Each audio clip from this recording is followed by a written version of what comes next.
Welcome everybody to what we like to call here, or as part of what we also like to call the Doom Championship Series. We're going to have our 5th overall. Yes, this is the 5th time we're running this regional championship, and we're going to say quote unquote regional championship because that's what it is. It's not, we don't really have a region. We're online. I mean, if you want to call online a region, and is everything like we've we've done this before, but it's not something you see a lot. We're one of the only organizations here that run a regional and a whole. Are actually running a whole yearly series, so that's what part of what it is, and that's what we call the Doom Championship Series, which I'll get over here in a minute. But I do have to introduce someone that is new to the stream entirely, and that is our little kid in here, this little black ball fuzz who just will not leave me alone. She is still called the Kitten. We're still kind of naming. We'll probably have a chat poll for it, but yes, she will be joining me today. And we'll also have a whole set of casters joining me today, which actually one of the first ones will be El Frodo, who I will be introducing here shortly, who will be joining me for the first 2 rounds. And then we will have people like Eliza Sheetpost will be coming in. We'll have Mellow Magikarp. We'll have Emmy will be in. Whole slate. If you've seen the social media part of that, we've had it. So again, like I just wanted to go over what the DCS is. I wanted to run a full season long, same length of a season like Pokemon. Here, let's go ahead and show you some of the graphics to it. Of a just everything we want to go through and have points, make sure like we could do that. How many players? We're keeping track of that. We're doing the whole 9 yards. It's going to be great. It's going to be cool. And it does all end up with end up here with our biggest event of the year, which is our Worlds event, which will take place two weeks before Worlds. And the 2 weeks before Worlds is because then that allows people to test in a Worlds format, and we will try to imitate the Worlds setup for the tournament as well. We do have limitations with the platform, like I can't give round 1 buys to players who are our leaders, which you can see our leaders here, which includes Cash Interesting Man is our current leader. Right now is currently in 2nd. Daycamp is number 3. Callie Moore is number 4. TRT's 101 is 5. And Pawnart TCG is 6. And Lily Sims is 7th. And the top 16 of those players, minus IS Grabies, because they won a regional already. So next person down will make the Doom Worlds, get a free pass into the 2nd day. Huge help. Old style way, would prefer to do it the new way, but again, we have limitations. We are getting a possibility though of a 3 deck tournament. So you could choose 3 separate decks and come in with which one you want. So that is a possibility here in the future that we might start running tournaments for. But again, as you see here, all our people who've won, they won tournaments from the Tournament of Doom, which is run every Friday at 7:35 p.m. Pacific time. The Challenge of Doom, which is run every other Tuesday. Okay, a Tuesday that is a little bit more. That's at 8:35 p.m. That's more like your challenge cap limit.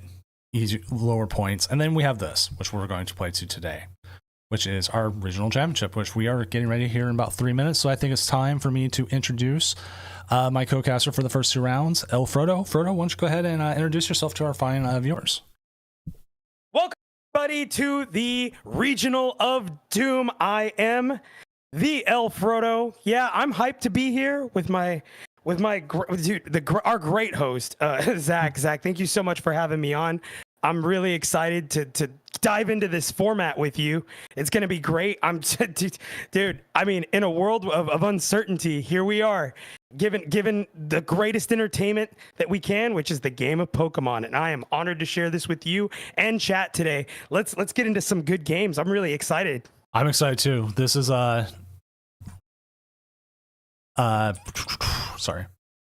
Take your time. No. There's so many questions coming through. There's so many questions. People coming through. They're like, yeah, man. Is it open deck list or not? Is it this? Is it that?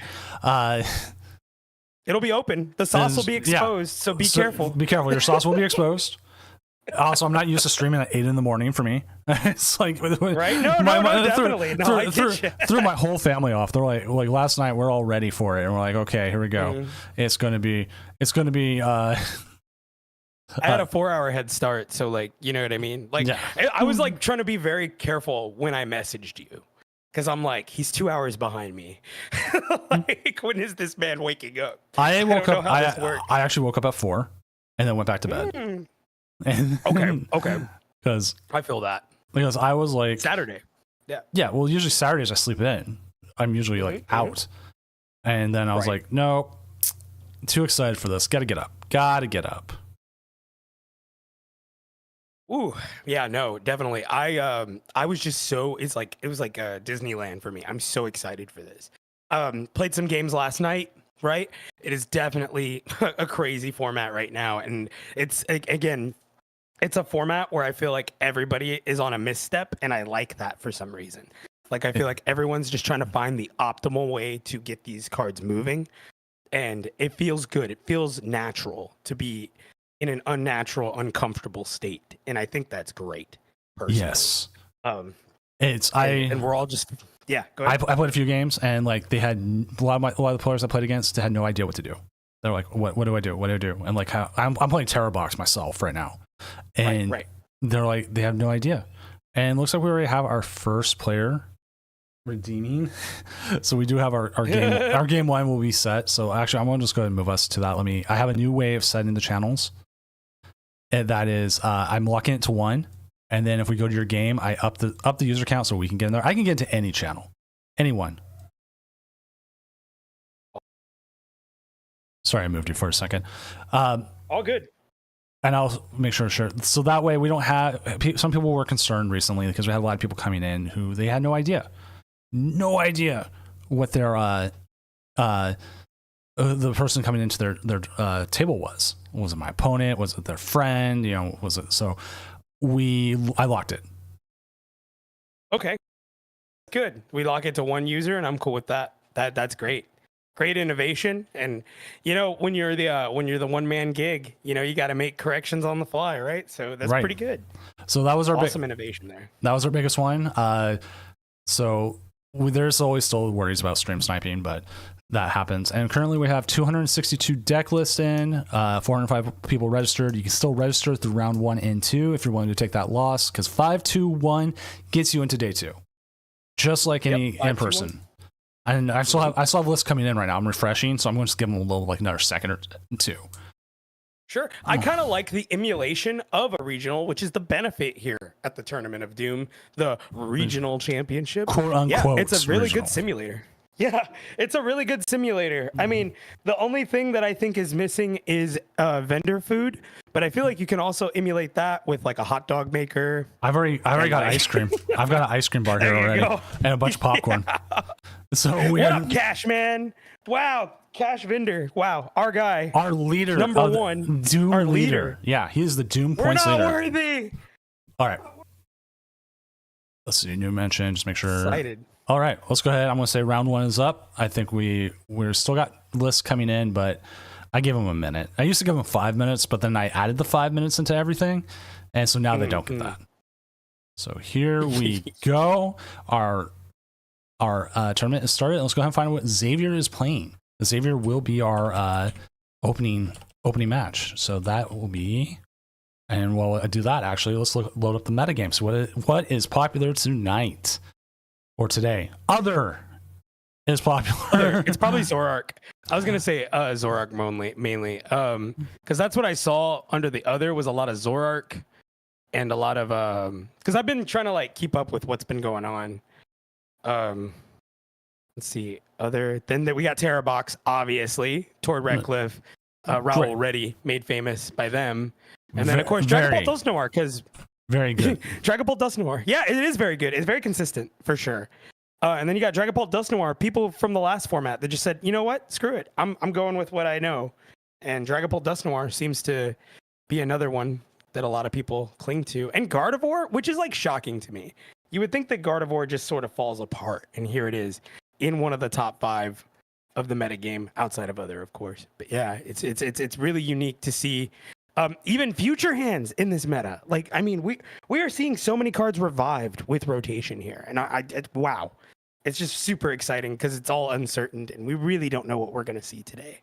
Right, and we do see here we do have the our opponents are ready to get playing, and the timer is going.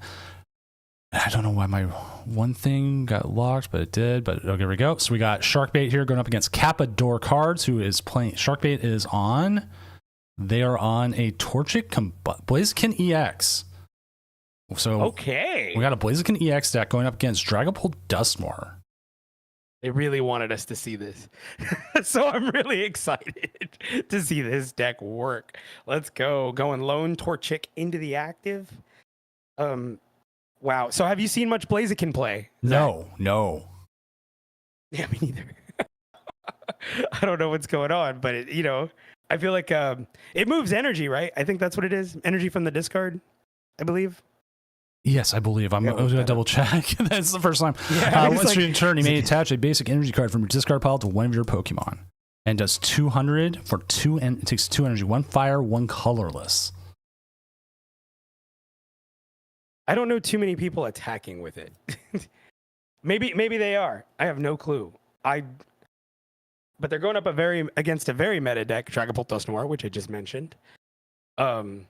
Wow, and they got this is kind of like a cool little box they got going on here, because they have also the Ogre Pawn, they have Lily's Clefairy and Lily's Clefairy, which is going to be very prevalent, both Ogre Pawn and Clefairy in this matchup, very much. So, they have 2 Nest Ball in hand, it looks like, and they get the Badoo. Actually, this is pretty good. This is a really good hand for Sharkbait here. We've got a couple players who put in pre-rotation decks, which means they came in early and submitted before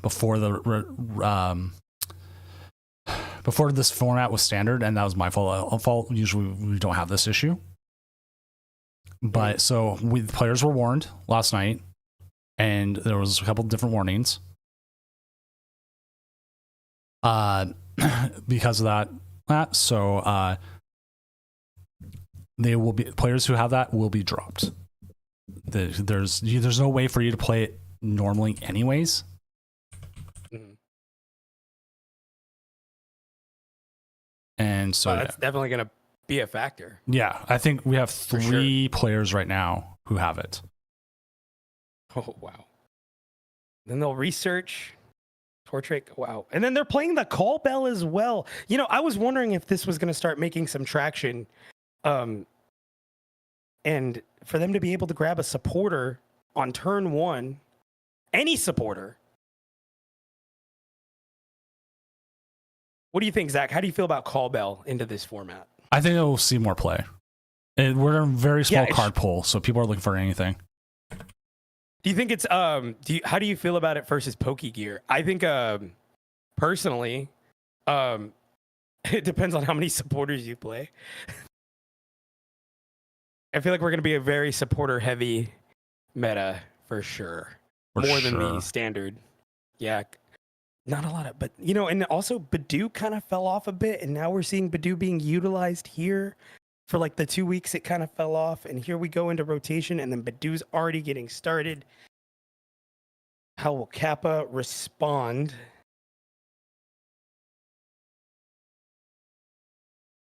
With a cloak and an energy.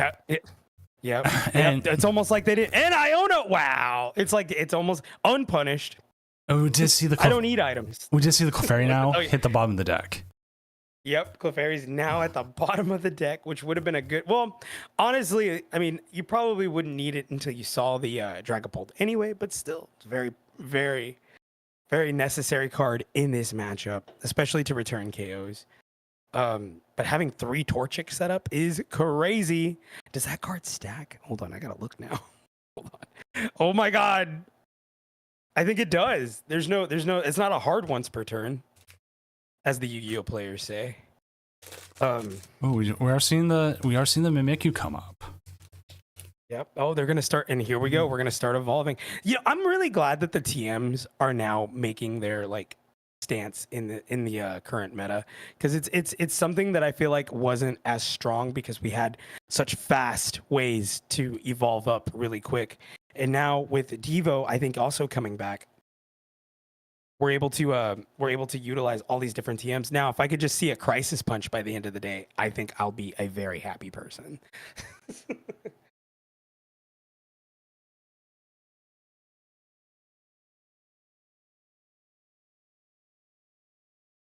All right, so I dropped a player, then I gave him the win. Yeah, no. I was like, is everything okay? I was like, are we good? Is he okay? Choose to sit this one out because I need an extra hour of sleep. Feel that? Yeah, no, definitely. Feel the extra. I feel the need to get more rest. Don't blame me, Stellar Wish there. Recon Directive. So, would you be looking to strike here, Doom?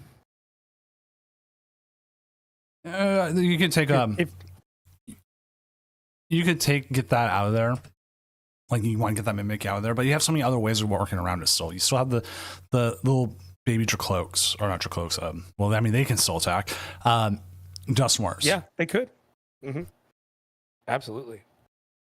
Man, and it's crazy because I keep thinking of different ways, but it's like Canceling Clone, no longer a thing. Radiant Greninja, no longer a thing. All of these cards. Heavy Ball, no longer a thing. Heavy Ball, which, to my amazement, something I didn't even really think about when we were talking about rotation. You think of all the big cards, right? But a lot of people forget all these little cards that just made such a difference, like the Canceling Clone, like the Heavy Ball, right? Those being gone now, I feel like a lot of people are like, oh, what do I do now? Exactly. I even sat there, I was like, man, I wish I had Heavy Ball when I was playing Terror Box. I was like, where Heavy Ball is so huge. I'm like, where's my Heavy Ball?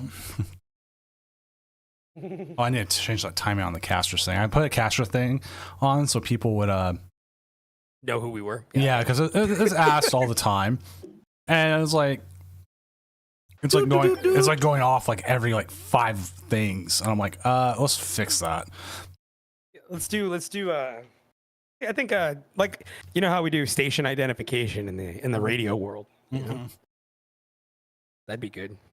Let's pause 10 seconds for station identification. This is Westwood 1. I'm used to hearing this is 710 Cairo. 710 Cairo. Listen to baseball. Yeah. Yeah. I've been. Season started. I'm so excited. Man, first 2 games down, and it's like, man, it's such a long season. Here we go. They're gonna retreat out. I'm pretty sure they got the pieces. Oh, they're gonna just. Okay, they're just gonna item lock. Okay, then we'll go Badoo. Another itchy pollen. Did you get any pollen on your car? No, this not past yet. week, Doom? No, not yet. Wow. Not yet. I also parked my car in a garage. I was gonna say, come down to Texas. It's caked. I literally have it caked on my car right now, and what a nightmare. I'm washing my car every day at this point. Wow. Yeah. I got a subscription, so it's fine, but it's crazy that I forget that I spend $20 a month on a car washing subscription. I have debated about that, to be honest. I mean, it's unlimited washes. It's not so bad. You know what I mean? Give it a good once over, right? You need to detail it, take it back, to the house and then get in there. Yeah. So, not so bad. Interesting thing we see here in this format, we have no tool removal anymore.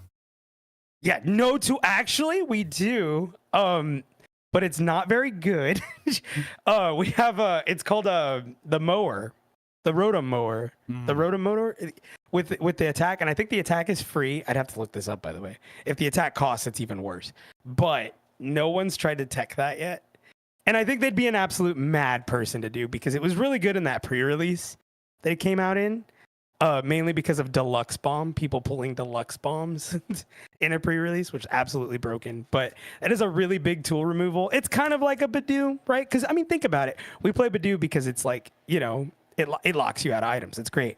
But I think also tool removal like that could be good to tech in if you really are just an anti-tool. Or you don't want to play Jamming Tower, right? Right. Jamming Tower is I don't see anyone playing Jamming Tower.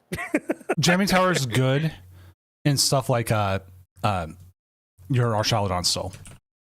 Right, but they've even moved to the poison build, which I think is even nuts. Like I'm like, wow. The poison build, which allows them to get maybe even an OTK, which is for the uninitiated, it's the it's a one-turn kill. They like you go second, you don't even get to play the game. Sorry, it's not a kill. It's a knockout. We are knockout. Right. Correct. We are. Whoa. It's not that we're a family channel, which we kind of are. We are. It's 8 a.m. We're not in the Adult Swim hours yet. Oh, not yet. No. Oop, and that's new to me. Oh, they bring up the Blaziken. They're gonna get 2 prizes here, Doom. Yeah, that's a free 2 prizes. They are sitting on the Clefairy, but I don't believe they play rare candy in this list, so there's no way of getting the chicken going. So let's go ahead and double check that. I had all the lists open and then I closed it to deal with something. They can really cook it up here, though, Doom. It looks like they're gonna get the chicken online. Wait, no, they're down to just the Torchic. Oh my god, I need to blow this up real quick. Hold on. Yeah. Let me blow up this stream real quick. There is nothing. They've already played one Tech TM Evo. I was trying to say technical machine. So that's gone. There is no rare candies, which I think this deck possibly would have benefited from a rare candy. We could possibly see if they could find a way to stream. Sob, their a spec of choice is the Precious Trolley. So again, we're not going to see anything come in from like the Clefairy doing anything. We're going to see a Ghost Eye here. Take out the Duskull. Good move there. Go ahead and removes that from taking out the Mimikyu. But they do almost have a Dracloak online, and the Dracloak can come up and take the KO, which they didn't bring it right up. So that sounds like to me they don't have it. Next big issue though is that Combuskin is at only 20 damage. It needs to be at 30. Yeah. And guess what's not along? Guess what's not around anymore? Radiant Alakazam. Dragapult cannot move that damage. Can't move damage around. That's huge. That would be so huge right now. So with Sharkbait taking out that Duskull, they remove the possibility that Combuskin getting KO'd now. Very huge. Wow. And that Combuskin. Good point there. The Combuskin can move any basic energy card to any Pokemon as long as it's in the discard pile.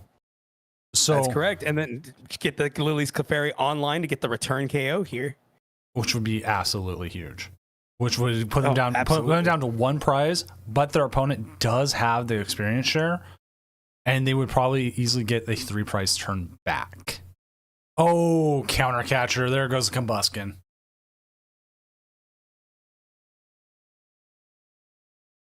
Into an unfair stamp, Doom. Oh my lord. That's huge. That's so huge. Oh, we do get a Poke here. Pretty much. Okay. They got to reset the hand here somehow. That's crazy. Unfair stamp, so good right now. Oh, so hot right now. So good. And like with like the removal of Bibarel from like I mean, Bibarel was like the anti-unfair stamp. And then Mew EX is your other anti-fair stamp. which means like you can possibly get like another 1 or 2 cards. But drawing an extra 1 or 2 cards is good. Oh, I'm just down to the Badoo. Huge 2 prize turn. You hate to see it. You hate to see this. Down to the lone Badoo. And then there's a Blaziken off the top deck. Insult to injury. No Thornton. No Thornton, dude. Because Thornton doesn't exist anymore. Thornton's gone. He's gone. He's gone. Oh, our sweet boy is gone. Do you have the in memoriam ready for later? I gotta watch it. I forgot to set it up. I have had a busy week. It was like we could just pull up some cards and be like, rest in peace. And we do see Capador cards here. Take game 1, as we'll be going here into game 2 against Sharkbait 502. Yep. The interesting thing about the Regional of Doom, again, it is a regional simulator. So we do play a what? A best of 3. So the action doesn't end after 1 game.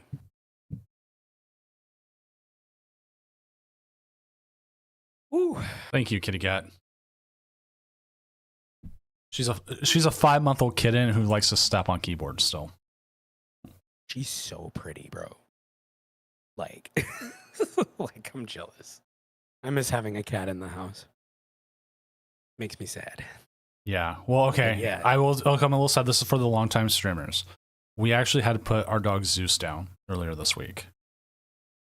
I'm sorry to hear that. Yeah. He's been sick for a while. If you were a longtime streamer, he used to come up at the start of every stream with me, and you would see his head, and I would give him a big head pass, and he would be there with me the whole time. He stopped doing that a few months ago, and he's just been worse and worse. And we had to put him down, and then we were already looking for kittens, like well before then. Right. And we found actually a trio of sisters, 3 sisters, all black, all of them, pure black cats. And we've wanted a black cat for the longest time. What a blessing, honestly. Wow. And she is like Zeus in every way, and it was just like fate. Like we went, we saw them, and they were just energetic and everything we wanted to see, and we're just like fate. So that's what we ended up doing, is we ended up adopting a cat like a few days after our dog died. Like we weren't trying to move fast. It just happened. Happens like that. Yeah, no, I feel you. That happened with my childhood dog.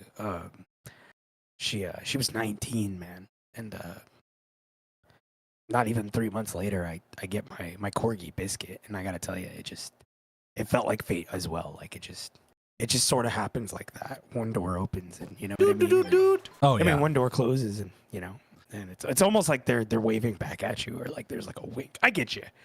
Yeah, I need you. Sorry, I'm getting choked up here, but yeah. I needed to like bring it up at some point, because some longtime viewers, people, I've been streaming for 4 years, would bring it up, and like I have a cat walking over my keyboard, so like if you get a random chat message from me, it's the cat. Like if you see names screw up, like you see like up here, like for some reason the name is screwed up. I actually think there's a different issue with that. I'm trying to figure out what's going on with that. The names are screwing up. There might be something that's just connected that's not supposed to be connected. Yeah, actually, I think that is a problem. It's the cat's fault, not mine. I did. When in doubt, blame the cat. It's a good move. I spent a lot of time working on this, as we're seeing the Precious Trolley, one of my favorite cards of all time. Trolley being another good consistency card, and not limited to like the beginning of the game, right? You could do Precious Trolley whenever. In a moment where maybe you've saw just a board wipe, right? But then you draw Precious Trolley, and all of a sudden you're back online, you're back in the game, and you could get moving. So that Precious Trolley, very essential in a lot of decks, and this one in particular. You got to have a lot of setup, and especially in this matchup, there's just so much spread going on. We saw how he did start with 3 Torchics, and then now nothing. And having that trolley, having that option is very good for his consistency overall, especially in this matchup. And then now we see the evolve into the Dracloak here. They're going to go ahead and just go right off the bat, Recon Directive. Losing track of my Red Bulls here. I got like 4 of them. I've got 1 ghost, and I wasn't going to drink it, but I'm like, you know what? Afraid to check my heart rate, Doom. I think we're. I think I'm like, I'm so excited with the adrenaline pumping from the greatest card game in the world, this Red Bull, and the amazing house that Doom built. That's right, here at the Regional of Doom. All right, so we got that going. Okay, that's what the other thing I was going to fix. I was going to fix why it keeps changing the names. Like, I hate the way it's doing that. I'm trying to remember where my stupid tools are for it. Like the scripts. There it is, scripts. And now we're going to see an Itchy Pollen. They're going to go ahead and be item locked, but it doesn't look like that matters too much for Xavier here. With all these tool cards and all these supporters in hand. Really trying to figure out what to do next, though. Okay, yeah, no, that seems like a good option there. They'll go ahead and try to set up an Evo play.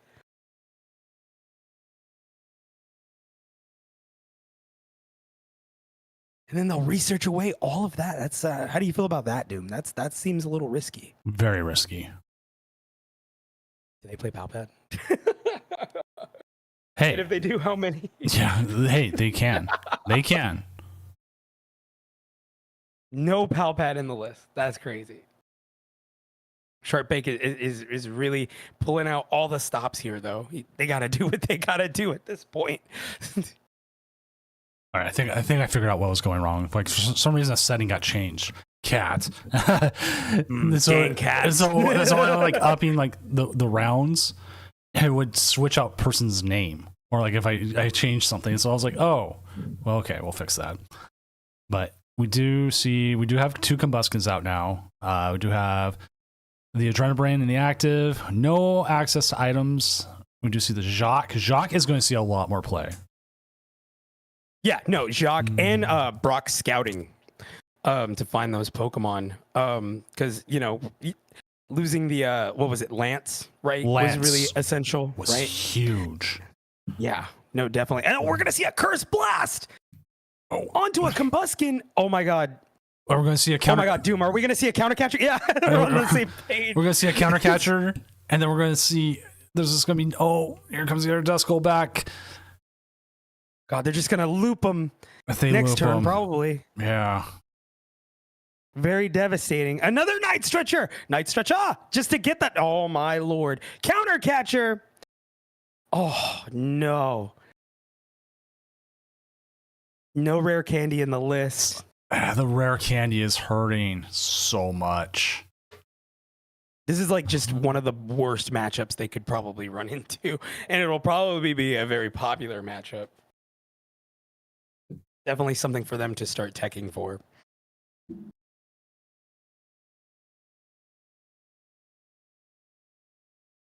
In the near future. They're going to go ahead and push up the Mimikyu.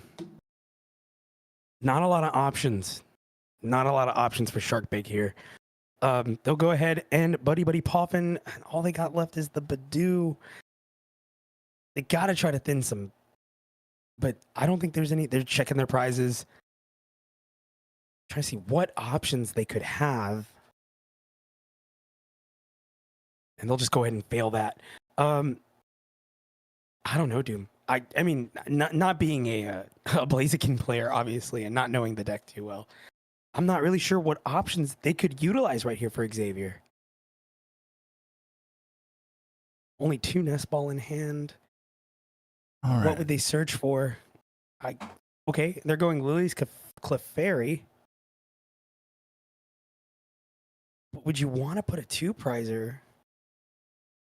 I guess they can't. Well, you can't gust that back up. So I'm going to put this out for anyone who's playing or not. This is best of 3, and when you signed up, it did say best of 3. I like trying to make sure everyone understood that. We're having a lot of calls right now where people are not showing up after theirs.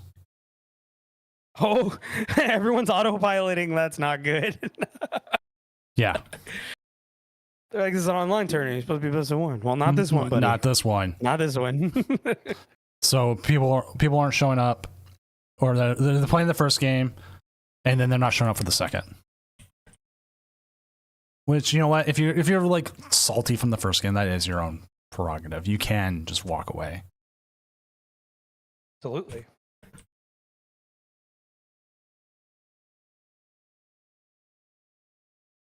So I give an extra 5 minutes after. Like, please interact with your opponent. But I give them an extra 5 minutes after. If you don't show up after you're not showing, then it's a game loss. It's like you just walked away, kind of thing. That's how we treat it.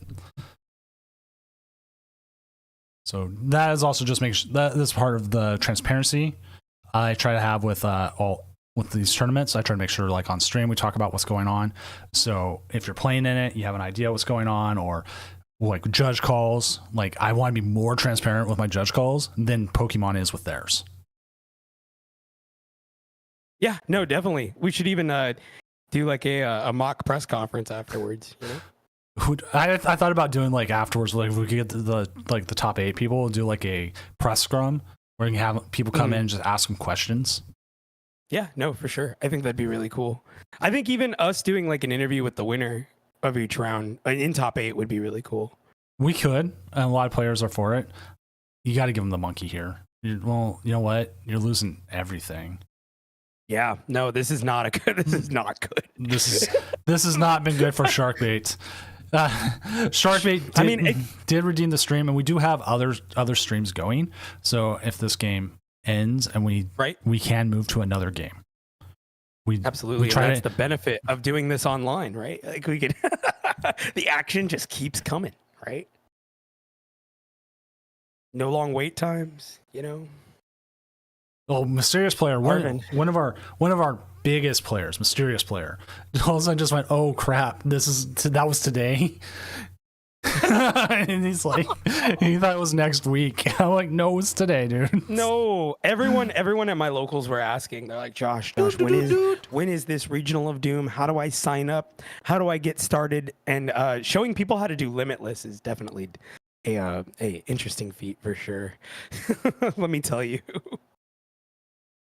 A lot of people just don't have that online tournament experience, you know? They don't. And surprisingly, and I will still say,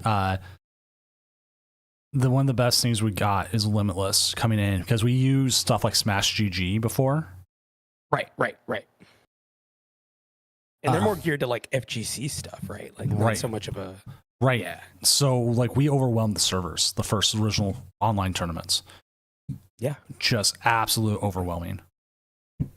I can imagine. So also with like Limitless offers so many different tools too for so many things. Like they even have the Pocket meta analysis, which I think is just so great for that community as well. And they're just gonna go ahead and concede. All right, well, rough go for Sharkbait. Hopefully it gets better. No more Dragapults, maybe in the next round. All right. Very unique deck, very different concept. So let's go ahead and let's look at our standings. Let's actually take a moment here. We'll look over a little bit of the metagame a little bit more as we figure out things. We do have our first slow play call of the day. Excellent. Best of 3. Yeah, that's the problem. Palafin. Oh. How? Yeah. Palafin EX. Wow.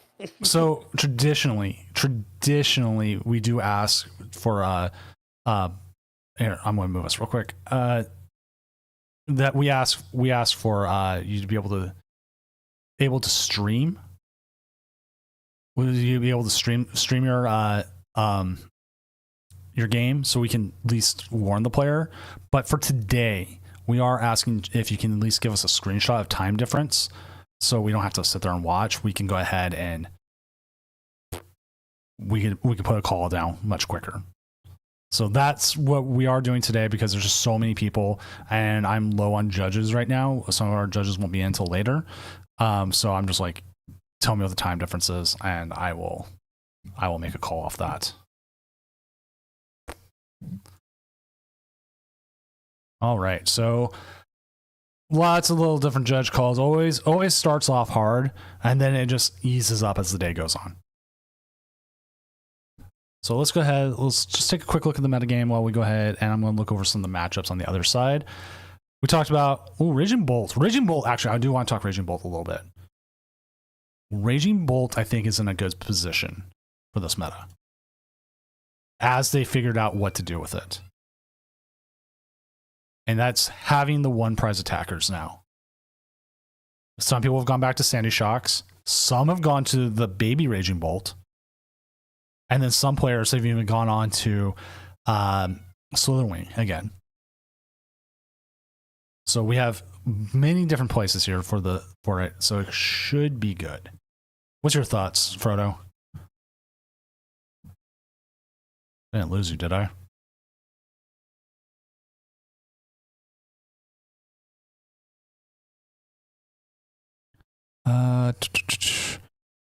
Just looking. I'm seeing who's streaming.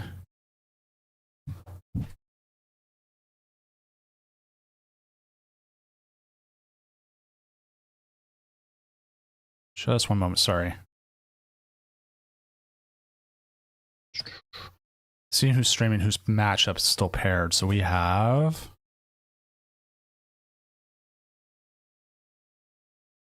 Straight Turtle might be pretty good. Okay, we do have Colleen Blazy. What is Blazy on?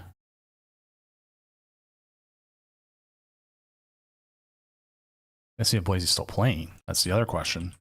Blazy is still playing. They're up against Nobu 9831. That is Terramask going up against Gardevoir. So I will set that up and we will go watch that as our backup game. So I will have that up here in just one moment.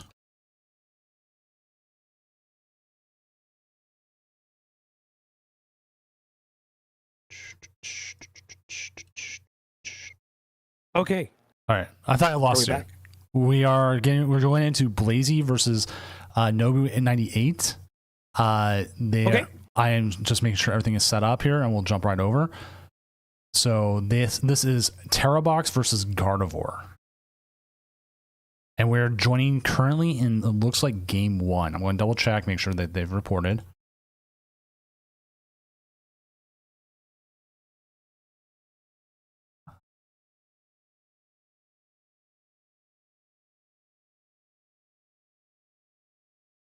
They're going to use the Jewel Seeker ability. Get a nest ball down. All right, apologies. Let me go ahead and make sure chat can see what was there.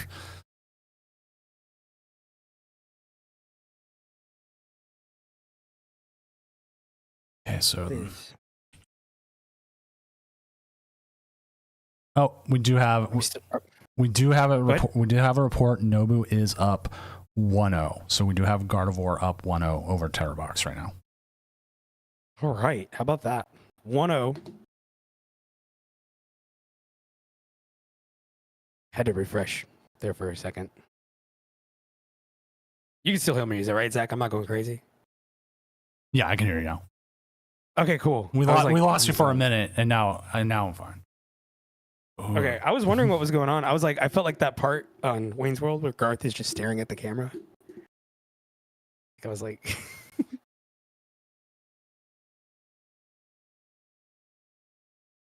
they'll go ahead and Crispin, and they got the Latios. Wow, they're just gonna blow up the Guardy here with Pikachu EX. I mean, it's a good attacker. You use Pikachu EX here, they can hit back into you with the Monkey Dory, but with no Gardevoir out, they're gonna have a harder time just trying to get something set up. Yeah, and I imagine it's harder to have 2 Roltzes now to just have set up when like you feel like there's almost no utility. I'm not sure how this game started, but I imagine it probably started with Lily's Clefairy. That's my assumption. And also, I'm assuming we saw a whatever the second attack that's not Sob or the water pot is. Yeah, I'm assuming that's what happened, right? Because it's great that we could look at a board state and know that, right?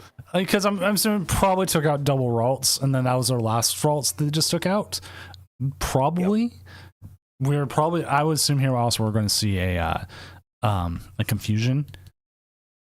But I mean, okay, what's Pikachu's what is the next move here for Blazy? They could possibly use Torrential Pump for a game. Well, it wouldn't be for a game actually. There's a charm on that Monkey Dory. The Monkey Dory is out. There's a benched Badoo. They got to have a lot happen here. There's a benched Badoo, and they got to get down a Ralts. They're just blendering the balls away. Man, there's a lot that's got to happen here. I don't think there's game on board just yet. Isn't that the cool thing about Guardy? They can buy turns. They can. It's like they just have so much utility, and then now they're gonna item lock them down. And what's even better, it puts 10 on that Pikachu, which means they can OHKO that Pikachu. Okay, there comes down the boss's orders. What do you think, Doom? What's the play here? Oh yeah, no, they could just sob. They could just sob the Badoo. Right. But they can't energy switch. Because the Badoo came in and hit with the 10. Oh, no, I'm sorry. Yeah, they can't energy switch for game. They had it. Right. No. There's going to be no game here, but I think they're going to just stall them right back.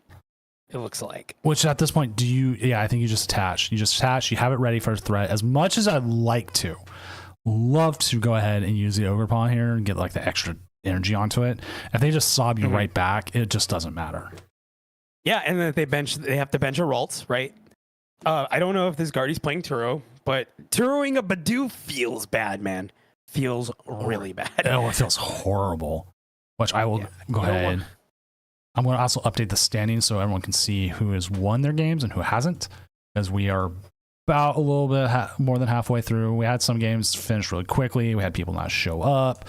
We've had some that are still just in their first game. We have some that they're in their third game. So we're all over the place right now.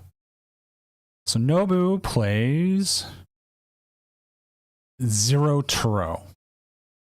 Oh. And they play a 3-2-2 line of Gardevoir, 2 Badoo, 1 Clefairy, 1 Drifloon, 1 Screamtail. On top of a double Monkey Dory, 1 Clefairy, obviously, and 1 Mew. And we saw earlier that their ace spec of choice is the Brilliant Blender. Yeah, the blender to get those psychic energy into the discard. And then now they're just item locking right back. But honestly, do you even care if they got double? They have ooh and a ooh. I kind of like this. I do too. Because now they can't item lock them right back, and it's like, what do you do now? Dude. Oh my god. Also, for all the new followers, I'm trying to at least shout you out in chat as you come in, just because treating today a little bit more, more seriously. But it's round one. We're all silly as it is still. We're all being silly, and silly billies. There's a big Iono, and I won't be the only caster today, and Frodo won't be either. We're just the first 2 rounds. I gotta double check. Just the first 2. I gotta double check the schedule. Ooh, Doom, do you see this? What an Iono. they'll be able to heal off the Mew here, though. Go ahead. Everything. Just grabbing it. Just grabbing stuff. Yeah.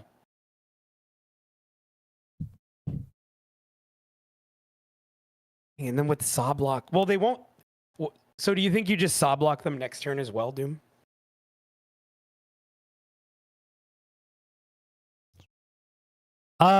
They might. Man. All their energies are just coming up. Well, they have 8 cards left in deck. I think sobbing isn't bad. Especially with them not playing Turo. What do you do? Pray. I don't even think they play a switch. And that's something that's something that's come up. Is like you have to be ready for these sobs now, or the Feral Gator deck. He's like, do you need to play a Turo or do you need to play something that gets you out of the active? And for Alligator is a menace, man. A menace. I almost went and bought the pieces for it. Yeah, man. I mean, I have everything. Like, you know what I mean? I'm over here sitting like, I went looked through I opened a box of that. And I only pulled 1 Feral Gator. What? You didn't get the pre-release? I got it in the pre-release kit. No, I didn't buy the pre-release kit. Oh, yeah, no, I got it. I remember the pre-release for that. I got all of it. And then plus like some other stuff, you know what I mean? I really want to see Deluxe Bomb be a thing. I just thought I'd bring that up one more time. I'm going to keep bringing it up. I want Deluxe Bomb to be a thing so bad. So at this point looking, unless they obviously can get a Gardevoir set up. Saw block should just be it. Yeah, I think so too. But they probably will get the Guardy set up though. Here. Yes.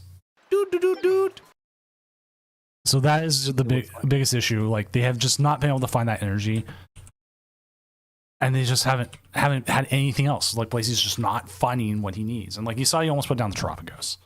Almost. Right. Almost. They thought about it. So we see a torrential. So we can see a torrential pump here that does put all the energy back in the deck. So if they do that, and not only that, we do that. Sorry. And then if they do that, then they have to find that energy again. But it does keep you from decking out, at least yet. Also, we're kind of seeing what it's like to run Guardy without refinement. Yes. Oh my God. I played against a Zoroark recently, and they traded like 4 times every turn, and they actually decked themselves out in the game. I was winning anyways because Teal Mass Ogerpon just eats Zoroark alive. Right. But that was still like, wow, man, I forgot how much trade 1, trade 2, trade 3, trade 4 every turn is versus like refinement 1, 2, and maybe 3. Yeah, he's referring back to the Zoroark GX days, which I did not play during, so I had no clue how that works. But I'd imagine it's a lot similar to what we're dealing with today. Did you have to evolve up to that GX? Which one? Like the Zoroark? Yes. Basic Zoroark was you had to evolve. And I'm going to call this out. We do have an inappropriate name. I did not see it before. I am calling it inappropriate because it contains part of the N word, and I'm just zero tolerance on that. Yep. Nope. As you should. And Keep calling that. I try to check these things before they become an issue.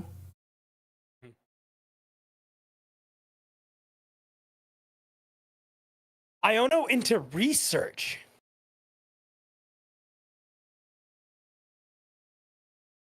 God, they can just keep pumping. No, but they'll just saw block.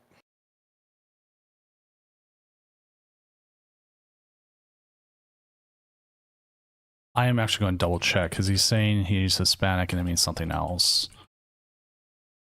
Wait, no. What's Doom? Text me the word. I'll tell you right now. Hold on. Yeah. He's shown up in it does pop up on other tournaments. I'm sorry. Like, you saw it, right? Yeah. I'm just saying no. I'm just saying no. No. Bye. Thanks, but no thanks. Wow. Okay. All right, dude. Yeah, it's okay, dude.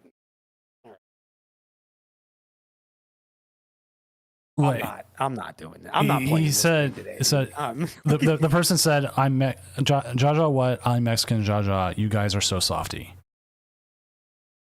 Okay, dude. All right, I'm tired of that. No, get out of here. I'm just All out. right. If you say, "Oh, I'm Hispanic" or something, it was a misunderstanding. You know what? Cool. Maybe I'll give you a shot to rename yourself. You don't want my social commentary on this. No, so we're just leaving it at that. Just leaving it at that. Again, it's just transparency. Love that. Yep, just transparency. Let me tell you. So we are currently with about 13 matches left. Oh wait, no, we have more round 1 joins, and that's what really messes up. It looks like we have about 13 matches left with 26 minutes left. All right, a lot of time left on the clock, a lot of games to watch. Oh, Deucey. My God, was that a 3 prize play? That's a 3 prize play. Wow. We were talking about a judge call, and then we come in and Gardevoir using the Mew. Oh, again, that's the worst thing about transparency sometimes. Like, you miss these plays. Like huge. we knew as soon as we saw that Gardevoir though coming up that Mew was going to start using that torrential pump. And that torrential pump was... genome hacking is such a good card right now. And it seems like going into Gardevoir might even be optimal. 100%. All right, let's go ahead and jump back to our little hidey hole. And if you are able to stream or want to be on stream, just join a table, stay there, and we will always jump to you. And I don't even think I have to limit players. I think I can just pull people in. We can limit it to 1. I'm just making sure. So that way you're not ending up with players who you don't know who they are in your channel with you. You just know it's me because I have admin access over everything. So let's go ahead and share my screen with you so we can go ahead and look at some of our standings right now of who is winning at 1-0, which I mean, okay, you know what? It's early, 1-0. So we do see a Goldingo number 1, not Josh S. Other. Let's see what the other is. We're gonna see not Josh S on the other. It's gonna be a lot of others today. I'm gonna say Enzorark. Or watch it be Mamoswine. And I'm like way off. Oh, Loyal 3. Oh, Loyal 3 with the little Rory Mooney X in there. Yeah, I gotta get that big KO. There's some E-switch in there. Okay, you know what? You brought me back. I like this. I like this build. Loyal 3 getting some love in the Tournament of Doom. We love that. I think Josh can stream. I can reach out to him, and maybe we get some Loyal 3 on next round. Maybe that'd be great. So we'll see. We'll see what some of the players are. Like Prince Vortex is someone who's obviously can jump on. Blazy's always a good one. And sadly, did not win, but I'm going to try to keep winning records in games that have stuff. Like right now, it's early, so 0-1's fine. Like still thing, but I'm going to try and make sure I don't put on like a 06 in the day. But yeah, right. Bottom table action. You know what I'm saying?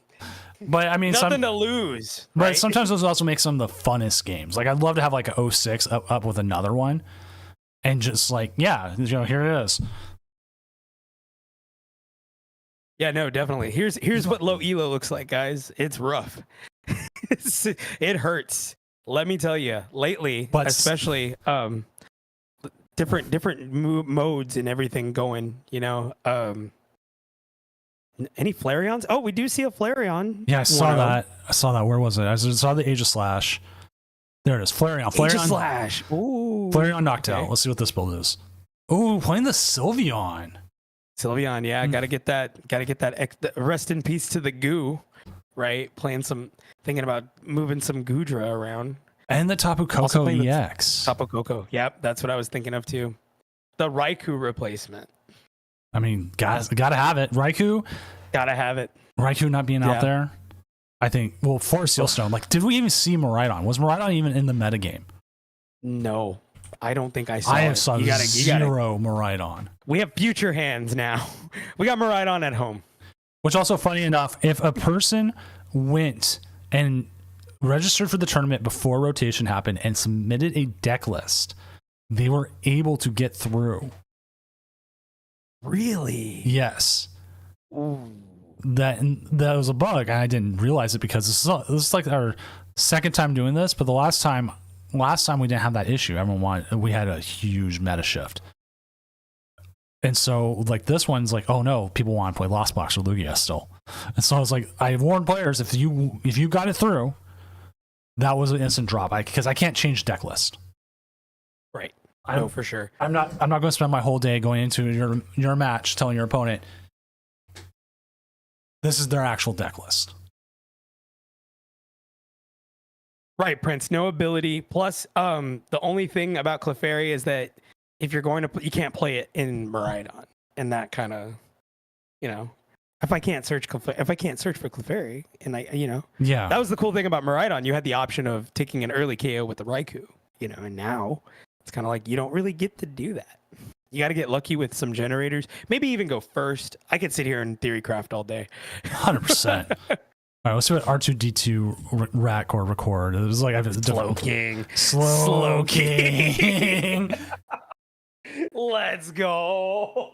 And R2D2's been good. He has been very good in these tournaments. So I'd like to see him how he does this as he's playing the baby Zoroark. The baby Zoroark. It hits for 120. Can definitely KO. Well, no. Psychic 60 times for each EX and V in play. Oh boy, I need to read better. Let me get the reading glasses out. Wow, that's crazy, actually. Dude, that's actually really good to put in. Do you think that's better than the Annihilate? It might be. Because considering, like, if you're up against Terrabox, you could blow some stuff up really bad. Great. It's some sauce. Shout out to R2D2. Also, shout out. Rest in peace, Lugia. Anyway, go ahead. Also, shout out to Xenolithid. I'm probably screwing up your name.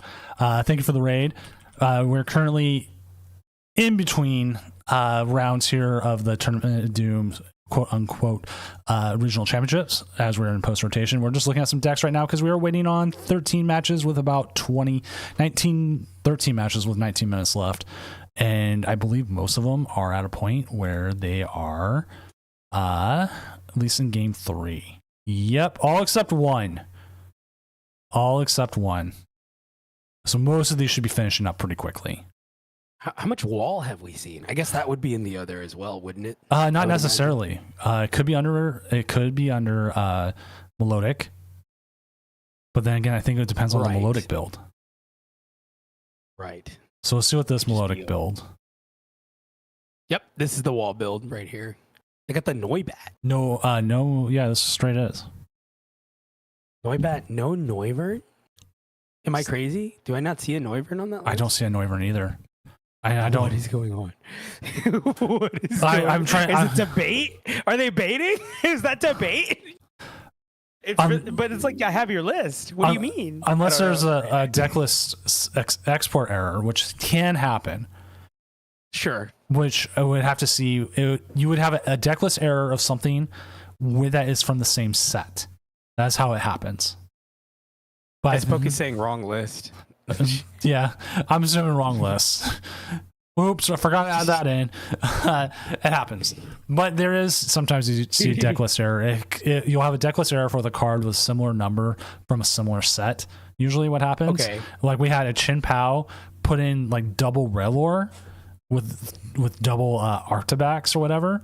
It's like, why would you put in double Relor without any like the baby form, Rapscas? Right. I exported it and I tried it with a certain way, like how they said they exported it, like the setup and everything. Same exact cards, same exact positioning. They showed me it. Exported it, same error.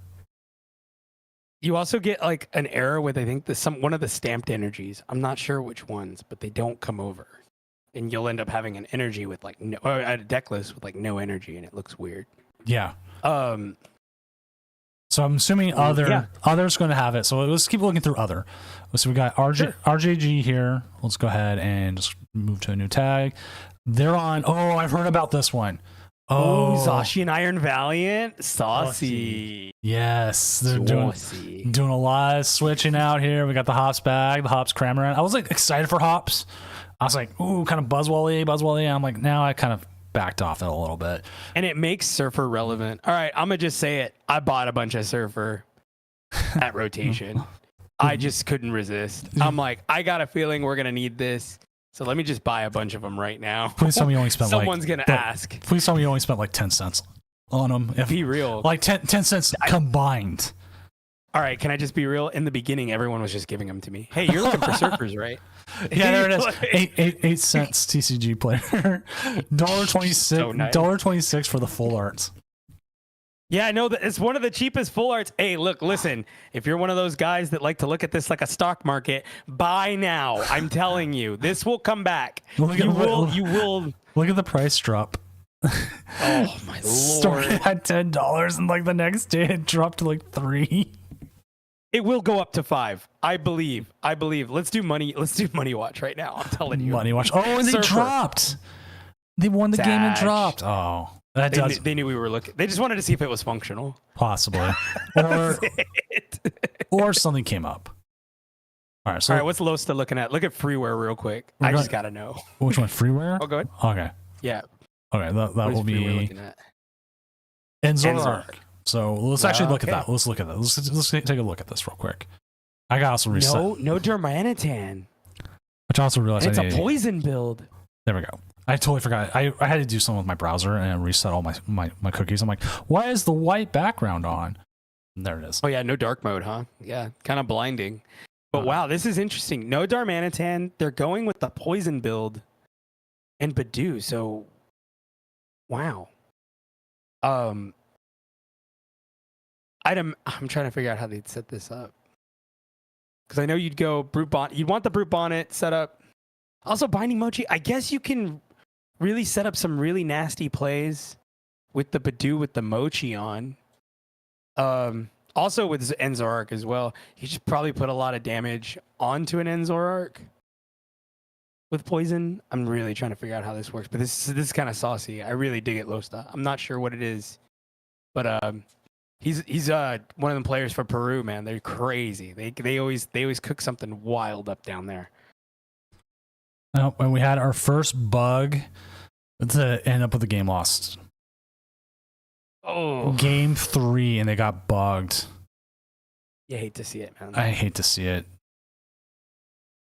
And they were saying it was a good game too, and they're both trading back and forth, and that is just the worst. We hate to see it. You really do. I think and in time the client will get there. I still hold on hope every day. Well, considering we had over 150 matches, and if you say some of them didn't play out, whatever, say we still ended up with about 300 some odd games played all at once, and we've only had one at least reported as a bug freeze loss. There might be a couple more, and they're like, we'll give that. That is actually fairly good, considering when we first started playing on live, we would have like 4 to 5 of those and 120 player tournaments every round. Yeah, no, and I think I agree with you. I think now with the variants, I think it is getting better for sure. I've had less and less bugs. I've never really thought of it. That's a really good way to look at it, Doom. Let's look at the stats there. You know, they're playing the Crab and the King's Gambit. Wow. Okay, wait a minute. This Slow King build. I know. I like as soon as I saw it, I was like, "What? What's up, Woozer? Thank you for the follow."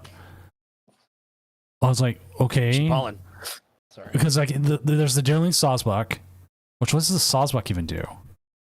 Return my search deck for a stadium card reveal. Oh, ooh, stadium search. So instead of going with the Chorus Tenacity, which they do have, coming in with that. Ooh, and then the Reversal Energy. Reversal Energy makes sense. No, Reversal Energy is perfect. And then of course, the Crab. The Crab. Sir Fractured also, thank you for the follow.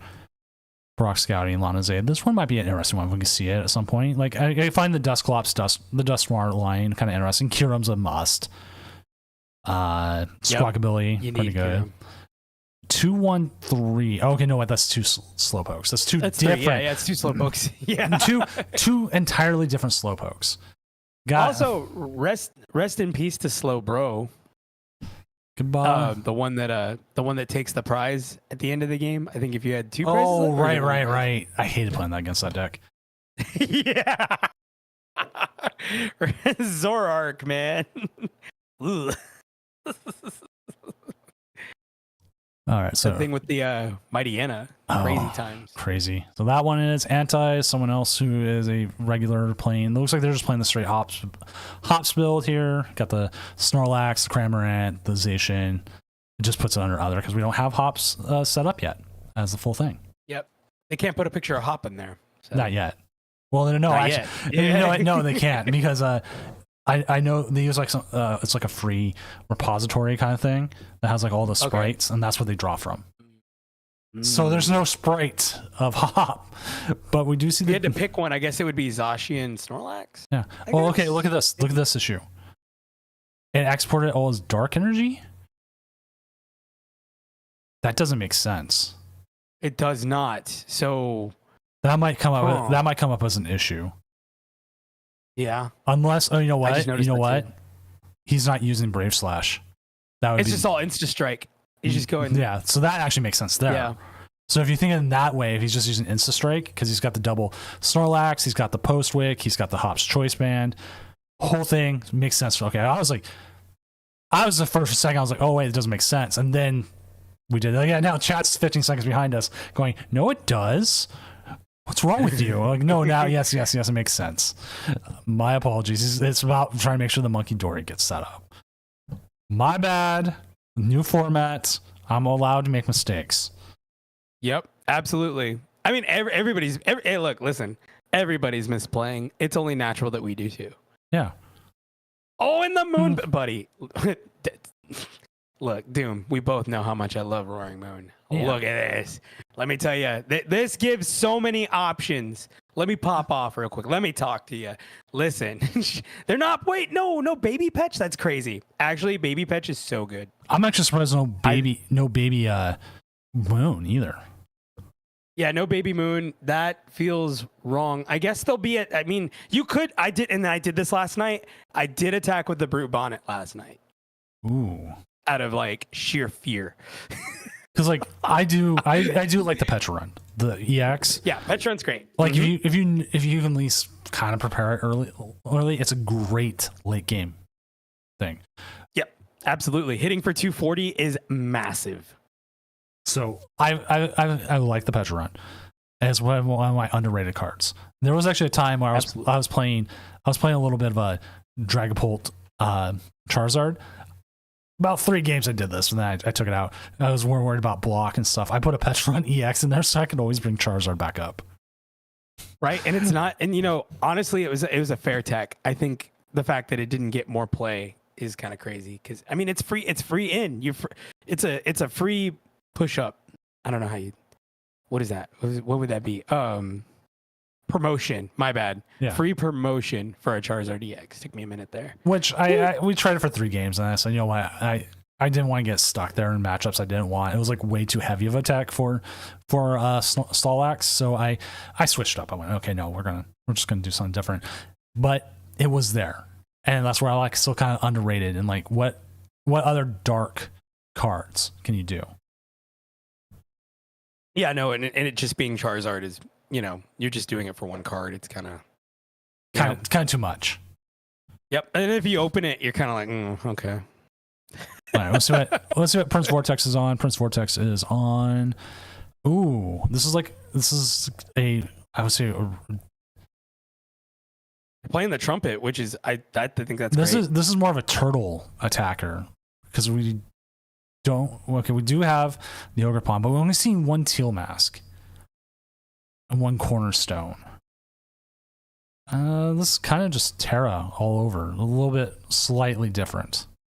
It's Terra box with a few extra pieces. I think this is more of like the Ruben Mendoza Terra box. If you guys don't know Ruben, he's an absolute fiend on Twitter. But yeah, no, this has everything. This has the Cornerstone and the Pikachu, which I feel like Cornerstone's pretty essential now. Right? I would definitely have Cornerstone in your Terra box decks right now if you can. Yeah, because you got to play over them walls somehow. Well, it's just also it's like you get everything through Mimikyu, you get things through Melodic. Like Melodic can't stop you. Yeah, not a lot of good shred in the format actually. That is something we are missing. Yeah, we get this and what Koraidon. Yeah, I think that is the entirety of our shred. Koraidon. Yeah, I think that's it. I don't think we have. I mean, Pokemon's so good. I'm not trying to. But I think this just plays into the genius. They knew exactly what they were doing. They wanted to have a format where everyone was just a little on edge of everything that could be out there. I am still afraid that they are going to let Research and Boss's Orders rotate next year. It's still a year away. But I'm like saying, like I remember the formats without the Research and the Boss, and like. You know what? Honestly, some of them were actually really great, to be honest. But we had stuff like Lily, which Lily doesn't function in the current format now. And the reason why it doesn't function is because you can't play supporters on turn 1 anymore. Right. So I think we're getting stuff replaced. Like we have Carmine, right? And you could do that turn 1. We're gonna have Giovanni's, which is basically a Guzma, right? I I think they just want more conditional gust, which I think is good for the game. And I think 7 cards is inherently a little broken for sure. 5 is pretty good. But being able to whatchamacallit, do that on turn 1 though, incredibly broken. Wow. I hope if research rotates, they do like they did last time where they had Cynthia, where it's shuffle draw 6 and not like shuffle draw 5 like we currently have with like what's her name, or not even. I don't even think she's in format anymore. I felt better with the format then because like I still got 6 more cards, but I didn't end up with like trying to discard 7. I was about to bring up Youngster. But Youngster is also rotating the same time as Cynthia's. So well, the original Cynthia, not Cynthia's Ambition, the new one, the original Cynthia, which was back in Sun Moon formats. I was about to say, I was like, educate. Well, you pretty much just educated. Yeah, it's shuffle draw 6. Okay, and it was played in all decks because there was no discard draw 7.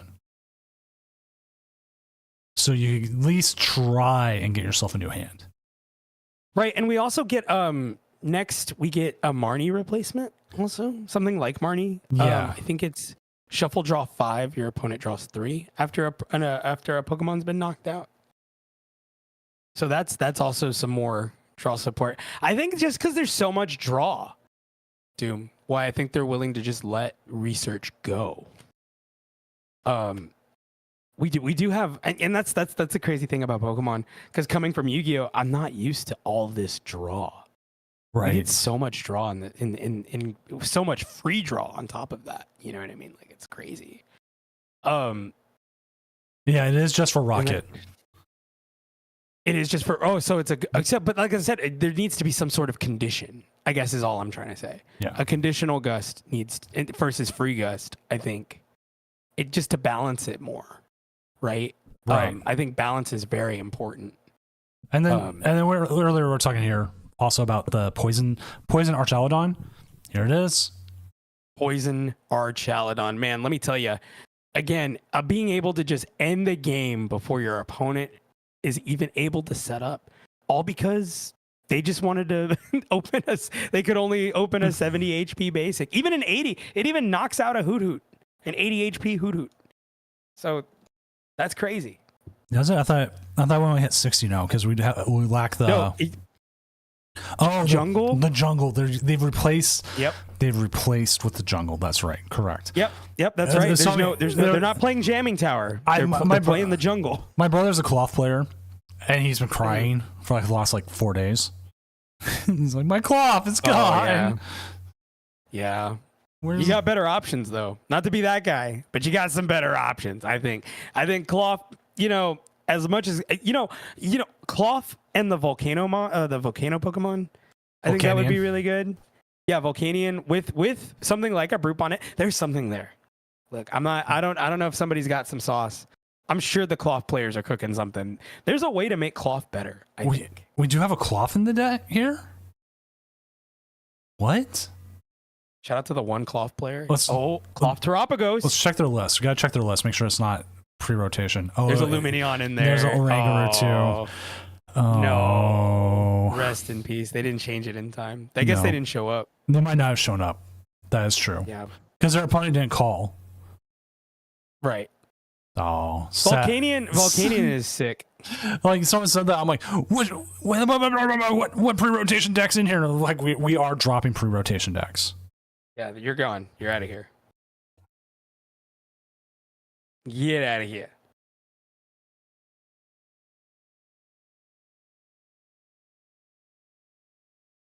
What are we? Okay. So that's gone. That's crazy. Yep. Okay, so we do our last game is I'm giving them a couple extra minutes because they had a freeze. Oh, it looks like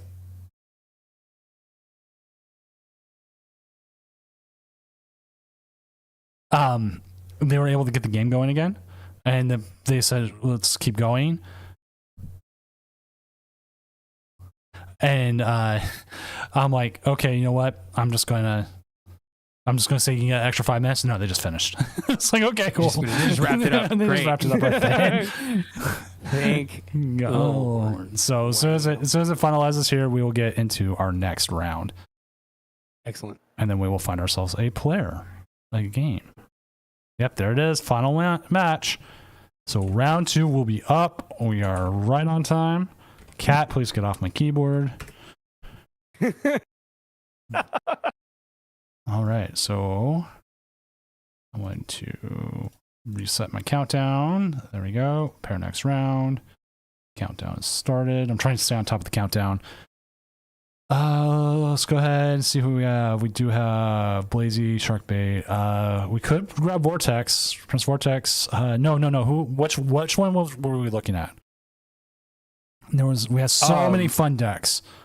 Oh man, honestly, we could really go we could go Slow King, we could go, I mean, honestly, whatever we can watch right now, I'm so down for. Right. What's RG doing? Lazy, RG, what are we?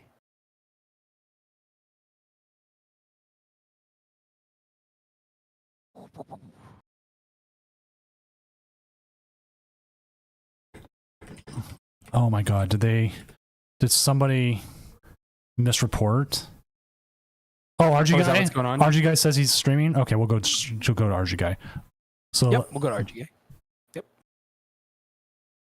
So I'll get that set up. It sounds like we had someone misreport. I'm going to say I'm sorry, but you need to, if you're going to misreport, please catch it well before, because we thought everything was done. So right. Yeah, no, we can't repair. I can't go back and repair now. Locals. Yeah. We're not at locals. There's no way for me to yell at everybody unless everybody is on the Discord. Pokemon players. Yeah. That is something we are trying to find a better longer term solution, and I've talked to the developers about it, but the developers only have so much time they can go. And this is RG versus Henry Thompson fan account. The longest name I think we can have on there. It just gets there. Are we sure it's not Henry Thompson's burner? Possibly. Who's Henry Thompson? My god. People are just pinging. Just a sec. Boop, boop, boop, boop, boop, boop, boop, boop. Yeah, all right, here's the game. I'm going to go take care of that. Yeah, sure. So RG is playing up against a Terrapagos list with their Slow King list. So, well, it's Slow King versus, hold on, what are we looking? Terrapagos. That's what we're looking at right here. Why does it say, oh no, there's even Enzorark in here. Yes, this is a fun list. You're right, RG. I just looked at the whole thing. Wow, no kidding. Very fun list. I like this a lot. I haven't even looked at the list yet. Yeah, it's so it's Slow King versus it's like a Enzorark with a Terrapagos. There's a lot going on here, and I like it. I like this innovation, giving the ability to have different attackers, right, and also having the item lock with Badoo. Very interesting, very innovative. Really do like that. Get the Palafin or the Slow King. Palafin's crazy. The open Petron and Slowpoke's gonna go ahead and grab Buddy Poffin. Get that Slowpoke in Natu online. They'll attach Ultra Ball. I'd imagine. Okay, get the Clonkadur out of there along with the Iono. They're gonna grab Squawkabilly, and then we're gonna see some Squawk and Seize action, which allows them to discard their hand and draw 6 more cards.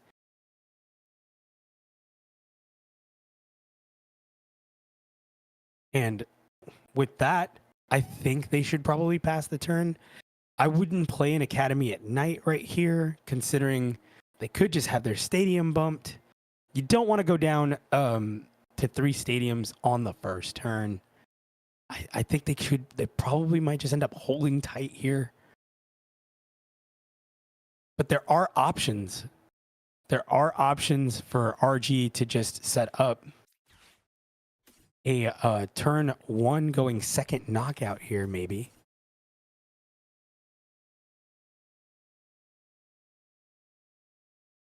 Okay, Ultra Balling away too dark to grab a Squawkabilly of their own. A lot of squawk abilities going around, a lot of turbo action. They'll go ahead and squawk and seize again to grab 6 new cards. And let me clear my board real quick here. The Duramuka goes down along with the Badoo. They'll probably just retreat here and begin the item lock.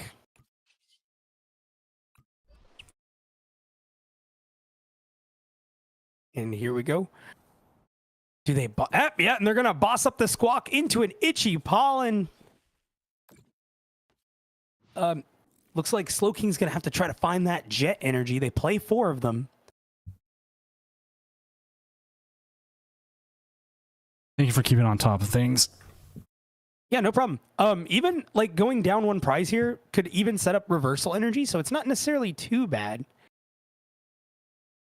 But with no like draw or any kind of supporter in hand, it's going to be kind of hard for RG to come back here.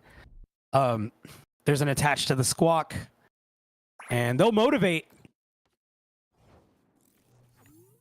No energy in the discard though. And they're just going to Itchy Pollen right back and pass the turn. Okay, setting right back up here. Again, looking for the...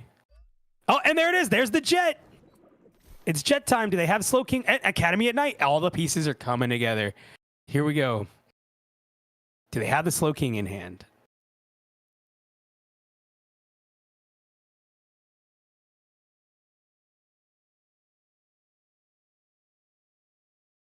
A lot of pausing. Iono, okay, reset the hand. Fresh new 6. And honestly, this isn't terrible considering what happens next for RG. We have an ends PP up. Our first ends PP up in hand for the day. And I hope it's not the last time that is said on this stream today. I forgot to set up the counter. If someone in chat wants to say every time we say ends PP up, that's 2. We will go 2, from 3, there. 3. I think I've said it like 4 times. And they're going to go ahead and bump the stadium, which I said, man, I'm telling you, if he just didn't have it, I wouldn't have played it. But then they get Precious Trolley, TM Evo online. Wow, they could just set up here. Doom, they are just going. Latias, Darmuka, another Zora, Zorua, and then they'll just, lock them down. I think I probably would have gone for the KO on the Badoo there with with the Slowpoke there. Just headbutt knockout. But then I guess that leaves open a countercatcher play. They'll go into Tatsugiri. They got to find some way to draw some cards here for Henry Thompson's fan account. Which they're looking okay. Drayden, what does Drayden even do?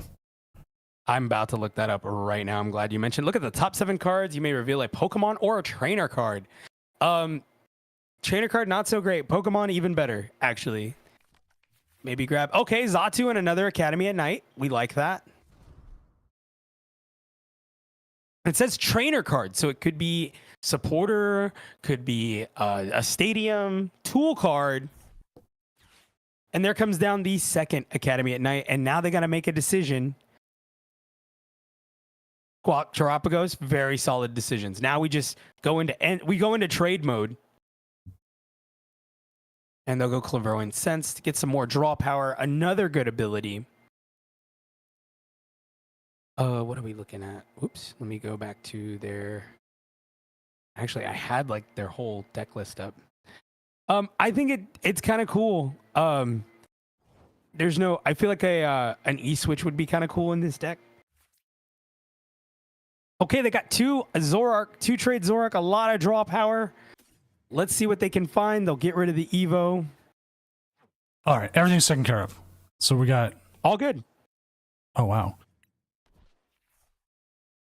And we see the ends PP up. Hello. A lot of PP up. How? A lot of PP up going on here. Did you not... You know what? They probably went up the chain. I know in corporate stuff, they went up the chain of command, and they said, "Yeah, let it go." Let the community have this. Yeah. It's an item. It's a character. It's been out there for the longest time. Just keep it. Not going to worry about it. We'll let them have fun, and we'll let the casters just freak out. This is where being a professional would step in, but we're not. Right. I'm really excited for Atlanta. Yes.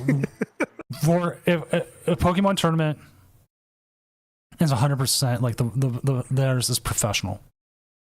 It's great. Yeah. Good. No. We're like the punk rock. Yep. We're DIY all the way. 100%. Yep. So like we're gonna giggle about. Oh yeah, I'm gonna be a little giggler here. You better believe it. They get the Ultra Ball. Oh, I think you know what's coming next, Doom. Serendipity? Well, yeah, but I think I because they're down a prize. Oh, they just got reversal energy. There it is. They just got it anyways. There it is.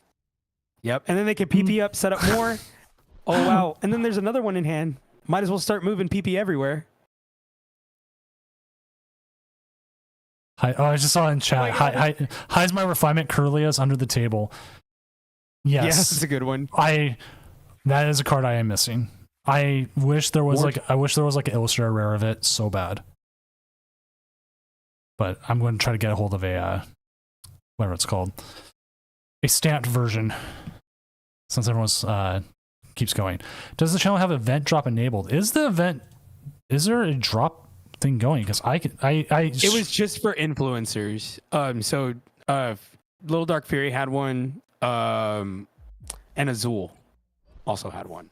I thought it was weird. I'll double check because a lot of times with the drops you can activate them, but if not, because like with new releases usually it's everyone can.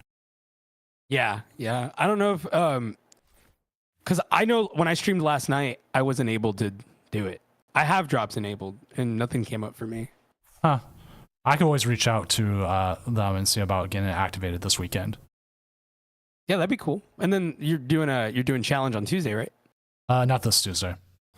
Not this Tuesday. I need time off after this weekend. I'm not going to go right. Hey, yeah, no, for sure. Yeah, no, take it off, man. Take a couple weeks for yourself, you know. I didn't even realize there was drops. But like it used to be like everyone, but whatever. Yeah. Good to know. Because I do grab the Kyurem. I do know people and have some stuff I could be like, hey, we have this big event. Can we get it turned on? They might not be able to because it's a weekend. Who wants to work the weekend? Yep. Nope. Feel that. That's what I'm trying to avoid in this job search. Oh, we're going to just start spreading some damage. Let's go. Multiple prize turns are definitely on the board right now. There we go. Removed. If you miss 2 rounds, you are removed. And we just dropped all the players who have missed 2 rounds.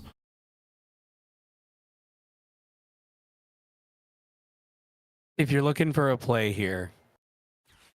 Yep, there goes the PP up. Probably going to try to take 2 more prizes here. Clairvoyant, the subjugating chains. ¿Qué dijo? Okay, and then Night Joker. I actually had to read what Enzorark did recently because I totally forgot what it did. And I just realized it hits for weakness, so it's going to knock out the Slow King. Oh man, did I have a brain fart. Wow. Knocks out the Slow King, knocks out the Tatsugiri. And if their hand's dead, their hand's dead.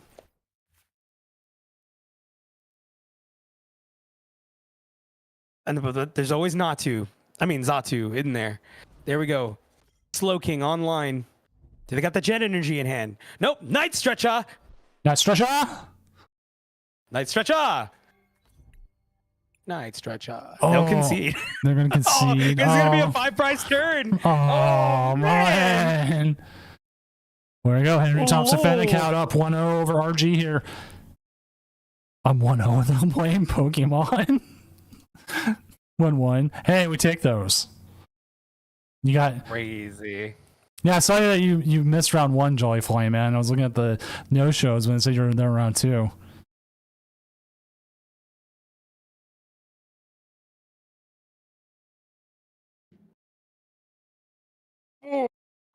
All right, game 2 here. Did you have breakfast yet, Doom? Ice cream.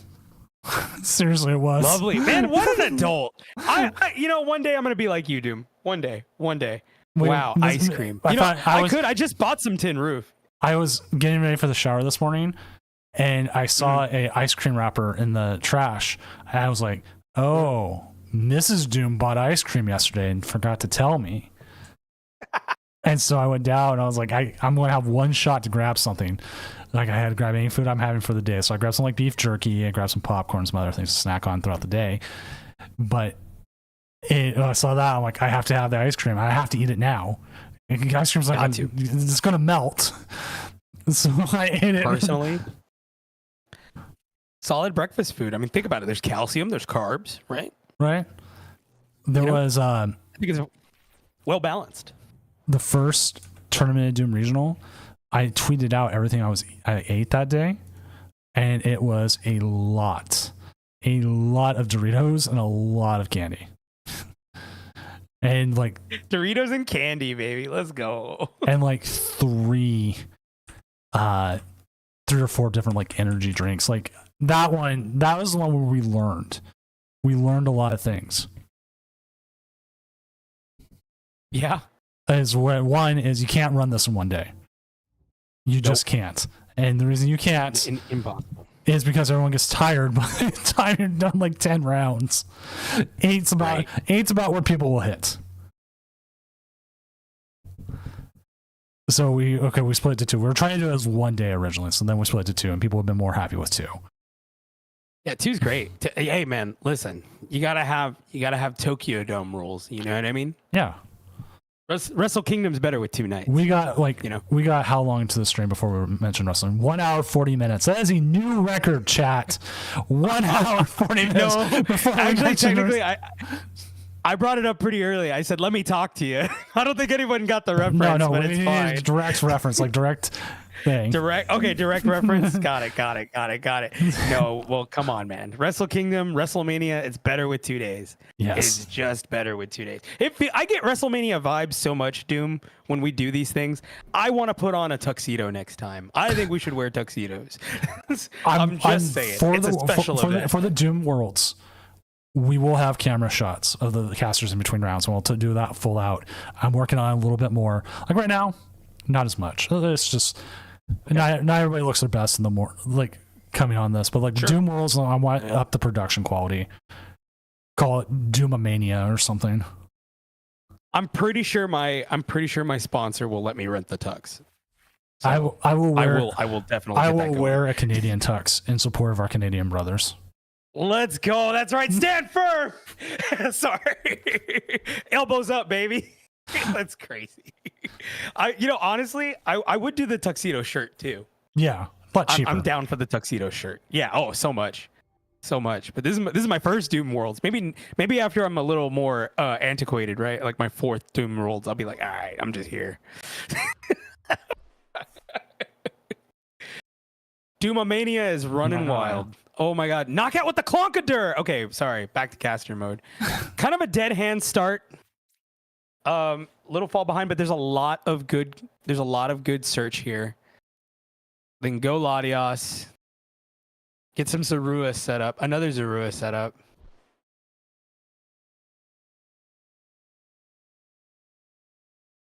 Henry Thompson's fan account just got set up so fast. But they have a trade opportunity here. So discard grabs. Ooh, a counter catcher here would be pretty good. Oh my god, Doom. They're moving so fast.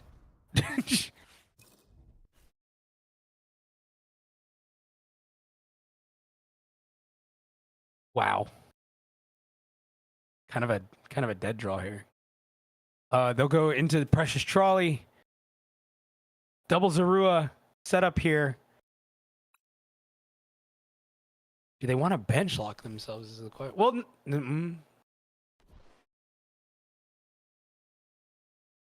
attach.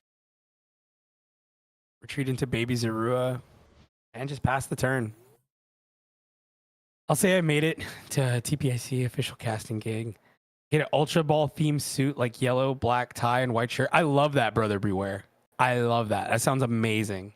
If I did, I'm going in flannel. Flannel suit or just a flannel? Just flannel and jeans. So that'd be my thing. I am not your professional caster. I am almost 40 years old. I am going to be comfy. I am not wearing a suit. I am an art director, a creative director. We don't wear suits. I don't own a suit. That's right. Funny story. Yeah. Art director, he says. We don't wear suits. I love that. That's so good. I had a director of IT back when I was working for this call center, and it was the day where the CEO was coming, so it was like a really big deal. Oh my god, huge Kiram play, and my IT director was wearing a Hawaiian shirt, and the CEO was like, "And you are," and somebody whispers in his ear, "Director of IT." Oh, hello. It's like he just was like, "Oh, you're that guy." It was just a really funny moment. It's like, yeah, we don't. He doesn't do the suit thing. We don't do the suit thing. I feel like art directors and IT supervisors could totally get away with that. Art directors do. Like we have like people show up. I'm wearing like a flannel. Sorry, one sec. Monito 5640, thank you for the Prime Gaming sub. That's why I had to say just a second. Because it's doom. I wasn't sure if you were doing a judge call or like what. No. I was like, oh. But yeah, like I wear open flannel and they show up like, what's going on? I'm like, I'm a art director. Who cares? A creative director. Yeah. Creative types, man. Come on. Be happy that I groomed my beard this morning. Exactly, dude. Exactly. Does Squawkability rotate? No. Nope. Got one more year. One more year. If it's got count your days. If it's got EX by the name, it's still in. Count your days, Billy. You're on the clock. Nice stretcher. And no worries, Monito. It happens, and it's just like, oh, cool. And I just give it a second because otherwise, Gur sings in my ear, and I can't hear what I'm saying. You know, I need to listen to Frodo without commercials. Oh, thanks. All right, I do have a thing for when people sub, and here it goes. Welcome to Doomco, Monito. As our now CEO of commercials, please make sure that all the commercials that do come through for people are things like Taco Bell or Pizza Hut or delicious food, you know, because I like food. So I know you can't do anything about that, but try. Yeah, right. I was like, we got ad reads? Ad reads? Yeah. Oh, do you want me to hit the ad reads? I have four ad reads. Here we go. Ad reads as they trade here. This trade was brought to you by Tabletop Village. Tabletop Village is located in Seattle, Washington, as one of the premier locations for Pokemon, with a vast array of items you could get, which are right now mostly out because, hey, scalpers and other things, and just demand other stuff. Just an amazing place to go play. If you're ever in Seattle, it's an amazing place to go play. And hey, if you use code Doom5, you can get 5% off your orders at tabletopvillage.com. And if you show up and say, hey, Doom sent me, they'll go, okay, cool. Nice. Then our second sponsor tonight, and part of our pricing, everyone here is added to the pricing, all the sponsors, is Rogue Energy, the official energy drink of the Tournament of Doom and Doom Championship Series. Use code DOOM, DOOM, at rogueenergy.com to save 20% on your order. That's for anything. And also, our champion will get a free tub from Rogue Energy of their choice, including international to a point. Like, I have to see how much the international shipping is. We'll see. That shipping's on me, but yeah, Rogue Energy. I was gonna say that's the Rogue Energy PP up of the game. There we go. You want to stay up all night? There we go. With Rogue Energy. You're welcome. No, Stay up all night with Rogue's Energy. And that's game. Wow. And this all game with Kiram. Straight Kiram plays. Wow. And this Kiram play was brought to you by Doomed Gaming. Doomed Gaming. Doomed Gaming. Playmats, artisanal stuff, and more. And our final one, Matoba Design. They take really amazing photographs, and they sell Pokemon too. Check out their eBay store. When the link pops up in chat, you can find a vast selection of products. And also, if you ever get a chance, check out their Instagram for their pictures. They get a hold of some of the weirdest things. Like they took photos, like amazing photos of like the first place champions cards from last year. Like they get them. Ike, if you're in chat, if you want to talk about it a little bit, but they get it and they take these amazing photos. Let me see if I can find their Instagram real quick. They just get everything and put it up. So find out about about energy drink. What, they're not supposed to? What's up, Eliza? Sad starts, to be honest. Yep, it happens. Let's see. Who else do we have real quick? We do have Blazy still going. King Heracross. Let's see what their game's at. Yeah, let's go into Heracross. A fan favorite, King Heracross. 1-0 over Chino Gamer. Let's go ahead and jump in there and see where they're at before we turn them on. Sounds good to me. Oops. I was moving everybody but me into the channel. Excellent. How far is this game at? Looks like Terrabox versus Dragapult. I think it's early. It's in a point right now where we should be able to get it. I will update the names and everything as soon as we get in there. All right, so we are in. I will double check who is winning. Heracross is up 1-0. So let me go ahead and update your names for you. And the thing, even though this might be game right, no, it's just a sub. Just a sub. I'll update the names and then which player is where. There we go. 1001. There we go.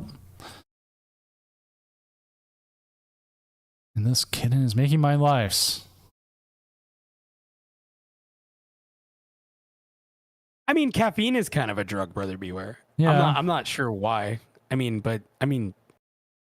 not.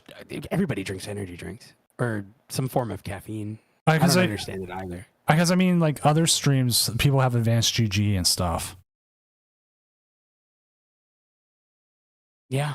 And so, or or gamer subs or something like that. You know what? Actually, I do have the creator code of conduct they have, and I can look that up. So I don't think it's an issue. There's a full creator code of conduct. I should probably look into that actually, because I believe it's public, so you should be able to find it. Okay, I always thought it was just no swear word. All right, bet. No, there's a full thing of code of conduct. Got it. Definitely gonna start cleaning things up. I gotta go through my clips, man. I'm sure I have some like really bad ones. All right, and then we see an Itchy Pollen onto the Saber. Like one of them is inappropriateness for children. Use of mild, subtle, and occasional use of cheeky humor or memes is fine. Okay, that's like one. That's like one of them. That's one way to describe me. Cheeky. Yeah. Excessive profane or vulgar language. Occasional use is fine, but never with ill intent or directed at an individual. Got it. Definitely have to not do that. I used to be a rage content guy. I'm really glad I don't do that anymore. Man, was that eating me alive. Ooh. How are we not friends on Discord, Eliza? I swear I've messaged you before. Whoa.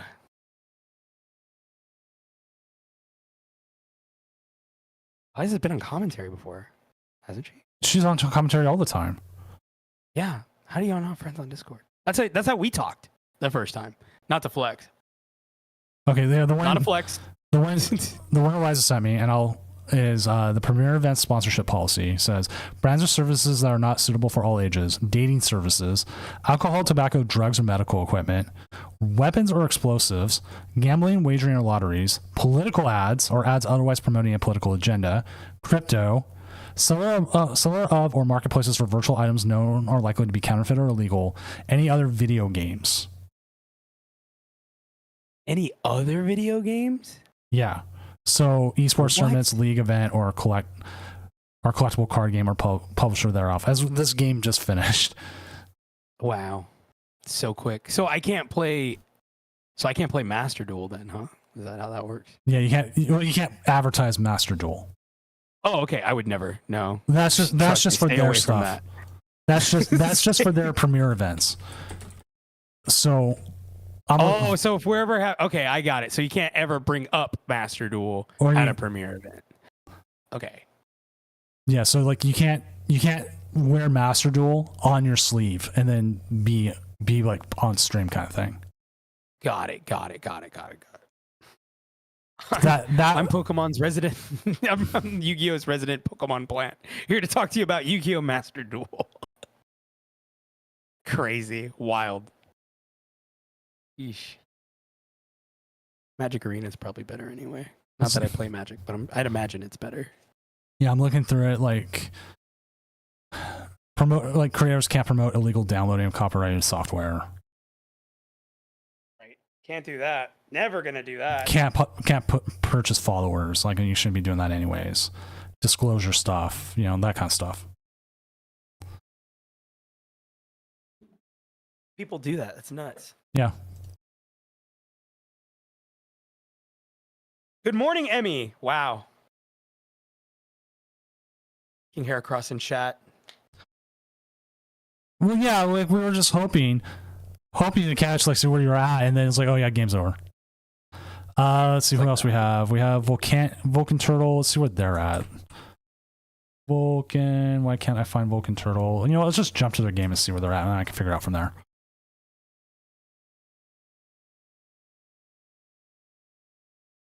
All right, Vulcan Turtle is currently done. It has to be done. There's no way. What about Blazy? Blazy is playing. Let's see how far into this game they are. Oh, we see a Dunsparce EX in here. I know. I got to find out how far it is before we get there. It's a ladder game. Yeah. It's a ladder game. No, this is it. I mean, this is game right here. Blazy's winning this game, right? No, he lost. Okay, so no, we're going to go into this. Just lost. Okay. So we're going to game 3? Going to game 3. It's going to game 3. All right, cool. Game 3. Woo, woo, woo, woo. Our first game 3. There we go. And I'll update the names here. So this will be game 3. And I will have our player names for each side. So this is Blazy36 versus Joni794 with Goldango as part of it. Love that. Goldango to Dunsparce. Using the Dunsparce EX to attack over the cornerstones. There we go. So this will be game 3 here, as we got about 37 minutes left in the round, as you can see with our nice fancy timer now we have on the screen. Love the fancy timer. 1-1. I'm on a mission to catalog the other category. Alex, if you're able to do that, thank you. They should update as they propagate a little bit more.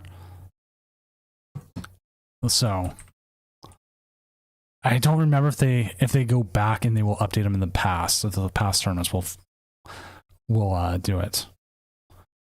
So, but knowing those, it helps, and like we can jump to others and see and do more. Double hoot start, okay. Really good start for them.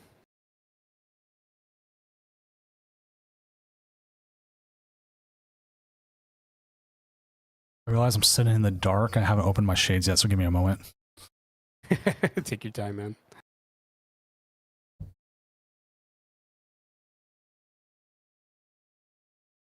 All right, they're going to nest ball here. Setting up the fan.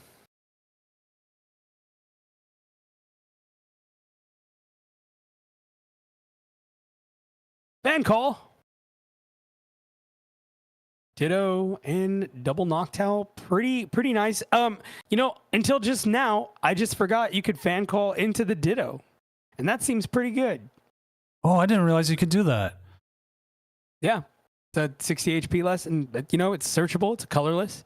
It's why I'm really glad I get to commentate these things, because I get really interesting tech for myself.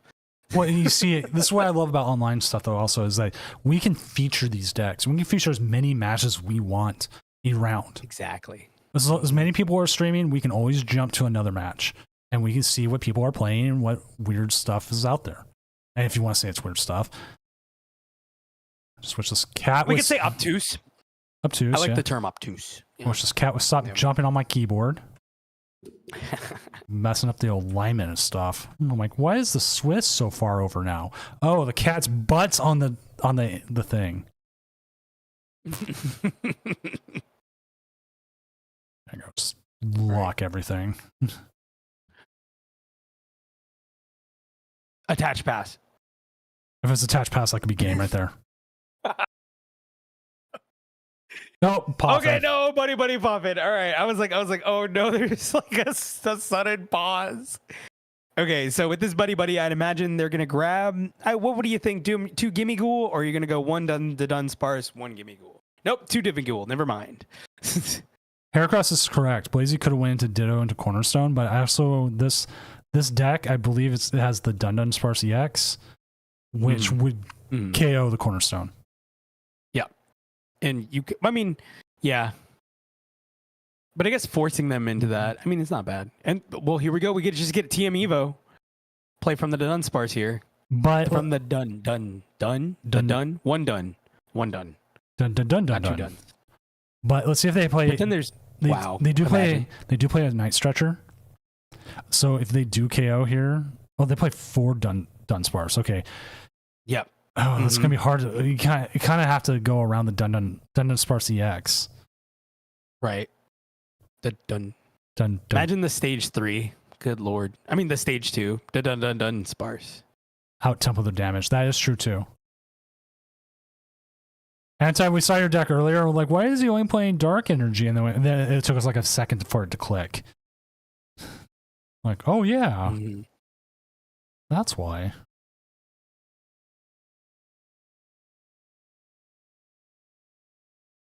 That's true. Can set it up via Crispin maybe here. They got to go wide here. You go shotgun formation.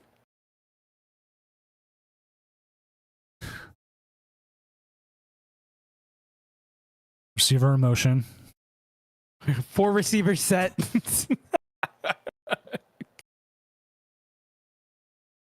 Crowd is going wild here in the Doom Dome. The Dimmadome. Doug Dimmadome. The Doomadome. The Dimzel Dimmadome. His name is Doom Dimmadome. Crazy. Yeah? No? You're cooking, Blazy. I see what you're doing here. Plus you get another Knock Tower here. Believe in Blazy. That's all you can do. I'm believing. I'm a believer. They could also saw block here if they really wanted to. No Turo, no switch. It's going to be very punishing. Okay, double nest ball.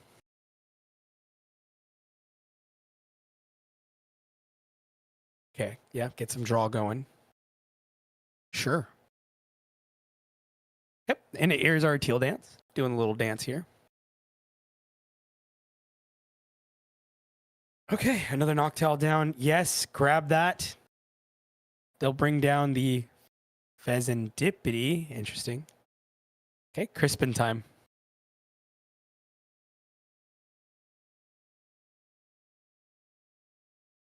All right, I just put in the secret chat. There's a secret caster chat.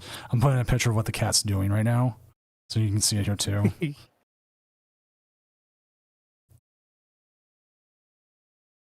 She is making air biscuits. Oh. Love that. Such a sweet kitty. All black kitty. I should put up a poll later. We kind of have a name, but also we'll see what people think of a name. The name, we'll put that up later in the stream. And I always forget you can attack with the fan rotom. What is wrong with me, guys? I need to remember the fan rotom is a thing. The Pikachu. 70 HP is so good. Oh yeah, the Pikachu's in hand. Yeah. The Pikachu's really good in this matchup, considering if you can get a KO with it, then you can prevent. They cannot KO you back. Unless, that's right. In this matchup in particular. Oh, they got Monkey Dory, but I mean, they'd have to like get damage on. So I don't know how they would do that. Okay, no, you're right. No, very good. There's no way they can. There's no poison. There's no way to put damage onto yourself. I should do Twitter cat updates. Make a Twitter for it. I also love cat cams. Those are adorable.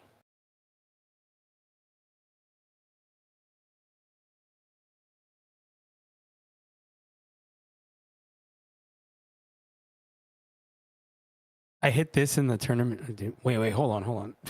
That's got to be a joke. Someone's posting that they hit a roaring moon. I'm like, yeah, well, that's not a turbo moon is not legal with the Luminion in there. Yeah, if that or the trekking shoes. Yeah, if you run into a deck that is not legal, call a judge and you get a free win. That person will get a free win. That person will be disqualified from the tournament. Yep. We're not doing that here. No way. One part is that the only way that happens, and most of the people who have it happen have not shown up, is if you submitted a deck list before Thursday and you did not change it. We had someone submit a deck list day after the signups opened, like a month and a half ago or 2 months ago. And I think they never changed it, and I don't think they showed up. No. Well, I was hoping that would be the case for most of them, right? Like they just don't show up. People that never updated their list.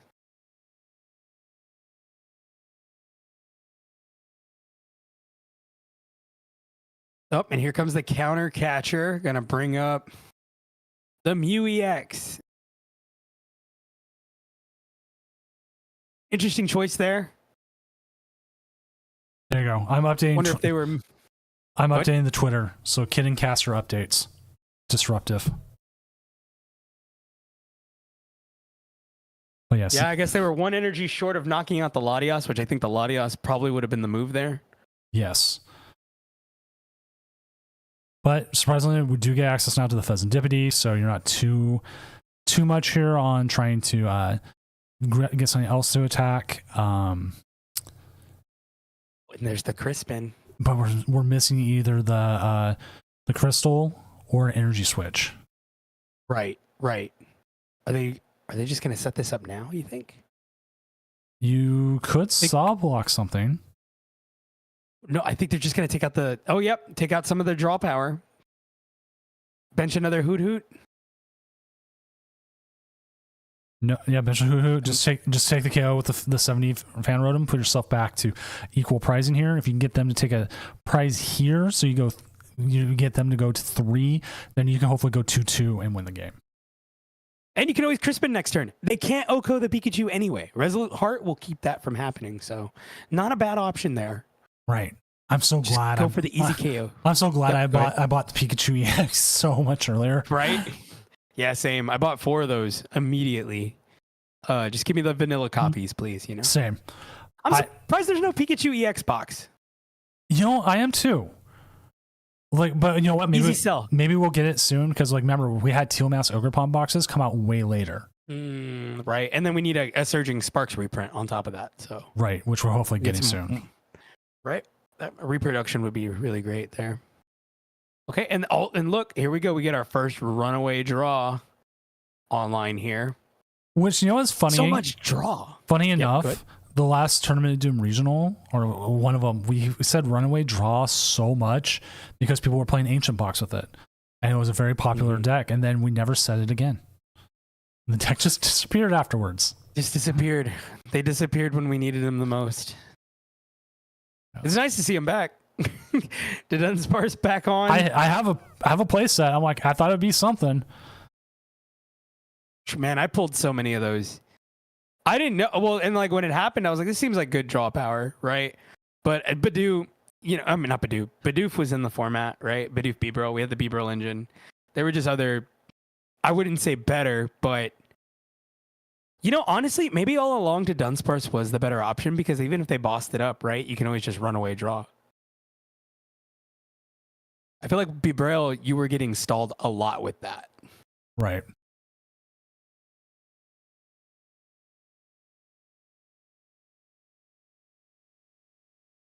So this is a very interesting predicament for Joni here.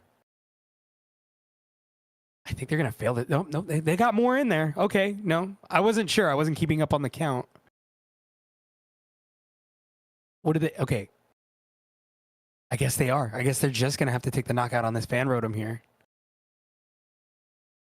There it is. Yep, making it rain. Like, I would like to be like, do you not take the KO? But you need to. Chat, yeah, no, definitely. Chat, if you can think of it, would it be better here to take the KO or not? Because we know from what we can see with the hand that Pikachu is going to be able to attack this turn. And possibly even get set up for another turn. I think the whole thing in their mind is, well, I'm stuck either way. Right. And at least a prize is better than no prize. Right. I mean, they got to keep moving because now they can just take multiple prizes here.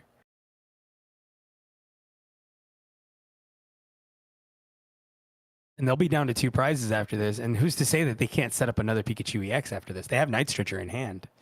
All they're missing is a Crystal. They play Crystal. Yeah, Am I crazy? What are they playing? They should be playing. Yeah, they play the Crystal. Mm-hmm. And all they need is Hoot Hoot. There's the other Crispin. I mean, honestly, hey, look, all they're missing is the Crystal. And you have access to it next turn. I'd almost just put it on now because they don't have a way of going through this Pikachu. They have no damage out there, so they can't use Goldango. Exactly. No way to get the knockout here. That Resolute Heart ability just coming in clutch. But I mean, wow. But you have to discard 3 energy still, and without the crystal on, you are going to have to discard all 3 you have. Right. Mm-hmm. So at this point, though, now it's a little late. Oh, no crystal. No crystal. Not enough energy. No. Oh, and no super rod. See, this is where I think a rod would be really good here. But we can get the prizes here. Right. Oh, you think they could? Oh, well, also, there's Clefairy. I mean, Night Stretcher. Is that enough? I think so. It's close. There's also Terrennial Pump. You Crispin Terrennial Pump. And then you could pop up. Actually, I think that would be the move. Well, there's that too. What's what they do We'll here. see. We'll see. They have options. They got options. We'll see what they prized here and what they have the possibility of grabbing. Double energy switch. Mm-hmm. Okay. Energy switch now. Oh, that makes sense now. See? Now he's just loading to have it up. more energy up. Mm-hmm. Mm-hmm. Because it's just discard 3, not discard all energy. Discard 3. 3 energy. Yep. So now you can just discard all those grass energy. Because that is the most, the energy you have the most in the deck. And then you're set up. Night Stretcher. And it's game. And wow. Big brain plays. Then, on top of that, if they find their crystal here. Oh, yeah. And. No. But energy. Grass energy. It doesn't matter. Yeah. No, they have energy in hand.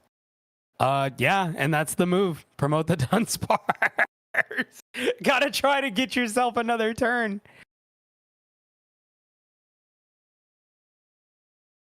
Pika kind of nuts here. Pika is going nuts. But it's like, you kind of have to hit it. You got to hit it with something. A gnaw. They're going to gnaw it for 10. Yeah, but that breaks the barrier. Yeah, that's what I'm saying. That's what you got to do. You got to do something. You got to put some damage on it. There's no boss in hand. They already hooted. Iono wouldn't help them here. They need the Crispin in hand. Dingo needs a way like a Vengeful Punch. Crazy. Maybe.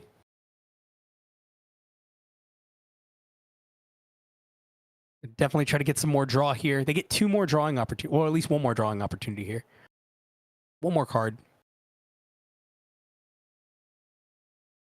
Okay, yeah, no, they're gonna gnaw here. Get some damage on board. They overextended, I felt, a little bit there on the Pikachu EX. Right, because now they don't have it. I mean, like, okay, overextending isn't the worst thing. Right, but then they still have draw power. They still have 1 more card they could draw here. I would try to thin. I know there's more energy in there.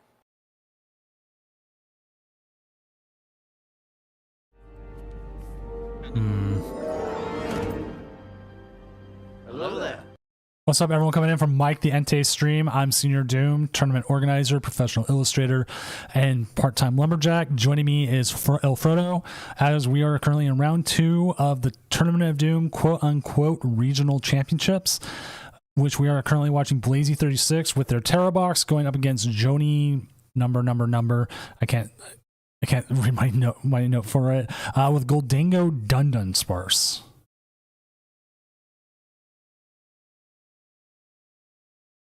So we are hoping to see here, well, game from this. We didn't see game 1. We had a different game on. Went a lot quicker, so we had one of our backup games. Trying to make sure we always have a game going, so we're not sitting here talking for 40 minutes.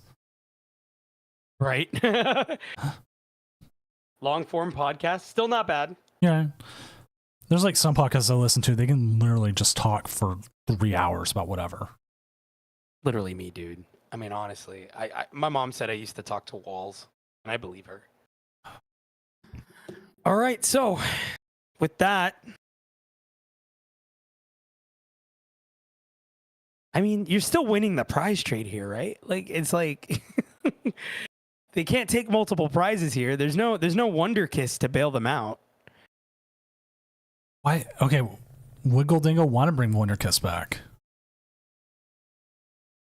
I don't know why it left. Why wouldn't you want the option? Because we had a more effective version show up later.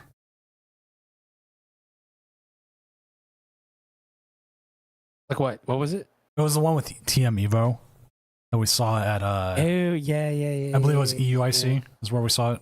Mm-hmm.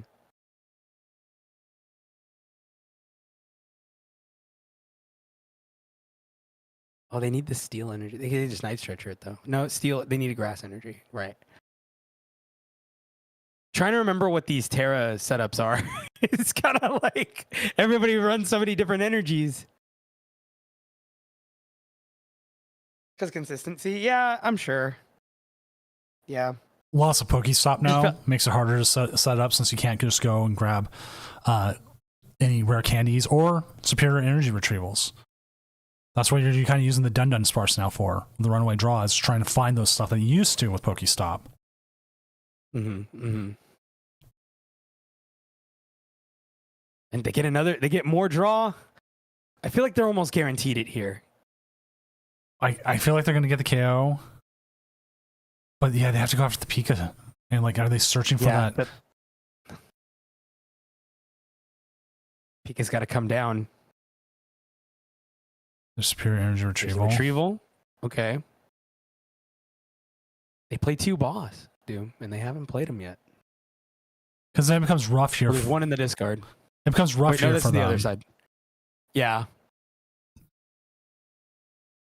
I'm just trying to figure out how they do this. Because Stadium. Yeah, they can't knock out with Clefairy here. Yeah, you're right. And that's what I said. It goes back to my original point. They've overextended. So, and there's the boss. Realistically, though, they have no way to get energy back into the deck outside of Night Stretcher, but it doesn't go back to deck. It goes to hand. Yeah, no stadium bump. They don't play stadium. That's crazy. So Bear doesn't do enough damage. No, Bear will not knock it out. But you could sob Bear Iono. That will put him down to 1 card. They still...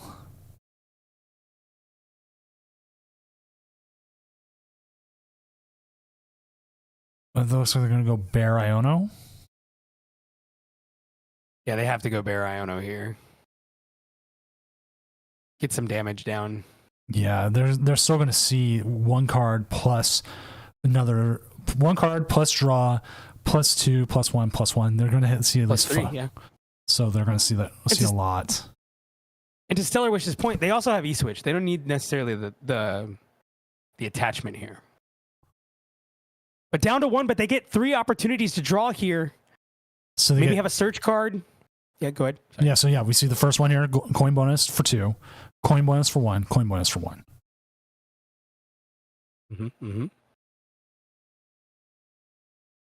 See, this is where a Badoo would come in great. You could have Badooed them. Right. Oh, Cypher Maniacs. Game? I think that might be game there because they got one more. But would it be enough? Oh my god, yes. If they can get enough energy in hand. Wow. There's the first one. Yeah, I think that might just be game. The Cyphers was exactly what they needed. Exactly. The top deck on the Cypher. But and funny enough, that could have came off the Iono. Oh, and they got energy retrieval in there. They definitely hit the numbers. They have to. Doom, I think this is it. Like I'm just make it rain. 20 shorts. That hurts. Oh, just so close. Making it rain with all the energies, hitting them for 350 with the knockout. Wow, Joni takes it over Blazy. Goldango says, we're still here, making it rain. Insane. All the time. All right, so I'm going to move us to the caster hangout where we also have our next round, Eliza and Ryan, waiting for us so we can all kind of have like a nice little party here for the last like 13 minutes. All right, sounds fun. Let's get in there. Just being like on the organizational side of things. Hi. Like we're in here now. Just make sure we're like interrupting like a secret conversation or something. No. We're just yapping about thinking about not playing the game and then ending up playing the game because we can't help it. So yeah, we just watched Goldango absolutely murder a bear. So murder a bear. Yes, the poor bear. They just hit Cypher Maniacs and the works. It sucked. Oh jeez. It's really crazy how many options that you can with just infinite draw. You know? You mean there's a card that says draw 2 cards and I'd get to draw 2 cards? Every time. Even better, it also says draw 1 card. It's like multi-purpose. You can draw 1, you can draw 2, you can draw 2 twice. It's fantastic. It's a fantastic, man. And then you pair that with the little worm, right? The Dunsparce, and you just draw whatever you want, whenever you want. It doesn't really matter. Nothing stops shuffling in they worm. And then if you throw in the Mamoswine, you got 2 Mamoswine EX on the field. This is a different deck, but then you can just grab Dunsparce and then the Dunsparce. You shuffle them in, then you grab Dunsparce. The next turn you grab the Dunsparce and then Dunsparce, and you just permanently draw 3 every single turn. And then after your opponent plays all their pivot and switch outs, you can just put a Knackley into play and go, oh, you can't retreat, haha. That's the one. Or you can do it with what is it? Hopsandaconda or whatever. But Knackley's a basic, so that's probably a better option. Be right back. Just changing my deck. Just bring something up that's resistant to psychic and just go, all right, no damage corner, no damage corner, no damage corner. Had that done to me at a local last week. That's just with a double turbo. I didn't realize I could just evolve my Hoot Hoot into a Noctowl and then attach retreat. So I sat there for 8 turns wondering what I was doing with my life. Anybody here that thought that Control is dead clearly has never talked to the Control community because they are Control is never actually dead. No, that's we're looking at All Out Blitzel's newest take on it. Ooh. Hey, look at Knackley. And there's one fighting energy for it. One fighting energy just I for the love it. Nacli. And the Luminous is for the stupid and either Nacli. Clefairy Oh my god! or And Monkey the or energy search Nacli. to find it. That's even One crazier. energy search. What is it? What is this? Wait, This is what I Tape look on this for. Nacli. Hold on. which also real quick for everyone in chat, like when is there two new voices? These are our casters for the next round, Eliza and Ryan. Eliza and Ryan, why don't you give yourself a little introduction so that people aren't entirely like, why is there 4 voices now instead of just Doom and Frodo? Ryan, all you. Oh boy. How's it going, everyone? My name's Ryan Ferry. I'm from Lexington, Kentucky. I don't really have a fancy alias yet, but I love Pokemon, and I'm so grateful for this opportunity. Been playing for 10 years and hoping to use some of my past knowledge along with just being able to yap at infinite power to see what happens. And I am Eliza, otherwise known on Twitter as Eliza Sheetpost. You can find me at that link that I just dropped. I'm also the owner and general manager of Project Artemis, and I don't really do much anymore. I kind of just run the team and play Pocket, and occasionally Doom hits me up and is like, yo, you want to do something fun? And I'm all for it every time. That's what I do. I just randomly hit people up. I'm like, hey, free Friday night? And they're like, yeah, I'm a Pokemon player. What do you think? Yeah, the tournament starts at 11 p.m. Eastern. I'm here for it. But there you I go. should probably Okay, post so on my socials that we're live. yeah, it's always a good thing. But Frodo, what's your take on this? Like everyone, we all got takes on this. Like I knew All Out Blitzel was bringing something like this. He does it every time. So Yeah, like I said, it's something that haunts my nightmares, to be honest, especially in a format where everything's so uncertain, and a player like All Out Blitzel who's able to just consistently find cards and just they know their sequencing, they know this deck. It's crazy, man. It doesn't matter what control is now inevitable, and you need to prep for it. You need to be ready for it. You need to test for it. So I've also Control never actually leaves. no, it doesn't. And like Nope. I realize I'm updating who the casters are. Also, I need to put that I am your MC after this. I will show up randomly in between rounds just to make sure everyone's looking at stuff and knowing what's going on. Man, I'm looking at this all-out Blitzel list, and I just feel like I'm looking at a Trainer Trials Singleton list. Like, Yes. A lot of one-ofs, yeah, for sure. The 2-1-3 Pidgeot line. Love like it. this is what I want to see. Like, these are the kind of decks that I am here for. I am a control fiend. I love seeing it. I could never play it at this point because I just don't get enough reps in the game to understand all the lines and stuff, but watching a good control player play control is probably one of the most satisfying things for me. Whereas then I'm the 100%. other way where I'm watching a good player play control. I go, God, stop giving people ideas. Yeah, for real. Well, because the cool thing about control players is they know every deck in the game, and they can read every player, and it's just such a unique skill to have in this game. Like, to be a control player is like next level skill ceiling for sure. And also, if you still want to get into the tournament, you have 7 minutes to do so. You will start off 0-2, but 5-2-1 gets you into day 2. So you could win out.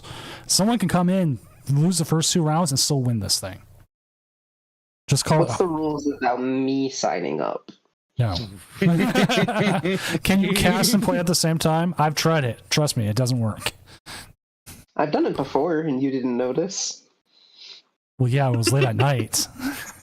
I mean, I'm more awake right now than I ever am. You can multitask? What's that like? Okay, I so definitely can't do that. I have like no brain power. Do records carry over to day 2? Zero. Yes. Mrs. Doom came in, and I was working, playing a game of Pokemon TCG, and listening to a podcast all at the same time. And she's like, how do you do that? I'm like, ADHD. pretty much. I have to see if I can find it. But there's a picture of me where on one of my screens I'm playing Pokemon Unite. Another one of my screens, I'm playing Fall Guys. On my phone, I'm watching a YouTube video, and then on our TV, I have some movie running. And it's the most insane thing because I would literally be like, I'd have a controller in my lap for Fall Guys and then a controller in my hand for Unite. And I would just be moving the analog sticks and then bumping my knee into the triggers when I needed to jump. It was, Oh my gosh. it was something. See, once they started adding the second control stick to things, my gaming capabilities went out the window. That's one of the reasons I switched to card games. Card games, I gotta have like another 2 screens going because they're just so slow. Right. Except for Pocket. Pokemon Pocket, so fast. Actually love Pocket. Doom, run a Pocket tournament. I need cash prizing for that. That's like the setup for Pocket tournaments is cash prizing. If somebody wanted to give me cash prizing, then yes, I would run one. But time to put together a 2,500 person tournament where 2,000 people bring the same deck. Hey, there's some differences. What do you? I mean, no. Right now the meta is very diverse, like incredibly. I haven't been. Pocket has an insane meta right now, and the card pool is so large right now. Oh yeah, we have a large card pool, and they've caught up really quickly. But they're just gonna keep feeding us sets every month. So like, I feel like I'm always gonna be on edge no matter what. The power creep has been super real in Pocket too, from what I've seen. No kidding. 100%. It's 100% a gacha game. It's going to like, okay, there is actually a subreddit called Gacha Games, and they show how much money everyone makes. And Pokemon Pocket has been the #1 gacha game for like 4 months in a row now. Crazy. Since it's come out, it's like even got your wallet. Yeah. And like, I'm a free to play person. Aside, I do have the like monthly subscription pass, but like, I don't know. That's like such a small thing. But like I have, looking at the meta share right now for Pocket, Dialga, Arceus, Giratina, Darkrai, Gallade, Hitmonlee, Gyarados, Manaphy. Like out of the top 10 decks, the only one I don't have is the Charizard deck. And that's just because I didn't open the Charizard packs because I was a Pikachu player in set 1.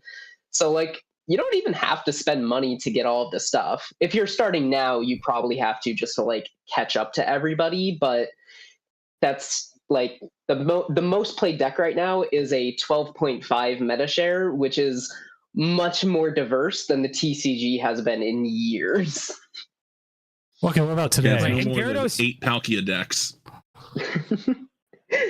Okay, so out of the top 10, 3 of them are water decks. One of them is Gyarados, one of them is Articuno 18 Trainers, and one of them is Palkia. So Articuno 18 Trainers. That's my kind of deck right there. And Articuno is from the first set. So if you're like still on the first set, double Kuno is just the way to go.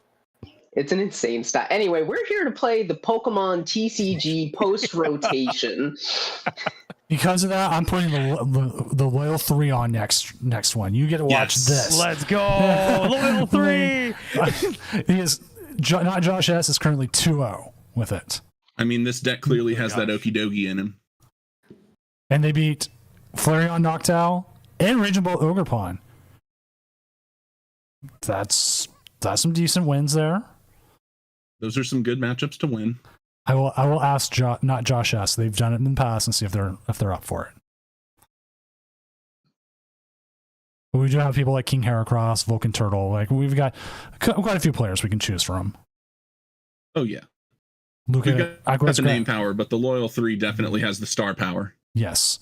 I always ask Lucas, and there's like other players I know. So we have options. Gotta love options. Jam, the Horseman of Death of the Tournament of Doom is currently 2-0 with Archaludon. Coming in with that poison. I don't like that deck. With Archaludonk. Yes. Archaludonk is so good. Not Josh. Okay, Jeff. Not Josh says he's down to stream. Sweet. We will get you on next round then. You are currently #1. I don't know how it determines that you're #1, but you're currently #1. Because I mean, everyone's opponent win percentage is 50% or 68. About. There's probably some arbitrary like, when did you sign up? No, wait, no. Look, I updated it, and now they are not there. Oh well. We're still gonna watch. Yeah, it's 2-0. I mean, it's still fine.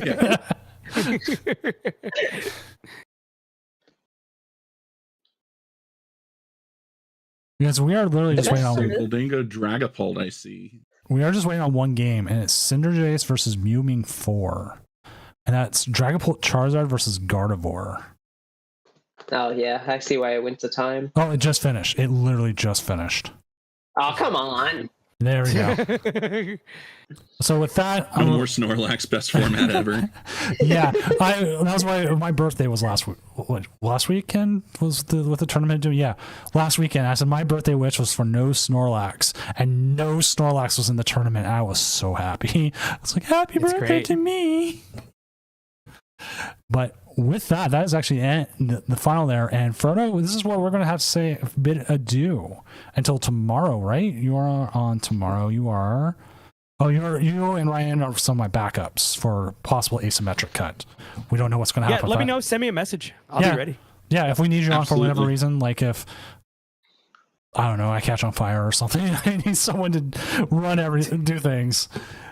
But we should hopefully see. At worst, we'll just bring you in. We'll talk. I mean, at worst, we might have time. So again, give yourself a little goodbye. Tell everyone who you are, and then we'll move on to Eliza and Ryan and our next round. Well, guys, thank y'all so much for having me. I'm going to go ahead and just put my socials right there in the chat. If you guys want to go ahead and click on that, follow me anywhere you like. Doesn't really matter. Oh, sorry. Let me VIP you because you are not VIP'd for some reason, and all my casters are supposed to have VIP. So you can do that. Already. I just want to ask what record is needed for top cut. Actually, it's what record is needed to go to day 2. It's 521. 521's mathematically guaranteed. Mathematically guaranteed. That's the number of points you need to get to day 2. Then after that, records carry over, and then it's just like a in-person regional. So 521 gets you over, and then after that, you have 4 rounds, and that depends. And someone is asking for random facts. While Frodo, give a random fact on your way out and paste your socials. Yeah, I'm going to put my socials again. Follow me where you like. I stream Monday on Twitch pretty consistently. So check me out there. Check out Twitter for updates. Random fact. Man, I'm not good when it's on the spot. Random fact. Dondozo is actually only 485 pounds. And honestly, you would think it's a lot more because it's a whale. Isn't it like empty? It's a whale? Yeah. I thought it was just a giant fish. I thought it was a whale. Oh my god, is it a fish? Yo, it's a catfish Pokemon. And me. My bad. I was like, what's going on? I grabbed a random card off my desk and it was Dondozo. And I was like, oh. All right, what do we got here? Like, you know what I mean? And I'm like, it's not a whale. It just looks like a whale. That's got to be problematic somewhere down the line. Anyway, all right. He's lying thank to y'all speak so of much. all he eats is sushi. All right. That's all right, everybody, take care. Thank you. We'll see y'all around. Later, Frodo. All right, I'm going to move us down to our thing. We do have is Goldingo versus the Loyal 3. Perfect. Okay. We do have 2 more fun facts. All right, what's your fun facts? I had to move everybody for a second. Oh, wait, I got to move us one more time. Sorry, I put us in King Heracross's channel, not the correct one. All right, so go ahead and drop your fun facts. Here's a fun fact that should be common knowledge, but is surprisingly not common knowledge to a lot of Americans. Singapore is just a city-state. It's not like a whole country. Like it's less than half the size of the state of Rhode Island. New York is bigger than the entirety of Singapore. Wow, I did not know that. That's the fun fact. Wow. Yeah, a lot of people don't. Singapore is just a city-state that got kicked out of Myanmar. All right, so I will give a fun fact, then I will disappear to the void real quick. Did you know that I have a cat disrupting this whole thing? It's been really, really hard because she keeps flopping around on the desk. So there you go. I'm into the void. That is a fun fact. I'm into the void. I hand you off to the very capable hands of Eliza and Ryan. Have fun, you two. I will interrupt if I need to, but otherwise I will be silent. See you later, Doom. Ryan, what's your fun fact? My fun fact is that Froakie protects its skin by covering its body in delicate bubbles beneath its happy-go-lucky air. It keeps a watchful eye on its surroundings. Oh, No, I Alex, didn't just read that from bulk on my table. Alex, you specifically asked for a food fact, so I'll hit you with this one. Margarine is so not margarine. I messed up. Miracle believe Whip it's not is butter. so popular in the States exclusively because during the Great Depression, it was so hard to get eggs to make real mayonnaise, and that's why Miracle Whip is so big in certain areas of the States. It's the certain areas where eggs were harder to obtain, so usually away from farmland and stuff like that. That's your fun fact. Anyway, we got Petron going first. There's a Dunsparce. No, they didn't go first. They went second. The other person went Dunsparce first. passed. Perfect. So there You is see a the world Arvin where for we the see trolley. KO, right? I think that's what they're mathing out right now. Yeah, they already have Booster Capsule. They just have it. Oh, yeah. But there's a Pheasantipity on the bench, so like it's not a game loss instantly. Yeah, if it KOs in between turns, that's fine, because then Pheasantipity still can't be used. They do have to deselect something here to grab the Brute Bonnet. Oh, yeah. I imagine it's the monkey that you deselect, right? They'd reselected something. Oh, they already had a Bonnet on the bench. Oh, they did it first. Okay. They're like, I know I need that. And we promote Peacherunt. Yeah, this is a pretty good turn. Yeah, I mean, guaranteed turn one knockout. I do like the Brave Charm on the Peacherunt EX as well, just in case. Now, correct me if I'm wrong, couldn't they have poisoned the Pecharon EX and then once they promoted... No, because it poisons once they promote. Never mind. Ignore me. It poisons once you proc the EX's ability. Oh, we see an attached to the Fez, and they can't even use Fez because of the poison knockout. Ouch. It is No, hard Alex, out here for a player right now. Crocodile meat absolutely tastes like chicken meat. When NAIC was in New Orleans, I got some gator bites or crocodile bite. I forget which of the two it was. But it literally was just popcorn chicken. Like, there was no difference in the taste. I wish my roommates would have been a little more adventurous and we'd have tried something like that. Okay, I do have to intervene with this. Can confirm that. I've tried it, and it is pretty much popcorn chicken. Like, yeah, tastes good on pizza, surprisingly.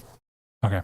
Back to the point. I'm very lucky when I go to events. I usually room with Sammy Turner from Australia, and she is a foodie, and I am not. So usually at like regionals, I'm the kind of person that just gets fast food and doesn't try the local cuisine. But we were there for a week, and she insisted that every single meal had to be at either a local cafe or a local restaurant.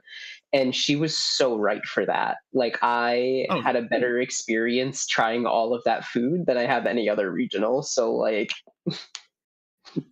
It is absolutely, it's part of the experience of going to all these different places.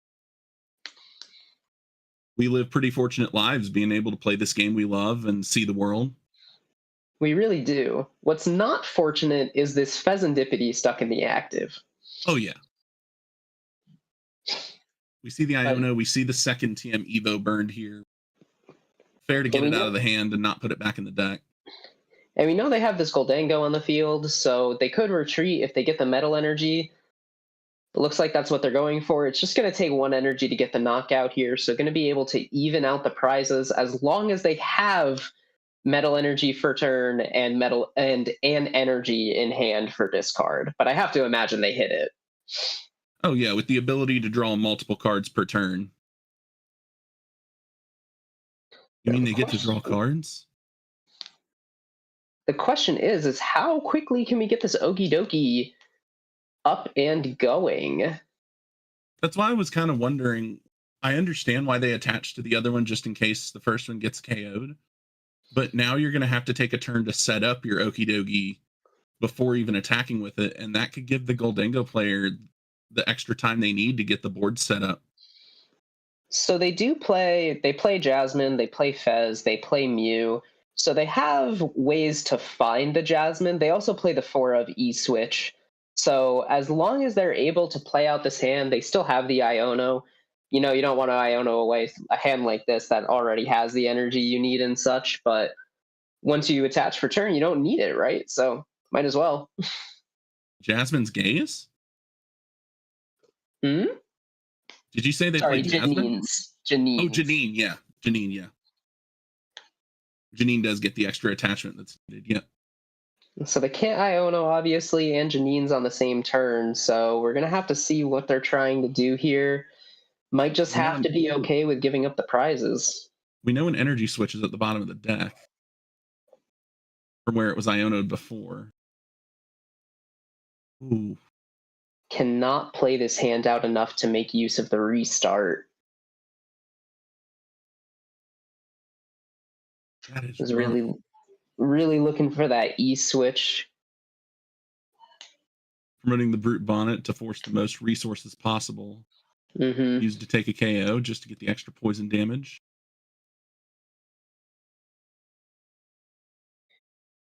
I do appreciate in the Twitch comments, Senior Doom putting Eliza Sheetpost as if Sheetpost is a last name.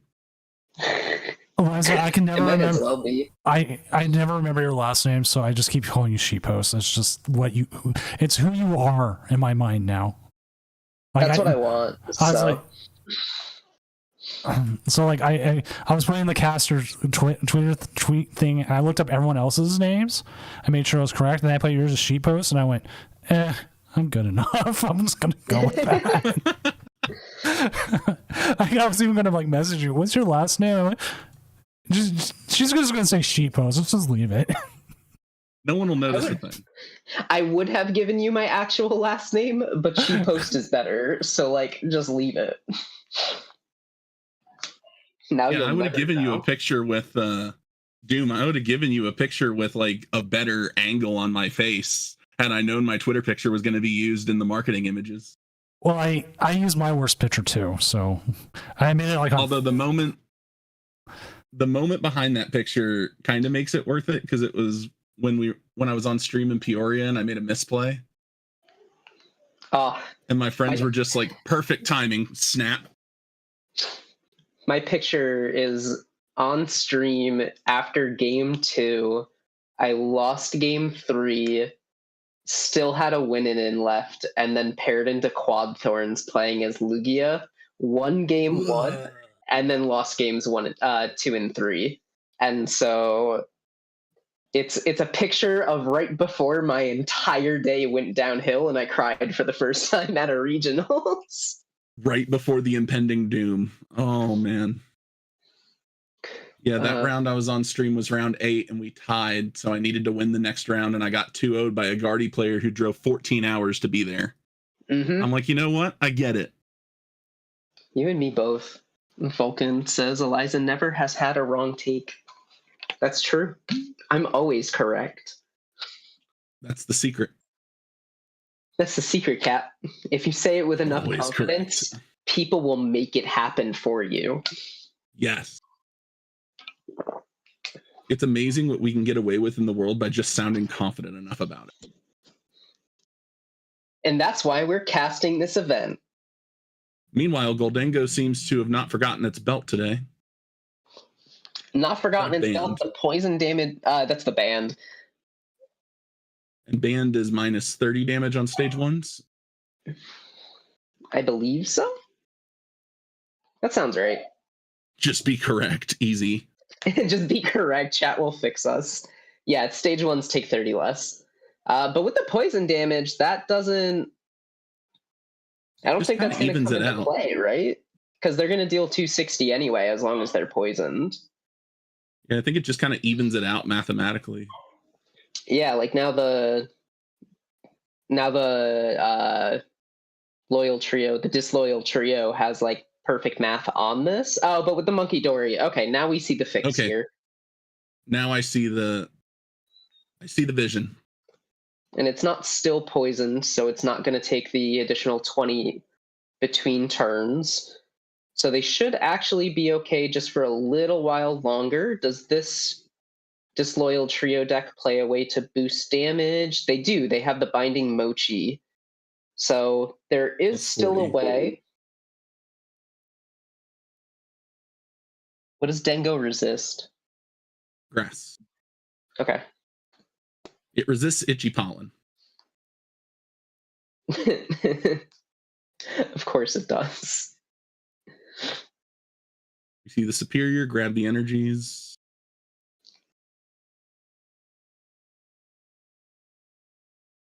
And that was what? Lightning, grass, water, and it was too fast for me to figure out what the. Not like it matters anyway. They're all going to get sent right away. True. This And the does poison put- damage. Yep. Puts the Dingo player down to 2 prizes, no access to Pheasantipity. They're going to need to find a way to KO this Goldango, obviously, if they want a shot at winning, but they also have to get in there and disrupt their opponent's hand. So it's looking kind of rough for the Disloyal Trio. I'm not really sure this is going to work out for them. That is a lot to ask right there. It is possible that they can counter Catcher and use the Petra Runt to be able to take a knockout onto either the Gimme Ghoul or the Dunsparce. That way there's a 1-prizer in their active and the opponent will have to have a gusting option. But they'll still have to get the Brute Bonnet and the Tool. There's the Brute Bonnet. They have the Tool. And Iono to 2. Iono to 2 doesn't even feel relevant here. Yeah, it's Goldango. You know, they have the Dunsparce on the bench. They have a Dango active. They have another Dango active. So it's not really, hand disruption's never really going to do much here. Let's see. They don't have any gusting effects in their discard pile, though. So the chances of them finding the gust is pretty high. But going even on prize is going to force them to find the boss, which is relevant. Only there was a way we could increase the amount of HP that the Okie Dokie has to work with. I guess at that point your only win con is to hope that they don't have it. But even with the ability to draw cards with one Goldango, potentially Stretcher for another one, and evolve into Dunsparce to draw more cards. Just decides to take out the knockout here, looks at their opponent and says, you know what? It does not matter if you find the boss you have gamed anyway, so I might as well just take the knockout, make it easier. Does turn on the counter catcher for the Goldango player, of which they play 2. So now they have 4 outs. Tossing the counter catcher, deciding they don't even need it. Yeah, discarding an Arvin tells me they have it. Oh, Double superior. We're going to game 2. we don't need boss's orders. That is a lot of damage. It sure is. If they had used the Arvin to try and get the counter catcher onto Dunsparce, maybe it would have been relevant. It would have turned off counter catcher, would have forced them to need to find their 2 of boss. But even then, it's such a stretch. Like, it's a Goldango deck. They definitely have everything that they're looking for. Just take the risk, hope it pays off, and it just doesn't that time. Exactly. Sometimes that's just what you got to do. It's just like that sometimes. They Story don't think says it'd be like it's it is, but it do. Jover, but it's actually, it has to be Jover because we are watching, not Josh. It's got to be Jover. It is Jover, but in fact is just begun. You're doing it right. Stay hydrated out there. That's good advice. Love water. That's my favorite drink. Nothing tastes better than waking up in the morning, looking at my room temperature water bottle and chugging like half of it. Oh yeah, that first glass of water feels perfect.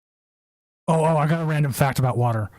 The brand Liquid Death originally was just was originally just a marketing experiment, and they didn't have a product. See if they could do it. Yeah, and then they found out people wanted that product, so it became a real product.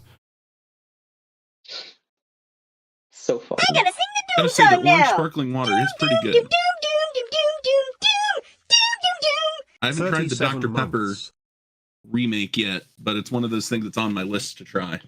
As someone whose Dr. Pepper is my lifeblood. Uh, You trying to say I have bad taste? No, I'm just looking at the Okie Dokie star and the hand and going, Oh ugh. God, yeah, it's brutal out here. That's more what I'm kind of disgusted by. I'm a Dr. Pepper stan. Yes. But we don't see any bench. It Hey, just wait a minute. everybody in the active. They don't get any supporters off of this though. Is it even worth using Iono here? I would just attack. And I do need to interrupt one more time. Emiosaur, who is our Pope of Random Facts, has redeemed, and so you do need to respect their wishes. I've already did it, so it's up to you two now. I didn't know we had to do another random fact. Let me grab more bulk. In Fire Emblem Fates, there's 3 characters, Selena, Odin, and Laszlo, who it never gets explained in the main game, but they actually are from Fire Emblem Awakening, and they traveled through a cross-dimensional portal at the behest of an interdimensional dragon. And then took up pseudonyms, and you don't find out any of this unless you pay for the DLC, which is now impossible to get legally because the eShop is down. They put lore behind a paywall. They put lore for these 3, and the best part is that these 3 characters are just the children of other characters, so you don't even see them in Awakening unless you specifically marry off their parents and have them have children, and then you get to meet their kids, and you don't even learn a whole lot about their kids. So these are yeah, by the way, we're going to game 3. Yeah, we saw a scoop from the Pheasant. Not a whole lot happened there, but there's your fun fact from me. So fun fact. Read me another flavor text. Yes, that was the plan. Zorua changes appearance into the forms of others to surprise them. Apparently, it often transforms into a silent child. It's not even phrased like a fact. They're just like, we don't know what this is. It's the Pokedex. I do like the concept of Legends Arceus, the Pokédex being written by Laventon. And apparently Laventon's from Galar. Oh, I didn't know that. So you see comparisons between Galarian Pokemon and the Hisuian Pokemon a lot in the Pokédex.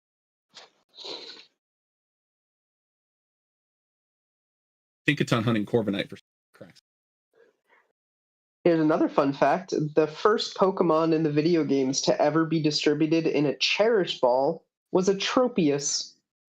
And BDSP has a reference to this because one of the Ace trainers uses a Tropius in a Cherish Ball. You played through BDSP enough to notice that? I 100%ed BDSP. Oh my gosh. Everyone said they wanted a Gen 4 remake, and then they gave us a literal 1-for-1 copy of Diamond or Pearl, and people complained. They wanted Platinum. Right. But they didn't ask for a Platinum remake. They asked for a Gen 4 remake. And so they got what they wanted. The monkey's paw curled, and they don't get to be mad about it. I loved BDSP. The art was great. I loved Diamond and Pearl. When I say Gen 4 is my favorite gen, I specifically mean Pearl. Platinum's great. But when they were like, here's just Pearl version, but with the best graphics the series has ever seen, I was fully sold. And contests are back. Whew. I did adore the art style. The art style was so good. Everyone was like, these look awful. And like, I don't get it. From the top-down view, everything's just a really cute chibi. Anyway, this game has 3 energy. Tackle for 50. I love this game. The Pokemon TCG sure is a multiplayer game. It is one of the games of all time. That is a 570 damage or 520 damage chain craze we see there. This is just, that game 1 was really interesting. Game 2 was just a scoop, and now game 3 is not looking good. Game 3 is top deck Goldango. See what happens. There's Well, Marvin. Might get us something. Buddy Buddy and TM Evo probably has energy in hand, so they're at least going to be able to set up 2 Goldango here, assuming. Nope. Gonna go with the. You think they're setting up Goldango?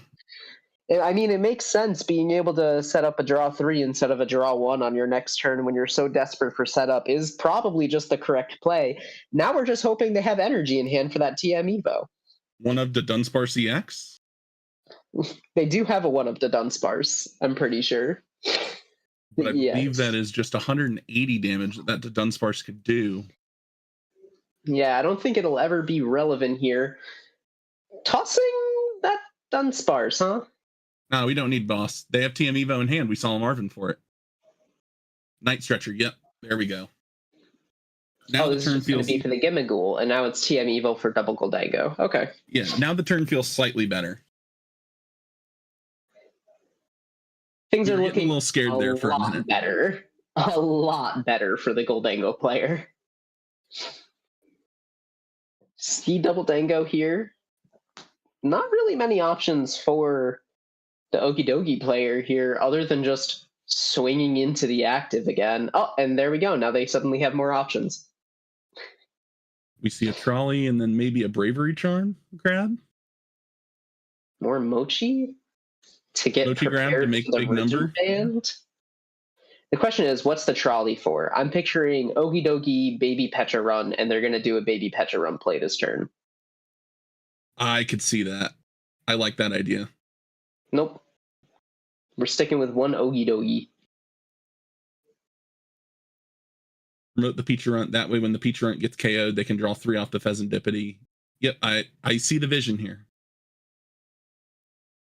I don't like leaving the Okie Dokie in harm's way like that, but I feel like this is the best way you could have taken a single prize this turn. I agree. Hey, look, a monkey.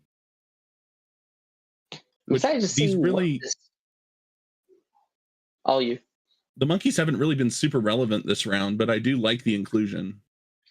Yeah, being able to remove the damage after the poison is really good. I mean, we see this Okie Dokie with 9D on it.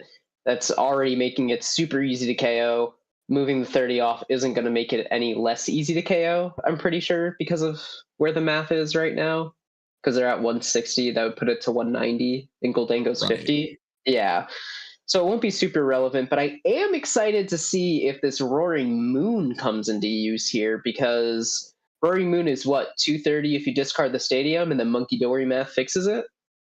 220 if you discard the stadium, maybe? So you have to poison. Unlurk, what stage are we at now? We are in the Swiss rounds. We are in round 3. Math is hard. Round 3. Yeah. But yeah, so poison the Goldango, promote Roaring Moon, discard the stadium, Monkey Dory. Ooh, deliberately not taking the KO. Making sure that it's going to die to the poison here, but yeah. Okie Dokie does just have KO here. You see the chains. If they have a dark energy in the discard, they don't. Oh, Mochi also fixes the math. Yep. Now we got to do some math here. Oh, interesting. 300 damage. We'll just have to see what the Goldango player can pull off here, because if they're able to take the knockout on this Okie Dokie, the Disloyal Trio will have to find a way to set up this Roaring Moon in order to win the game, or set up another Okie Dokie. But Roaring Moon already has an energy, you already got a Night Stretcher, you just need a Janine's. Yeah, and I do see a world where just hitting the nuke button at the end wins you the game. I agree. I love playing Civ 5. Let's see. We'll have to see what happens here. We've seen the draw 2. I hate the Disloyal Trio. Not as a deck, just as like a concept. I'm not sure how many people in chat have played the DLC for Scarlet and Violet, but I don't OMG like these spoilers. guys. OMG spoilers that were put behind a paywall. The game has been out for so long. I don't like that They- there's no other option but to gaslight Kieran. The game just does not let you be honest with him. To force Correct. the Joker arc. I'm not big on that. I know he's just a set of pixels, but I don't like lying to him. I just miss Ogerpon. Wowzers.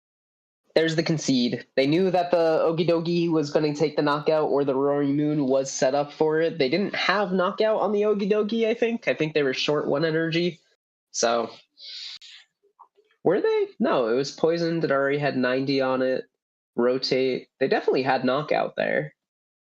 They probably just didn't have all the pieces to finish the game the next turn. They figured, well, they're going to have it. Yeah, because that was their lone Goldango. I think their bench was 2 Dunsparce at that point, so it would have been a Right. struggle to set up another attacker. But you could still force your opponent to have it. But I don't know. They know their deck better than I do. I don't play That's this why game we're here anymore. yapping.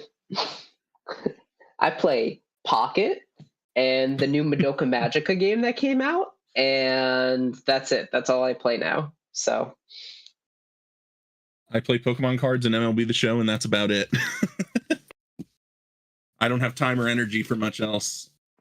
isn't the new MLB The Show on like the highest difficulty just completely unrealistic at this point?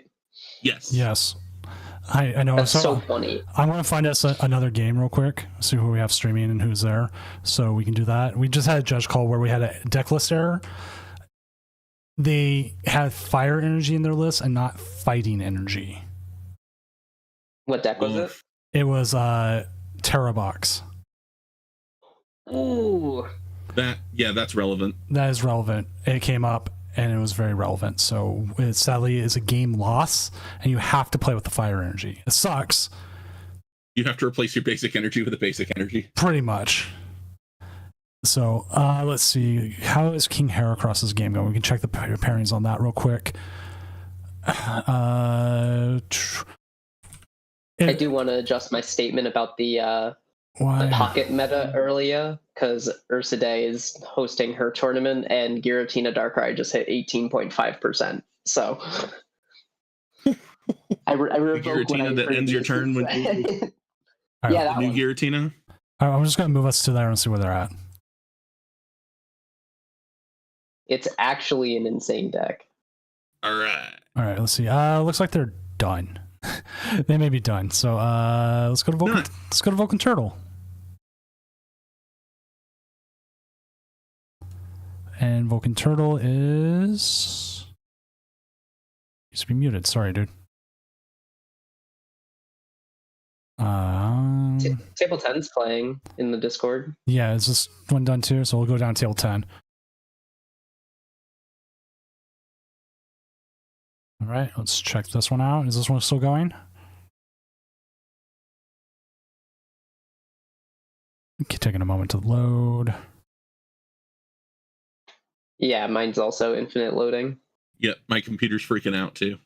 We might just be stuck. Sometimes that happens.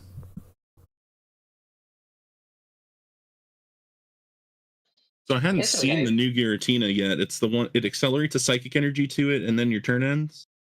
Yeah, and so what the play is you put Dredagon in the active, where if it takes damage, it deals 20 back to your opponent.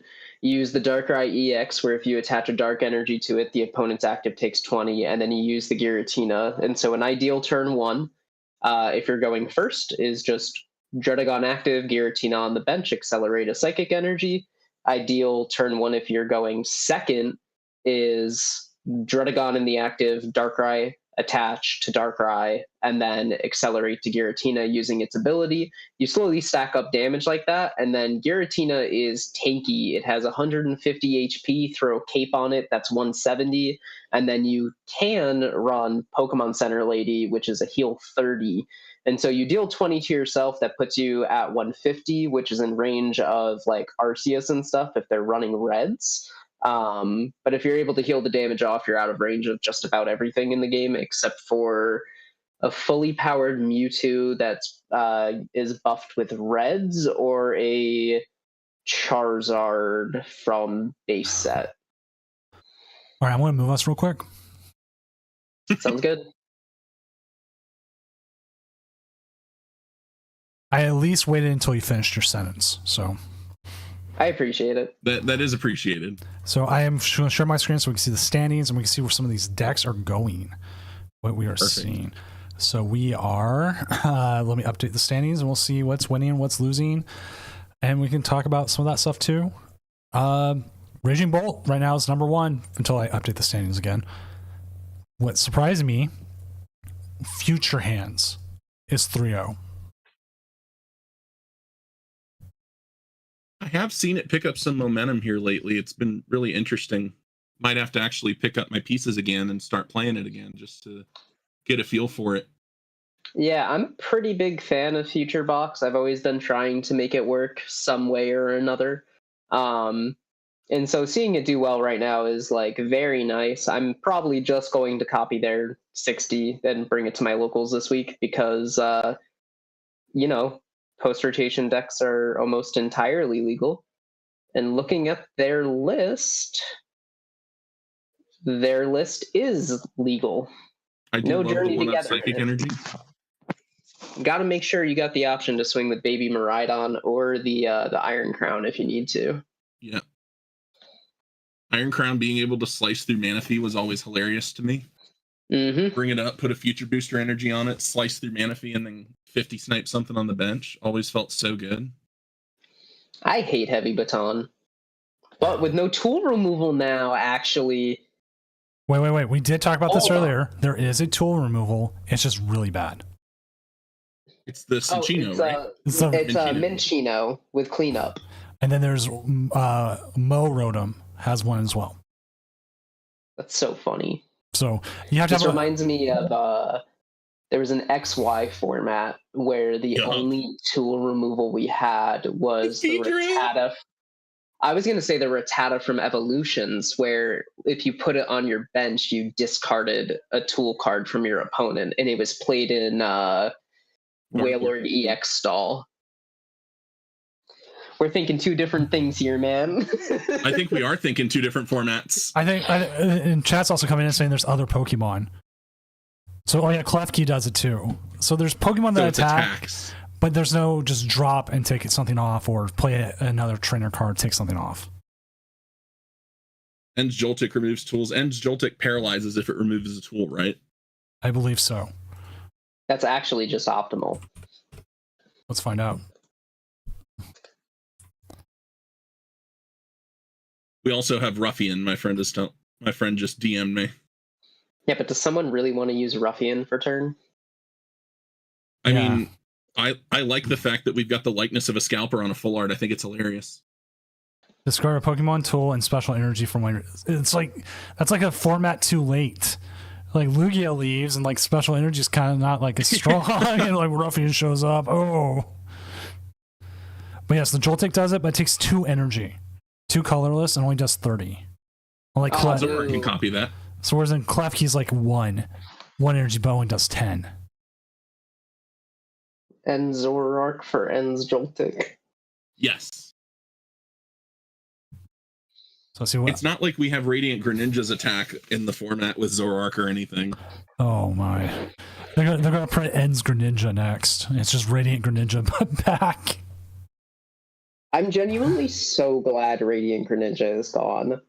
I hate bench draw power so much, but it's such a core part of Pokemon. Yeah, like if it's like I think Pheasantipity is bad. I think Greninja's bad. I think Mew is fine. I think Mew is balanced. Yes. I think if Goldango only worked in the active or was just 1 all the time instead of 2, I think that would be fine. I think Drawcloak is way too powerful. It should discard instead of being airmail. Like, I think we need to just slow everything down so that way control decks are better than ever. No, sorry. But people like drawing cards. Draw It's not the card. trainer do trading like card game. It's the I Pokemon trading card literally game. play Dragapult because I get to look at 90% of my deck every single turn. Like, it is my favorite part of the game, but also it does kind of remove some of the RNG stuff that you can pull. Like, One of the first times I played against Zoroark online, the person decked themselves out playing trade. I remember my first trade.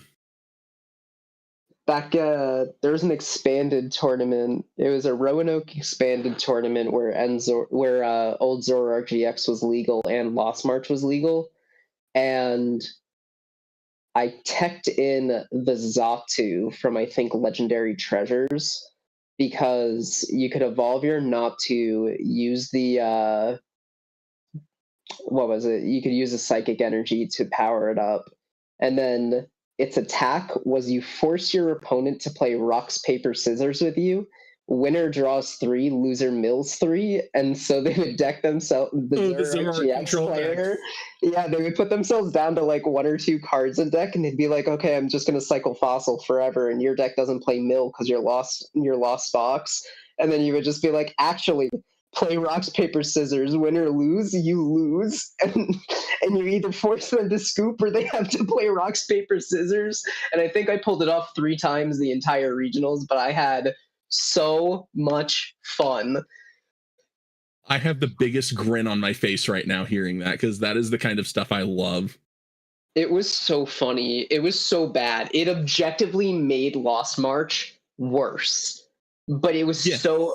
I wasn't going for points. I was just going to like make people play rocks, paper, scissors. There was I want to say it was Greensboro Regionals a few years back when it was expanded. The regional that Azul made the Carp Wailord play on Szymanski in the finals. Oh my god, that play was so good.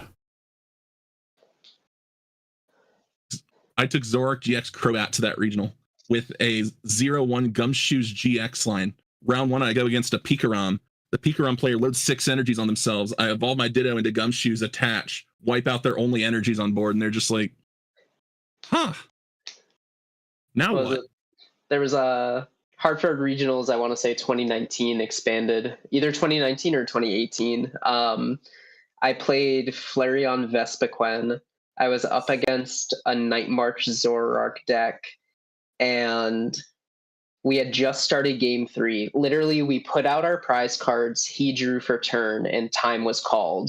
And he looked at me and he was like, "Well, neither of us can take 6, so I think that's just it. Like, we both have 3 bench Pokemon."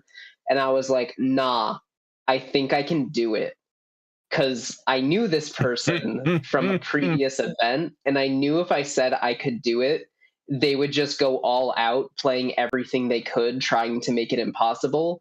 And so they milled a bunch of Pokemon, like an insane amount of Pokemon. And then they had Joltik, Zorua, Shaman, I think was their field. And so on my turn 1, I was able to take a knockout on a 1 prizer in the active with like some like trashy 1 energy attacker. And then he kept milling himself, and he was like, "Pass, you can't take 5 prizes." But I had the Oratorio that puts damage counters for every Pokemon in their discard, and he hadn't seen it game 1 or 2. And so game 3, I threw it down on turn 3, attached, promoted it, and he was like, "What does that do?" And I was like, "It knocks everything out." Anyway, Joltik, Zorua, Shaman, 5 prizes. And he looked at me and he was like, "Oh my god, you couldn't have just tied?" And I was like, "What are you I just won. Why would I tie? What are you on about?"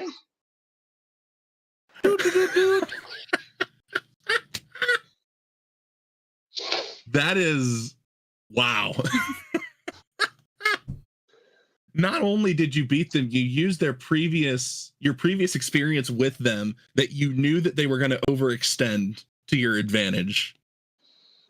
It's like when I faced 2017 NAIC, Seamus McFinnigan. I'll never forget this guy's name. I was playing Metagross GX. He was playing the Zoroark deck that ran the evolutions to make it into different types, so that way they could like hit for weakness. I had teched extra Altar of the Suns to get rid of my Metagross's weakness, and I had put in an extra boss so I could KO Flareon. Most of the lists were running one Flareon, so I had tech to deal with 2 Flareon. I did, in fact, run one Flareon in my list with SB Guard at that event. He put down a 3rd Flareon. I looked through his discard pile. There were still 2 in there. And I was like, okay, fine, whatever. I'll just kill the 3rd one. Knocked out the 3rd one. He put down a 4th Flareon. I was so tilted because it put me out of day 2 contention. Fast forward 3 months to a Hartford event. I'm playing Rainbow Road. He's playing Espeon Garbodor. We're in game 3. He has game on board because I can't take my last prize cards because I'm out of energy. But because what was it? Something was in the active that was trapped and I couldn't retreat it. And I had 2 cards left in deck. So all he had to do was promote something that was like a 1 prizer. I think that was the situation. I think I had 2 prizes left and only 1 card left in deck. And so all he had to do was promote a 1 prizer, and then I would just deck out because all of my copies of Gus were in the discard pile. And he looked at the board, looked at mine, and just said, okay, I don't have it. And he scooped, signed the slip, and then looked at my field and was like, wait, oh my God. And I was like, it's too late, you signed it. Sorry, man, bye. And it just felt so good getting revenge after the 4 Flareons. I hope he's having such a good day. I really do. But if I ever face him again, I'm going to have a mental breakdown.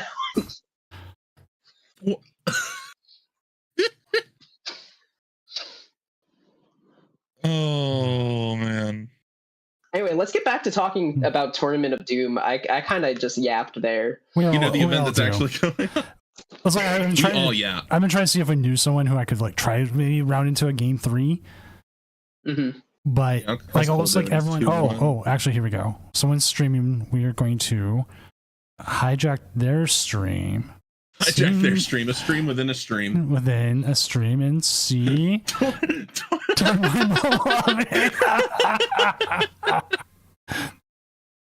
And just see how they're doing. I don't know what the record is, but it's a Zoroark versus Zoroark matchup. And you know what? I'll make sure to give them a shout out here in a moment. Just for stealing their stuff.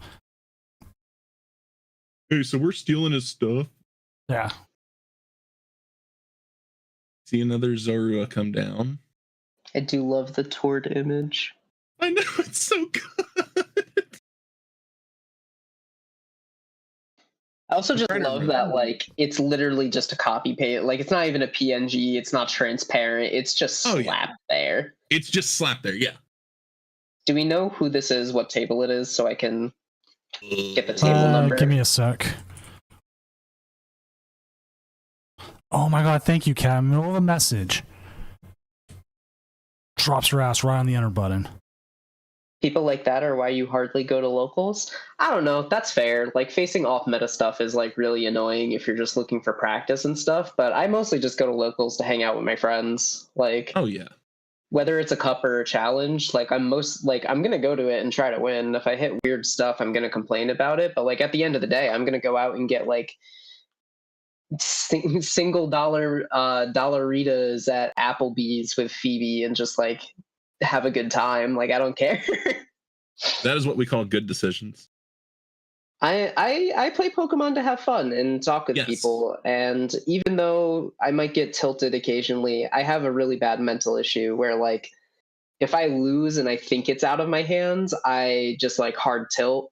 But at the end of the day, I'm just there to hang out with friends. I'm just there to play the hobby I love. And if I really just wanted practice, I would just text a friend and be like, yo, hit me up on live so we can jam some games in. Exactly. We're there to see the homies. We're there to enjoy the game we love. I mean, at the end of the day, I learned very early on that no one comes in with an idea they think they're going to lose. So respecting what your opponent can do, knowing card knowledge is such an important foundation for that reason. As possible. I built a Radiant Steelix deck, a Lost Radiant Steelix deck, where the point was to mill myself, so I did go in with the mentality of not winning. So Okay, so this was at a local though, not a points event, right? no, Right? it was a points event. It was a cup. Oh no, honey. I had so much fun. Well, at the end of the day, that's what it's all about.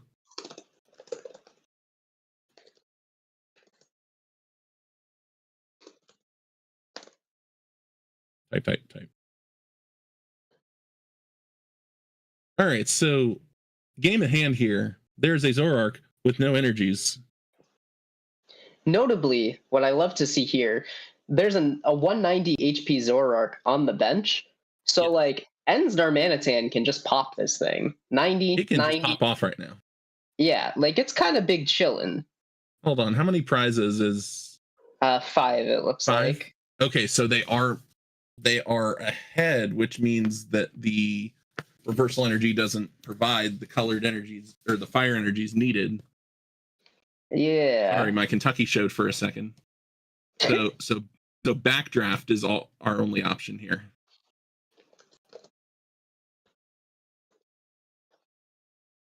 I now understand why they're at a standstill. Yeah, both of them are kind of just doing nothing here. We could see a world. I need to figure out what the. Backdraft for 30. Oh boy. Oh no, and the Zoroark decks are listed under other. Oh, because the sprites aren't in yet. Yeah. So I have to go through and see if I can figure out who this is. I'll just scroll through until I find an other versus other. It's All not right, so now difficult. backdraft does no damage. This is beautiful. We have riveting gameplay. I'm not saying it.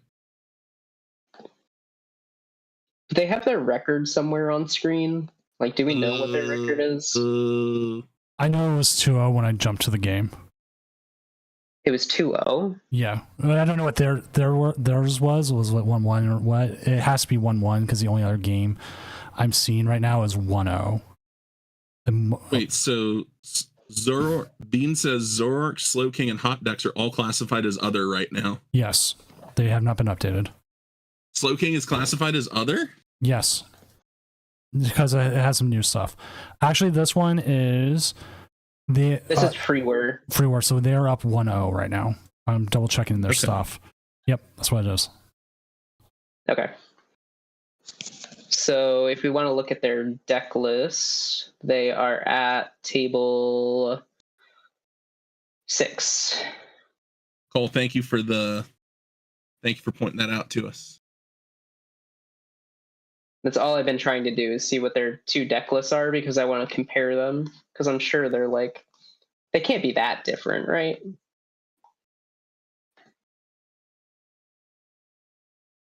I mean, I did see a Zoroark earlier without Darmanitan. That is what they are up against. They are up a 0 Darmanitan. So the player we're watching, running pretty standard. They got the Reshiram, they got the 2/3 Darmanitan, 4/4 Zoroark. Pretty standard stuff. Power Glass in here looks like the only like interesting card, but I've been seeing a lot of lists throwing that in, so not super interesting. Itchy Pollen for 120. I love this game. It does that. Their deck is built for this. It looks like they got the Binding Mochis and the Brubonic combos. They got 2 Reshirams, no Darmanitans. Both of them. One of them, the Darmanitan player is running Maximum Belt, and then the Poison player is running Unfair Stamp. So I guess it's Poison Zoroark versus regular Zoroark.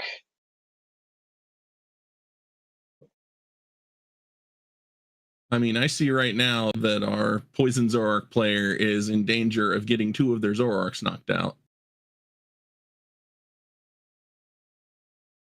Yeah, our Darmanitan player is in a weird spot.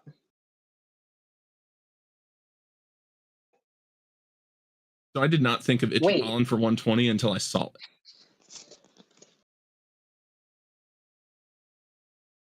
Oh, we're watching the poison player. Right. I had it backwards.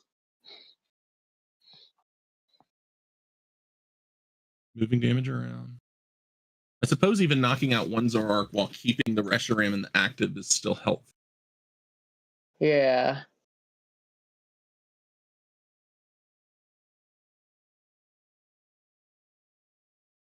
Beloved indeed. It looks like their Oh, opponent Turo, is that's down neat. to 3 prizes now. Okay, Turoing up the damage Zoroark. Well, they have the Petra run, so if they really wanted to, they could get into the active. So my question is, why is the Poison Zoroark player not using Adrena Brain?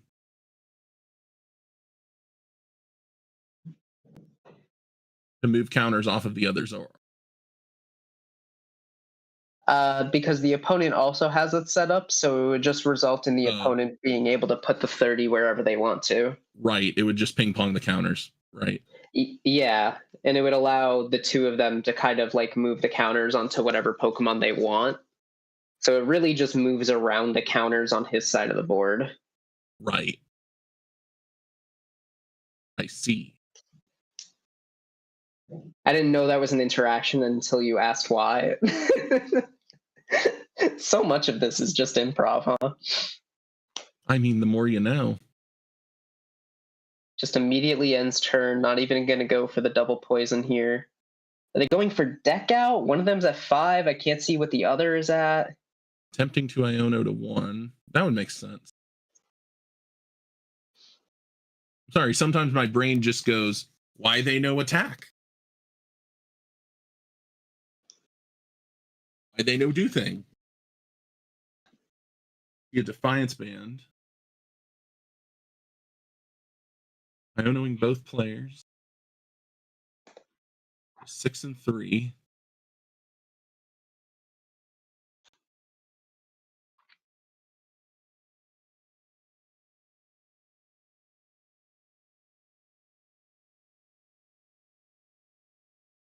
The pass into the capsule. Counter catcher up Darmanitan to trap it.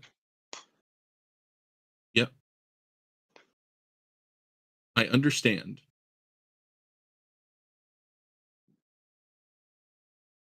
Are they ever trying to take knockouts, or are they just aiming for the deck out? I think I don't that know might how much be... their opponent has. Yeah, if we knew how many cards the opponent have, all I know is the opponent has Toward My Beloved.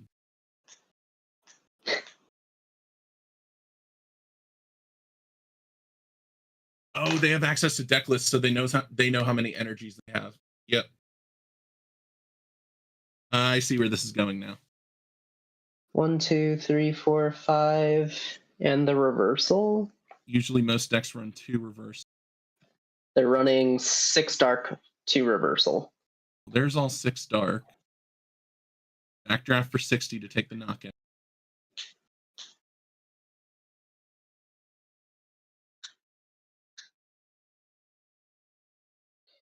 There's another reversal left. So Unless what it's have we? discard. True. Or in the prizes. Where's the poison players list? Well, we know there's no reversal in there. The poison player has 2 boss, 2 counter catcher, and we know they've used one of their counter catchers. I'm not sure I've seen anything else. Arson, I agree with you 100% about deck lists. I'm not a big fan of open deck lists either, because that's not how we play at regionals, but there really is not really a reliable way to police what deck lists people are submitting other than that.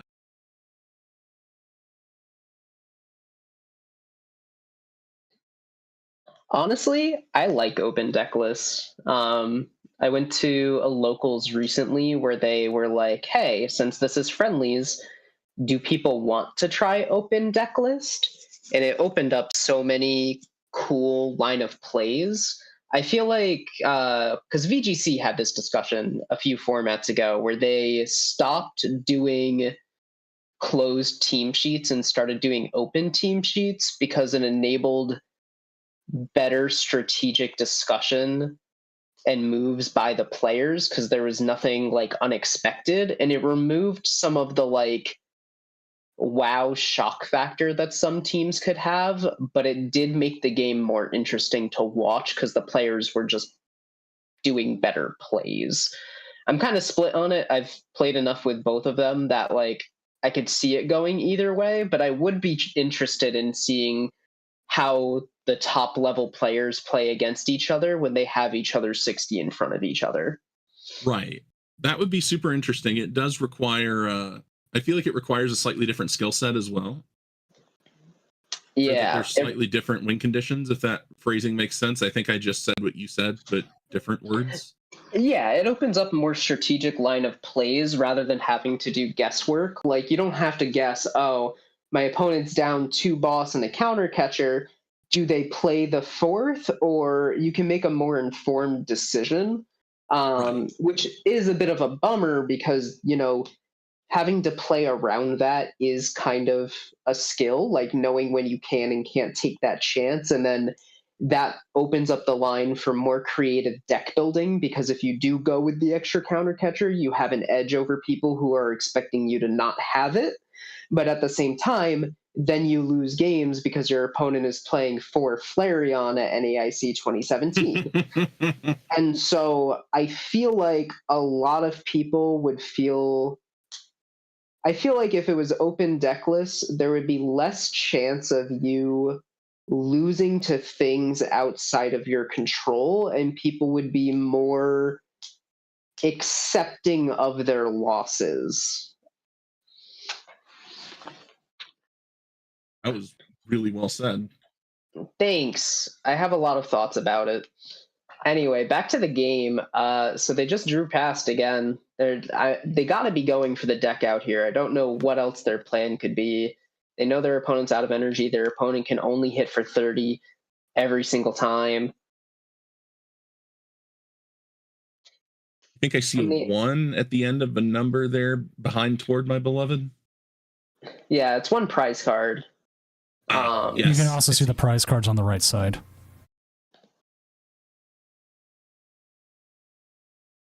I'm trying to figure out Lord. deck. Yeah, cards and deck is the one I'm trying to figure out. Oh no, the timer turned yellow. What if I just go to their chat and ask? Cards and deck question mark.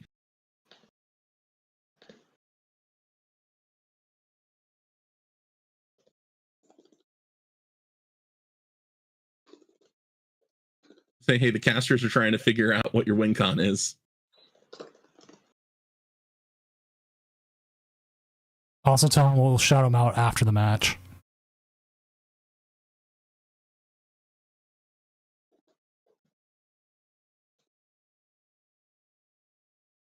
Huh?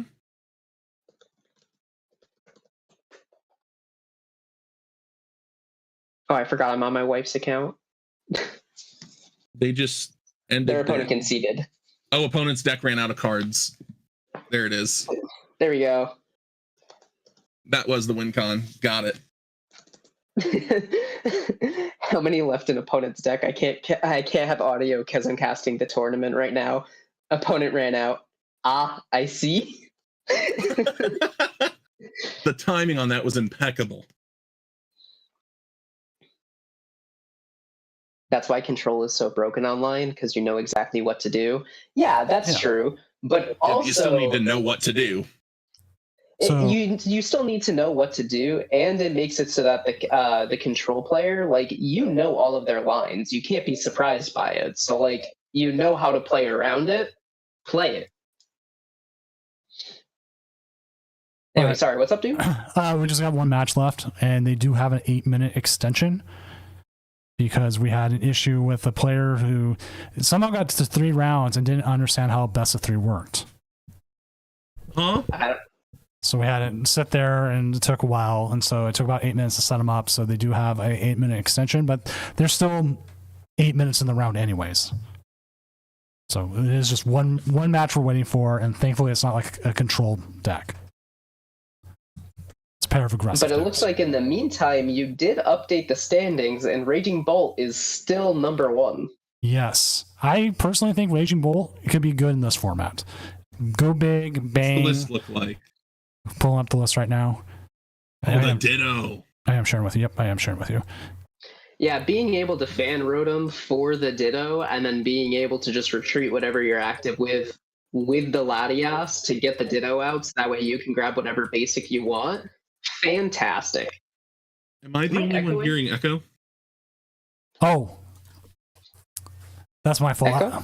Yeah, I have my headphones Okay. turned up. I had my headphones turned up right by the mic because I was wearing them around my neck so I could talk to Mrs. Doom. You're good. I was like sitting there and I was just like, this is weird. I can hear myself. I hope that's not picking up on stream. And might Yeah, have, that was my concern too. I'm like, oh no. my apologies because I had you around my neck while I was being silent. I didn't realize I was, and yeah, I'm talking now. Like, oh, here it is. My bad. Chat, I apologize.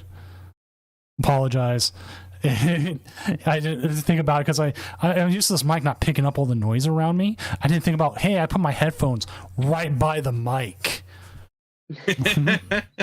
Oops. But Anyways, I do really like the Ditto and the Baby Koraidon in this list. yes, having those one The Baby Raging prizers, Bolt to bench snipe is awesome too. having the one prizers also deals with stuff like Feral Gator or walls a lot better. Yeah, and that Ditto is incredible. I use that Ditto a lot in my Lugia Espathra deck that ran the Indate from Silver Tempest, and just that Ditto had massive payoffs, being able to grab a Lugia if you whiffed it turn 1, a Flittle, which has free retreats, so that way you can swap into something else, or Indate, who can attack on your first turn going first and searches your deck for any card. And so that Ditto gave me insane value, and so I'm really glad to see how many decks are running it in this format, because I feel like it's finally getting its time to shine. I had to go through my Yeah. bulk and find mine. Splup. Yeah, the Splup Ditto is definitely getting a lot of value right now. Just with how many pivot options we have, like how many decks are playing Latios that we can just go, all right, cool, I'm gonna Rotom for this, and now I get whatever I want. Pokehive, That's do the hard not play. apologize. Do That not. is like a perfect example of how to use open deck lists to your advantage, and is a Yes. perfect example of why resource management is so much more important in online tournaments than it is in person. Like that was like you saw a clear line, you saw a clear win condition, and there was no reason to stray from it. It was a perfect example of a player like executing without getting too hasty or trying to do anything good. So like it was excellent play. We've had some players It gave come us and have said these online tournaments give them make them more wary, more about resource management, and it's carried over into their in-person play where they're winning games out because they're more they think resource management so much more. They just don't go, yeah, here I go. it gave us a great discussion point as well. And as Doom said, a lot of players are now saying, hey, this helped me get better as a player. And ultimately, that is one of the things we're here for. We want to be able to help out the people who maybe might not have seen that before. There are things I'm seeing today that I hadn't thought of that's going to make me better as a player going forward as well. And being Right. able to help the community in that way is huge. We have a 15-second ad break. What can we say that'll be secret for the VIPs? The play for Atlanta is Lily's Terra box. Don't believe what anybody else says. No leaks. The play is Raging Alright, yeah, Bull it's over over. pawn. Wait, because of the delay, that's still going to be heard, isn't it? I don't know. I always forget. I always I'm forget the delay. considering Ogre's Mask in Terra Box right now because I'm already playing 3 of the Ogre Pawns anyways. Yeah, you might as well at this point. Yeah, just play them all. Now, remember earlier we were talking about Joltik and knocking it off and putting it in ends? There is a 3-0 with ends Joltik in it. I think this I'm card's so really good. happy. I think just paralysis in general is really good. It's always been one of, like, when status conditions are good, paralysis is good. It's always paralysis and poison that get the most love. Like, sleep is super unreliable. Confusion has very exciting moments, but isn't super reliable. But things like poison, things like paralysis, those are the 2 status conditions people always got to look out for. And so this Joltik being able to make use of that, kind of nutty, especially in the mirror matchup when they're running reversal energy. Yes. As long as you can get that, as long as they have an item on, that is the catch. So, which there are Zoroark decks playing tools like Power Glass, Binding Mochi, Escape or Rescue Board. That's its name. I was about to say Escape Board and transport myself back to Sumlot. I still call it a skateboard. Which actually, I still do too, honestly. Which actually, funny enough, and I realized this one game, you get free retreat if your HP is 30 or less. I needed to retreat. Super relevant. I had it already on something, an attacker, and then I needed that energy off, so I went to retreat it and knock that energy off so I could rot it. And then I went to the bench and I was like, where'd my energy go? Oh, and I was just like, oh no, I can't win now. Stupid rescue board and ended my game. You're like, wait a minute. But good one. Let's see. We do have both Pidgeot controls are currently 3-0. Watch them hit each other. That's a possibility. That is a possibility. What other decks are doing well? Lots of others. Future Box. Stellar Wish Gaming. That Joltik looks like a jerk too. Well, okay, you know the history behind the other Joltik, right? The one that's sitting there taking the power from like the phone charger. Yeah. Yeah. Little jerk. Little jerk. Because we're not late night, I can't say the other word. So exactly. I think the Joltik just wants a little snack, and they should be able to have it. Look at this. Frostlass Monkey Dory. I love it. I'm so glad. I played a version of this deck. I want to say in the Twilight Masquerade format. I think I was running like Noibat and stuff, and seeing it come back after rotation is just absolute peak. It got better with the addition of counter gain, but like the slowdown of everybody else's decks too, just phenomenal. Great time to be a Frostlass enjoyer. Calamitous Snowy Mountain is Frozen City, right? Yes. Yeah. So they're basic non-water. Okay, so evolved non-water is fine. Right. Yeah. That's the difference. Okay. It's nerfed Frozen City, but yeah. considering But we saw how good Frozen City was. Plus, you have to look at the meta. Like, you have Raging Bolts, you have Terra Box, you have Loyal Trio, you have Future Hands. You have so many basic focus decks that it might as well just be that. And for the evolution decks, all of them except for Goldango is attaching an energy to the basic anyway. So you're still getting at least a ping from it if they don't bop it. So I still do think it's a really strong include. I mean, they are currently 3-0, and they beat Raging Bull Ogerpon, they beat Archaludon, and they beat Charizard Noctowl. So that's some good three wins there. Let's see, what other interesting... Why did I associate Frozen City as water Pokemon? Oh, it's because you used it with Blastoise. And why? That's why my brain went water Pokemon with Frozen City. Dragapult Goldango 3-0. I love it. I want to build that. I think so. Like post rotation, I'm probably going to build 3 decks, and it's probably going to be Poltdango, Lily's Clefairy Terra Box, and some Iono deck. I don't know if it's going to be with Raging Bolt though, only because I don't like Raging Bolt. I mean, I like the Iono archetype. I wish I'd have realized about the Kilowattrel that you had to have an energy attached to it. I thought you had to discard the energy from your hand. Oh, I tried doing that at a pre-release, and someone was like, "Isn't it from the Kilowattrel?" And then I looked over, read the Kilowattrel, and I was like, "Oh, this is just bad." Oh. But it's fine. It was like 2 a.m, and I'm like, I had no idea. Well, with Iono's Belly Bolt, that works out though, because you just, just drop the lightning. You just drop the energy smiley face. Anyone who's gone through all the others, did anybody see any Iono decks in it? I did not, unfortunately. I don't know. There was someone. I promise I was hunting. There was someone going through the whole thing, looking, and was like marking everything.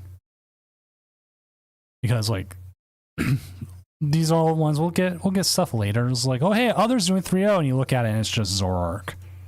Well, so you can click on other and then cards and then just type in Iono and see how many show up. And there's like 0. There's one Iono's Wattrel. I love One- that visual. Like, There it is. Iono's Voltorb. but that Heck means yeah. that there are decks running multiple copies of the card. It's just so many of the others aren't. So there is one somewhere. I just haven't actually like spent time hunting it yet. I also see a Meryl and an Azumarill on that list as well, an Electivire. Conkeldur's out there. Pawmots. Wingull and Pelipper.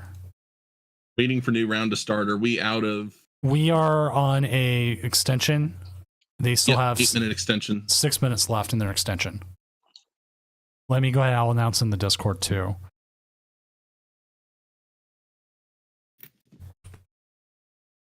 File from Paldea Evolved. Is that the one that gives stuff to less retreat? Or is that the one that gusts if you promote it during the... Oh, never mind. It just finished. Here it is. Tarun Eisen at 02 dropped with an Iono deck. There we go. Okay, it's done. All right, end round. Yeah, I just announced in the Discord they've got it, and then I saw it was like, oh, so Wait, never mind. yeah. All right, round 4 is up. Let's find ourselves a game. We have a couple people already streaming. What is? I keep seeing Vulcan Turtle. We keep missing his game. What is he on today? 2-1 with the Dawn against Muzak in the Terra box. That's one. We shown that matchup today? We have not shown Archaludon at all, and we have shown Terra. Okay. Muzak is. I'll watch it. Down for that one? That one. Yeah. I'm all down for bringing Vulcan on. He's a friend of the stream as it is, so Yeah. let's go ahead and jump down there.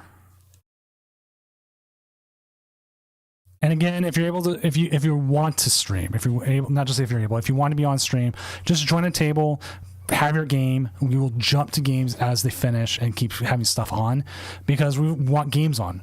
It's hard enough to like talk for 40 minutes about anything. So it's just a matter of if we have games to jump to, we will jump to you no matter the record. So Something I probably should have prepared for. Is it cool if I get up and grab a glass of water for a second? yeah, go for it, man. I'll be right back. All right. I will cover for him until he gets back. And the game is started, but I'm trying to update the thing real quick. So let me get the names in and then we'll go over. Just updating. Where are you here? There we go. All right, game's up. Coin flip's going. We see a heads. I didn't see what they asked for. The opponent is deciding. Opponent will go first.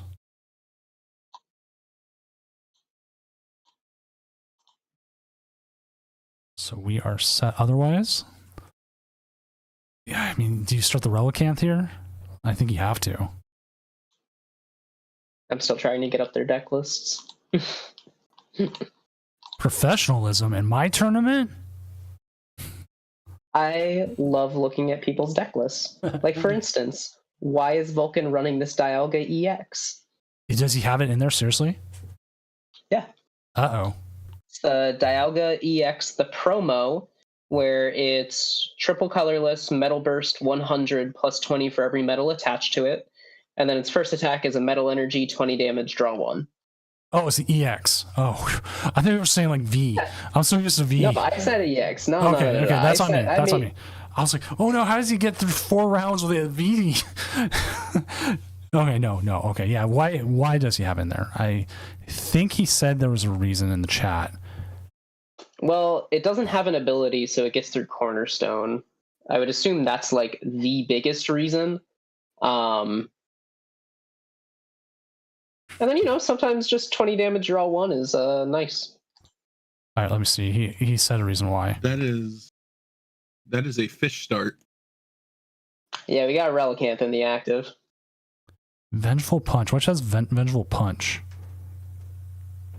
It is. I have one in front of me. Hold on. It is Obsidian Flames. No. Which one of his attackers says Vengeful Punch? Whose? Vulcan Turtles. Someone said that. None. No, it's his opponent. I think was Vengeful the one. Punch is a tool. If the Pokemon this card is attached to is knocked out by damage from an attack from your opponent's Pokemon, put 4 damage counters on the attacking Pokemon. Oh, right. That's to help against Pikachu. That's what it is. Yeah. There we go. Okay, just make sure they were talking about that. All right, I'm off to Oblivion. You two have fun. Have fun in Oblivion.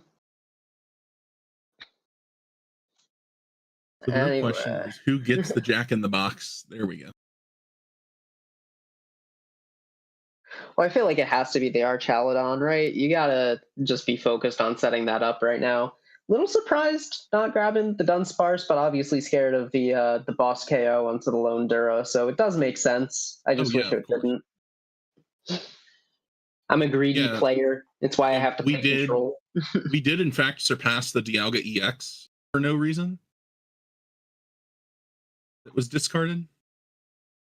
Yeah, it's not relevant. I am going to look that card up. It's mainly just there. It does 100 plus 20 for every metal attached to it, and it just doesn't have an ability, so it's primarily to get through Cornerstone.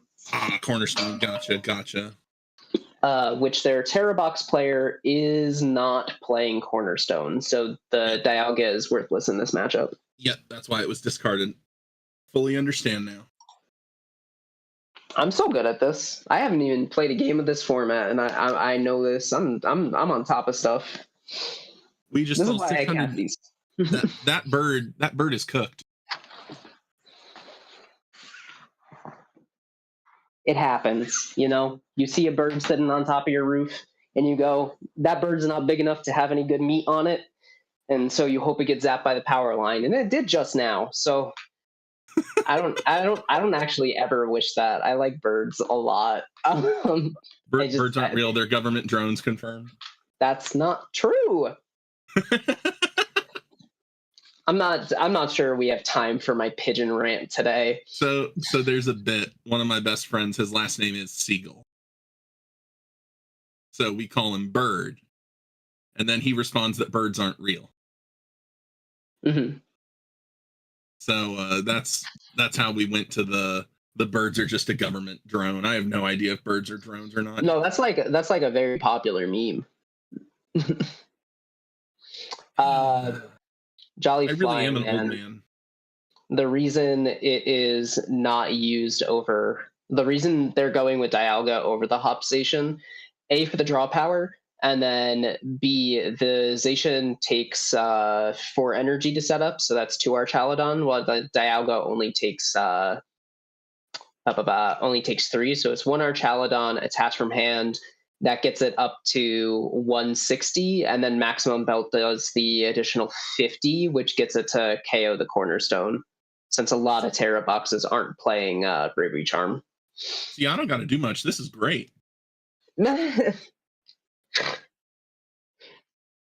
I think we are definitely going to see a 2 for 2. That's why we run one of Hop's Choice Band, but then it's a dead card if we don't use Zacian. Lets you 2-shot the Cornerstone for 0 energy.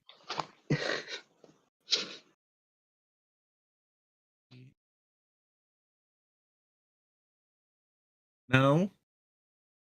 You would need a lot more pieces than that. No. Hop's Choice Band gets you up to 60 plus the... Oh, wait. Yeah, you would need more pieces than that. You would need the Hop's Choice Band and the Maximum Belt. I think that's where the math came from, because that's what I was thinking. Or the Stadium. You need the Stadium and the Snorlax and the Choice Belt to do 120. I know, because I just played that deck very recently. That deck with the Valiants, it's really funny. There is a Hops Valiant somewhere in the 2-1 standings.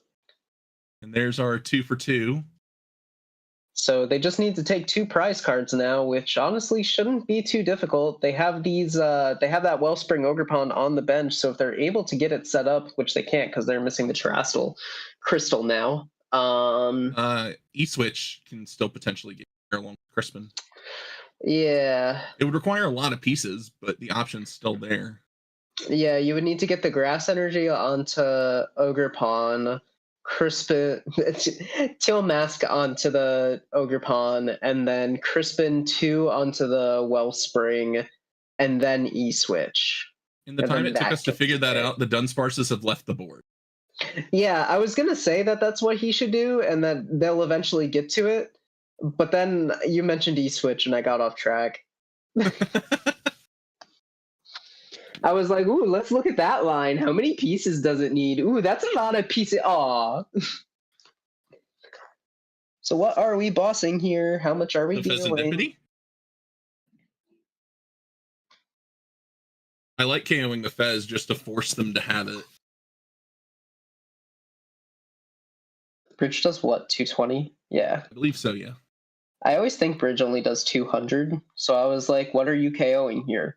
Mew? No, literally everything on the field is in range. All right, so we are going to force them to have it. There's no way for them to take 2 prizes other than KOing this Archaludon. They don't have anything else in their deck that can, I believe. So they would have to reset up that Pikachu. I think they've only used 1. And so if they can get the Pikachu and then Crispin onto the Pikachu and then Teal Mask onto the Teal Mask and do the exact same play, but this time with Pikachu instead.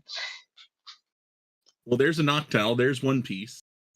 The one piece is real. Oh, there's no Stretcher in the discard pile. There's a world where we could get there.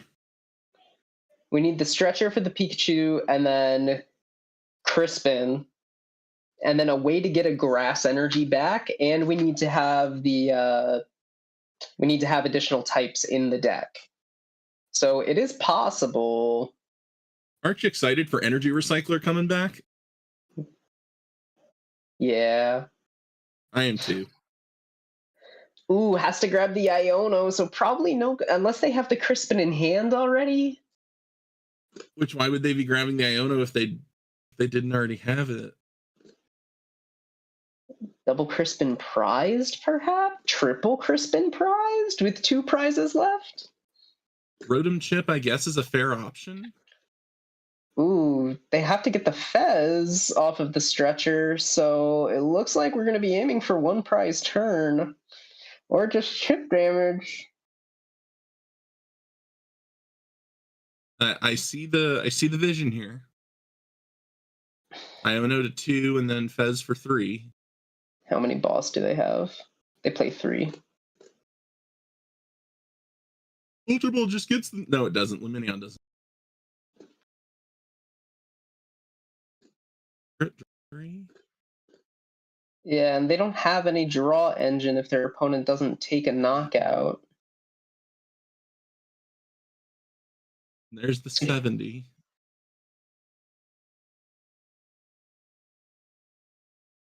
And then setting up Terapagos gets it.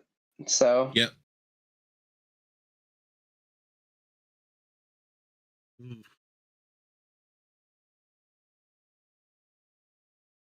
Artisan. The good news is that the water energy on the Rotom is a big deal because they only play the 1 water and the Sparkling's already gone, and they're already down 1 of their Stretchers. So with that water energy attached to the Fan Rotom, the Wellspring play is actually a lot more difficult for them to pull off here, especially now that it's gone. I think they see. There's a bundle. All right. Give me your Hoot Hoot or give me the game. Is the ultimatum here. And that's not really much of a choice, I don't think. I think we just give the Hoot Hoot. My pocket-rotted brain was like, but why didn't they attach Giant Cape to Terapagos? Doesn't Terapagos survive here? Terapagos does by 10 damage. And then they just need the Crispin, and they win. But they do still have the Latios in play. Yeah? True. I feel like what do you even grab here? Stretcher for what? Stretcher for bundle? No. Do we need to set up a second Arcalodon? I mean, I guess in case of a Turo play.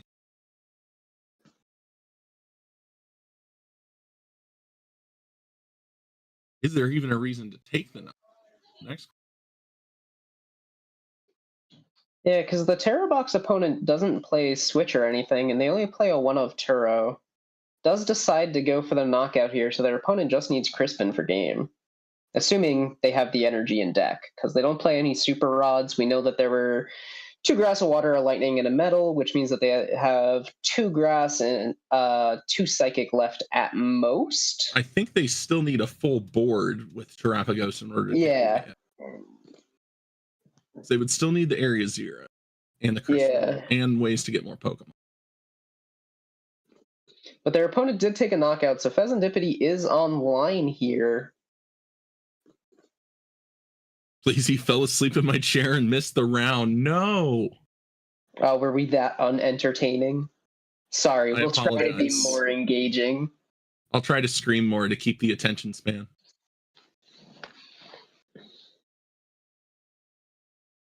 I actually have to step away from my microphone for like 30 seconds here. I'll be right back. You're good. So we see an Ultra Ball here discarding that Noctowl. See what the potential grab here is.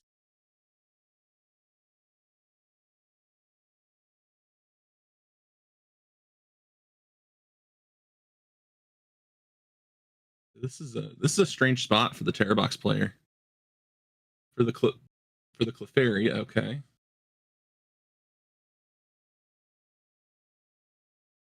Not quite enough there.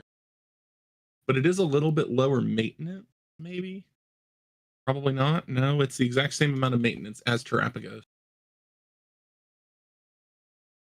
Hoot hits the board off the Artisan. The script draw 3. Still need that area 0 and Crispin to expand the board. Maybe an Ogerpon can give that extra dig if a grass energy's been hit.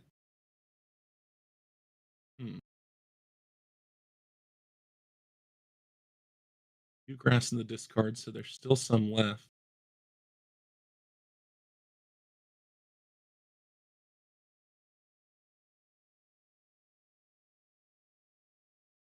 We do see the Terrapagos promote.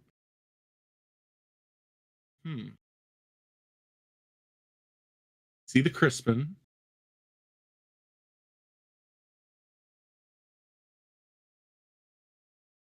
Not quite enough. Grab the grass to dig with Ogerpon, so maybe there's another attachment in hand already. That extra card could make all the difference. See what the Teal Dance hits.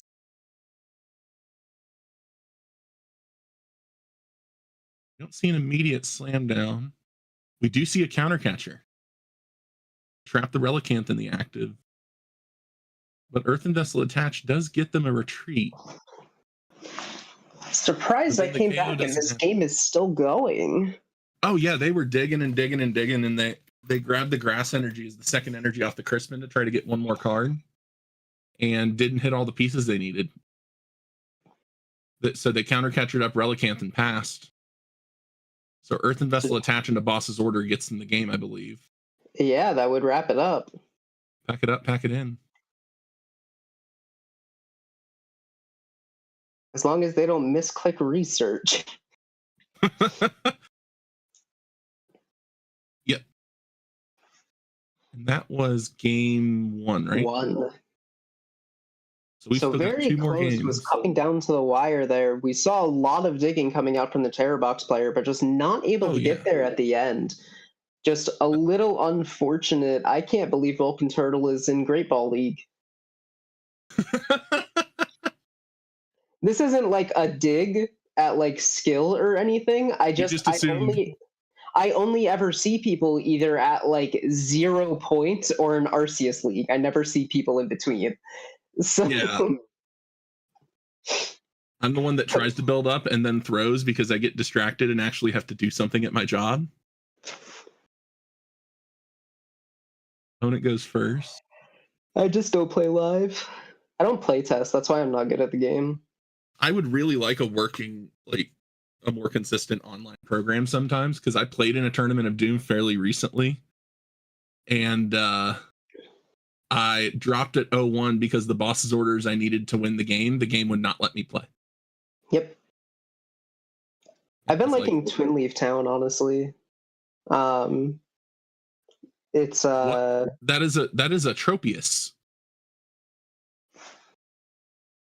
What?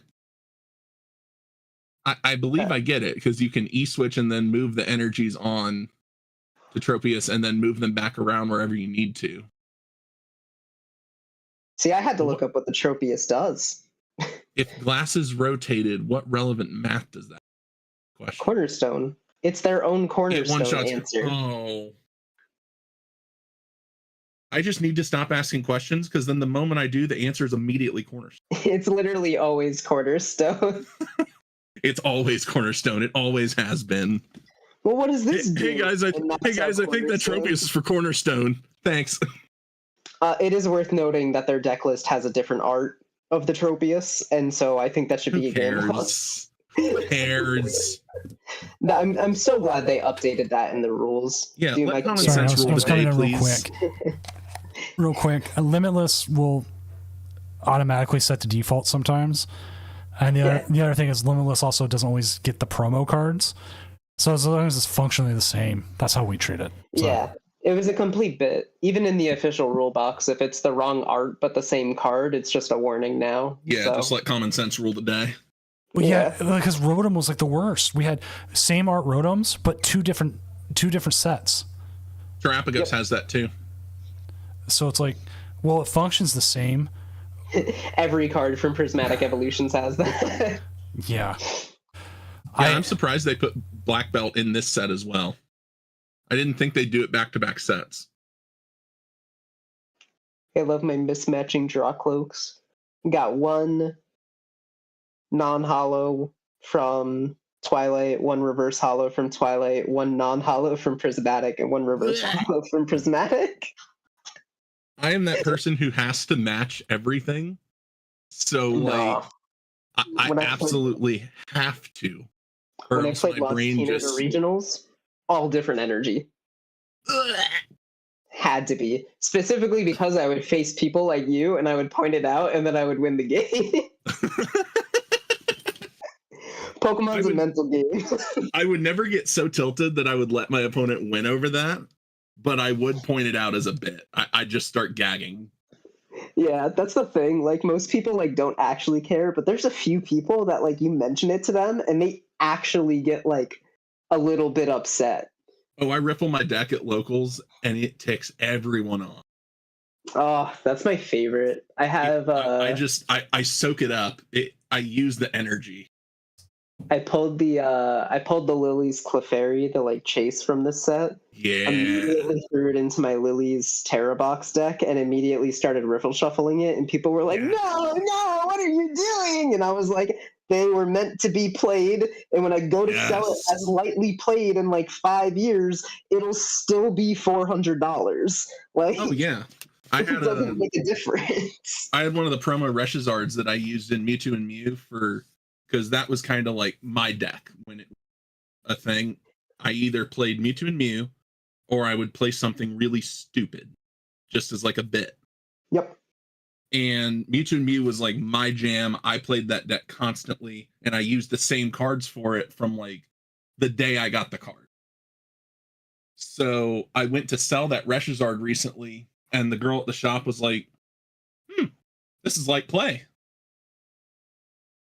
And she knows how I destroy my cards. Yep. So she was shocked. No, it's the same thing. Whenever I go to sell my cards to the store that I work for, literally they're just like, how is your stuff this okay? And I'm just like, what do you mean? I just riffle. And they're like, that you don't treat your cards well. And I'm like, I don't know what to tell you. If your cards are sleeved and in a deck box, and then you're just shuffling them, they should not get nicks. They can get warped, but warped doesn't count 2 or 4 conditions according to TCG player guidelines. So Although like, I do have a very close friend, Xander Bennett, and I vividly remember it was like when I first met him, when I was first starting to play, and he took his Shaman EX. It was a regular art Shaman EX out of the sleeve, and I looked at the back of it, and flecks of cardboard were falling off of it from where he'd riffled himself. That's like, how that's does a little that happen? extreme, but I've seen how Xander shuffles, so like, Yeah. And I'm just like, dude, how? But now that I've been around long enough, I get it. it just happens. That is a squashed ogre pawn. Yeah, this ogre pawn, yeah, because they have the boss. Yeah. It'd be I first pretty started playing funny when to multiple same copies of Rotom confused me real bad. Yeah. Trying to find regular art Rotoms. Do you care what set it's from? Whichever one's cheaper. Yep. Because I know I'm going to riffle it anyway. And if I get emotional attachment to the deck, that's when I start upgrading.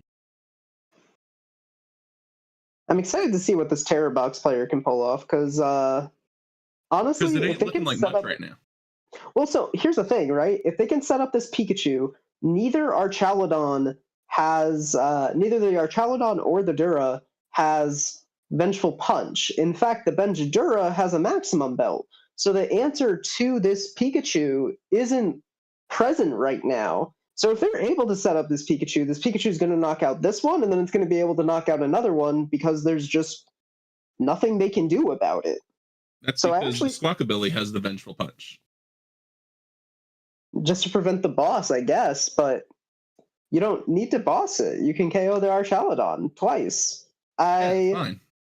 They had to attach it because they were discarding their hand or something, I'm assuming. But just this Pikachu is about to rain terror down as long as they can get the Latias to retreat. Hey, look, a Crispin. The thing I noticed playing Terra Box, my current list plays 4 Crispin, and it feels like I always, it does not matter what my hand is, there is always a Crispin. Which feels really nice. There's the Latias. Oh yeah, we schmoovin' now. I can't wait for Atlanta just to watch the highest level players play Terra Box. Being able to see the different lines and stuff, like, absolutely. I'm one of those players it was so important that, like, for me to build it. Yeah, I'm one of the players that, like, I can see all the lines and, like, I know it's like it's a joke between me and, like, my teammates and stuff. I guess my old teammates now, but it was a joke between us that, like, I understood the lines better than, like, 99% of people. But when it comes to playing, I don't know what I'm doing. And stuff just falls apart. Yeah. Like, I start talking. I don't pay attention. Like, it becomes a problem. But during testing, I literally just sit there and I'm like, here's everything you're doing wrong and here's how you can improve. And everyone's just like, wow, you're a really good player. And I'm like, nah, never had the finish.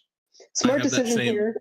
Not have to that evolve. same reputation as well. Very smart decision to hammer in, get that chip damage on, make it so they have to boss around if they want to take 2 more prizes.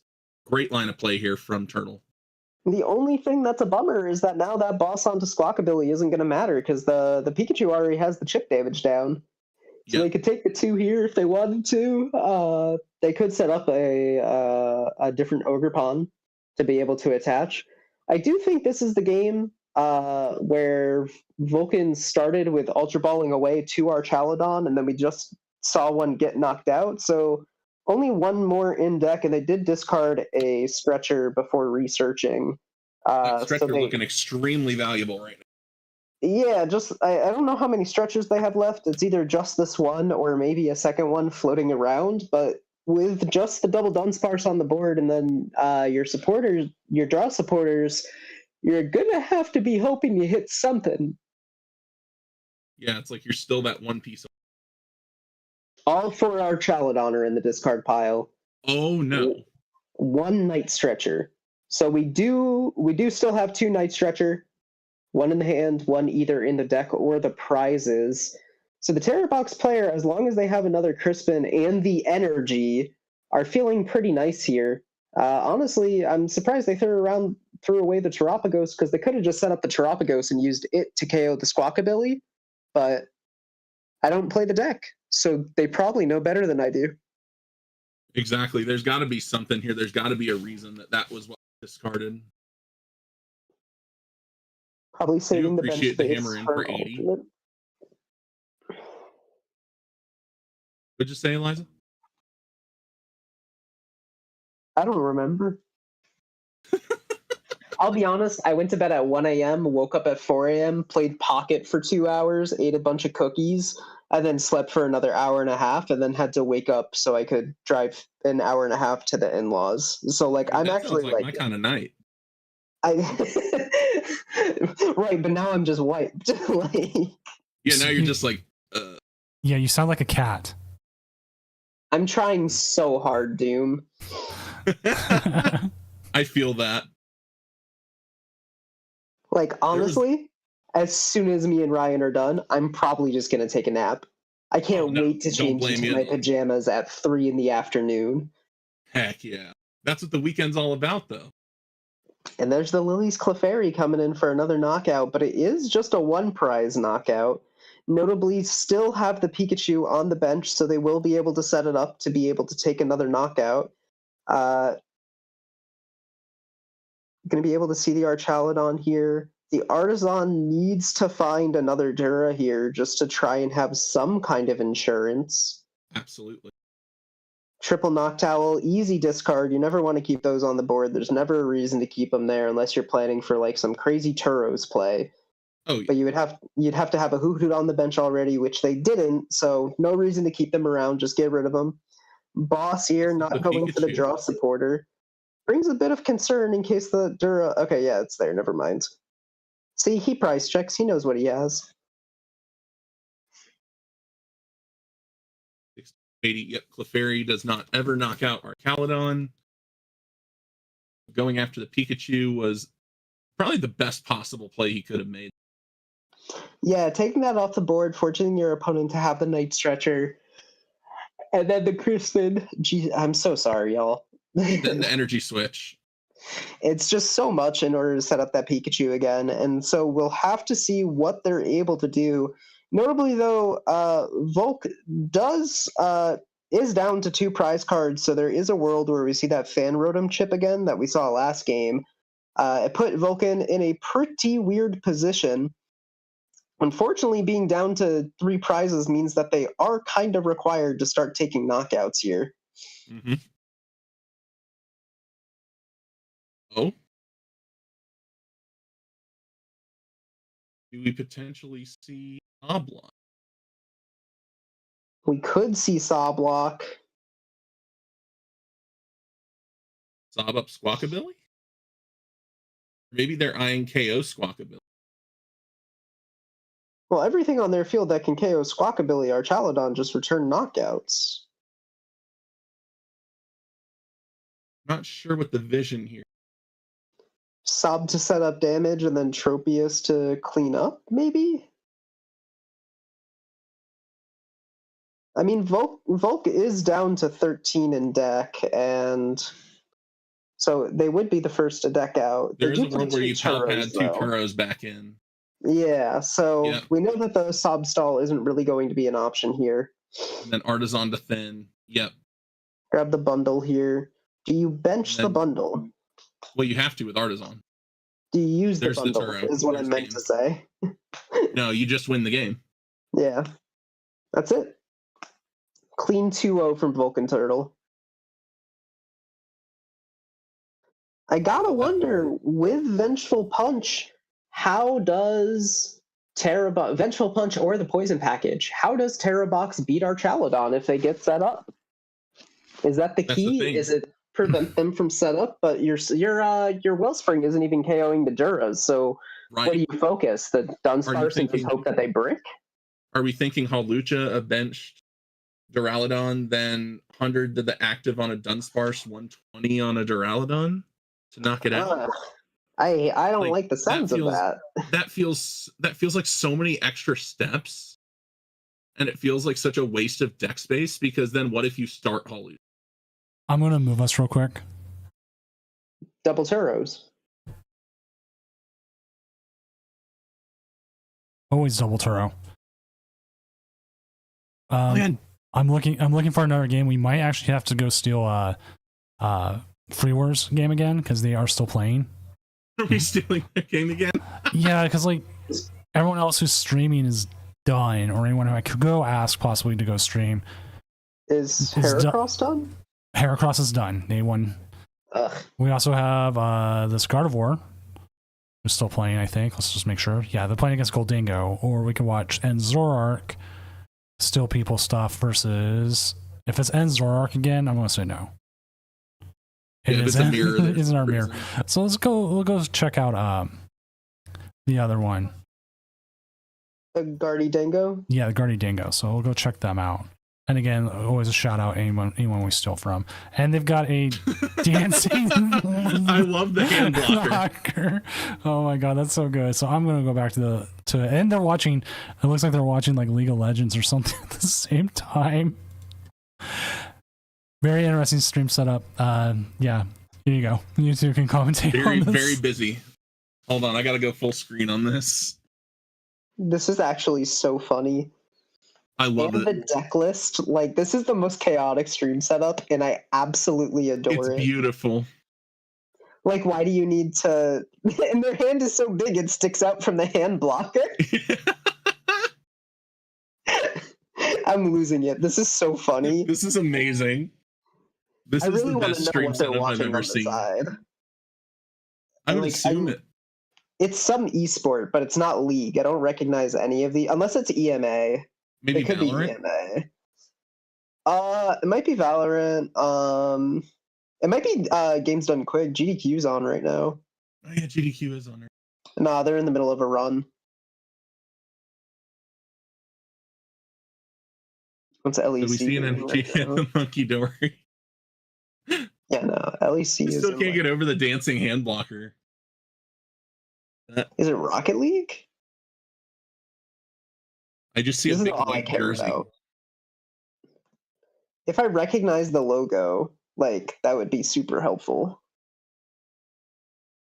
This is incredible. Bean, help us. What is it? They're it's a jersey sponsored by Razer, and they appear to also be medically certified. What? Huh? Is this the Operation World Championships? They're sponsored by Omen, Razer. Medicos del Mundo. What is Medicos del Mundo? I'm assuming something to do with medical stuff of the world. It's a humanitarian aid organization. Okay. So it's a tax write-off. Anyways. We see the Goldingo draw 2. This company sponsors Mad Lions. What games are Mad Lions Koi playing in at this point? I have to figure this out.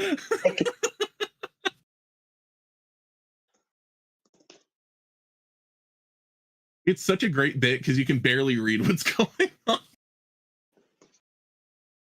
Maybe I just need better internet. I don't know. Yeah, I can see it clear as day. There we go. There we go. Now it's better. Yeah, so we were getting the internet fixed here at the house, and we were having issues with the cable signal. The technician comes out and he goes, "Well, this is something I've never seen before at any place I've worked. I opened up where your cable signal comes from, and there is about 2 inches of water in it." And I'm like, well, that explains why we've had problems for 6 years. No, it definitely is some League of Legends broadcast. Mage says it's League BTW. Right, but I'm trying to figure out which league. They're wearing the Mad Lions Koi jersey. I'm wondering if it's like the Hispanic coverage. Stream curse is truly broken for Vulcan Turtle. Let's go. Is it LV Pace? No.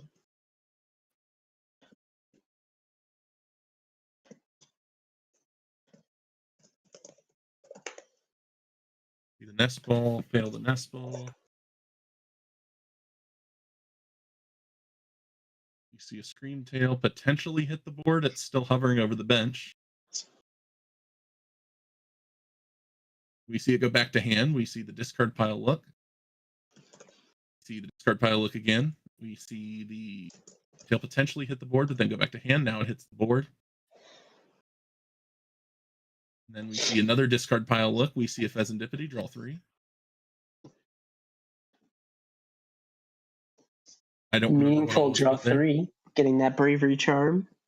Yeah, that's Gonna be huge. able to set up this Scream Tail.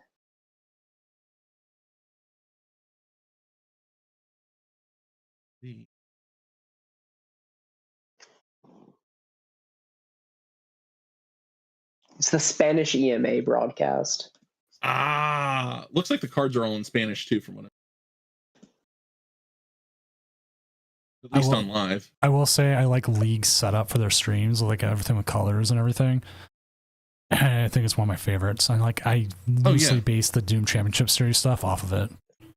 Super colorful and very clear, legible font. Like I'm a fan aesthetically. They probably also have like a way more professional setup than I do, where I'm running like 2 monitors and some stuff, and they've got professional sponsorships and like probably a whole setup. Like, I mean, look at the player. We'll get there eventually, right? Maybe. All right, I just had to say that. Trying to talk my. I was just saying that because like I trying to just talk so my good. local TO into putting in like a little broadcast booth, so me and my best friend Brian can work on our casting every week, casting locals. But the thing is, it's in a coffee shop, so it's kind of loud.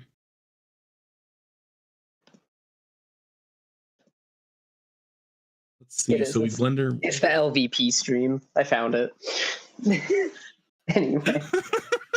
Yeah, League was my first introduction to esports in 2012. I've wanted to start an org since like 2014, just because of how like the teams were run and how professional it was and everything like that.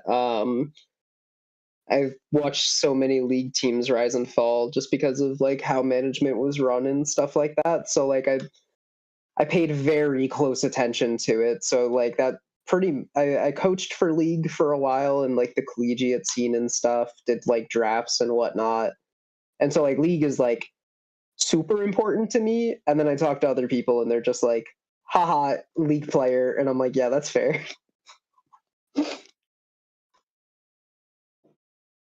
Anyway, Monkey Dory. He is a card. He is a card. Our player deliberating very hard as to where to put these damage counters. Looks like just going with all of them onto that Dango. That Dango's hand, though, is so large. Yeah, you're 10 damage short if you're trying to snipe right now and take the.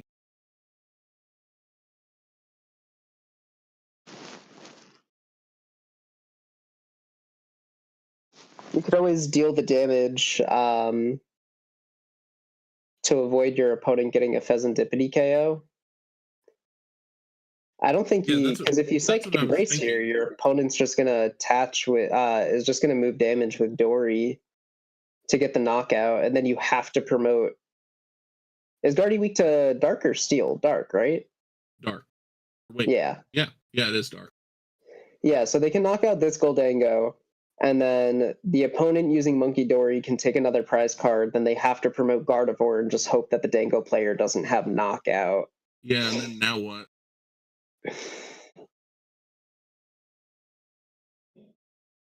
Yeah, like here's Adrenaline Brain onto the Scream Tail. Goes down to 1 prize card, forces the Gardevoir promotion. Forces the healthy Gardevoir. Yeah, and Wiggle Dango, if they wanted to, they could just swing for 6 energy, and they'd be able to stall out the Gardevoir, because then it couldn't Psychic Embrace to retreat. So there is a world where that comes into play. I don't think that's what we're going for. I think we're just trying to win here. I think But- this Gardevoir's getting blown up. Yeah, I agree. But, it's an option. I think, yeah, that was what I was thinking happened. 2 grass. Why are they playing 2 grass? I understand if they would play a bunch of lightning because of Lavencia. 2 grass. Dingo player, who are you? Gunti is the user. Gunti? Yeah. I think that might have been. They're playing Scovalian EX. What? Huh? Yeah, I'm pulling up the list. If you look up Gunty 222, that will find one of them. And So Scovalian is your opponent's 1 energy, your opponent's active is burned, and they cannot retreat. And then for 2 grass, which they're playing 2 grass, so I assume they're using this attack, it's 140, discard a card from your opponent's hand, discard the top card of their deck. all right, this matchup has unironically become the best thing ever between the dancing, the League of Legends, the deck list on screen, and Scavillain. There's just nothing will top this. This And is you it. know what? I think I figured out the answer. You want to know what it's for, Eliza? Uh, It's for Cornerstone. It sure is for Cornerstone. But they don't even. Wait, they play one of Crispin. It's for Cornerstone, I'm telling you. It is. They play the one of Crispin so they can set up Scovalian. And because Terra Box players don't play switch cards, you can Yep. use the first attack to stop for attack. This is peak. 100% agree, Mage. This is peak. I'm losing it. This is literally the best. I don't like this. You're right, Doom. Everything in this matchup has just become my favorite matchup so far. I get to watch LEC and Scovillian and this dancing cheese guy all on one screen. Like, this is the ideal way to experience the Pokemon trading card game. Like, this is the best stream experience I have ever had, and I'm not being ironic. Like, I am thoroughly enjoying this. This is just too This good. is- Too good. This is amazing. This is peak League of Legends, and it comes from Spain. Like, this is just... No items for you. Can someone put a Family Guy compilation on the top right? This looks like- This looks like Absolutely brain rot could. done right. Wait, what's the... Only missing Subway Surfers. Yes, yes. Hold on. This is the same setup for over a year now.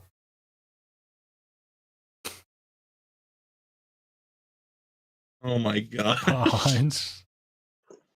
Nah, just crisping onto the gimme ghoul. Hey, we did see tackle for 50 earlier. Yeah. Yeah, crisping on the gimme ghoul so we can see tackle for 50 again. And this is game 3, so they are split 1-1. Hey, look, more item lock.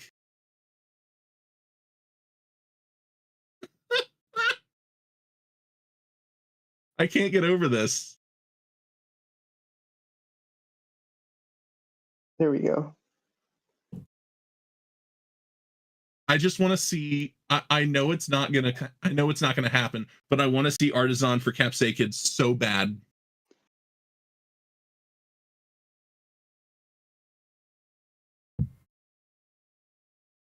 We are seeing tackle for knockout on the Badu. Let's go. Bummer. It's not screen sharing properly. Oh well.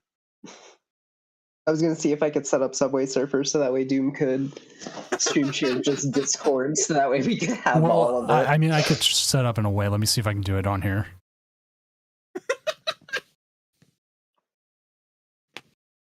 This Just is incredible stuff. Open a separate Chrome tab to play it, and then just minimize it and drag it right above the Right League of there. Legends game for me. No, I see Subway Surfers would fit perfectly vertically there in that lower left corner. And Oh, then you're on the top so right, right. on the top right, we need like the Reddit stories. Family Guy. Family Guy comp. Now this is pod racing. I see this guy streaming all the time. It's been the same setup for over a year now. This is ideal. Like, this is the funniest.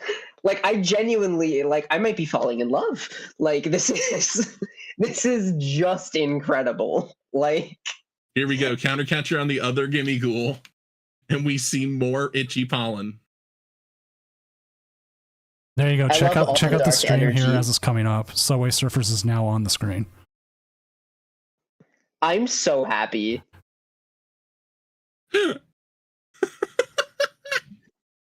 Oh, is Thank it on you the for Twitch making stream? it small enough that it's not blocking League of Legends. It's on the Twitch like- stream itself. Actually, the best. Yeah. Yes, there we go. There we go. All right, it's way too distracting me. I'm turning it off. I'm sorry. No, leave it on. I need a It helps- screenshot. Hold on. It helps me focus.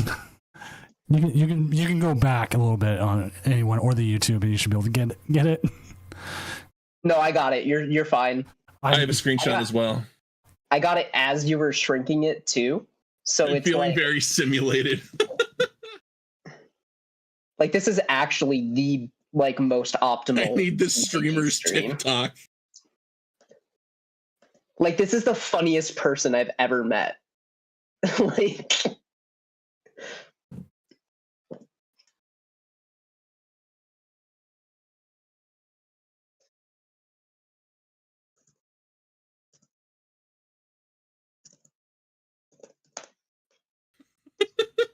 I need the streamer's TikTok.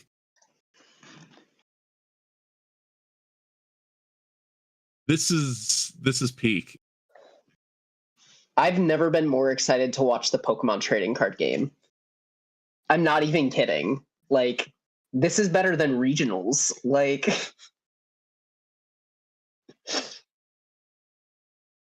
anyway, this item lock has been working very well for them. We see the grass energy onto the Gimme Ghoul, so we're not going to be seeing a Scovillain unless we see a rescue stretcher.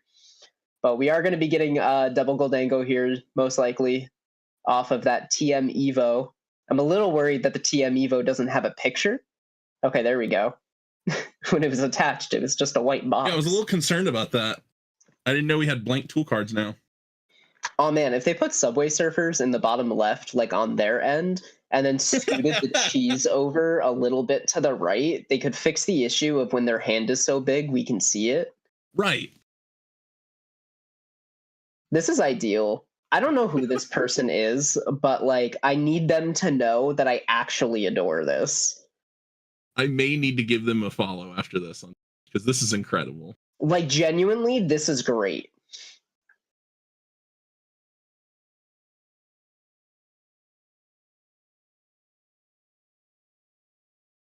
I sent the screenshot to my local group chat and they're like, okay, so what's going on here?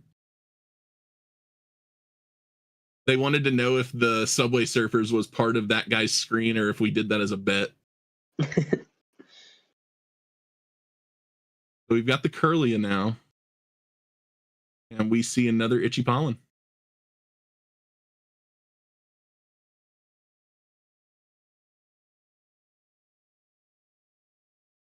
Dancing cheese. Notice he's got the Mickey Mouse shoes and gloves too. What's up with that? Like, this is just incredible. I'm having so much fun. I also really like the Goldango that has Meta Lightning, because they have to. Well, here's the thing, though. This is like actually bad for them. Like, they need to swing with this Goldango, hope that it gets knocked out, or they're gonna have to hard retreat it and still have a metal stuck on it. Yeah, like, then they need to retreat it. Yeah. This is actually nutty. So I quickly posted in the Twitch chat the source of that dancing, and it's part of the Triforce from Legend of Zelda. And it is a really really? It's a really bad animation that someone did called the Legend of Zelda, The Light of Courage, and there's like 4 of them. I was about to say, I knew it wasn't the art style of the Zelda CDI game, so I was trying to think of where that could have come from.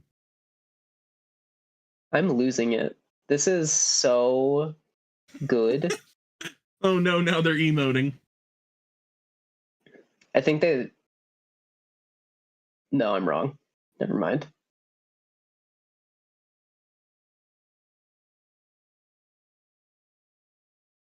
Does the Guardy player use the Artisan? Find out next time on Dragon Ball.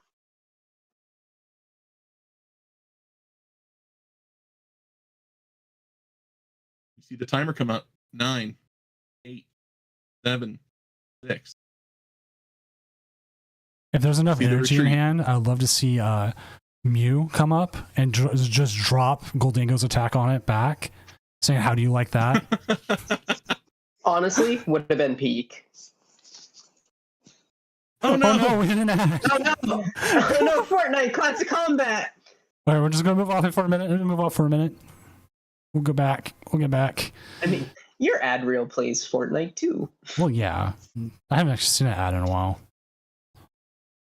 but we'll look at some other stuff right now. Some of our 4.0s and everything else. Oh, As a freeware. baseball fan, I have to say the fact that they put Shohei Ohtani in might be one of the funniest.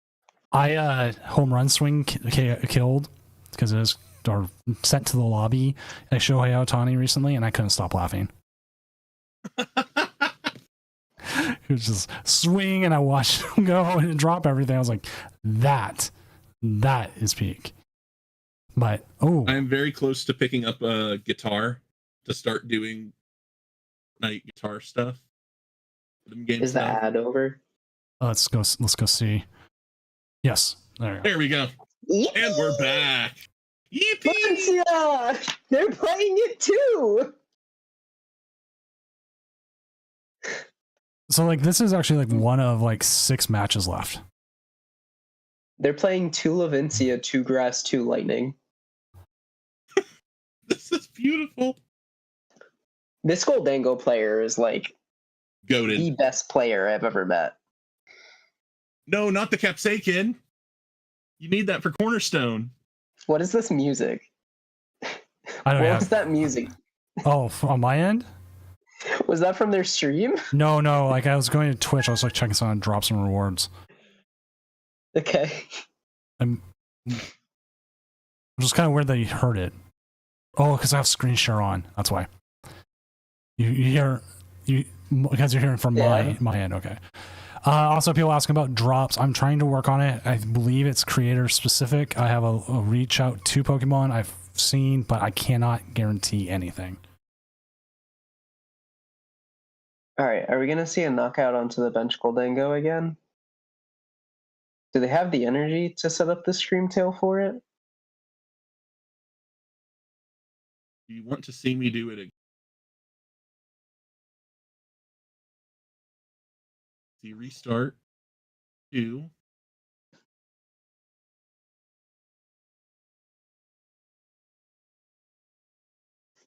Research. Card the Psychic. Ultra Ball was the other.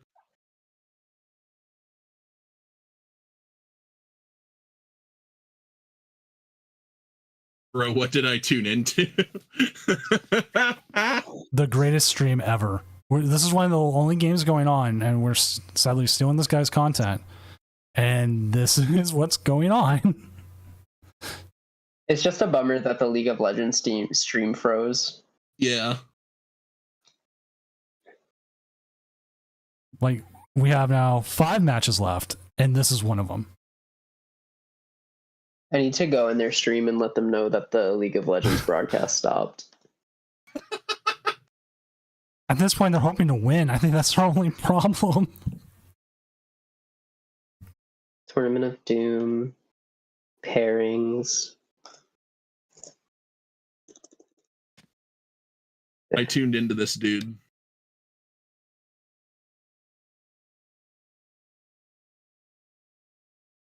See the Gardevoir, we see the Psychic Embrace. Oh, he did? He legit did? Because we put Subway Surfers on. We put Subway He Surfers legit on. had Subway Surfers. I believe We put it on as part of a bit. Yeah, we put it on as part of the bit. Like we're on my stream. I popped open a window with Subway Surfers and put it over the corner.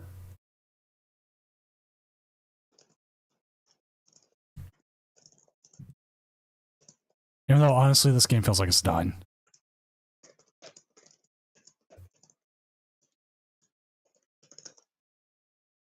So is there a structure similar to current original where 16 minus point in day 1 has no hope of cut in day 2?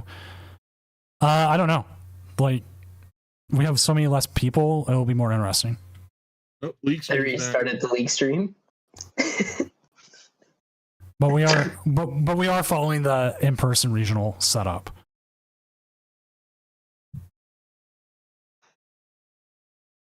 I have to go follow this person. Well, I'm going to give him a shout out here. Oh yeah, 100%.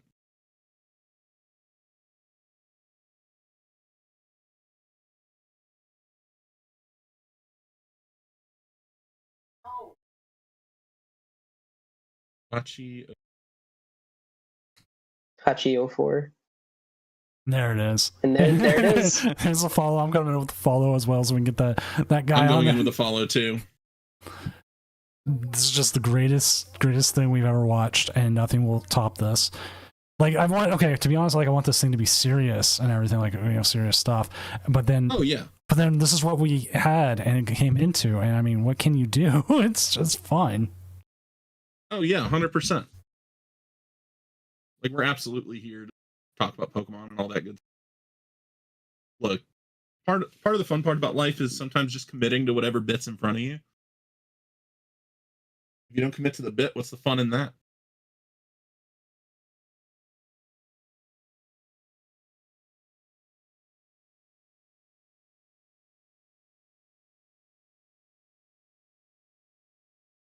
Can't tell if my computer's messed up or if. Hello. Wait, I have. That's my bad. If I, Okay. I was like, hey, wait a minute. No one else is here. No, I had to mute because I was talking in their chat. Oh, sorry, I had to mute too. I was talking with Mrs. Doom for a second about what was I going was like, on. oh my god, did everything freeze on me?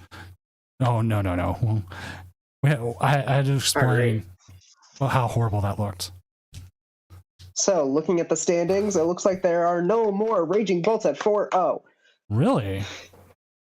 We I do see Ogerpons. We do I see have plenty of Ogerpon Noctowls. we do have two. Which means Terrabox got split. right? Yes. Yeah, Terrabox got split because I think if you throw, if you right? throw the cornerstone in it, it throws the thing off.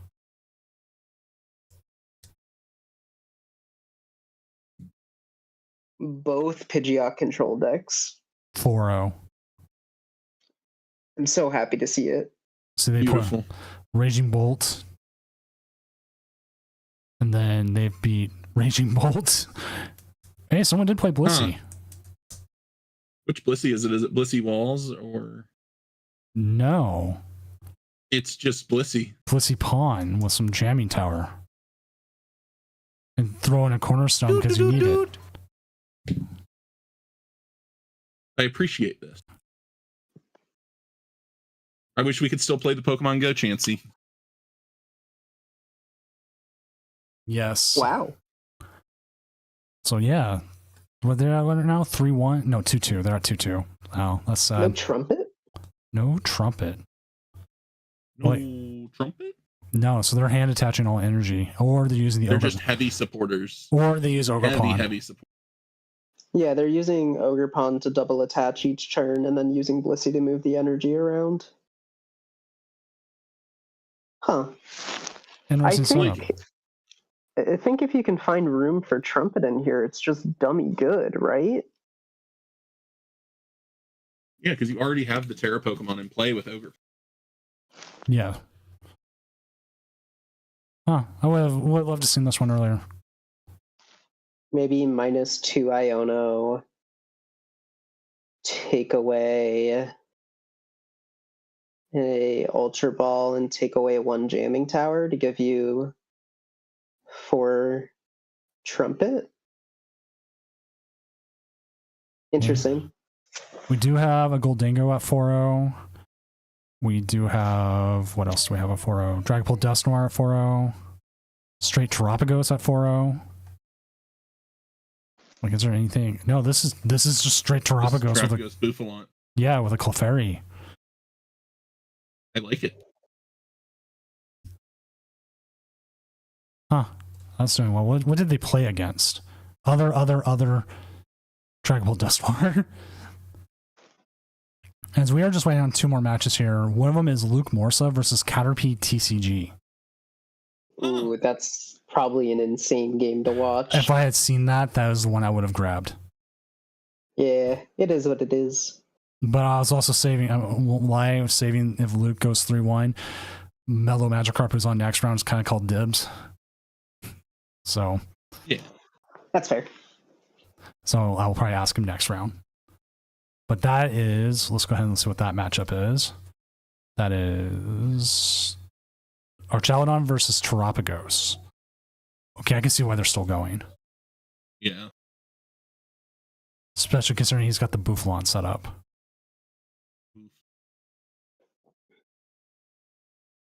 Or, Cornerstone make him break that game?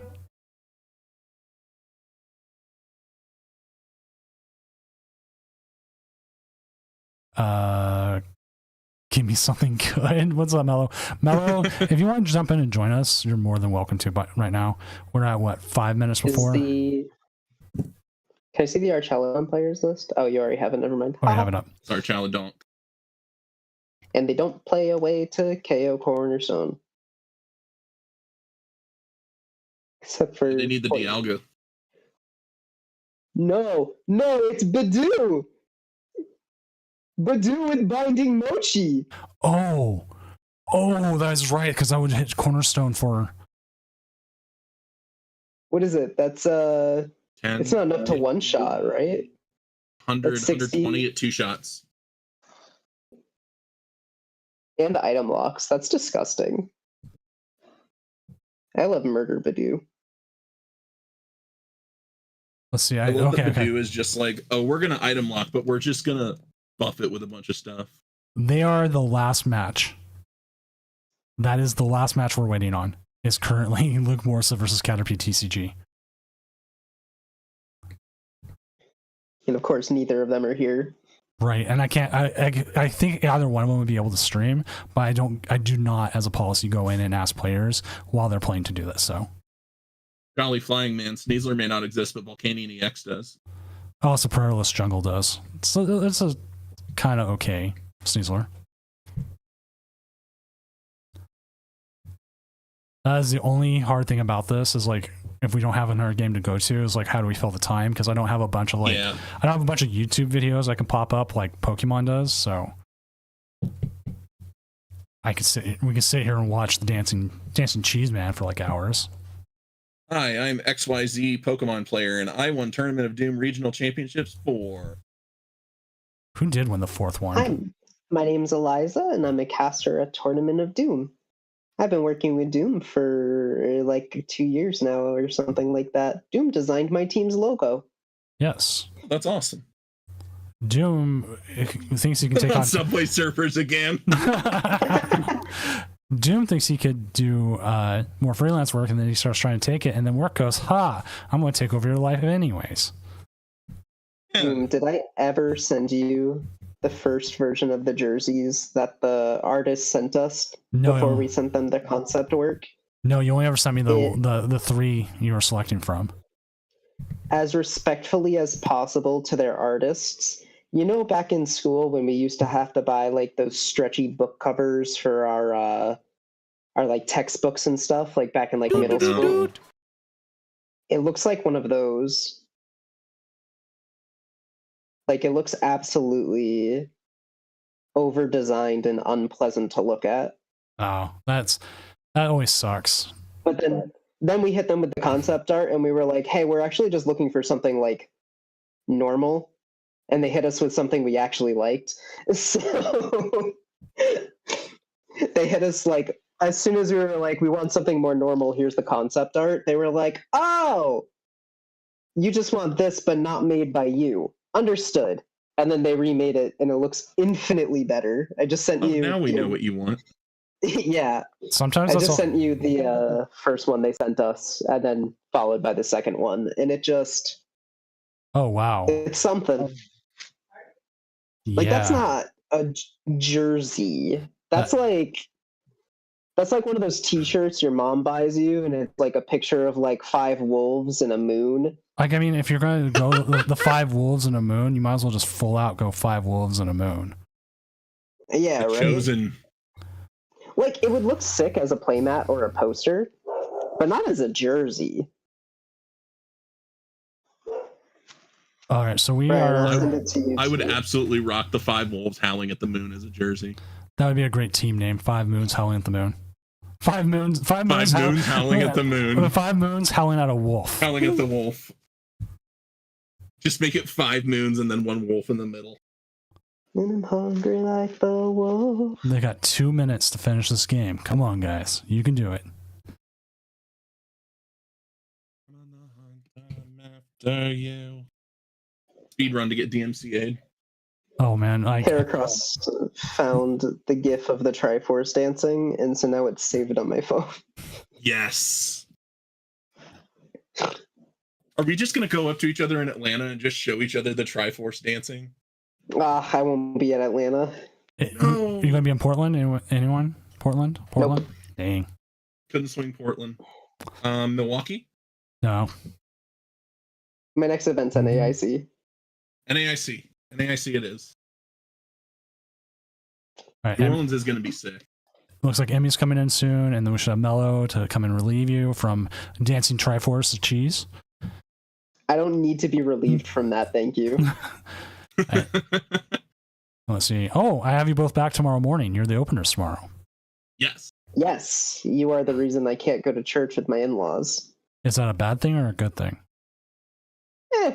Depends on who you Either ask. way. Yeah, this depends on you ask. I like them, and their church is like they're like a cool sect where like everything is run by like democratic vote and stuff, and it's like a representative democracy religion that's based on Christianity. It's interesting.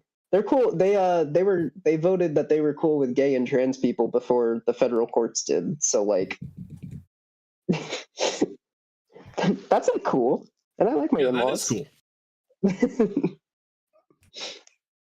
I like hanging out with them. I should visit them more, but like That's what we're here for, right? but like Pokemon. You could go to New Orleans for a week with your team and get an Airbnb that all of you stay in, so that way it's essentially a week-long party. Or you could visit family. And I can visit family any week. I mean, most of my family, my friends are mostly my family. All right. So I just talked to the players, and they both said they are like on their last turn, like it's right there. So I'm going to give them the time to finish it out. It shouldn't be. That's fair. It shouldn't be that long. I mean, they're just talking like it's like just going through the motions with like live, and that's probably what's slowing everything down. All right, I don't know. What's Ryan, what's your least favorite color?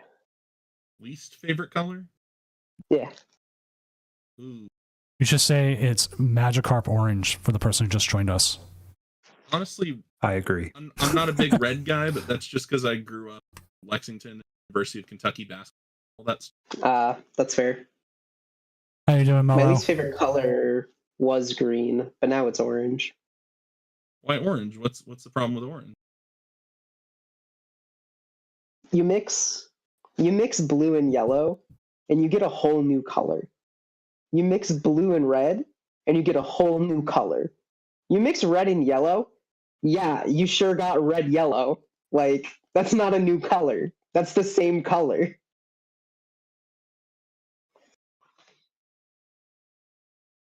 So it's fake. They are just finishing out. Why don't we go ahead and start, Eliza, Ryan, let's go ahead and start having you do your exeductions, I think it's called, and then we'll have Kevin and Emmy come in, which Kevin is in. He's only said like 2 words. Yeah, I'm playing Slay the Spire. I'm good. All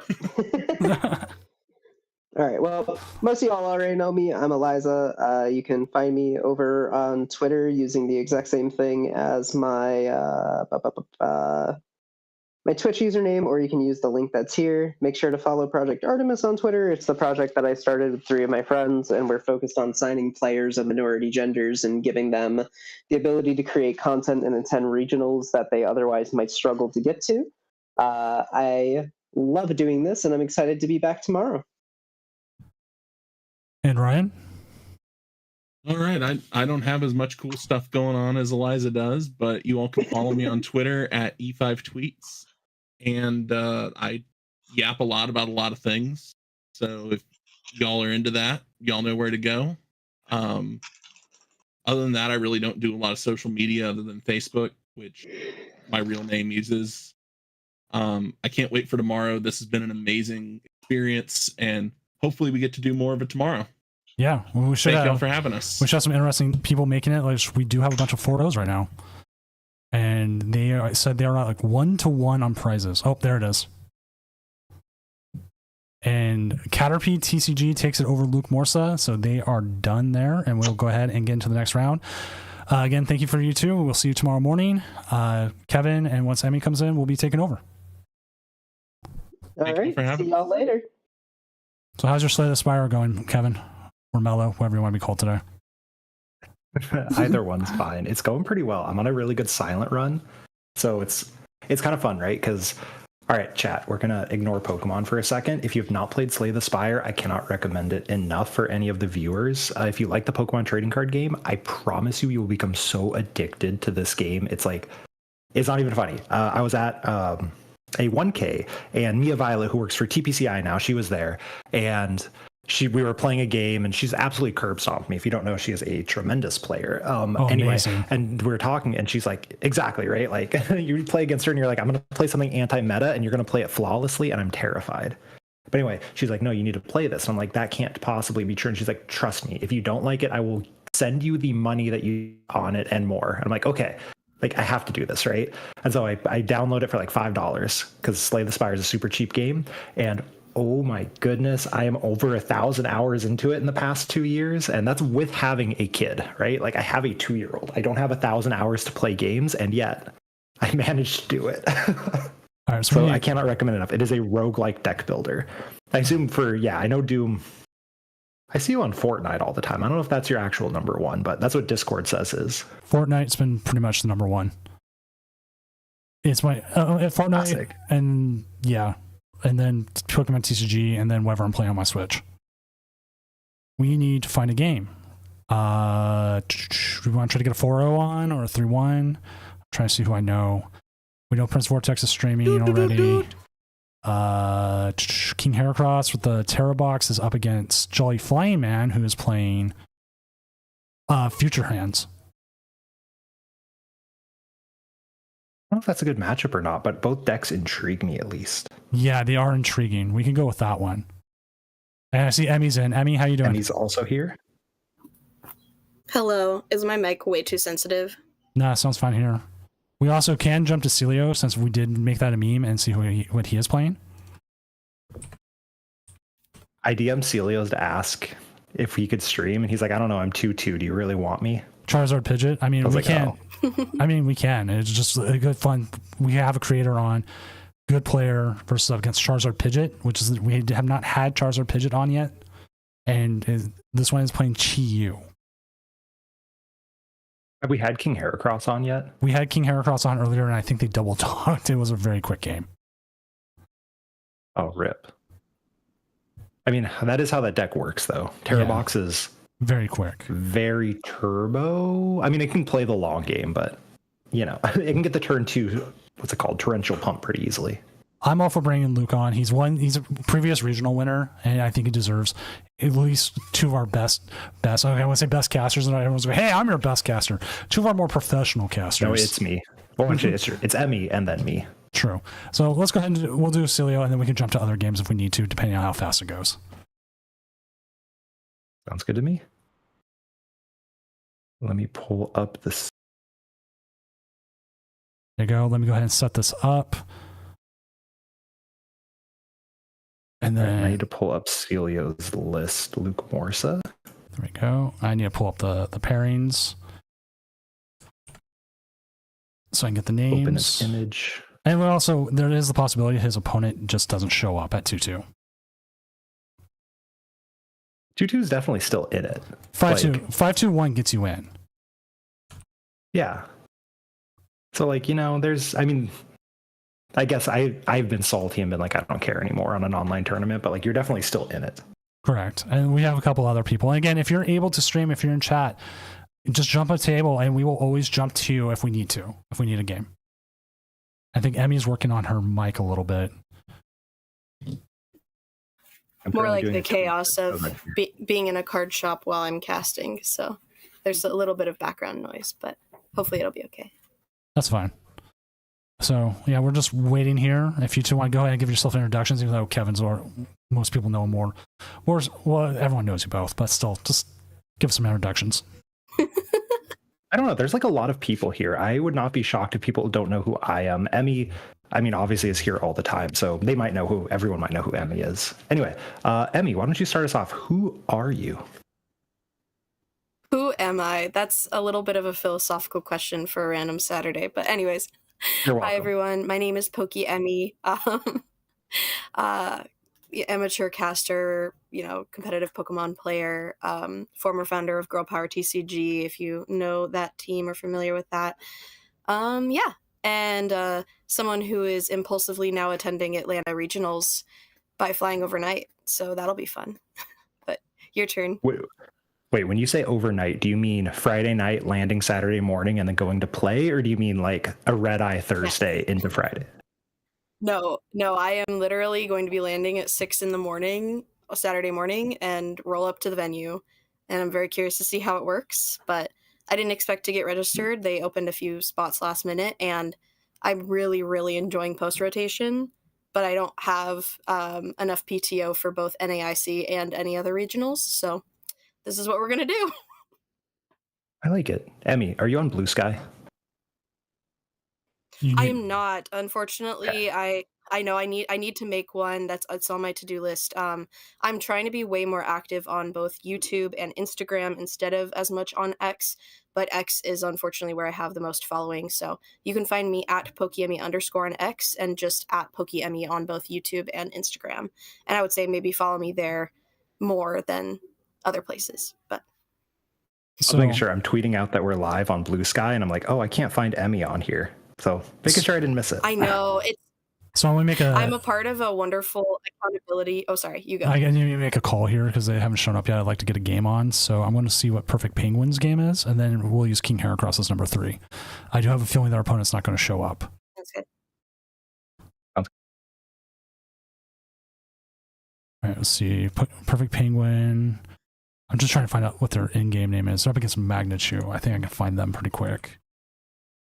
Magnechu, yo, Mike Fouché is playing. Let's go. Okay, this is 4-0. This is Badoo Wars. Frostless Monkey Dory versus Dragapult Dusknoir. It's Andrew here. All right, so it looks like it is Andrew. Yeah. Yep. So, all right, so I'm pulling up the list really quick. I want to start with, and I'll have the game up. Frostless Monkey Dory. I'll have the game up in just a moment. I heard my name. Yeah, Kevin. Have you played any Frostless Monkey Dory? And I'm off to the void. You're good.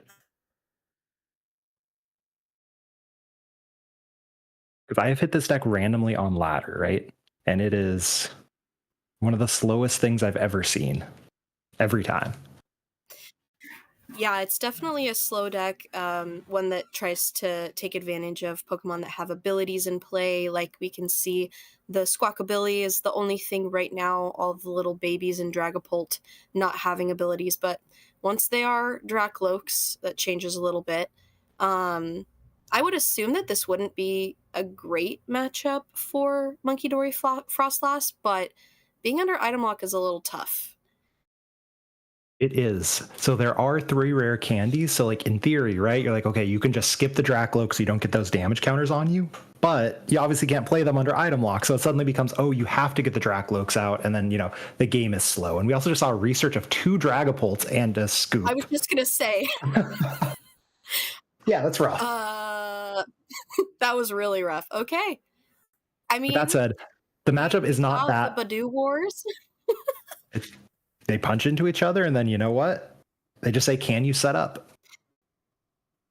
It's very true, and I do think that in comparison, we on the Frost Last Monkey Dory side that we're watching the perspective of would Badoo War better because we have those bravery charms, right? Where we have a tankier one. So if we're hitting back and forth and we're moving any damage counters that our opponent puts on our side over to our opponents, right? So maybe it is an okay matchup, actually. It seems like it might be, because if you are Badoo Warring, we have 4 Iono, 4 Arven, 2 Drayton, 2 Research, and a Morty's Conviction in here. So even under item lock, you have plenty of supporters, right? And if you compare the Dragapult list, we have 4 Research, 4 Iono, and 2 Arven. So you're looking at less search, and those Arvens obviously are dead when you have item lockup, right? So that's like, okay, right. The Drayton seems like a bad supporter, but under Badoo, Drayton's kind of broken. That's very true. Yeah, I will say Dragapult is still a menace post-rotation, but has lost a ton of tools, literally in some of the tools that it's used, but with Forest Seal Stone being so essential. But it's lost those V Pokemon, which are so good for setup, especially when you're stuck under item lock, and Lance as well as a supporter that would also be super helpful under item lock. So definitely kind of feeling those missing cards, but hopefully we'll have a stronger start here instead of just being forced to ditch both Dragapult right away. So yeah, and there's no Lana's Aid in that way list, for us right? to even get back a Dragapult if we discord it? Like not under item lock, no. Yeah. Okay. We have no Lana's Aid, so if those Dragapults hit the discard pile, they are going to stay in the discard pile. And we actually have a really good start, quote unquote, for having or being forced to go first, right? Mm-hmm. So we have our Nest Ball, so we're going to be able to set up however they so choose. I have not played this deck. I'm not 100% certain what they're going to be doing here. But then we have the follow-up, the Drayton to potentially hit some stuff. If we top deck an Energy, we can Arven for an Evo. We have a turn 2 Frostlass, right? Assuming the rescue board's in there, you can Arven for the board and grab a Badoo on the next turn. Like, there's a lot of options here for the Frostlass player. Yeah, I wonder, we're going to be under item lock, but also our hand is really good. I don't think we want to discard any of those supporters, and definitely not a Frostlass, so we're just going to see the pass without using that gorgeous gold Plasma Freeze Ultra Ball, which is, I don't even want to know worth how much in real life now. Definitely, I'd say a play minimum rarity, but that's not true. I have the League Cup promos, because they were free at one point. They are no longer free. They're a decent little price card. Hey, those are just, trophies for you doing well at locals. But we do see the Squawkabilly there. Oh, discarding the unfair stamp. It always feels terrible to discard your ace spec. But also, we're not seeing huge knockouts being taken, so it might be hard to even time an unfair stamp, since a lot of our things might go down during Pokemon checkup. So... yeah, and then you have item lock as well, so it's really tough between the two things you have going on, right? The Frostlass is KOing between turns, the Badoo KOs mean you can't actually use it. We also have no way to bump Calamitous Snowy Mountain, I just checked, so that damage counter is going to rack up as well because we don't play Sparkling Crystal, we just saw the unfair stamp, right? We don't play Crispin either, so every single time we attach, we're going to be putting damage counters onto our Dreepies that are then going to get more damage counters when they evolve to Dracloak, which they have to do because we can't play Rare Candy because we're Badoo item locked. Ouch. That is a big ouch there. And we do see lots of things in our hand. We're gonna looking like we're thinking about Arven. Definitely going to start that Badoo lock. Oh, we also play unfair stamp. And our rescue board is prized, unfortunately. So that is rough. Obviously, ouch. We did not fully check our prizes. It looks like off the Nest Ball. I don't remember hitting all for it, and so that makes a big difference here, right? Because suddenly we cannot get into Badoo. And if we do this, we don't have a way to search for the Badoo except the Ultra Ball, which suddenly gets a little bit sketchy. Right. Yeah, discarding 2 of those cards, I guess we could maybe discard that Bravery Charm that we just grabbed, but we're gonna go down to a really low hand size here. I guess we don't mind with that Professor's Research being in the hand as well as possibly the last card. Do you see the Ultra Ball here? Going to discard that Psychic Energy and the Arven. You know, Mind Bend is a really interesting attack into this post-rotation meta. We're losing F block, and it feels like just slightly slower, so that Mind Bend might actually make a difference. Oh, for sure. Yeah, you have still minimal switching cards being played. You have no energy acceleration, so even if you Turo up your confused guy, it's like, well, I can't really do anything with this, right? So it's so tough because you have to decide as the player there. You just have so much agency into, am I going to attack or not? And that's what's terrifying about it. I don't know if you've been in that situation, but you see these plays, right? And you just have to decide, is the 50-50 worth it or not? Am I retreating here? And all of these decisions can really rack up over time for so many players who now have to decide a million different things, right? 100%. Yeah, it's really interesting how I forget who posted about it earlier today on Twitter that I saw, where they were talking about post rotation feels like a research and pray sort of situation. I do feel that in terms of so reliant on supporters. It feels like so many archetypes post rotation are so reliant on those supporters. You have the wrong supporter, or all of a sudden you can't use, 2 supporters in one turn. It kind of makes these combinations a lot more difficult to pull off. But that research with pretty much nothing else in the hand always feels really nice. And I It does. really like this Calamitous Snowy Mountain. I never have thought about that, but it makes a lot of sense to be able to use that with the Monkey Dory. This thing is putting in so much work with absolutely no way to bump it on the Dragapult side. You guarantee every Dragapult will have at least the 40 damage from 2 manual attachments on it. Plus, you have at least 1 turn of Dracloak, so that's going to be a guaranteed 50 on it, which means 1 single Munkidori lets you Devo KO it, and that is just so huge, right? Like, those damage counters add up so fast, and we see the Dragapult player, right? They are either playing it slowly or more likely not drawing super well, but that just means that the damage from the Calamitous Snowy Mountain is adding up the same way that the Frost Blast damage would be. For sure. And, that Badu that we have on the bench here is kind of a liability if we did see a Dragapult get set up. We do see that the emote, or what do you call it? The animation there of the thumbs down from our opponent. Oh, The no! concession! You don't expect Badu Well- Frostlass to win a best of 3 in 10 minutes, but here we are.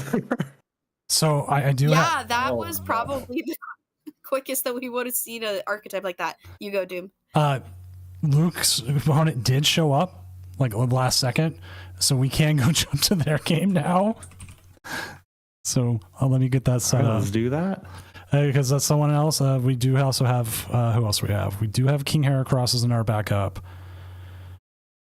But let's Actually, let's go to Warm Celio. up for- Yeah. for If they're us just starting. Seeing Celio's network. yeah, they're like pretty early in their game. They haven't even like recorded one yet. So all right, let me get that set up. It should not take me that long. And once we're on screen, I will tell you. Yeah, like they've only taken a prize, so we had a nice little intermission game, I guess. Right. Right, names up, tables up, games reset, Image. and there you go. Enjoy. All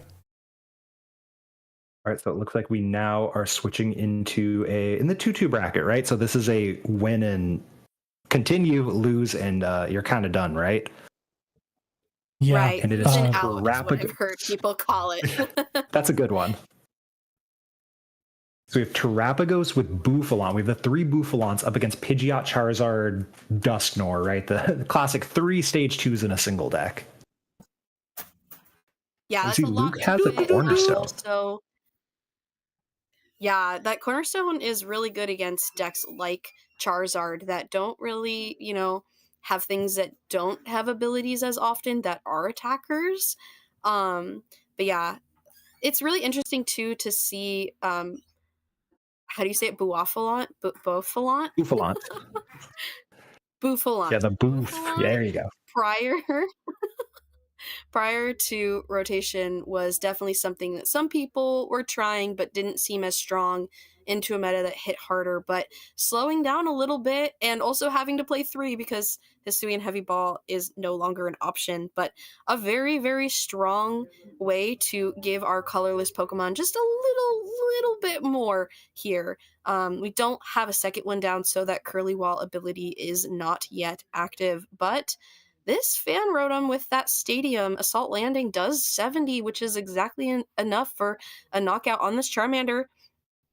And Yeah, that this fan Charmander has the rotom is A-Spec, so that's going down. It's one of the best design cards I've ever seen, this fan rotom. Like, it lets you set up any engine. Obviously the Noctowl one is the best one, but I've seen, grabbing Bidoofs, I've seen grabbing the Pidgeys, I've seen grabbing, and this is seeing myself do it, grabbing Doduo and Dodrio, right? And you can attack for 70. And when you play Noctowl, you play Area Zero anyway. Like, this card is just so well designed with how powerful it is. And yeah, just knocked out the maximum belt, like you said, which is actually super, super, super important. Yeah, definitely. And so many of these setup decks, like Dragapult, like Charizard, are playing those babies that only have 70 health a lot of the time, sometimes 60, but in the meta currently with Dragapult still being a contender, you want those 70 health things. And yeah, that's exactly enough. We've even seen some post-rotation lists trying out the 80 HP Hoot Hoot just so that they can survive things like the assault landing, which, 2 retreat cost, who knows if it's worth it yet, but it's also important to is mention going to help us survive. To the tank. The Chi-Yu on the bench, right? I think that's an important thing to mention right now because the Cornerstone is almost certainly going to be attacking next turn into this Charmander.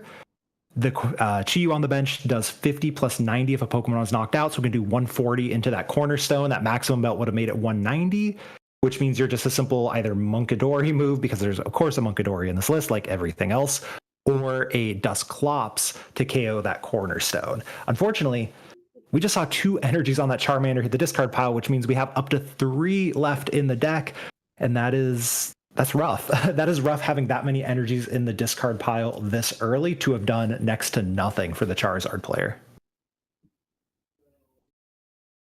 Yeah, that Chi-Yu is a really interesting addition, and it makes sense as something that's able to answer things like, that we struggle a lot against, like the Cornerstone Oropon almost. But we do see the Iono here. We're going to get 4 cards. That Turo is actually really helpful to get things moving, but also maybe to kind of reset some damage here. We have a damaged Buffalon. We might not even want the Buffalon in play anyways. Another thing that we can do with it is we can Turo up the Noctowl, rebench the Hoot Hoot, and then we end up with 2 Hoot Hoots, and the next turn we can Noctowl for anything we want. Currently, we don't need anything. We could just attach and hit with Cornerstone, which I think is our dream goal. But yeah, the Turo gives us a ton, right? Pick up the Buffalon, remove the damage from play. We can pick up a Noctowl, and then we have a Noctowl in our hand. So, really whatever Luke wants to do, Luke can do this turn. For sure, yeah. Just basically just getting as set up as possible. Our opponent is trying. We can see does have Pidgeot set up with that quick search ability, which is very powerful, but this Cornerstone's pretty great in terms of being able to answer a lot of the stuff we're seeing from our Charizard opponent, and we've taken 2 prize cards and they have taken 0 so far. So we do see that Turo up on that Noctowl, so we will have exactly that play that Kevin was just explaining, but maybe thinking about holding on to it for a turn. Yeah, I don't think there's any real reason to do anything right now, right? Like, you keep the Noctowl so you can support her again next turn. You can respond to what your opponent does. They might try and wall with something. They might be swinging with the Chi-Yu. You want to, I don't know. There's like so many things you can do if you keep it, right? Your opponent is probably not going to Iono you again. They play 3 Ionos, but they did 3? Yeah, they have 3 Ionos. They've at least played one of them, but they have to hit the Candy Charizard. They have to establish so much. Like, we just promoted the Charmander, which means they're going to want a counter catcher, I assume. Like, yeah, there's so much that this opponent has to do on this turn. And I think you just keep the Noctowl to say, well, what are you actually going to accomplish? Because, my goodness, they have to accomplish a ton. And I don't I played enough Charizard to not fully believe that they're going to be able to do anything they want to. Yeah, no, that makes sense. I think that we will be able, we've seen the flip the script already from that Fezandipity. We will be able to draw and then also search out one card here. So I do think it's possible to maybe sneak in some disruption depending on what that flip the script really said. But having all of those pieces that you need, especially when you have multiple stage 2s going on, it's really a lot to balance. But we do see the rare candy Charizard, Infernal Rain. We're going to be able to search for 3 basic fire energies and attach them to our Pokemon in any way we like. And That this is going to be really Charizard big how being many active, energies we I'm get hoping here. we have a Gust. Oh, and the only 2 just energies 2. is so big. We really need to get an energy on that Chi-Yu, so hopefully there's an attachment from hand, but there's 2 energies in the discard pile at least right now. And if that Chi-Yu's not swinging, this Cornerstone's probably going to sweep the entire game. Oh, geez, yeah, the pause here, I'm assuming we don't have that attachment. Ouch. And we could still find one of our 2 counter catchers, right? We have not used flip the script, right? We don't have a down arrow. We used flip the script, right? No, I'm not. we used flip the script right away, and we also have already quick searched. Oh no, the That's Super Rod. sequencing. Hold on, wait. No, the Super Rod should have been before the Charizard, so we could have got that extra energy. Oh, you hate to see it, or you love to see it. I don't know who you're rooting for, chat, but we're rooting for a good game here.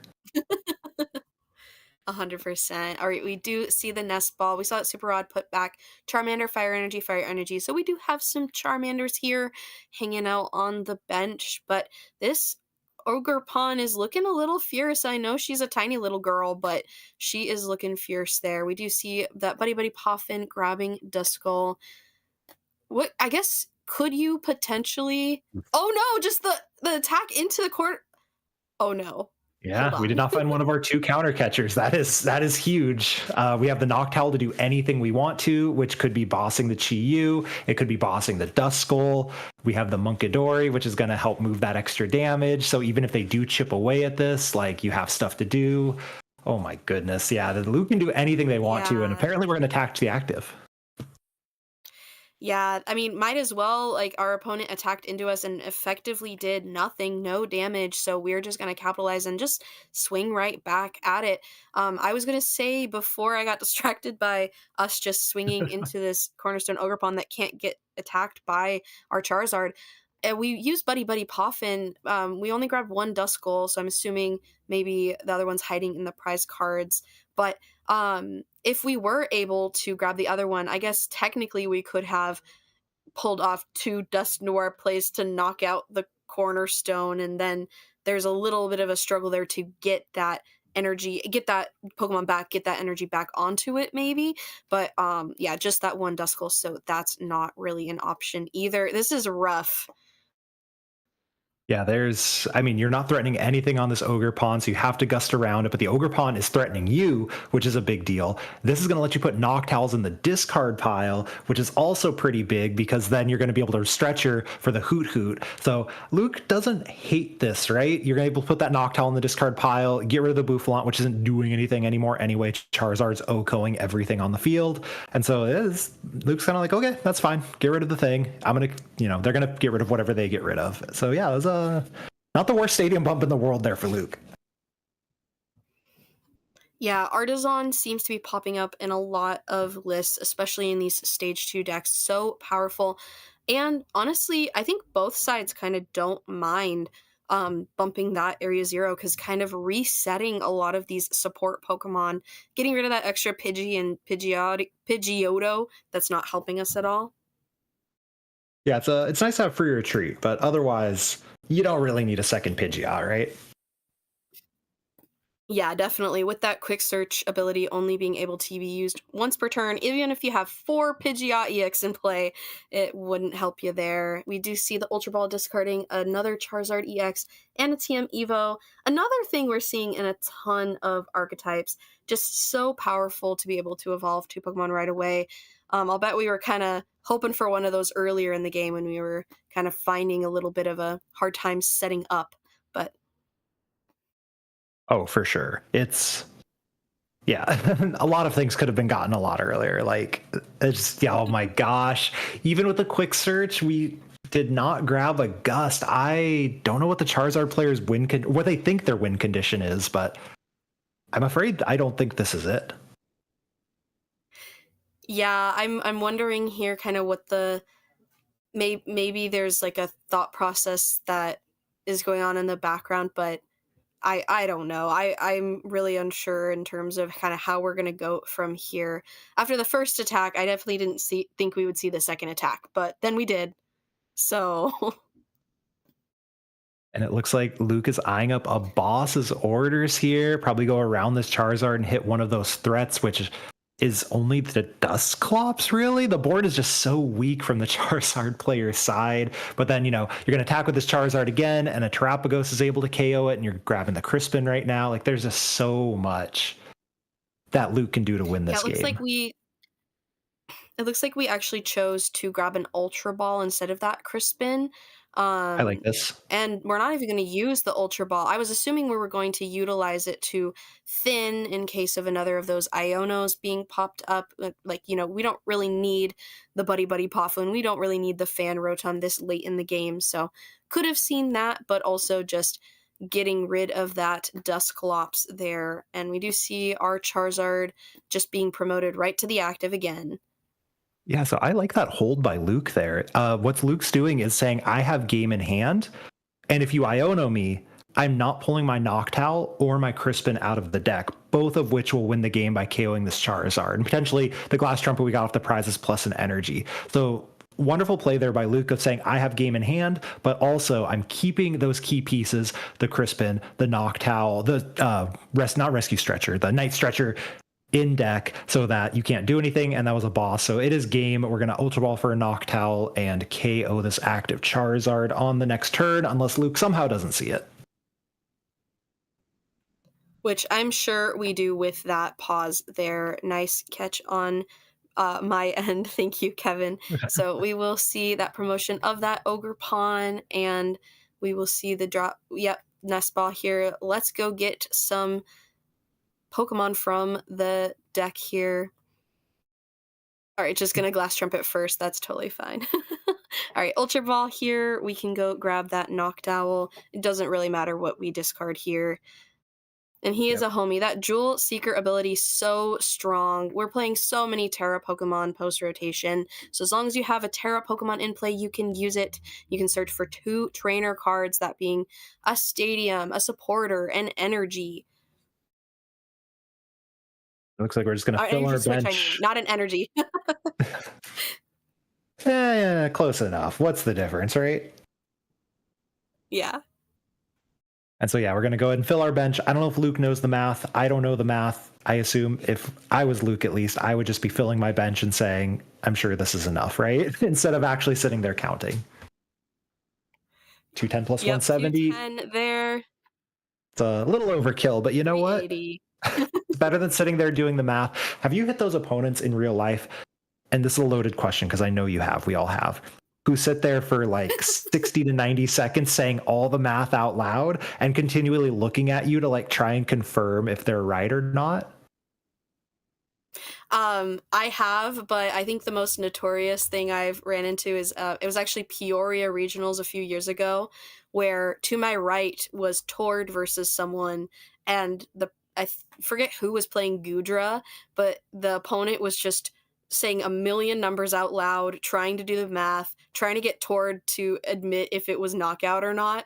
And it was I was cringing and trying to focus on my own game, but I just could not handle it. I was like, I can't deal with this. Poor ToD. I feel really bad. I did run into, and a very nice player, right? And someone who is accomplished in Portland, and they were playing Lugia, and they were counting their Weird Ear math, and they were blatantly counting it wrong, but they were doing the thing of kind of like looking at me after they said like, oh, it's 340 or something like that, whatever the 350, one of those numbers on my Dragapult. And in my head, I'm like, oh, I just have news from Luke. The opponent just conceded the entire match. Oh. So it looks like that is it for Luke's match. If we want to jump into another one potentially.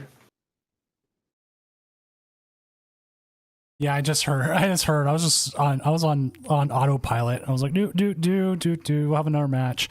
Let's see. do have Prince Vortex, do have Vulcan Turtle. Let's see what their matches are at. They were higher up. Anyway, to go back to the story, I just want to point this one out because I thought it was good. The opponent was constantly doing this thing of like, it's like, okay, it's 340 or 350, whatever the weirdo math is, and just kept doing count again. And in my head, I'm just like, that's not, you're doing 300. Like, it's not a KO, or 310 or whatever the number, right? Just not a knockout on a Dragapult. And then they attack, and I'm like, that's not enough. And it's like, it just feels bad inside because they like did the math and they were looking at me and I'm like, I'm not going to tell you it's enough because I don't want you to make a different play. All right, we're going to go down to Mitchell Chambers. They are 1-1 right now, but we'll see where they're at right with their game 3. All right, their game 3 is almost done. Let's just still turn it on so we can just see the end of it. Yeah. It looks like we are hitting Terrabox up against Terrabox ? A mirror match? I was gonna say the Pidgey. Is it common to play Pidgeot? It's not very common, right? I haven't seen it before. So Featherball rotated, which is one of the downsides, right? You can't just go Noctowl for rare candy Featherball, but Pidgeot's a good card because that seems to be a thing people are forgetting and then relearning, right? Right. No, quick search is such a powerful ability, and it's so essential, especially in these decks that require so much setup. But Terrabox kind of sets up, with different colorless Pokemon, right? We see that Fan Rotom on the bench and all of this. It's like an army of Hoot Hoots and a Squawkabilly going on. This is like an army of birds. Shout out to Bird Boy on that one. One of my absolute favorite names to see online. Always playing a bird deck, no matter if it's good, bad, meta, not meta. It's truly a thing of beauty. So it looks like there's please. Oh, sorry. I was just going to say a really quick cringe thing where at Sacramento Regionals, there was one round where I was playing Squawkabilly, and instead of saying Squawk and Seize, I usually try to announce the actual ability's name. I just went, Squawk! Shout out to my opponent for not laughing too hard. Anyways. Depending on the situation, I'm not sure how I would have responded to that one, but that's so good. If it's like a low pressure situation, I would have laughed harder than you wanted me to, for sure.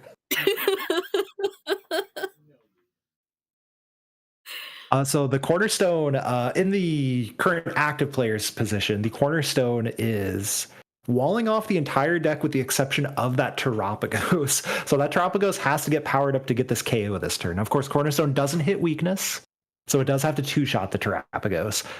But outside of that, Terrabox doesn't have any other answers except maybe its own cornerstone. I don't have the list pulled up currently. Yeah, and we did see from the last game that an almost full bench, I think we would need one more Pokemon, was 210. So if we somehow were able to get a way to retreat and to attack with Terapagos here, we would see that knockout. So we do have Jewel Seeker Noctowl. That Terapagos is letting us be able to go search for 2 trainer cards. Yeah, and we need a 3-card combo currently, which would be, well, that's not true. We can Crispin, attach, I guess, and then grab a Latias as well. So a Nest Ball plus a Crispin gets us there. We can Glass Trumpet plus attach, plus grab a Latias. There might be one switch in the list I have not seen, but like switch would also work instead of Latias, though Latias gives you so much flexibility, so that would work as well. So, depending on what's actually left in the deck, we have a lot of options. Yeah, Latias is really great for especially decks that attack with basic Pokemon. We do see the Nest Ball and the Glass Trumpet there, so I'm assuming that we're going to go grab the Latias, especially because we need one more Pokemon to be able to knock out this Ogerpon, if my math is correct. So Latias fulfilling 2 needs there, right? The way to retreat for free, and also that final Pokemon that we need. So one of the reasons I'm not an official caster is I haven't memorized every card.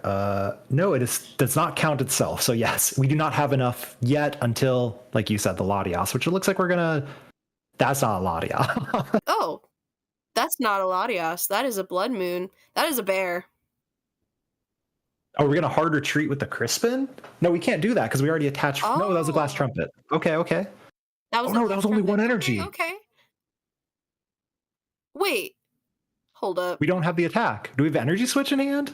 This is such a convoluted way to make this play.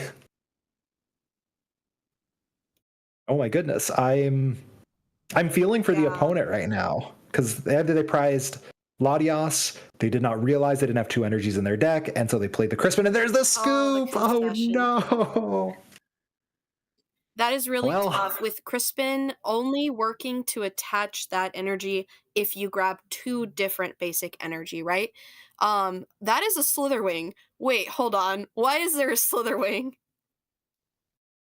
Yep. I don't have a good answer for why that. He's doing his best. I mean, Slitherwing clearly took some prizes, so that seems good. All right, I'm going to move us to the little caster hangout so I can share my screen with you. For sure. I just grab everybody and move them. That's just what I do. Makes my life easier. Yeah. So here we go. For the Pikas, you know what? Prince Vortex is correct. That is for the Pikas. Oh, 1 prizer to KO Pikas is actually really nice. Because you hit for weakness, but then you hit the burn, so then you get a KO off the burn. That makes a lot of sense. So we are currently waiting on, I can't math. What's like 23 matches, I think, but most of them we're well past halfway. So let's see if anybody has a stream we can steal off of that's still playing.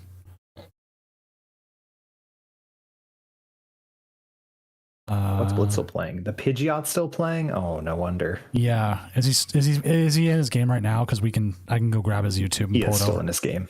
All right, I'll grab his YouTube and I'll put it on so you guys can see. I would give him a shout out. Well, I guess follow his YouTube, and we see how his game's going. This is a pretty interesting list. We have the Knackley in Blitzel's list for the corner lock, right? The sob lock, if you will. We have that instead of the Wellspring, which I wonder why. There we go. I assume Blitzel on YouTube has said before why that is being played. So we're up against Golden Go. Golden Go Dragapult. Ah, of course. Yes. That is a deck that exists.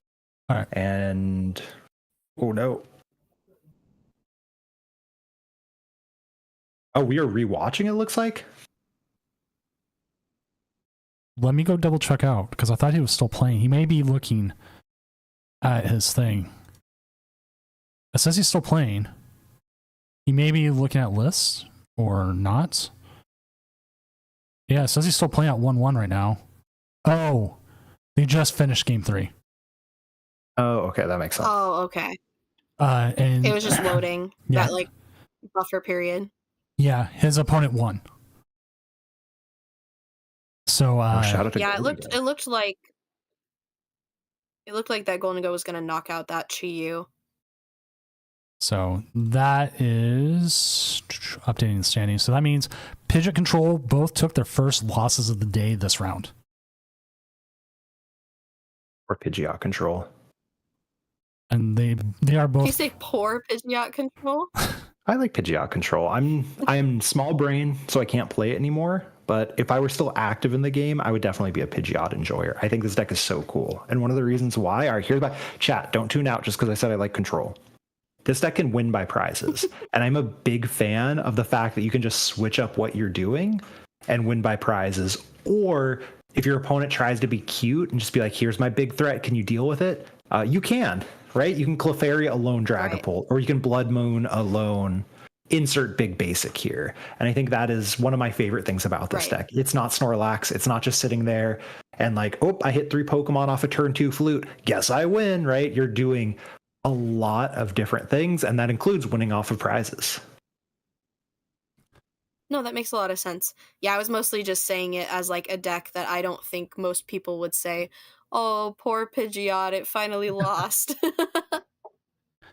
I'm a big fan of this high skill expression decks, even though, like I said, I can't pilot them well anymore. I think they're incredibly cool. I'm a big fan. If we have a top cut that's like entirely big brain decks, I am so happy.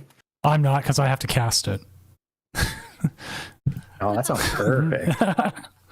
So I do have something I need to pop up. Mrs. Doom asked me to set this up earlier, and I forgot to. We have a new kitten, and we need a name. And so I am setting up a poll. Mellow. No. Magikarp. No. Yeah, we have two names, Fizzy or Nora. And I'm going to put Fizzy? up Fizzy, like the drink. What's the lore? Behind it, this cat is the most. Definitely the thing I would say the most fizzy thing is. Like, it was like she bubbles around everywhere, purrs, has taken a hatred to Fuecoco. So now I'm like, oh no, I don't like you now, cat. No. She keeps jumping up behind my Fuecocos and knocking them over. Well, that's fair. So I'm going to start the poll, and I'll show you the cat real quick on here. So this is the kitty cat. She is all black. That's a good cat. Yeah. So, and if you, and this is, I talked about this earlier. Emmy knew. I hadn't actually talked to most other people. Are my former stream co-host animal Zeus, my dog. We actually had to put down this week. So that sucks, Doom. Yeah, so we brought it up, but we found this kitten, and she was just everything we wanted in a kitten, and like almost looks like Zeus. And we wanted all black cat, so this is what we have, and we don't have a name yet. All right, chat. We got to get a name for this kitten. So you got 5 minutes of voting the poll. I'm personally going to vote for Magikarp. That isn't a selection. I'm a mod. I will make it a selection. You can't edit a poll. I can't do that. No, darn. You can't, especially you can't edit a poll the admin set up. Well, GG's. I was trying to look up the Pokemon that learn the move Bubble Beam because I was thinking like if this kitten doesn't like fire starter, maybe it should be a water starter. Ooh, yo, what's a water cat? Name, so I voted. We don't have a water cat yet, do we? Is there a water cat? Is Vaporeon's kind of a water cat, right? Yeah, I guess. Mew's definitely a cat. And Mew can learn water gun. So maybe. You don't want to name your cat Froakie? No. Ooh. We have a Froakie plush in the other room. And also, really? That's funny. And also, the funny thing is, I found out Mrs. Doom knows who Fuecoco is because she came in and went, "Oh no, your Fuecoco's been knocked over." I was like, "Oh, you know!" It's like the greatest thing ever. Yo, Chien Pao's definitely a cat. Well, that's not true, I guess, but it's cat-ish. Oh, but Chien Pao's cat white. Adjacent. Darn. What if we paint the cat? No. Don't paint the cat. Fine. We can, I don't know, colored pencil the cat? Is that better? I wasn't sure if the medium was the thing you had issue with or not.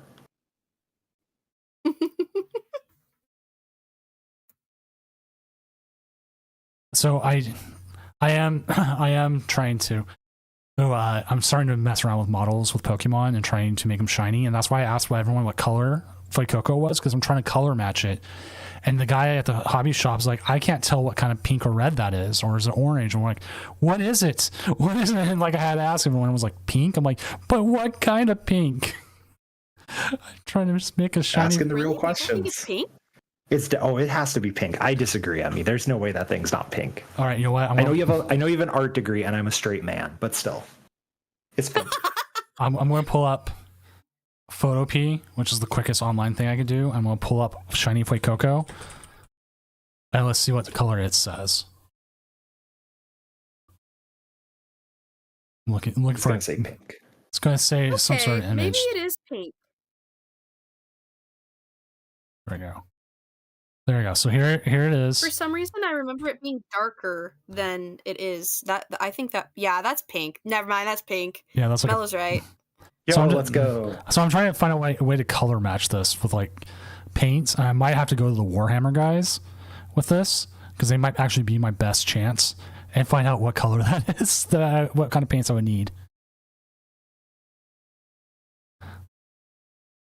Have you seen those challenges where like people take a like piece of paper out into the universe, like into like nature, and then they paint to color match the background? Yes. You can do that with Fuecoco. I don't know how, but you could.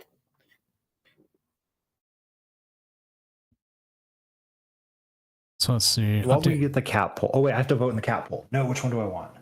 You want Fizzy. We are waiting on 10 matches. Emmy, what decks have you been liking in the post-rotation format? So, knowing that I'm flying overnight to Atlanta, Not Pidgeot control? not Pidgeot control, no brain. I have put some time into Raging Bull Ogerpon with Noctowl, just because Nice. I'm thinking big deck hit hard, no thought. The only thought I would have to be is what am I grabbing off of Noctowl? And it's felt pretty good. There's a reason why it's super popular and, doing well in city leagues, at least from the prior meta. But I will be a little sad to maybe not be playing Flareon, because if you know, it's one of my favorite Pokemon, if not my all-time favorite Pokemon. But playing it's just too much thought, I think, for Atlanta. But I'm hoping I'll have enough reps with it by Portland that I could play Flareon. But what about you? I have been really liking Future Box, and partially because I don't play live and I want to climb the ladder, because every time I barely get to Arceus and then I'm like out of time on the ladder. So I mostly just want my quick wins. And I will say, Iron Hands is really good. Did you know Ampy very much for 220 damage does a lot? You don't get that often, right? Because you need all 4 crowns plus your booster capsule, but 3 prizes on a Ogerpon, it kind of just wins you the game most of the time. Yeah. So I've been a big fan of that. That's a great play. I actually played it on the ladder not that long ago. After I listened to an Uncommon Energy podcast episode where they were talking about it doing well in a city league. And I was like, hold on, that actually makes a lot of sense. And so I built it. And I was like, this is great. But I think that could be also a deck that I could show up to Atlanta with. But yeah, I'm thinking just Raging Bolt, no thoughts. And you played Raging Bolt to a major before, right?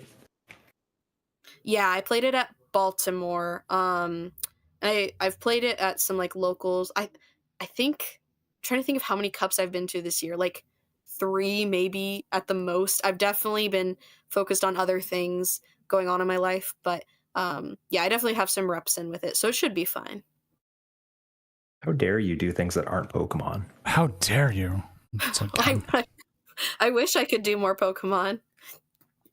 So I'm definitely here instead of a cup right now, so you're the reason I'm not going to get that promo.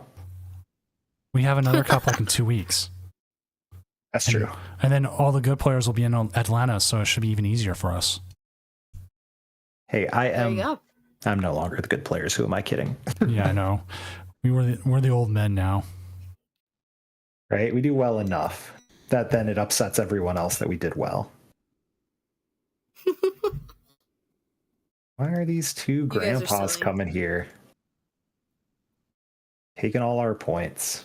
I'm not going to hit 200 this year, and it's so sad. Because had they announced that earlier, all right, rant time. TPCI employees, if you're listening, I assume you had nothing to do with this decision, but I hope your internals know how bad it is. I have done next to nothing for Pokemon outside of the podcast. Shout out to Lake of Rage podcast most of this year. And had I known it was 200 points, I definitely would have attended some actual locals instead of, I think I'm at 2 cups and 2 challenges so far. So, and I'm not going to hit my 4 like at all. And it's like, I would have played for the promo. I would have set my goal at 200 had it been announced back in even October, like a couple months later. So I am not the happiest with that decision by TPCI. That makes sense. And now you're just gonna go top cut Portland and get your points so that you can. I am not attending Portland, unfortunately. What? Yeah, I know. My nephew graduates that weekend.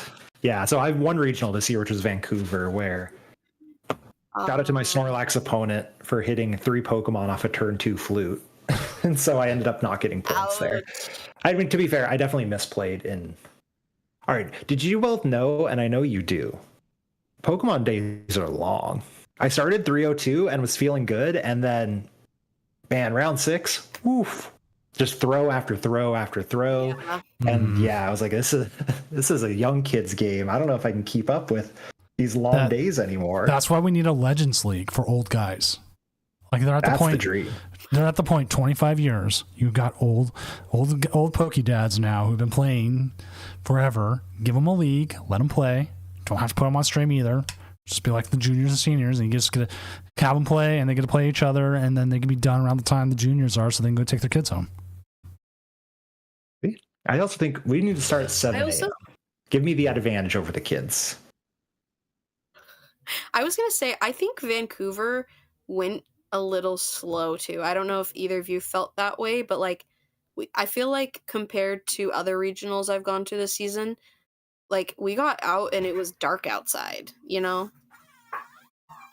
Vancouver was my first regional in a year since the last Vancouver, so I cannot say if it went slow or not. Yeah. Okay. So maybe. Yeah, I just feel like dinner was pretty late. And I went pretty much straight from the venue to go get dinner. So I don't know. Maybe I'm misremembering. Maybe other people in chat can chime in if I'm wrong or if Vancouver just took extra long. But I also felt like there was no round in particular that it was like taking forever for pairings. Because sometimes that happens where you have like a crazy long judge call and then it's like, oh my God, this round is like an hour and a half instead of 50 minutes. But yeah, I agree with you. I don't think there was any specific thing that like took forever. It's just like, I don't know, maybe it was slow, but yeah, everything fine. But if everything's 5 minutes longer, suddenly that's almost an hour extra of length, right? Right. Yeah. I will say, as an organizer and running stuff, if a low table is holding up the tournament, sometimes I just want to press, like, give one that people will win, like who's ahead in prizes, just so I can move everything else on. Now, like no offense to, because I'm now one of those people, but when we're out of day 2 contention, we should not be the ones holding up the tournaments. Yeah. So like coming down here, I hate to say it, but like person who's 1-4 here, good on them for continue to play. But if they were holding up the tournament, they dropped. Never mind. But if they were holding up, I would Shut be up, a little bit more like there. Is the drop on here? No.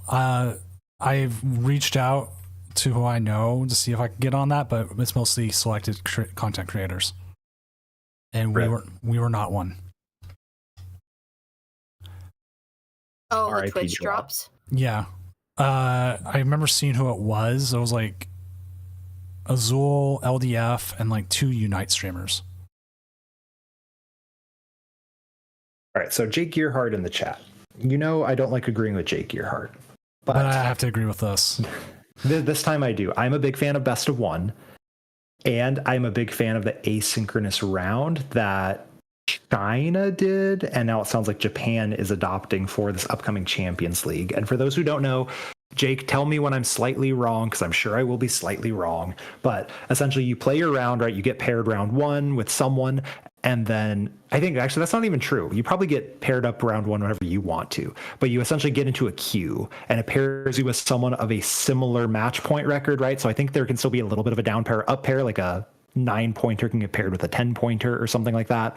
But whenever you are ready for the next round, you go there. So you get double donked by Cloth. You can go next immediately. You can go take a lunch break, and when you come back, you can get into the round, or etc. And the way China did it, and I don't know if this is the way Japan's going to do it, and again, Jake will correct me when I'm wrong, that you can keep playing or not. Making day 2 is about a certain threshold of like ELO, like the top. It was like 1,500 or something, because China's tournament was massive. The top 1,500 players made it. So you could realistically go like 9-0 or 10-0 and be super safe and just stop there. Or you can continue to play all 18 to 20 rounds in day 1 and hope that you were one of those people. So I do like that a lot, right? Because if you're doing bad, you can keep playing and be like, well, maybe I can still kind of YOLO it out there. If you do well, your day can be done. You can take a lunch break or not. You can start earlier or not. Shout out to my college students out there who are like, I would love to start a tournament at 11 a.m. You can do that, I believe, with this idea, and you can keep playing a little bit later. That should also lessen the stress of the actual day, kind of what Japan does with a 3 pod starting at 3 different times. Unfortunately, it's still a long day for the judges, but people are going to be dropping earlier. Some people will be starting a little bit later. So for the most part, we should have more tables and things like that, right? So I think it is a great idea for everyone involved, with the exception of the people who have to run the tournament, because there's probably a huge learning curve and they're going to get it wrong and it's going to go mediocrely. Emmy, what's the right word there? Do you know? I think mediocre is the right word. I think so. Okay. It's going to go not the best. And then from there, we're all going to complain because that's what we do. If it's not if it's not really right the quick, first because time. I'm not really quick because I'm not as versed. Is China best of 1 or best of 3? Best of 1. I believe every TPC tournament is best of 1. Which would be China, Japan, Singapore. So they're doing this system, but with best of 1, right? Yes, and that's part of the appeal of the system is you play more rounds this way, right? So 8 rounds, best of 3 is always going to be more games than best of 1. But yes, correct. Yeah, it should be best of 1, but also not. Except that Jake's mentioning 5-2 makes day 2, which sucks. 7 rounds is terrible for this system. 7 rounds, best of 1 is terrible. But in theory, it should be more rounds. That makes sense. Yeah, I could see if it was best of 1 with a large quantity of rounds, I could see myself enjoying it. But as it stands, how it's currently being run, I would say no, thank you. But I don't know. It's interesting. I would also be curious to see. I'm very much like I would rather just go do it. Like I'm a learner by just like being like thrown into the pool kind of a thing, like in life, but also with Pokemon. Like I would rather just pick up a deck and learn on the fly than sit there and read all the cards, if that makes sense. So I feel like being thrown into a tournament like that, I would adapt and learn, and then afterwards I could say, oh, actually that was a really good experience and I really like that. Or I could go, no, please, never again. So yeah, I think it would be kind of cool. And this is coming from someone who can't attend tournaments. So if you're in the chat and you're like, well, this is an elitist like content creator who can go to, no. Like if my one regional did this, I'd be okay. But I'd be a fan if a certain number of regionals this year did that as a trial, and a certain number stuck with best of 3. And then they can see, well, how did it work from the organizer side? How did it work from the players' post-tournament surveys and all that good stuff? I would be a fan, but I don't think they're ever going to make them not the same format across the board, which is why I don't think anything's going to change till next year. And I think they want best of 1 badly. And I don't think they are going to lean towards this system. I'm really curious to see too, though, because we're seeing this season a lot of players from Japan are coming to TPCI events, not only for the best of 3 appeal, but also for the prize money appeal. So we have that aspect of it. But I also think that as long as we have worlds and best of 3, it's really interesting to kind of see how everyone in TPC regions has to adapt to that. So I would be curious. I feel like with the reception from the West, I would see them move towards best of 3 overall before they would move to best of 1. But who knows? Like TPC is, the king in this situation. They could announce that, right? So I don't know. I want to, and this is why I can do this on Doom's channel and not my actual podcast, so I don't get canceled by it. But I think it's interesting. There is a set of Japanese players who come over here. Not all of them, but there is one in particular who is very known for, I don't want to say slow play because I don't know if that's true, but very known for, I'm going to play a best of 1 in the best of 3 format.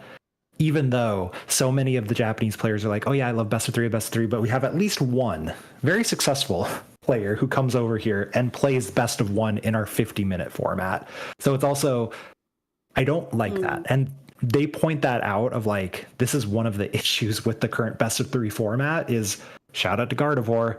You can say, I'm going to play one game, right? Pidgeot Control, same thing. You can say, I'm going to play one game. And this is one of my biggest pet peeves with our current best of 3 format, even though everyone's like, I like it, I like it, I like it. And there's handfuls of players who are very much like, well, what if I play a 35-minute game 1 and then don't let you do anything else, right? And then I'm going to speed up if I'm losing or whatever. That's one of my absolute pet peeves with this system. That makes sense. Slow play in general again, pet peeves me. I'll be the one to get canceled. How Do many we still times? have a few that we're waiting on? We're waiting on 3, and Emmy can also say, like, anytime we have a slow play call, it's always on here. All right, I'm gonna go grab some more water while we're waiting, if that's okay. That's all good. And that's actually a problem I've kind of solved online, because if we have the 40-minute timer between the two, if you give the players now 35 minutes, that is more than enough time where if a slow player is slow playing, they will time out and lose anyways. Yeah, I think so. In a perfect world, I think 35 minutes is a good amount of time. Now, granted, we go through formats where 35 minutes is too long. Sometimes 35 minutes is a good amount. In the current format, I'm not super sure which one's going to go, but the previous format, I think it could have definitely been a 35-minute, because decks like Gardevoir, but also Dragapult are pretty slow. I think the 35-minute best of 1 would have been a perfectly fine thing. Once we instituted that on the Friday tournaments, we went from having 30 minutes and people being like, because with live we have animation stuff as well, going from, I had game, I would have won if you give me like an extra minute or 2. That's not what we kept seeing, so we went to the 35, and then we stopped seeing that complaint, and people were finishing their games. And also, it seemed like it was a deterrent to slow players who would try it, because then they also realized, I'm not going to be able to slow play myself to a tie. Yes, I like that. I like that a lot. So we were having rounds finish with like 8 minutes left. I was like, oh, sweet, we're moving faster. We're moving faster. People are getting the games played, and people were happy about it. So it was like probably the best change we made. And for this today, I added an extra 5 minutes to, usually with this, we do 65 instead of 70. And it's been a little bit like we're still kind of getting a little close to it. But the only times we've gone over was with games that have had extensions. Because like that makes sense. Because there's someone doesn't understand best of 3. And we had to sit there and explain it, because it's the first time they're playing best of 3, possibly. Or there was just connection issues, like the people just couldn't line up. I sent you the thing. No, I sent you the thing, and it just went back and back. And it's just like, yeah, especially with live, where occasionally they've fixed it for the most part, right? But occasionally you get the like, I have to reset my client before this. This is so stupid. We also had one person a bug where they did not see their opponent's chat at all. I had to reach out to them through Discord and be like, as a middleman between their chats, I'm like, here, go this way, and like, okay. Because I don't keep refreshing to see your opponent's chat, because that'd be more irritating. For sure. Let's see actually our last 2 games. Looking at the results right now. See, look, here it is. A 1-3 and a 1-3. Come on.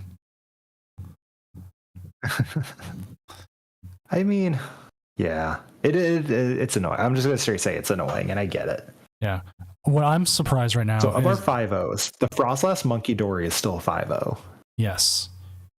And I'm oh my gosh, wait, what the heck?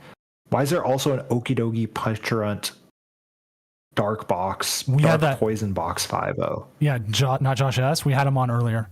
We had him on... I want to say round 2? No, round 3. This is definitely a deck that looks like the games probably aren't good, because they're winning very fast, I assume, most of the time. We watched him, interesting. Goldango, they were able to shut him down pretty quickly, and they got ahead of prizes in Goldango, so Goldango couldn't go like 2-2-2. They were already down like 2 prizes and behind, so then we were able to go in, and they were able to clear out on game 3. Okay, yeah, that sounds about what I would have assumed, at least for the way it runs. Which isn't like bad. At least I don't think it's bad. But no, the deck list is, we watched it. We can't always ask them to come back on depending on their matchup. But they were a Samurott player beforehand. Very big Samurott believer. Let's go. The Samurott V-Star. And now, Shout out to the Lake of Rage podcast claiming Samurott V-Star was going to be more meta than Palkia V-Star. we got that one pretty spot on. That was one of our better predictions, I think. Let's see. So yeah, that one we've had on. We obviously already had the whole where was it? Earhart's playing? Jake, why aren't you streaming your match? Jake, why don't you stream your match the next one? Yeah, he's right there. 4-1 Dragapult Dusknoir. 4-1 Dragapult Dusknoir. Klefki Halucha. I love the Halucha. I don't know if it's good. I just love the idea of Halucha. Unfair stamp, right? Where's our A spec? Why am I blind? It's unfair stamp. Okay, good. Love to see it. How's the future hands doing? Speaking of decks I love, 41% win rate. That sounds right. Yeah. So yeah, we'll get Jake on, and Kevin can commentate over a Jake game. Oh. I assume Jake's gonna play quite well, but yeah, I enjoy that. Right, that's why I wanted to watch Celios too. Of like, I know these people are gonna play well, right? These are both Celios is a top 8 regional player. Jake is a top 8 regionals player. Like Celios is a former Doom regional winner as well. Yes, that is also true. Where we watched one of the best games of Gardevoir against Stallax, where he went after it with such precision. And it was like, I would definitely say there's 2 games with Stallax I've ever liked watching. One was Celios versus it, and the other one was the mirror match where they both rushed to deck the other one out. Speaking of players not streaming, Eric, why aren't you streaming? Ridgeway, looking at Beach Court podcast. Why aren't you in here at 5-0 streaming your matches? They can. On vacation. See, there he goes. Okay, that's fair. Okay, never mind. Yeah. There we go. That's a good excuse. Very good excuse. Oh, that's right. I saw your tweet about how you and your wife are out on a baby moon. They're on a baby moon and just they're out playing? with your friends right now because you're playing. Well, because it seems like they went with friends. I don't want to put words in your mouth, Eric, but judging from your tweet, it looks like you went with friends. So it makes sense of the girls are going to go girl and you're going to go play. Boucher's Pult list, yeah. Mike is one of the cleanest deck builders, and he is who I wish I could keep that level of goodness as a Pokedad, because he has a kid slightly younger than mine. I think he plays more than me, actually, judging from the amount of times he says he reaches high levels on ladder. But he's a great deck builder and a great player, and definitely someone that I would look for as ooh, you figured stuff out. All right. Last match is a tie. I'm just going to make sure no one's trying to report it at the last second. No last second reports. It's 2-2. So I'm going to just announce the next round. And we're going to keep going. So reset that, because I'm saying a little bit of I'm not going to wait for them to get going. So let's go ahead and let's move down to the jig table and we'll go from there.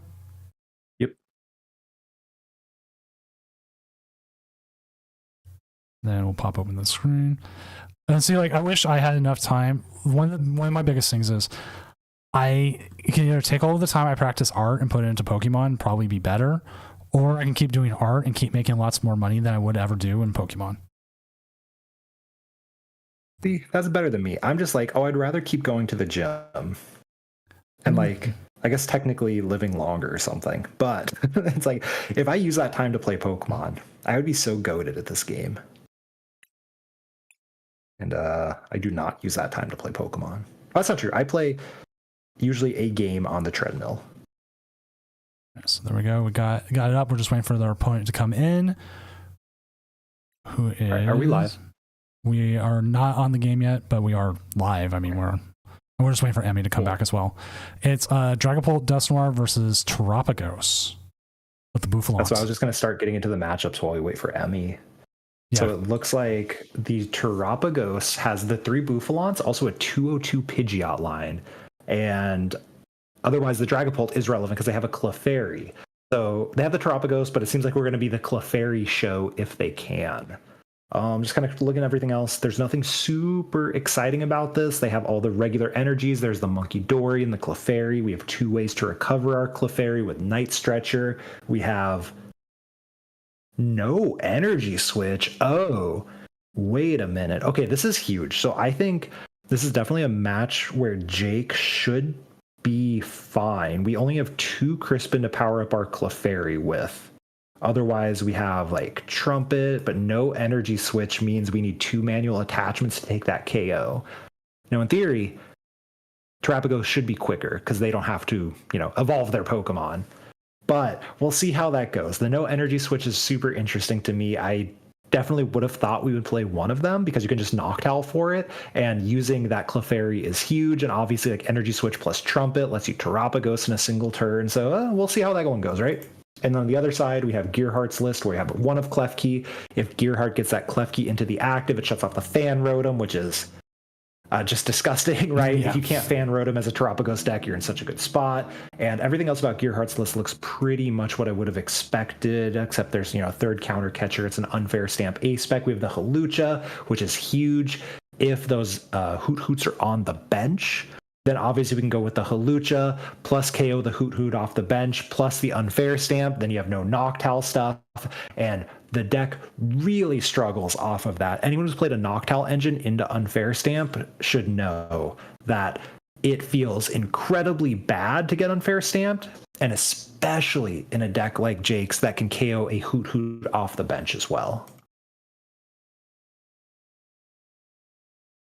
All right, so we're just waiting for their opponent to check in. They still have like 7 minutes to check in. We can give a little bit of time just because of how long these run. Like you can walk away.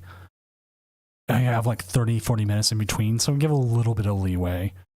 Oh, there they are. I definitely think that's correct too. Yeah. That's the same thing with Top Cut. That's how we treat Top Cut on Friday tournaments. There's like a 10-minute leeway because if you walk away and like it takes you 3 minutes to come back, if you got timed or whatever, just a little bit. We do track people who show up last second, though, if they're trying to like game it. But that's what we do. Yo, you love to see the Bradner already at Arceus rank. And as we look at the I've played like 6 games right now. Yo, am I higher rank than you? Probably. I will probably. I'm at a Pikachu tier. I know I'm at a. I think I'm still on Pikachu tier. I don't remember. I'm out of Pokeball, I guess. I'm out of Pokeball. Or no, I just hit Pokeball. Just kidding, because they reset everyone down. I was at Quick Ball, and I was like right on the verge of going to like Great, I think. Oh, then you're way ahead of me. You've played more than 6 games, because I haven't lost a game, and I'm like way behind that. No, I started at like a slightly higher rank because I was Arceus. Did you? I thought I was Arceus too, and they reset me back to 0. I got reset back to like 30. Or I mean, yeah, but that was the pre-Pokeball tier. Yeah, I don't know. I don't know how they do it, but here's the match, and we're still waiting on Emmy to come back, so I'll continue covering until she gets back. Yeah, no worries. So as we look at this, right, we're watching the Dragapult side. I completely missed who got first or second because we were talking about rankings on live. If Gearhart's going first, they're not. If there's a perfectly fine going first hand, there's a rougher going second hand, but obviously, you still pick second, right? And we see the double boof.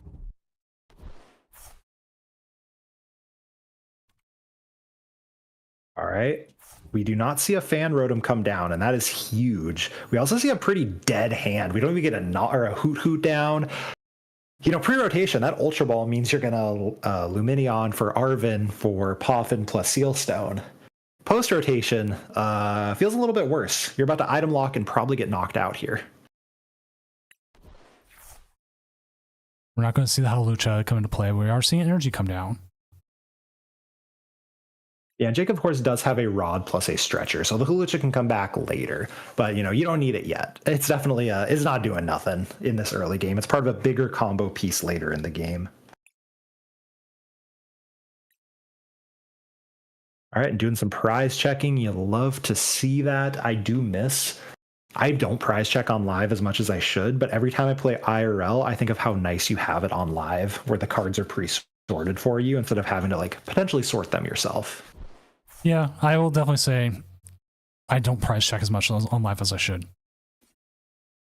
Yeah, it's definitely Now It's rougher. It is rougher to do. This would be a classic hand to drop fish, but that card is no longer in format. Yes, it definitely would have been a nuts hand, right? That Ultra Ball top deck would have been so great. But instead, you're just going to hope to double Dreepy. You know, your thing gets knocked out, you get some Dracloaks up, and you hope for the best. We do have in our hand the other Dragapult, and so we could potentially hit the Candy Dragapult, you know, off of the next turn. It's unlikely, but you know, we'll find out, right? We know we're getting knocked out, but if they don't get in Hoot Hoots down, then you feeling fine as a Dragapult player. Like, they're going to start swinging, but with no Hoot Hoots, who cares? They're not doing a whole lot. Taking a prize is not the biggest deal in the world. And undoubtedly, here comes the KO. And I realize the sound effects are still on. Let me go ahead and turn that off. Nothing wrong with the sound effects. Right. Oh, Candy top deck. Had we seen the other one promoted, I mean, you could have high rolled it, but that's obviously such a risky play. The Jacques. All right, so we're going to get some more Dracloaks up, it looks like. And just hope to draw some more cards. This Dreepy's probably not long for this world, unfortunately. You know, Jacques, clear downgrade from Lance.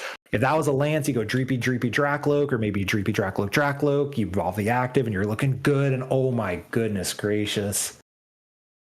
The Recon Directive into the Unfair stamp, brick your opponents, and most importantly, draw 5 new cards.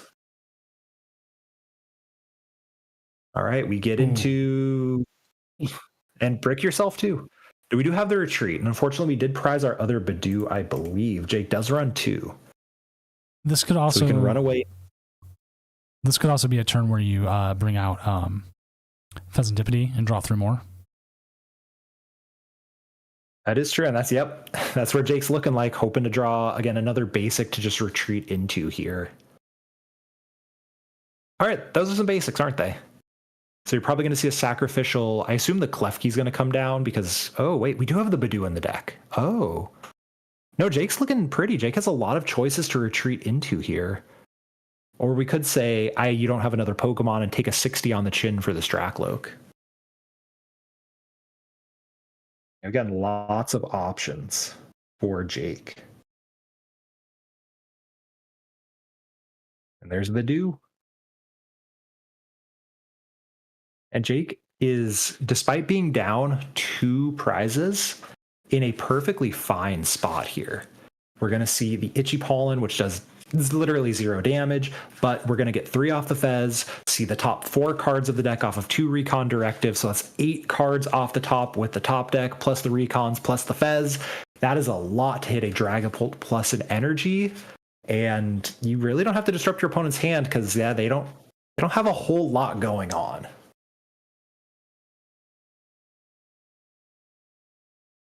All right, let's see what we get here. We do have the Pheasantipity turn. We do have, man. Yep, we're going to get 8 cards off the top here. Candy's, I mean, not super great, but, you know, it's not the end of the world. All right, looks like we're going to put back some of these pieces. So grab that Halucha so we can potentially KO one of those Hoot Hoots. And I think ideally we want to hit the counter catcher as well. We, of course, want the fire, and we're going to need one of those Dusknors at some point, but we don't really want to draw into it yet. Oh, started with the Recon Directive first. Oh, this is fascinating. Why are we Recon Directing before flipping our script? Normally you want to choose the option where you don't have to pick between things, but, you know, maybe Jake knows something I don't. Okay, we have the attack. We're going to flip the script. Oh, and we get another card off of a Recon Directive too. Look at that. We've now seen the top 10 cards. We grab the Poffin, something we can definitely either use or ditch with the Ultra Ball. It wouldn't be bad to get the What's the baby Dusk guy? Duskull. To get the Duskulls down. All right. What will Gearhart do here?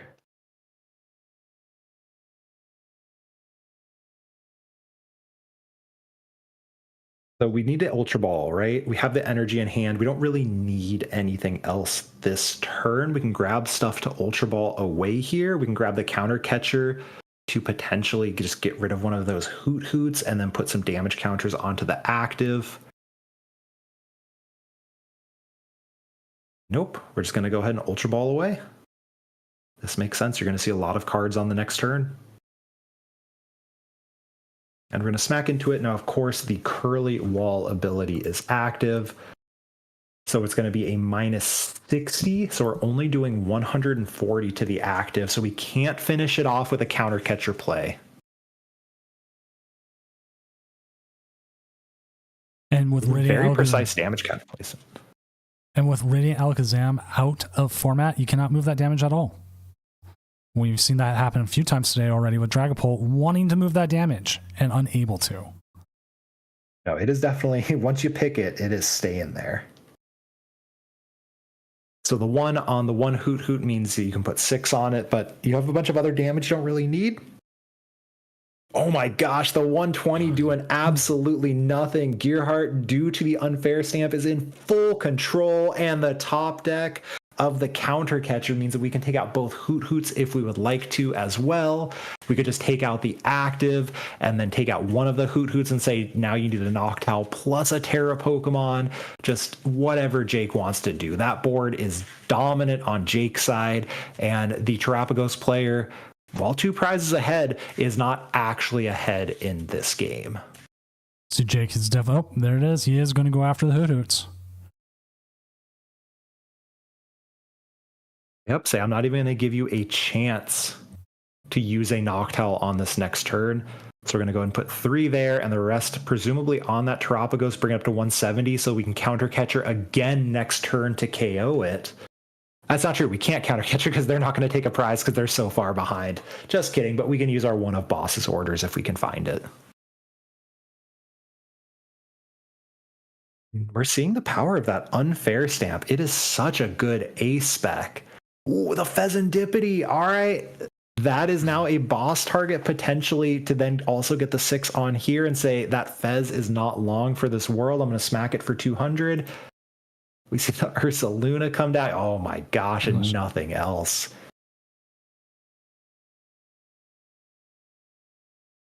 I think ideally we want to get some Duskulls down and just kind of set up checkmate. Oh, that's pretty good too. That's right. Really good. Yeah, we're going to be able to KO that Hoot Hoot and go down to 1 prize card remaining potentially.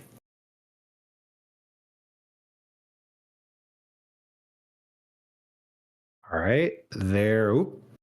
Maybe not the flying entry yet. Going to check the Arven first. Of course, no real reason to Iono. Your opponent has done absolutely nothing. You see the Night Stretcher, so that will at least give us the ability here to either grab our Dragapult back or the energy we need. Oh, no? I'd like to grab a Duskull here. I don't see a reason not to. Yeah, I'm kind of in the same boat here. Because if you leave the Night Stretcher, it still gives you options later if they hit something that they want.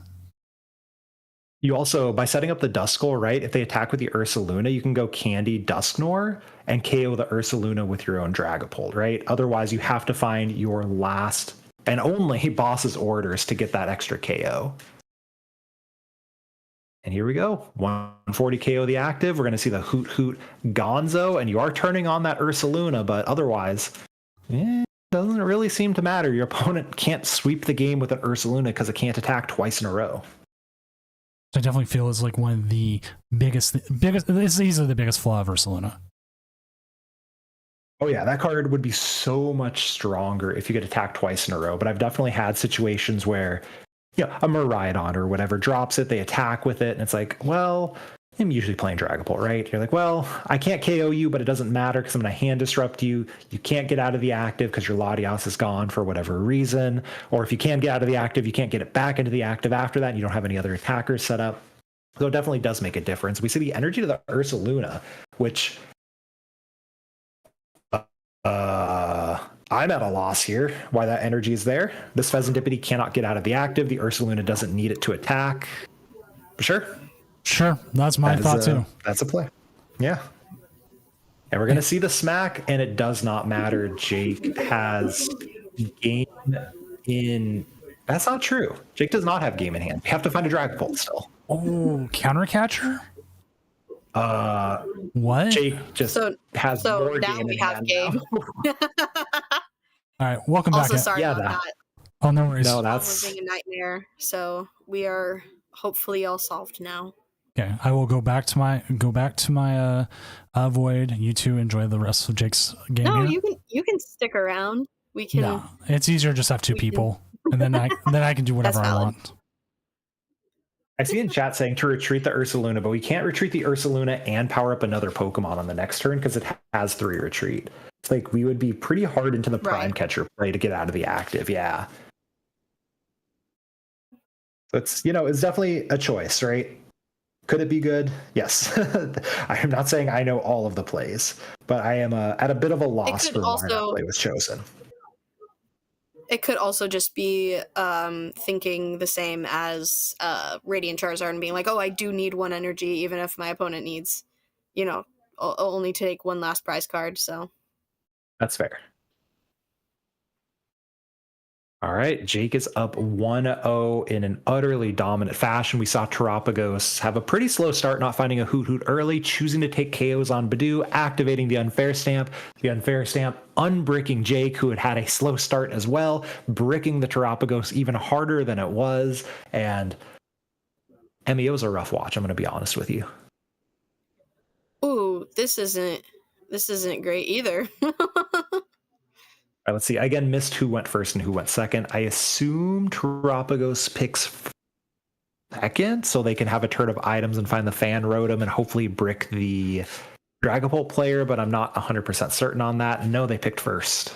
It looks like they picked first, so I guess we are set up to Iono and Prey there. All right, and this time we have have a 2 top deck, Hoot Hoots and a Noctowl, presumably.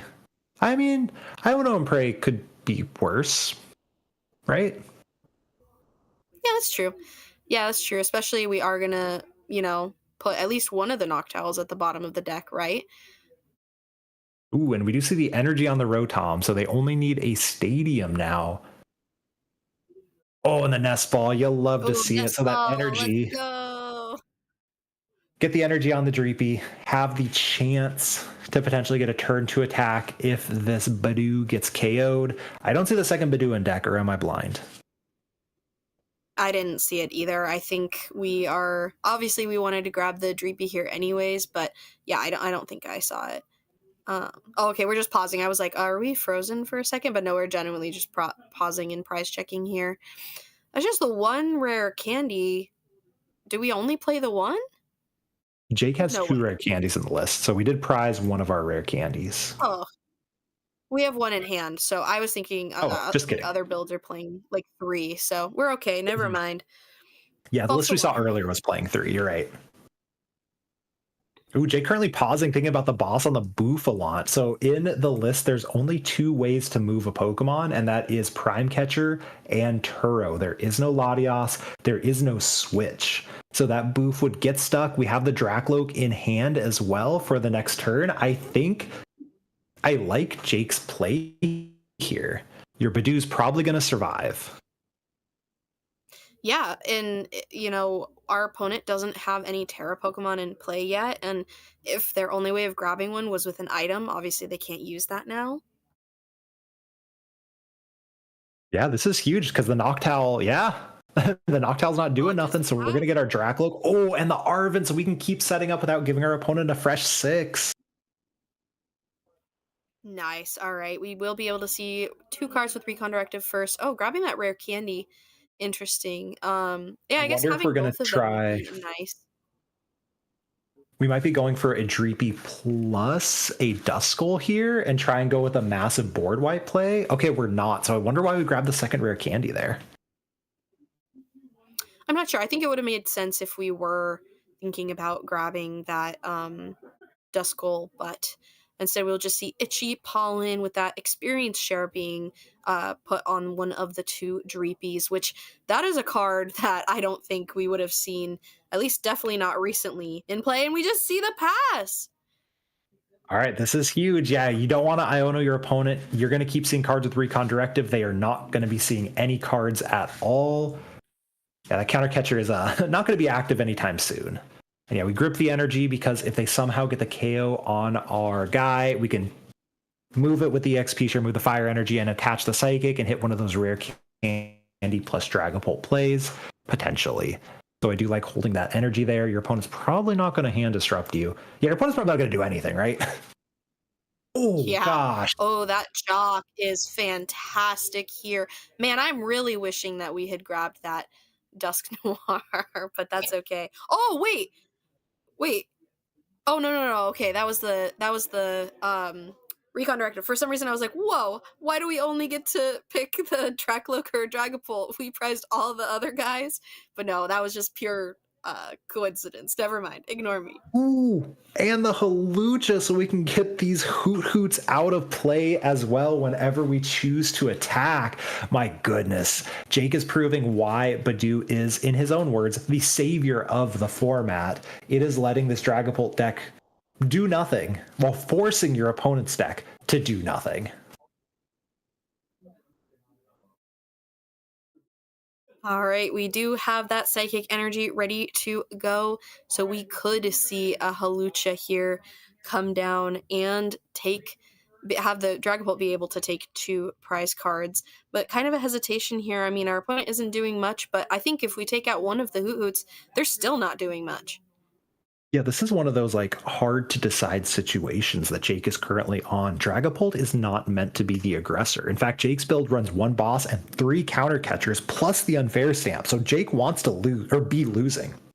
So it is, when do I actually go in versus when do I sit back and continue to build this unbeatable board and force my opponent to be the aggressor to activate all of my cool cards. And so that's kind of what I think that pause was from Jake, because it is so important to figure out which of those to do.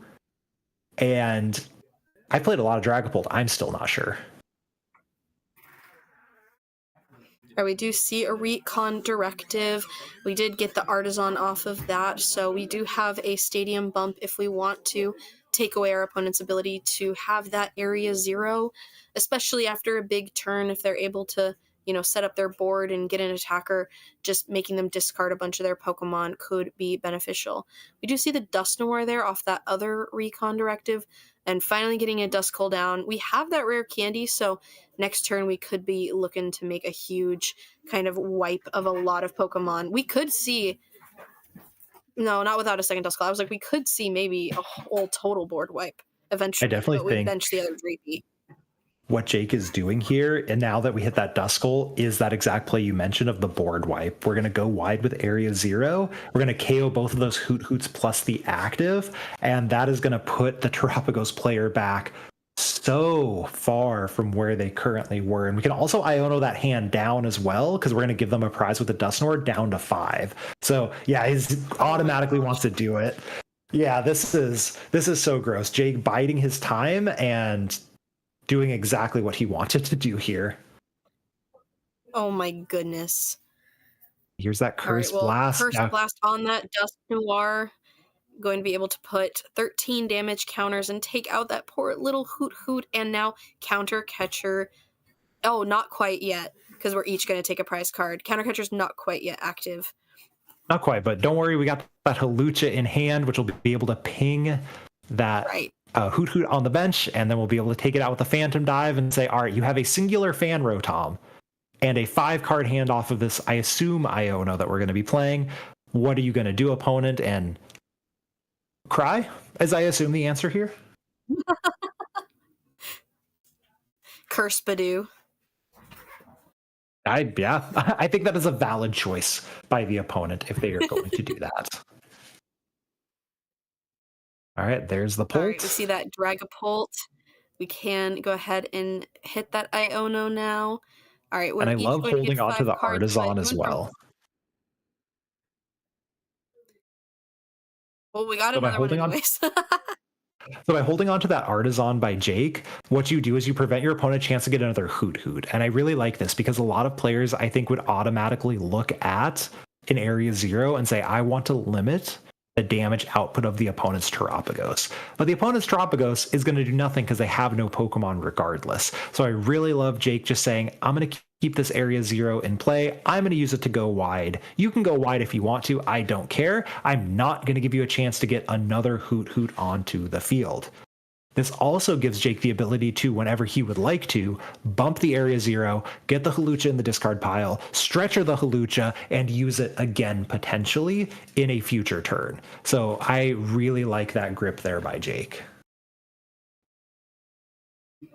No, that makes a lot of sense. And yeah, I mean, our side with the Dragapult, we're looking more like a Terapagos deck, how wide our bench is, and we will see that Phantom Dive take out the active Buffalo and knock out that poor little owl. Yeah, and I am not sure what the Terapagos player can do in this situation. You missed the pre. I was talking about they don't play Energy Switch, so they play the Lily's Clefairy. The only way they can power it up is one of their 2 Crispins. And that is going to be incredibly hard to hit here, right? We need our Clefairy, we need our Crispin. We could get there, but even then, Jake has a lot of answers, and that's not a Crispin, so our Dragapult is safe. And I don't know what they do in this situation. I'm just thoroughly at a loss. Yeah, and Iono at this point really doesn't, I mean, other than maybe if we're really digging and we're really trying to get at least something set up, but we have 2 Dracloaks down. We also have Pheasantipity down. So if something were to get knocked out, we're in a really good spot. So Iono definitely not doing much to the Dragapult here. Yeah, it's always one of those things you think about, right? You're like, I can Iono my opponent to 3. But then you remember they're going to get a top deck. So they got Iono to 4. But they have 2 Dracloaks, so they actually get to see the top 8 cards of their deck, right? 3 plus top deck plus 2 for the Dracloaks. Even if you only get to keep 1, you get to see 8 cards in a turn, and that is absolutely nutty to be able to do, right? What are you going to do with 8 cards? Probably anything you want to do. Oh, I was going to see the 60 HP Pidgeys. Oh my gosh. Oh no. Yeah. Oh, that is game over. Yeah, that's a bummer. Here comes the candy. Yeah, and the Phantom Dive KOing those Pidgeys, the Dusknoir KOing the Hoot, the Pidgey, it doesn't matter. Yeah, that's the power of Badoo, the savior format, as Jake has called it. Yeah, concession there. All right, I'll see that game right there. That is one of the reasons why people complain about. I want to see if any of our other streamers are still playing. Itchy Pollen. For sure. All right, let's see. Completed matches.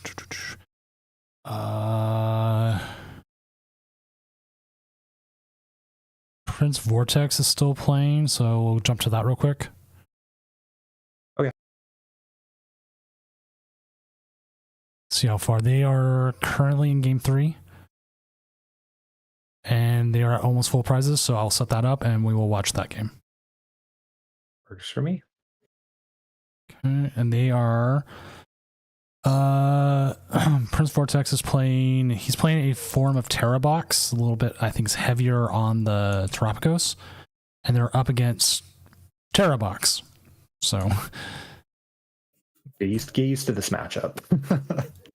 And there we go, and we are set. There you go. Alrighty, Battle of the Ogre Pawns here is, I think, when you have a Terrabox mirror match. And, you know, pretty ones, too. We have alt arts on both sides. Yeah, it's one of those cards that they kept, like, shoving us the promos, kind of like the Evolutions, because I was building this deck recently, and I'm like, oh, I guess I have full bling just by default. Oh, that is a... If we have a Latias, which if we're Ultra Balling, I'm assuming, or a switch with the Noctowl, then we just take out both Hoots, right? Oh, I think for sure. Oh, man. Yeah, the Noctowl is not surprisingly the engine of the entire deck, right? And if you get them out there, you're like, well, GG's. Right. You're like, all right, Fan Rotom against the world, right? Of course, for those of you watching, we're not actually quite GGs yet. There's a lot of counterplay that can be done. One of the big things here is we shuffle all the energies back when we have no Hoot Hoots as Prince Vortex. And so a well-timed Iono plus potentially like shoving that cornerstone in the active can do a lot, because the cornerstone says, okay, you cannot KO me with Ogerpon, you cannot KO me with Ursaluna, you cannot KO me with Pikachu. What are you going to do? And the answer is probably not a whole lot here. I do like eyeing up the research, though, for the next turn. We are going to be able to nest ball for Latias to get this Fan Rotom out of the active spot. Gosh, that altar is just so pretty. Sorry. Anyways. But yeah, we have an energy in hand and a research. So as long as our top deck isn't too essential, just slamming research is going to feel great to get 7 new cards. And we will see Torrential Pump take out the, Fan Rotom, but then the Hoot Hoot as well. Yeah, and Prince Vortex's list does have multiple energy switch. Both lists have multiple energy switches in it. So, and oh, look at that. Yeah, that was gross. We had the ability to attack again with Torrential Pump in addition to the research based off of those prizes. So yeah, I don't think the game was over. I obviously cannot see the opponent's hand, but there was definitely still plays to be made. I am curious why they scooped. I don't know how bad the hand was. They had a Terra in play. They had 2 Hoot Hoots on the field. They could have definitely gone in with the Ogerpon to try and wall a little bit. But I'm not the one playing the game. I am here casting because that is significantly easier. Still difficult, though. Oh, for sure. All right, I'm looking up our other players. Vulcan Turtle is still going, so go ahead and jump over there, see how their game's going.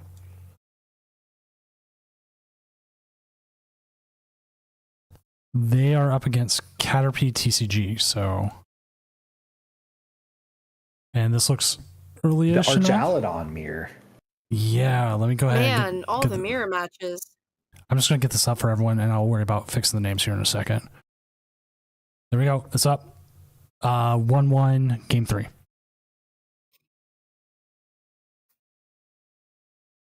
right, game 3. Now, we do see one side up top is ahead on prizes, right? Very ahead on prizes. Oh my gosh, they just took another knockout. Right.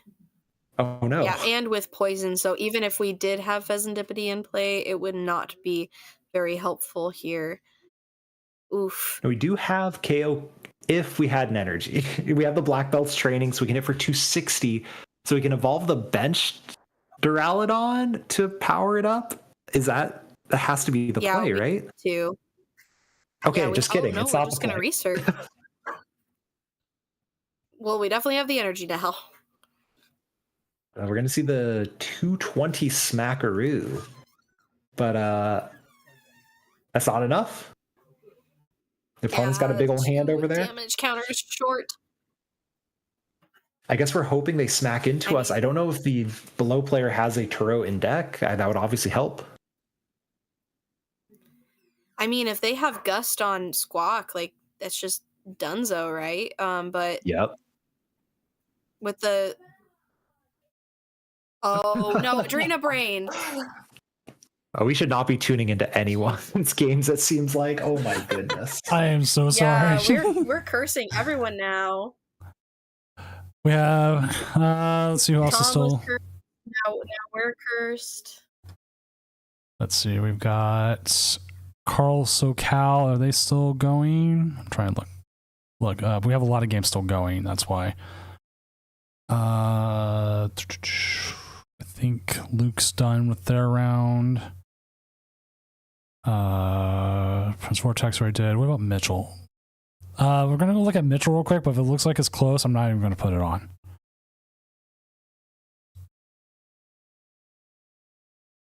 What's its pricing at? 5-3. The future hands? Future hands versus Raging Bolt, I believe. Yes. Oh, well, we're not getting a sawed off. Oh, no, we're getting the KO, so it's going to be 5-1. 5-1, that feels... Well. You know what, we'll just Bellowing Thunder. We'll throw it up for now. I'm not even going to update stuff and just let it go. I think that's fine.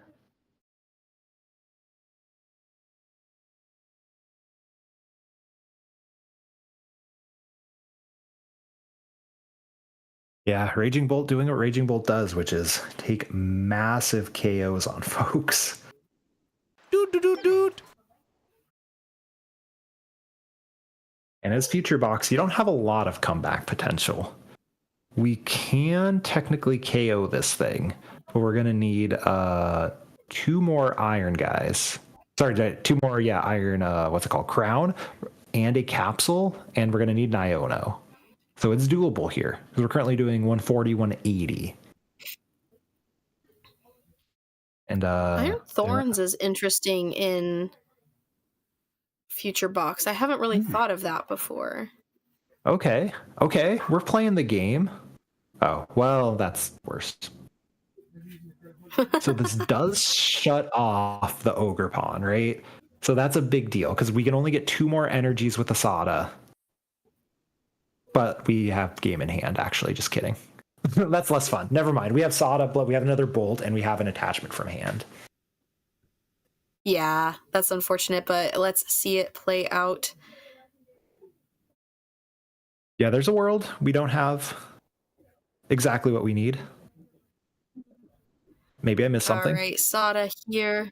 No, it's okay. We're just gonna see it play out. We got Sadas, and then energy retrieval. Or we don't even need energy retrieval. We just attach one of the grass, and then boom. I feel like there's not a lot of disruption in, but when you whiff the disruption, everyone's just got 8-10 card hands, and they've got everything they need. So we will see Raging Bolt there win. Yeah, Iono, an incredibly strong card, and definitely one you want to, find when it's appropriate. For sure.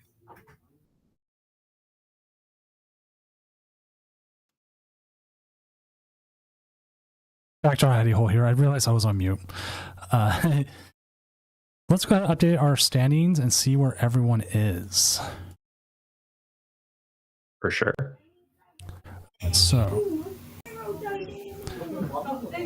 Psychal 51 and Andrew here 6-0 guaranteed day 2 now.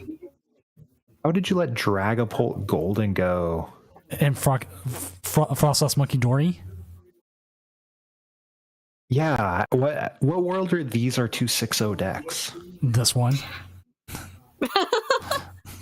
I mean, to be fair, Dragapult Golden Go is really just Golden Go with a slightly different draw engine and a slightly different attacker. So, I guess I get it. Frostless Monkidori, maybe it's actually a good deck. I'm not opposed to it being a good deck. I think it is definitely a deck people don't know how to play against it. But I'm quite curious about this Golden Go Dragapult deck, because every time it does well in Japan, everyone, including the Japanese players, say, LOL, what a joke. And yet, we keep seeing it do well in large Japanese tournaments. I want to say this player, he is one of the possibilities of stream. I might ask him to come on next round. I didn't realize they were there. They didn't share their screen. Otherwise, I would have put them on. Let's go Psychal, who's going to be up against Frostless Monkidori, which I think is... let's take a quick look. There are 0 Turos in this list, so I actually think it's going to be a tough matchup for them. Yeah, that might be a tough one. Maybe we'll go to a different matchup, because it's myself and Mellow Crit for the next 2. It was supposed to be Koopa, but Koopa had something come up for today. They will be back tomorrow, so I will be covering for that round. Yo, have you seen? They probably can't stream, but the Dragapult Charizard. No, I haven't looked at it yet. 5-1. 5-1. They might be able to. Oh, actually, no, Psycho might not even match up against the Monkey Dory. We still have 14 matches left. I think a couple 5-0s still. Oh, so there could still be more. Yeah, because I think that would be really cool to see that play out. But yeah, I agree with what both of you were saying. I think that would be a really rough matchup. Wait, Psychal, you're in chat. What do you think about the matchup if you're up against Monkidori? Is it worth streaming? Do you think you can beat it? Or are you kind of I don't know? Because you know better than us. We're just talking. I've never played either of those 2 decks. Yeah, we still have 4 5-0s playing, so there will be 2 more 6-0s. Maybe the Monkadori actually makes it okay for the Dragapult Golden Go deck, because they can just kind of keep moving the damage counters off, and they only need 1 energy to actually KO the Badoos. And you can obviously get into the Dragapult at some point potentially as well. Probably just Pult spam. Math checks out. Math I always love checks out. Tatsugiri. I do too. I put it in every list and then almost immediately cut it. After, like 3 games into it, I'm like, this card sucks. Didn't we But do I that put for it in every Vancouver? list to start with. Yep. Yeah, I definitely played a handful of games with it and was like, this thing's broken. And then I kept missing, and I'm like, this card sucks. Yeah, it was So like, sad. I wanted to Yeah, play it. it's crazy. Sorry, it's crazy how difference of 1 card makes like Pokegear for 7 versus Tatsugiri for 6. Like whiff, you're like, ouch. I just look at Tatsugiri and go, you never you're no whiff Jirachi. Pokegear. Yeah, you don't. Ever. So let's see. How R.I.P. many... Jirachi. Stellar Witch Jirachi was... That card was a mistake. It's never going to be printed again. It was too good. Too good. I look at it, my team up one in the binder, the team up stamped one, and I go, you'll never leave this binder again. I would welcome it. I would welcome that card coming back. Let's see, looking. Just trying to make sure there's nobody who is, because like most games right now are in game 3. The majority of them. Except one. We're just still in game 1? Terrabox versus Goldingo? How are they still in game 1? They got some work to do. Both bricked. Both no. drew past for like 5-7 turns. Okay, looks like they just They didn't could have just report for game forgot 1. to record. Yeah, that makes sense. I've been there before. Because I'm like sitting here, I'm like, oh god, do I have to come in and like slow play call? No. They are fine. They're just having a little bit of timing. Yeah, that's fair. Sometimes in a match, right, you forget to check the match slip after game 1 or 2. So let's see who some of our other players. So we just saw Prince Vortex just won.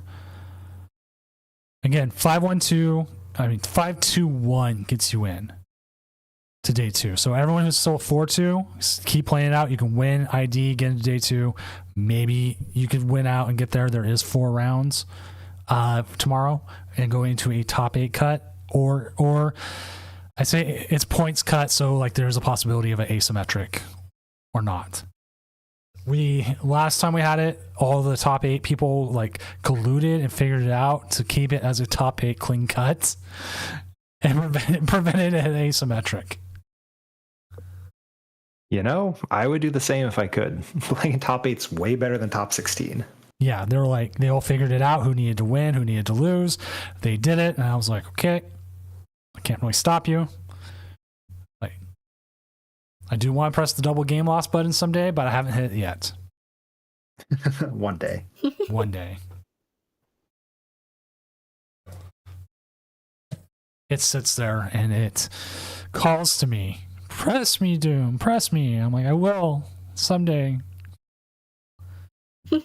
Just not yet. Not Not yet. today.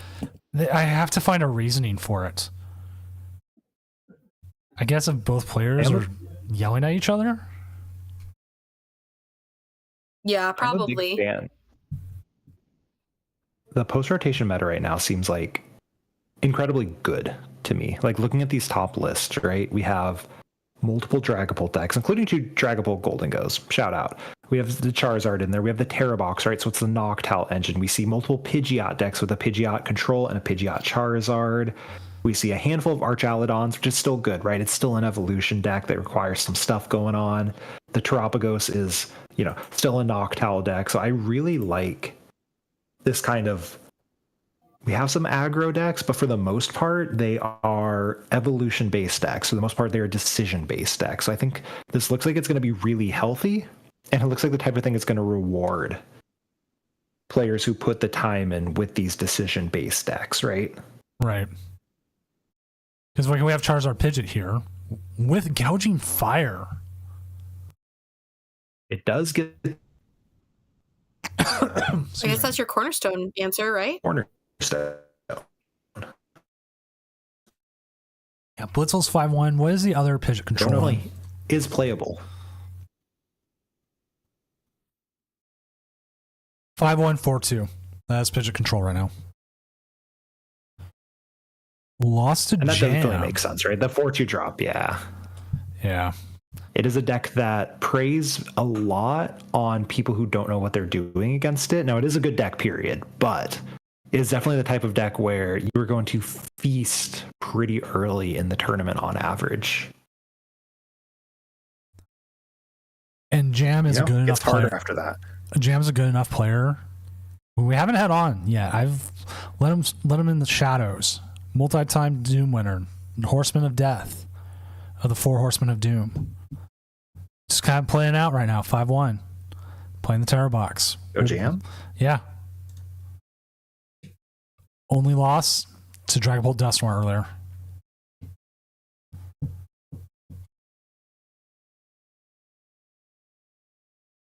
Let's even look at his deck list. Like he's usually a ToD follower. Like he loves the ToD list. I don't blame him because I'm that way too.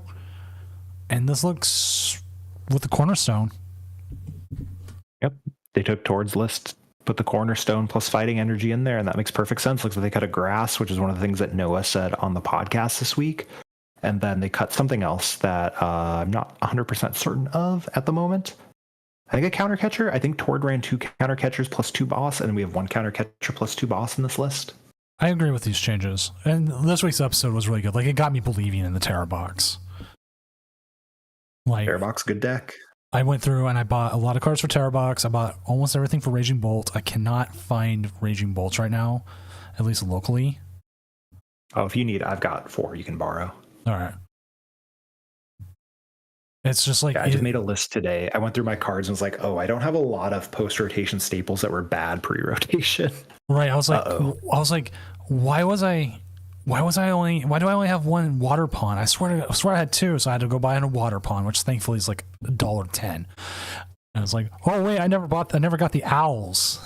So it's like, okay, I got to get the owls, and it was a whole bunch of other things. Like I did have Fan Rotom, surprisingly. I was like, oh, cool. And then buy the Lily's Clefairy, which is down $1 from what I paid for it yesterday. You'll love to see it. And then if it's the Illustrator Rare, it's still $270. I've seen that thing has been pulled way more than I thought it was going to be too. The pull rates on this set has been like really good. Yeah, I do feel like they're possibly juicing the boxes more. In like kind of like, okay, we can't get enough product out, but we can juice them more. But I don't think people are going to be super upset at that. No. I mean, someone's going to be upset at it because there's collectors and then there's disgusting scalpers who only see things as money. I'm sure they're upset. Yes, I remember getting an Unbroken Bonds box for Father's Day, back when you could buy a box for like $80. I got 4 hits total out of that box. Oh, ouch. Yikes. Yeah, that's a rough one. Yeah.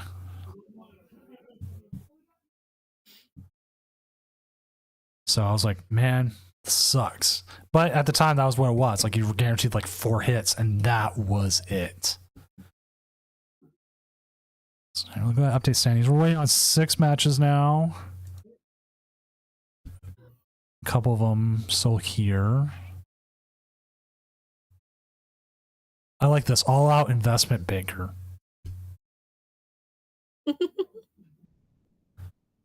Well, good for them being the Raging Bolt player. That's not the deck I was expecting them to be playing. No, it was like we had that person who's like, whose name was Pidgeot Control, and they played everything but Pidgeot Control. Go. The Generations and Evolutions line on the shelf. I actually regret. I was at a Comic-Con. Someone had a Generations ETB on sale there for like $60, and I don't remember how much it is now, but it is not $60 anymore. It is definitely not $60 anymore. I'm looking it up right now. High to low. One listing at $997. That is a lot of dollary dues there. Yeah. So obviously, I regret not buying that at that price. 400 sounds like more like things. Like the Mewtwo and Mew tag team promo that used to be in boxes you could buy everywhere. And I was debating upgrading mine because I'm like, this is so much cooler and they're so cheap. And then I didn't. And that version is worth like $100 now. And the version I have is still worth a lot, but significantly less. It's like, oh, I should have just blinged out my deck. I sold a bunch of those Mewtwo Mews in Vancouver and walked away with a lot of money. You did, and I was very jealous because I have so few tag teams. I apparently did not buy as many. I did not do what I do now, which is just buy all the cards. Someone said there's a Zoroark deck that's doing well, the Canadian one. Let me go see, because we have to look at. Is it a Ricky? Is that the one we're looking for? No, that's not it. That's Hop. It's Hop. So I did think it was interesting. Isaiah Bradner in his masterclass recently, or his like masterclass set, put Zoroark. I'm not going to leak anything, but the higher than I would have expected in his like ranking of everything, and it gave me a little bit of excitement because if Zoroark's good, I think that's super cool. Oh, Frewer. We watched him actually. We had him on earlier with the Zero Darmanitan. And yeah. Yeah, this is similar to I think we were watching Azul play against the mirror, and this is like similar to what the opponent was playing, and it was interesting that it doesn't have the Darmanitan at all. Yeah, we watched him in a mirror. We're watching his stream, and then we shouted him out properly like you should. He got the Darmanitan, Darmanitan stuck in the active with 2 energy. And they couldn't, their opponent had reversal energy, but they were ahead in prizes and then decked them out slowly. Because they could not get the Darmanitan. Where were their ends castles? Oh no. This one knows they knocked them off. The other player had no ends castles and they just could not get it out of the active, and it was just a slow watch. Pass, retreat. Pass, retreat. Like just making sure nothing got KO'd. Rip. I like this concept though. I will say the few games of Zoroark I've played, Darmanitan has taken almost every single prize for me.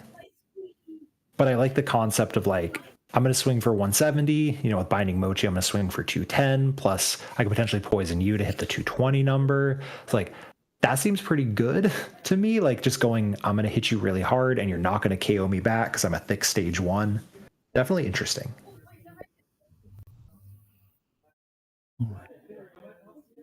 So I will say also watching trade. Forgot how much 4 trades, how long that takes comparatively to like 3 refinements. Yeah, the one thing with the Guardy deck is you could auto do like energies and stuff like that. And Zoroark, obviously putting energy in the discard isn't bad because of ends PP up, but you can't auto do it because you can't infinitely get them back the same way Guardy can. So we do have another 6-0. We have Dragapult Dusknoir 6-0, and our other 5-0s are still playing. That one is Dragapult Dusknoir versus the Okidogi deck. All right, let's go Okidogi. Maybe I was wrong about only winning fast games. I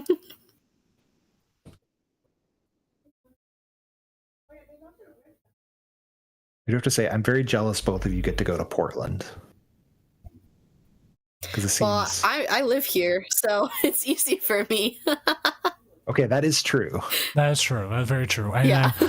I check things and everything, and then there's some people I'm going to be talking to in Portland business-wise a little bit. That's about all I can say. We'll say hopefully it'll affect the Tournament of Doom. And I'm like, I got to go down there. Mrs. Doom, and she's like, yeah. And like, so I'm going. I'm staying across the street, but still in that kind of crappy hotel. But I'm like, whatever. If I'm only paying like $100, I'll deal with it. That's not bad. I've slept under a bridge in Portland, so I mean it's higher up than I've been. I had a little too many alcoholic beverages once, and that's where I decided to fall asleep. Oh my gosh, that's terrifying. I got scary white guy privilege, so. You are tall, so You see this guy. fine. Yeah, you're like, I'm not going to mess with him. So, yeah, it was not too far from my house. And if I had just gone like the extra 600 feet, would have been fine. Would have been home. But Oh no. nope. Could not do it. Jeez Louise. You couldn't torture that confession out of me. Well, I'm 39 now and I don't care. That was like 20 some odd years ago. Not 20 some odd years ago, almost that. Yeah, 20 years ago I was 19 and I was doing things I shouldn't be. But with that Pokemon, we are actually just waiting on one match now. And we do have our 6-0s. Sadly, one of those is not the Okie Dokie. Dragapult Dustin or BDIF. And Mellowcrit. Yeah, Mellowcrit, I just asked you. And hey, it just finished. So we are actually ahead, and Mellowcrit's going to be coming in. Mellow, Emmy, any last minute promotions or anything else you want to say before we switch over to Mellowcrit and me to finish out the last 2 rounds? Listen to the Lake of Rage podcast and be sure to check 2 weeks ago when Pokey Emmy was the host of the Lake of Rage podcast. Thank you, Mello. Yeah, just check us out on Twitter, on Blue Sky for Mello, and shortly Pokey I promise soon. Other social medias, YouTube, everything. Yeah, thanks for having us on, Doom, and then I will see you tomorrow for the finals. Right, as is tradition, as is the way. Or how does the Mandalorian say it? This is the way. You and Mellowcrit have a good time. Thank you. And hi, Mellowcrit. Want to go ahead and introduce yourself to everyone? Hello, can you hear me okay? Yes, I hear you quite well. Awesome, great. Hello, my name is Mellowcrit. Thanks so much for having me back. I am a caster, creator, taking a short hiatus from Pokemon to enjoy some of the new format, I guess, less competitively. But yeah, really excited to be here. Thanks for having me.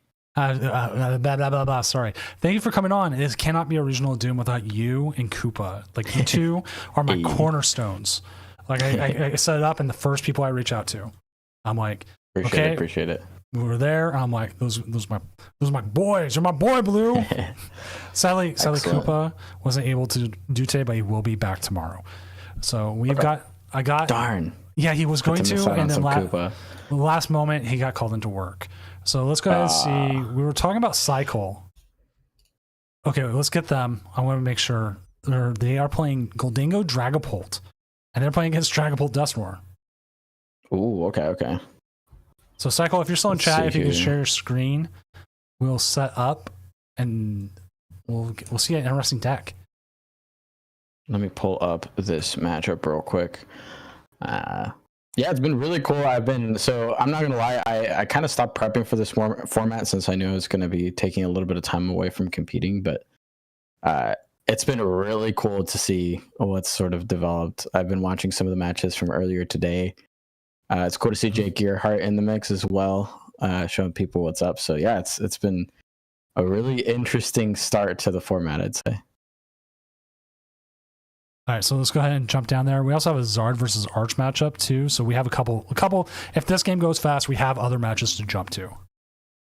Sweet. Which, in all honesty, I have no idea how Dragapult Goldingo works. So we're gonna watch it and hope for the best and see how it goes.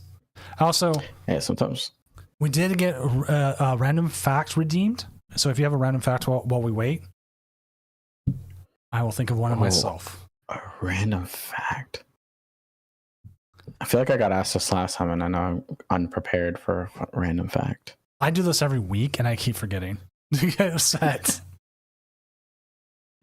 Man, I'm gonna have to ponder on this one. Random. You can always grab a random Pokemon card and use that. There you go. No, I feel like funny. I feel like I have a breadth of these when people aren't asking me for them. When I'm just kind of talking at people, sometimes I can't come up with a good one off the top of my head. Well, look, the game's starting. No. I usually just type in random fact into. That's a good idea. Random fact. Google, bail us out. The oldest living land animal on Earth is a 192-year-old tortoise named Jonathan. Ooh, I knew that one. Damn it. Not random enough. I did that one last week. Probably shouldn't have been the first one that came up that I should have nabbed. Chances of that having been said before were high. Yeah. Well, I never said it. I just knew it. So. Oh, okay. M&Ms are named after the businessmen who created them. The M's stand for Forrest Mars and Bruce Murray. Huh. Yeah. Okay. Is it the same Mars that worked on the Mars bar? Yep. Same Mars bar. Oh. That's cool. So we do have some really good matchups I'll go into. We do have Eric Ridgway versus All Out Blitzel. That's someone we could go stream snipe later. And then I think this will be one of the only times I've ever seen Blitzel not on a control deck, which is wild. He is on a control deck. Oh, he is on a control deck. It's Pidgeot control. I thought the all out investment banker was All Out Blitz. I thought that was the okay. I see it. No, he's literally in 5th right now, 5-1 according to the standings. Okay. Yeah, he's had a trusty Pidgeot control. He's had a very good day. There was another Pidgeot control who decided to drop at 4-2. Ah, tragic. All right, we do see the Arvin here. Not the energy you want to see, but still kind of worth it. Any random animal facts? I imagine this matchup will be interesting just because I think it's really cool because you obviously don't want to offer up a 2-prizer that a Goldengo can one-shot, but also the player that has this Duskull line can sort of threaten those aggressive board clears as well without even having to overcommit too many resources, I guess, to something like a Dragapult. And they're actually playing the Lily's Clefairy, which does kind of help out here. It does make the dragons weak to that psychic attack. Which we have seen Lily's Clefairy quite a few times today. I don't think we've actually seen it attack, of all things. The one thing it wants to do, and we have not seen it. And it does count for both bench, so I guess you do kind of need to fill up the bench a little bit to get it rocking. Speaking of getting it rocking, we've already got 2 Goldengos on deck. Lonely Dreepy going to be left to potentially get taken out here, but not too worried about it. And I think both decks can sort of set up those Draklooks, right? Play a little bit slower, get a really solid setup before they start bothering with getting up to those Dragapult attackers. But I'd say, I mean, if on the Goldengo side, I'm pretty happy because you can kind of start popping off here pretty soon if any other 2-prizers start coming into the mix. And on top of that, you get that draw engine with the Goldengo, so you're always drawing at least 1 card or 2 if you're in the active. Oh, yeah. So if you even get the Dracloak set up, that deck is doing nothing but drawing through its deck. I think that's what you want to do with this deck. It's like the only thing I can think of what you want to do with it. Just draw all your cards and have them all. Which we did see the Iono. Ooh. And it's going to set up or put down a second Duskull to potentially set up more than one Dusclops, Dusknoir plays here potentially. And back to the Itchy Pollen, slowing things down a little bit, or I guess trying to keep them slow. Neither deck is really turboing into attacks, which is something that's really interesting about the format with so much setup decks that kind of require forethought and a lot of late game turn setups in the mid game. It is really interesting to see how this is being played out, but it looks like we might finally be getting into some attacks here. Pushing up that Goldengo, going to draw 2 cards off of that as well. Now that is in the active.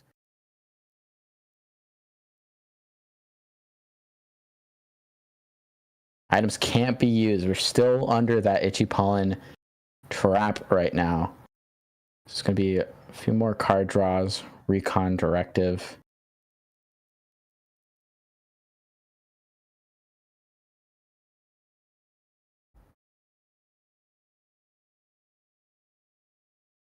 Can't get a knockout here and sort of start to kick things off, because it is a pretty scary board seeing in front of you that that double Duskull sort of setup. I can start to do a lot of damage to your board real quick.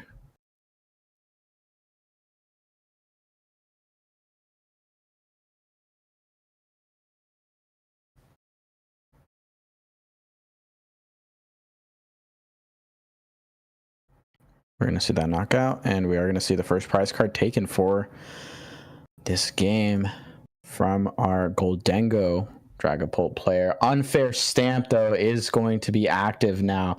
And that was, I mean, one of the risks, right, of being the first one to take a knockout here. Recon Directive now going to get going. We weren't under... I feel like we weren't that worried losing just the Badoo, but...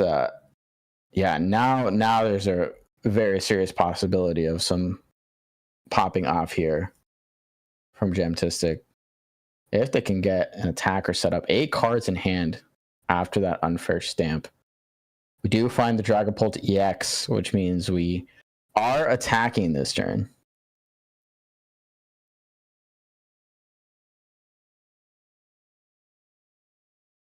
And we've got a rare candy Dusknoir. Oh, This could be a huge turn. like, do you Dusknoir away their? Do you Dusknoir the active? Or, well, okay, you know what? This is just gonna hurt. It is gonna hurt. Okay, so we are hitting the active here.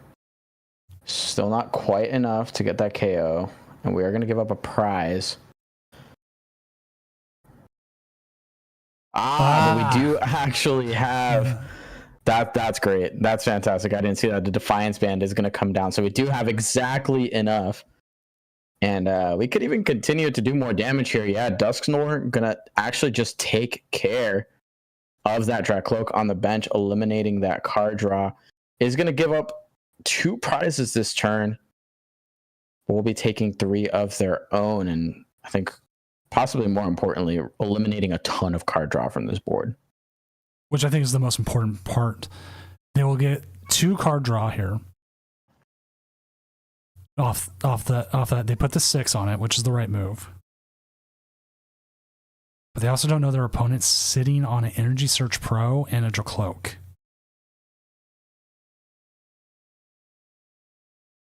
And the Crispin if you needed it, but and the Crispin. Oh, which the Crispin is 100% used just to power up your whatever it's called, your Dragapults. And we are, I think we have enough energy, right? We're going to be attaching 1. I think you just get our coin bonus draw. Artisan to maybe stabilize the board a little bit as well. I don't know if you want to give your opponent, I guess they've kind of already got their attackers sort of on board that they're going to want. We're not really going to see any cycling of those Duskulls unless we get something like a Super Rod or a Night Stretcher on board. In the meantime, we are just going to be able to draw into the Buddy Buddy Poffin, get down 2 Gimme Ghouls, and start to sort of restabilize. So even through the Unfair Stamp and having 2 of your most important card draw Pokemon taken out, we're still looking pretty solid here for the Goldengo side.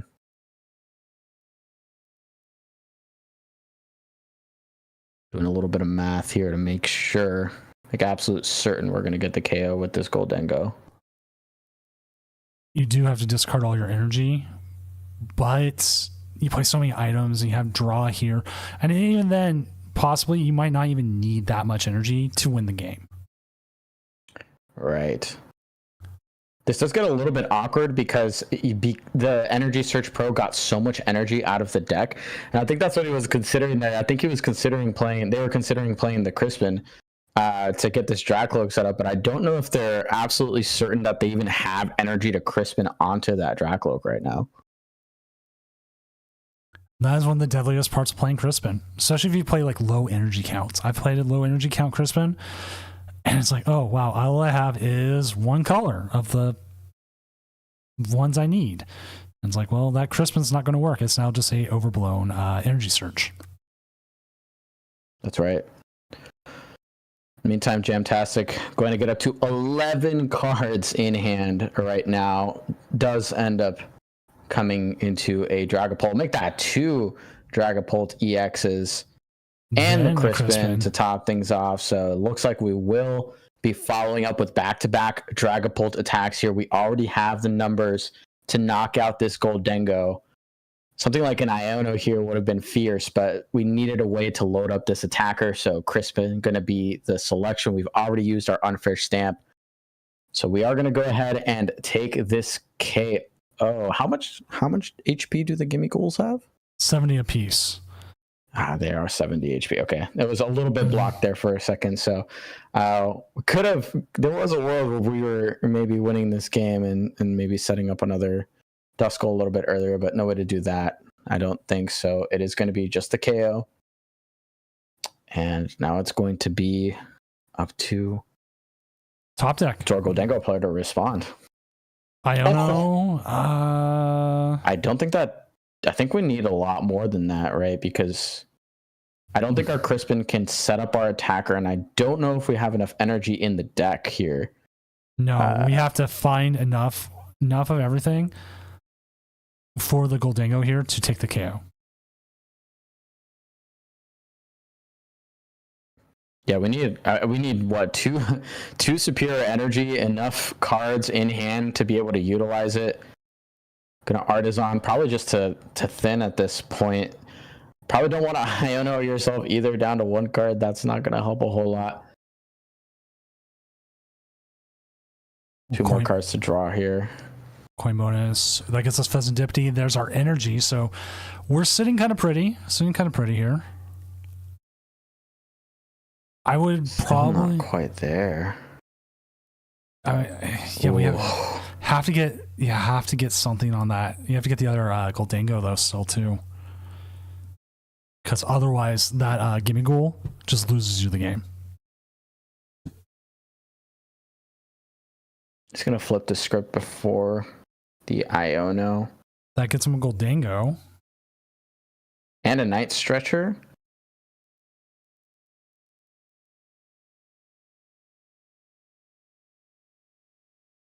It's gonna be another Goldengo, probably just for the draw here. We still need quite a bit more. Yeah. You might need and Iono doesn't really get you there even. Like there's no real way you can disrupt, I think, and draw out of it. I almost wonder if we want Pokegear here.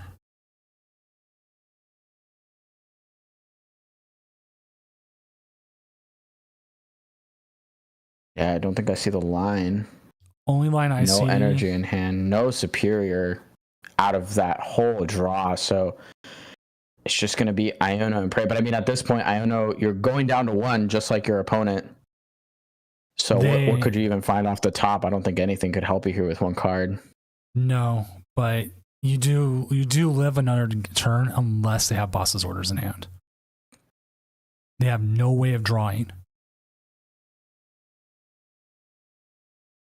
This could be enough to stall things out, but it looks like the Arven is going to be there. What can we grab here? Countercatcher doesn't work. Taking a look through their list, it's going to be in a skateboard. Stretcher. Night Stretcher. Hopefully to get... Are they grabbing a Duskull off of this? Energy. Oh, just an energy.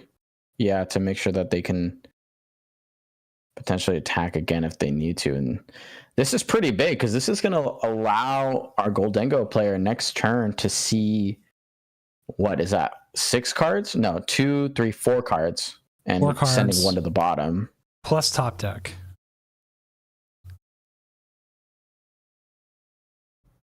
Okay, Super Rod, definitely important.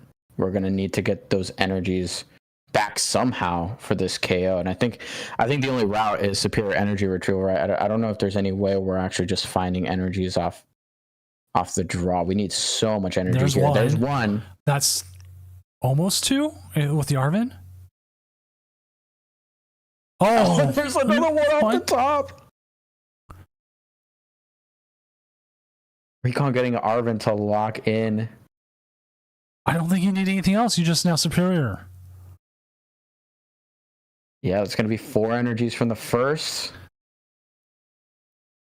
And then another superior here to get another 4 energy. 4 That's game. second. Oh my god. Wow. The Iono in play worked. Wow. Big game there from Sical. I want to say SICAL. I want to say SoCal, but it's not. The game 1 win with Goldingo Pulse. And we'll be going into game 2 now. I'm also keeping standings updated as we're going. So if you are waiting or seeing, if you can be in, you can.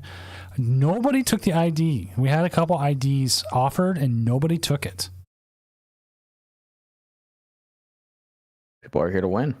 They are. Well, you get you get a better chance in day 2 playing the game out right now than IDing.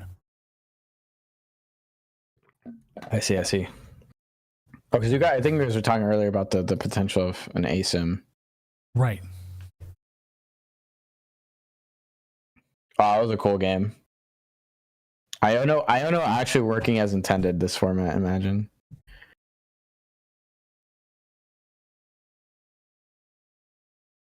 Imagine and it comes back to, I think, the fact that Goldengo has 260 HP is just such a nightmare. it's kind of a lot for a stage 2, right? That can punch for 1-hit KOs. Nothing on the Dragapult side. The Dragapult Dusknoir side can really do that. Once you've spent your Dusknoir line, if you're not able to get it set up maybe a second time with Night Stretcher plays, you're kind of just hoping that they don't get there. Which this opening hand, not very good. We'll have to see what they are able to top deck. You get a mulligan, not gonna be helpful. Opponent going first, okay.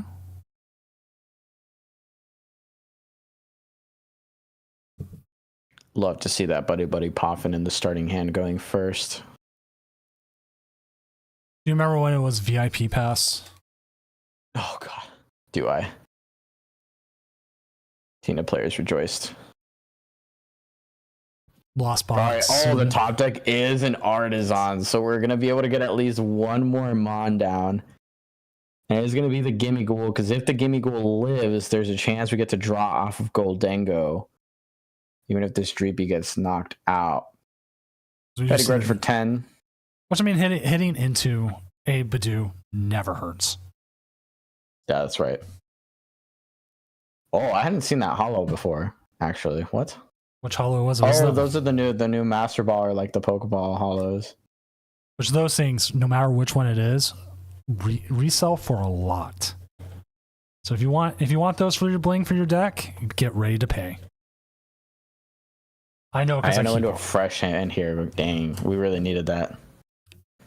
Their hand had to have been bad. We watched, I want to say it was Luke Morse's game where they held onto an Iono because they figured their opponent's hand was worse. And they paid off. They were correct.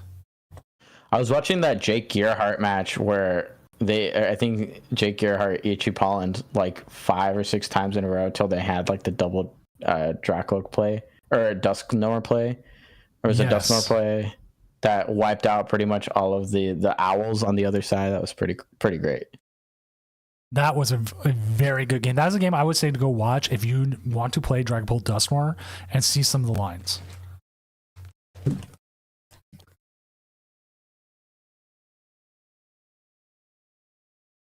10 damage here coming from the Dreepy, from the Badoo to the Dreepy.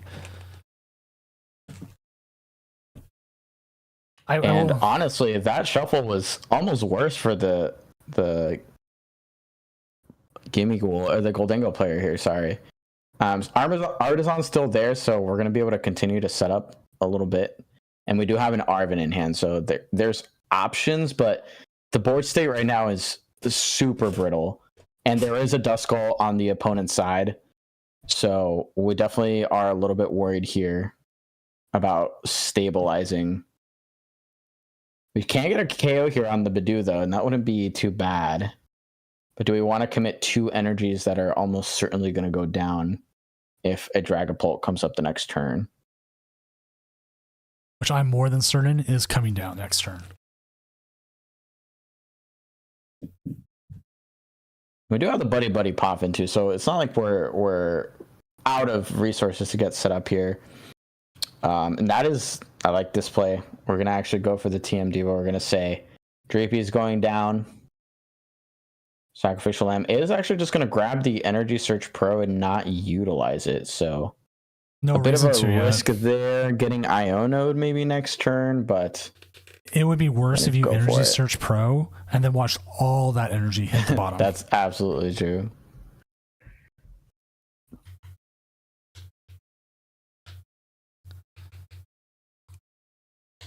All right, so pretty solid setup here. Held on to that Buddy Poffin. No reason to give potentially more targets for damage counters to pull apart if you're not able to find your evolutions later in the game. So now we'll see what Jamtistic can actually respond with.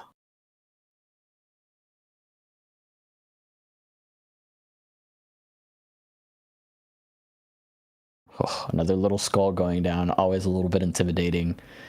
Defiance Man actually going to go down on the second Dracolook that got set up there. Jacques is also going to let us get 2 evolution cards. That makes me think that the candy is already ready to go for that second Dusknoir. And for the second time, it's going to be potentially a Dusclops Dusknoir play. There's the Bolt. Potentially, no. It looks like they didn't find the candy. They just preemptively grabbed. I believe that Dusknoir. I believe that Duskull came down last turn. It came down this turn. Yep.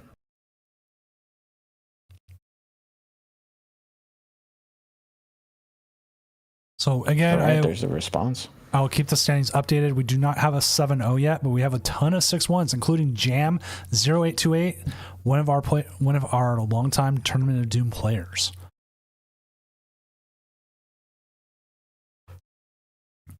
So they do have everything in hand here to get at least a KO, but they are going to need to get something more down.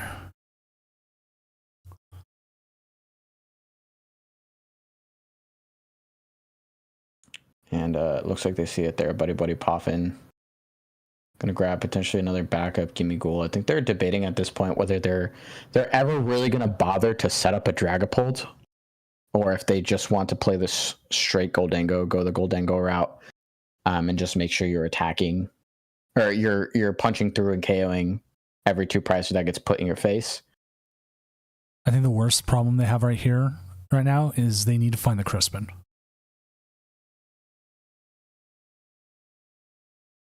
Oh wait, it doesn't matter because all their energy's in hand. I was hoping for the Crispin so they could get the monkey set up.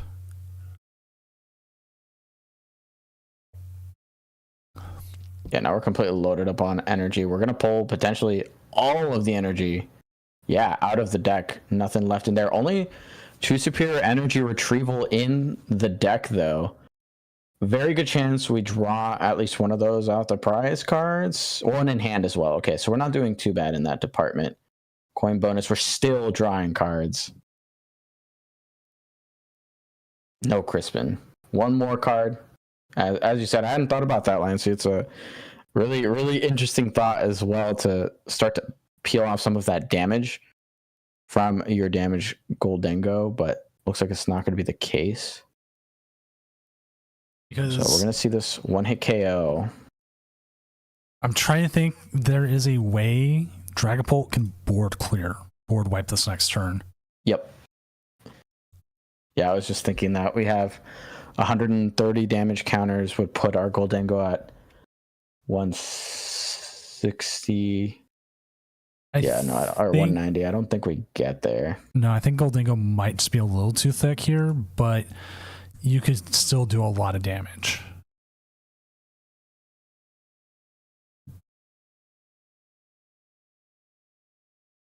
I mean, we have the D-band there, so there is we need to use the Dusclops to put 50 on the active Goldengo to be able to KO.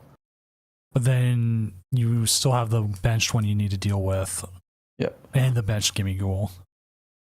Unfair Stamp definitely helps. All right. Unfair Stamp, slow this thing down once again. Ooh, we do see the Nest Ball in the switch. That could get us access to our Pheasantipity on the follow-up, since it's, I think, pretty likely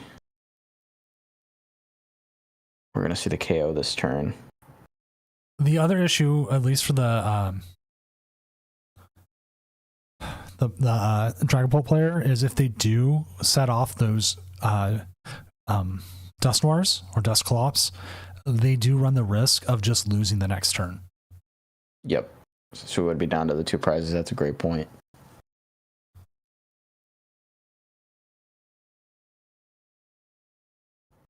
Here goes our first set of damage counter placements. It's going to be on the active to guarantee that KO. And I mean, I think now, do you take the chance here and just? They're going Phantom Dive.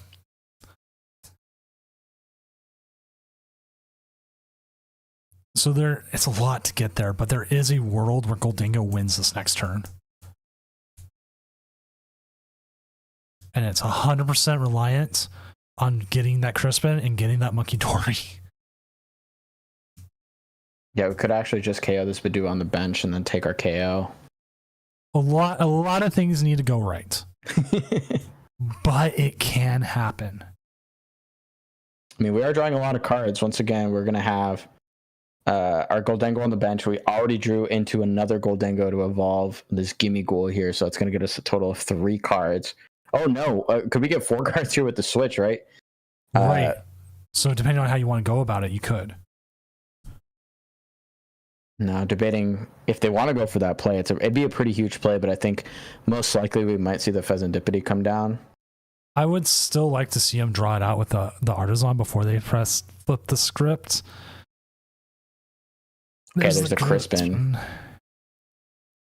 But is the energy in the deck now is the real question. I believe we saw that was still there. I think the metal was there. I don't know if they only play 1 dark, and I think it got discarded during that first attack. So we need to keep the. Oh no, they're both in there. They're both in there. So then the big question becomes: are you able to actually get the KO? Yes. And you still have both those coin bonuses.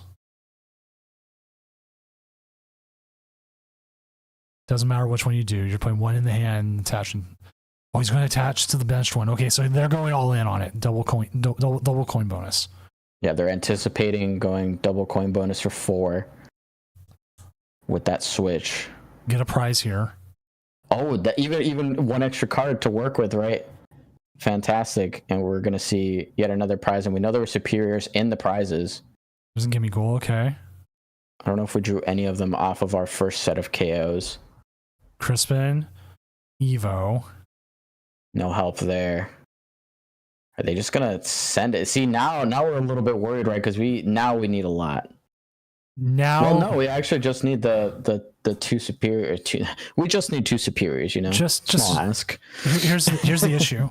You can bring it up, and if you don't hit those superiors, they KO you already.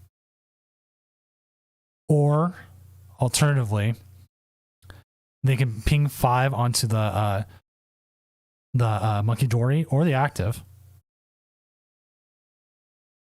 We're actually in an even worse situation here, Doom. We're not even attacking for anything significant. Right. And the worst thing about we missed everywhere. And the worst thing about KOing that Badu now is they get 3 more draws with that Pheasantipity. That was a huge commit there, and I have to see.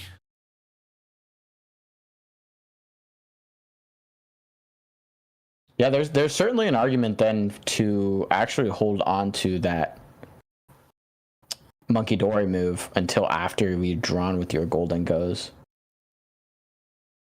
Because we are so far off, we're not even punching this turn. And now we're potentially dead to Gust. If they have Candy, Dusknoir, that's game. And they are going to grab the Dusknoir off of the Ultra Ball. Makes me think they might already have the Candy in hand. Potentially no, just thinning out to draw with the Pheasantipity. Arvin would do it here. They probably needed the counter catcher. There we go. Beautiful stuff. Candy into the Dusknoir, counter catcher to bring up the Monkey Dory. Oh, okay, and then we play 6. Okay. Oh, I got a little confused there. Not gonna lie. Chat was asking, can X21 make cut tomorrow? Possibly. If you do win out 4, I believe we had in the past, the record was.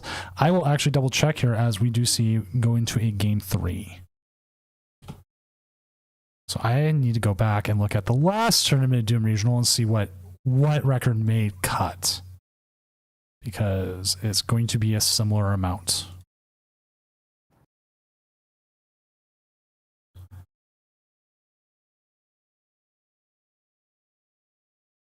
Tournament Doom Regionals. We had less players on that one, but the record that made it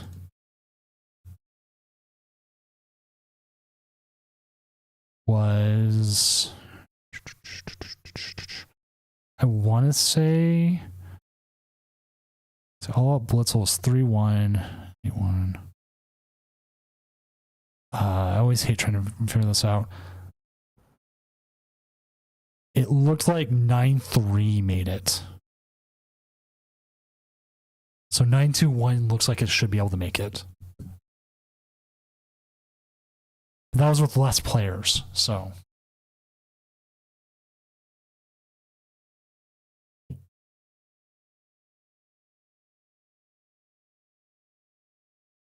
All right, so we do get to see a game 3 here. Honestly, really cool play. This is such a cool format. I think Dragapult being so prevalent and having alternate builds is really cool.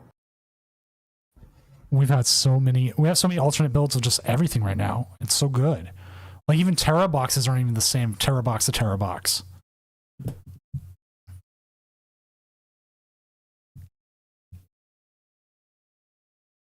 Buddy going first. Love to see it.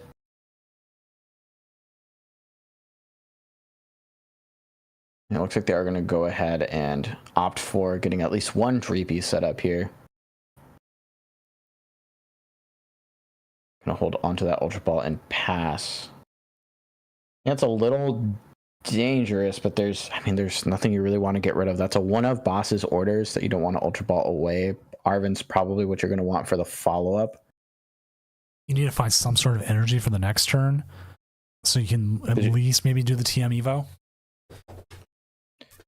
Resetting the hand with Iono could help here, but you're getting Itchy Pond, right? So you're not going to be able to play items. You're going to kind of have to draw into all the things you need to get going. In the meantime, we've got the Dreepy Armada getting set up here. Artisan not even used yet, so that could get us a Duskull. Start putting those threats on the board as well. There's the 10 damage, which will actually comes into play in this matchup. You would be surprised how many times that comes into play, but it does.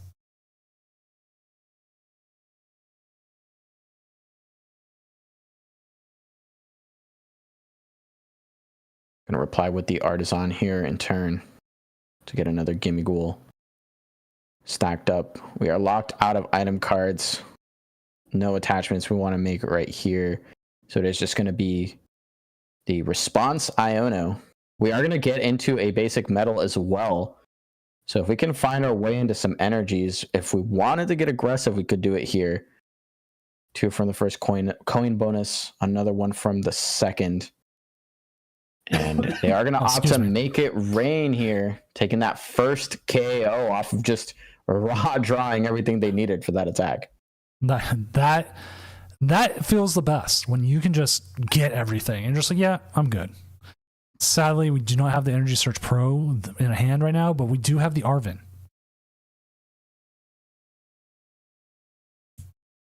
Ooh. That's actually gonna fail. That says to me they don't have. That tells me the Infezendipity's price. Yeah, and there's the emote afterwards. I don't think we're seeing the Fezandipity this round. That may be the universal symbol of my Fezandipity is prized. And that might mean actually that the second Duskull is prized as well. Right. Because that's something we would have definitely grabbed there as a pivot if we were missing Fezandipity. But they still had the Artisan as a possibility too. Ooh, yeah, it's just not there. It's not so there. Those are 2 pretty important prize cards, I'd say. We can't find any of the basics we want. We're just going to get rid of this Nuzball. I gotta sing the doom song now. Man. And that might mean their hand is, I think, a whole lot of air here. 5 eyebrow. Yeah, they're just going to retreat and hit the Itchy Pollen once more. And actually recover the Southern Badoo. It might just be cycling Itchy Pollens here. This hand has to be abysmal. But they just can't draw. Okay, you know what? They have plenty of draw. They can see at least 5 more cards easily. Yes. Also, decent cup of coffee. Welcome back to Doomco as our local coffee overlord. Please make sure that you're stocking all the coffee in the break rooms if you can, please. I don't drink it, so I don't know if you are or not. So I'll ask Mrs. Doom if you are. Do you want to get rid of that metal energy on this though? I think you're really gunning for that. I mean, you can get the Energy Search Pro off the Arvin if you're really worried about it, right?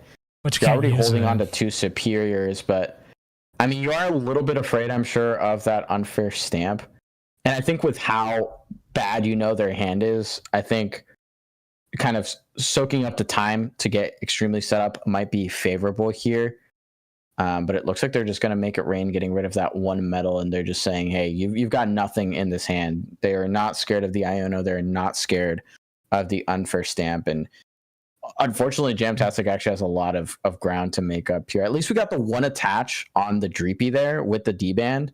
So, and we're going to get the follow-up attachment as well. And the Iono. No. Oh my God. Actually, so punished. Candy possibly, maybe. Yeah, but I mean, we've got 3 Goldengos set up here. So what are you really afraid of, right? We're also 2 prizes up.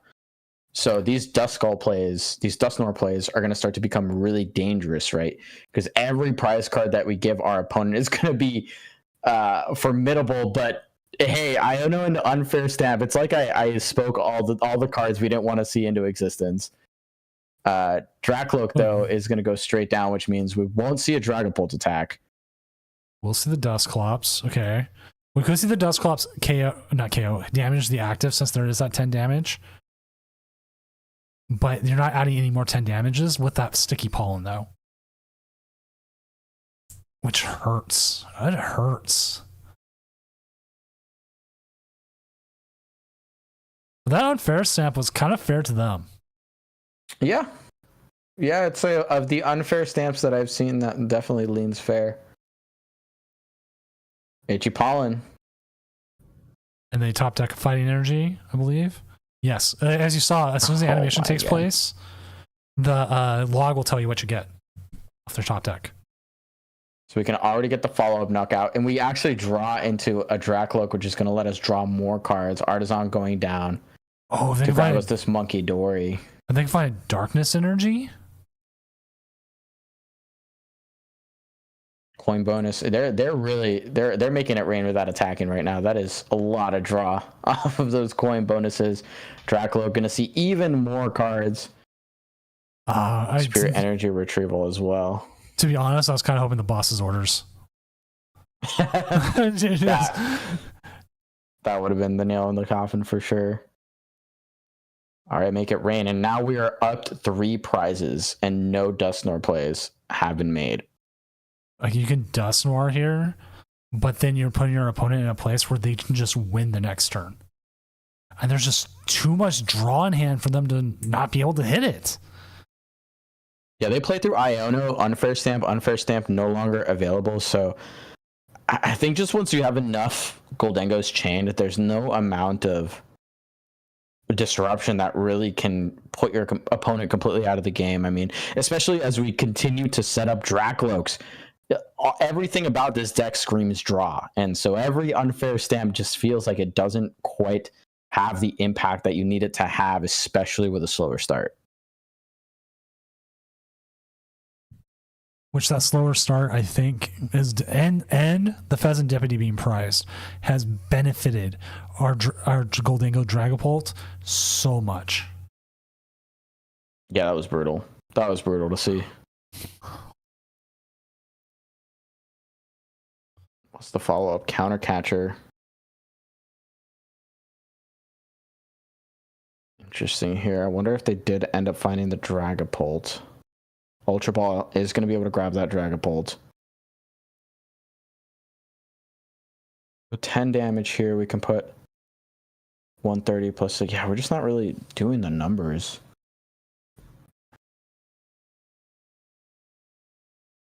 And like you mentioned, we didn't find a hand disrupt here, so the last thing you want to do is Dusknoir your opponent into a winning turn next turn, but is it going to matter here? In fact, I feel like there's just a bigger danger of them running away with this if you don't get big knockouts here.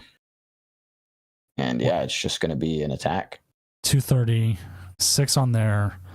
You're still only taking like 4 prizes the next turn. And they're going to draw off so much.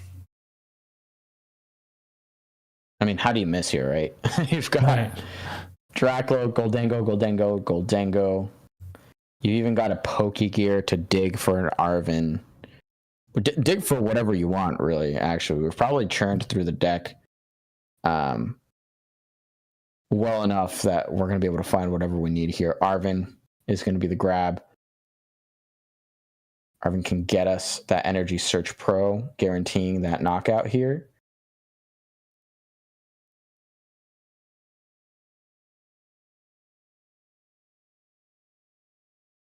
And I think, crazy enough, with that rescue board, oh no, I don't think we could see here. I was thinking, could we even get this out of the active and put up our fresh one? But no, I don't think that's going to be the case since we already used our supporter.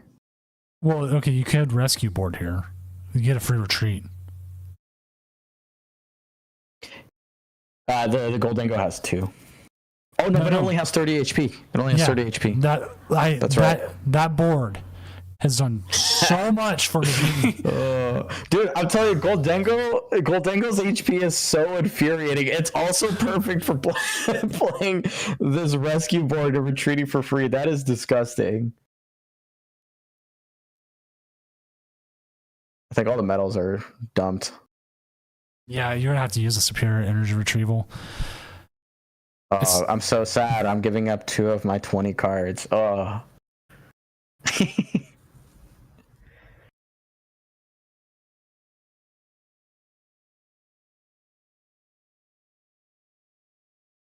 Let's see if they even care to put the rescue board down. No, they're just gonna say, good luck.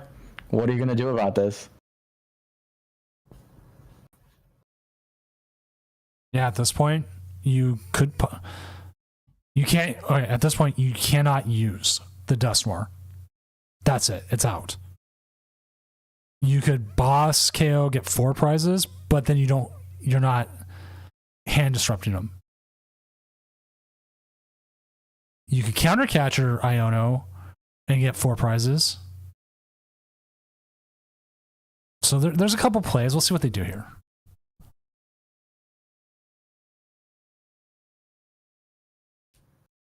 Countercatcher could still be available here, pushing up that Dracloak, and I think that would be the response, right? It'd be Countercatcher, get rid of these two. Hopefully get a hand disrupt somewhere along the way. Taking out 2 Goldingos is pretty big, but I mean, we can already see here, Dracloak in hand, it's going to have to be that plus hand disrupt. The way I would like that turn to been played is, and they might not know Rescue Board would do that. It was to attach the Rescue Board to the Goldingo, attach the Darkness Energy to the Monkey Dory, retreat, take 30 off your active Goldingo, the one with those 70 damage, put it on whatever, and that would have prevented a 4-price turn. But we did not see that, which is still fine. They're still in a very good spot, though. Yeah, maybe they didn't see the Rescue Board fine text. Oh, they're throwing the game. They're just saying, yep, that's it. GG's. GG. They must not have found it. Fair enough. Going out with a blast, Doom. Going out with a blast. Going out with a blast. Like I said, going out on your own terms. They just like, nope. I'm out. So that game is over. Let's see. We have a couple games. We have 5 games left in the round, and let's see if I know of anybody who is streaming on our thing who might be able to. If we got anyone left. Let's see. King Heracross is already done. Mitchell Chambers is already done. Prince Vortex is done. Perfect Penguin. They are actually still playing. They're on a 1-1. Let's see how they're doing. So this is the Monkey Dory Frostlass deck. And it looks like they're beating up on a poor Badoo right now. Oh.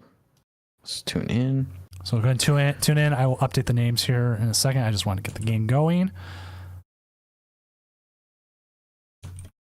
But it is 1-1 currently. Wait, this has to be a terrible matchup, right? Depending on setup, yes. Like the Dragapults don't have an ability, so your Frostlass are never ticking up, right? But their Dracloaks do. So it's got to be candies, or you risk some pain. And then if they're Badoo hitting you, you can never candy out of it. You cannot candy. And then they are also taking their own damage every turn with the Frostlass onto the Monkey Dories. They're going to take 2 more there. And then they're going to move 30 of that off onto them. Okay, so there's lines.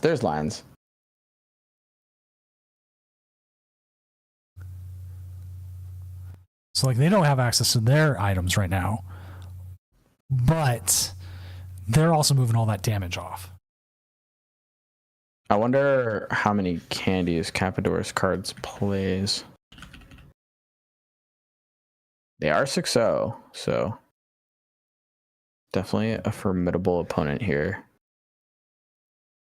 2 candy, no TM Evo actually. Which that is actually kind of going to hurt. Interesting. You could possibly set that up.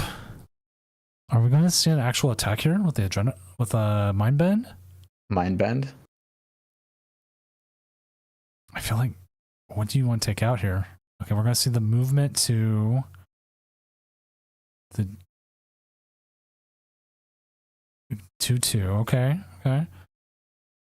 You could board attack here with Badoo. Take out the Badoo. We'll item lock them. And that Badoo is pretty bulky still. And with like 0 energy out, you're feeling kind of good.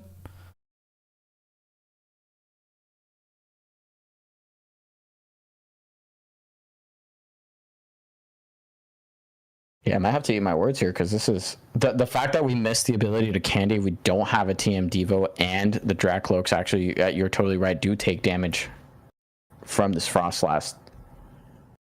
Could be a little scary. Wow, wait, never mind. Hold on, this is terrible. Oh, this is horrible for him right now. Because the Monkey Dories are going to be able to move more damage next turn. Oh no. Okay, I lied. Maybe it depends on like who gets ahead, but now it seems really scary. It seems really scary if you didn't already get Dragapult early on. Which I'd love to know how did they take 2 prizes already? Did they just take out 2 Badoos? like they've got 2 prizes, and at some point they had to put the Pheasantipity down. And did they put it down themselves, or did they start it and it's been stuck?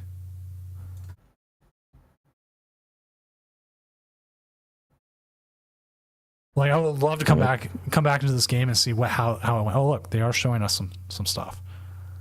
TM Devo, that was okay. So they got Dragapult set up, and then they got TM Devo'd out of it.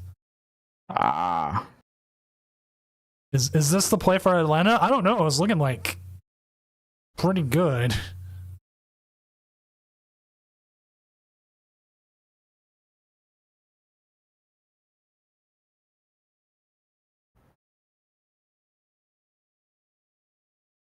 interesting. This is a lot more interesting than I gave them credit for.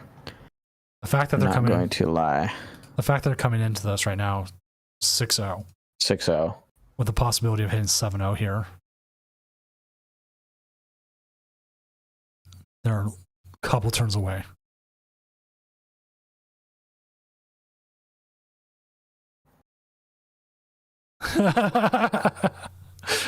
Gamer's saying no. Well, see, Gamer's a good player. I'm a good entertainer. So, huzzah.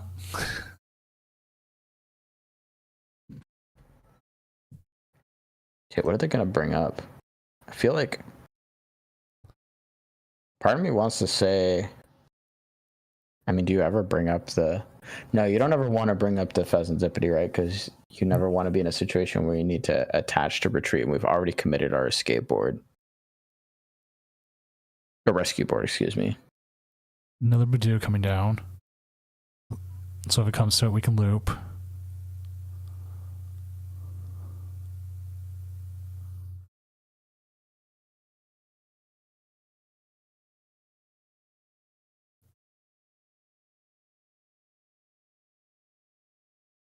Like, you gotta keep moving. You gotta keep moving the damage somewhere, and like, you don't. Like, do you want to take the KO, or do you want to just continue here to keep moving the damage?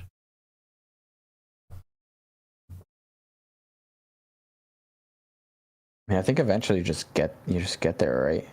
It is a little bit frustrating that the small mons are really never taking that damage, so you just have to like patiently spread turn to turn. Mm-hmm.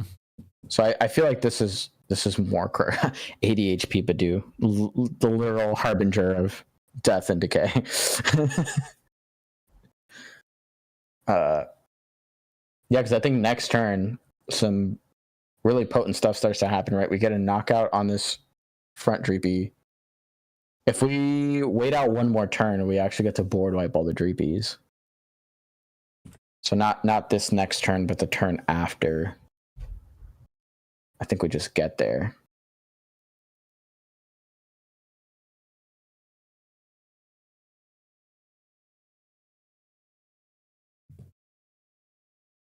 But see, this is the problem now too. We didn't get any Decloak set up, so now if any of these become Decloaks, they're ticking for what, 20 damage in between turns?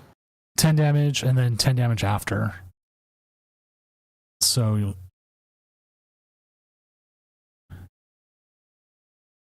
it is like, okay, do I put it down now? Because the 30-30 out there will become 40-40 and then possibly 70-70 into 80-80. And then you have to evolve. I hate this. That's so much. I didn't think I was going to come in here to do math. Because you evolve up to 90 and you're taking... Because it's between each player's turn, right? It's not just on your opponent's turn. All right, let's go. They're going to solve it for us. We're going to get to see it in real time here. I mean, item locked is not helping. Right.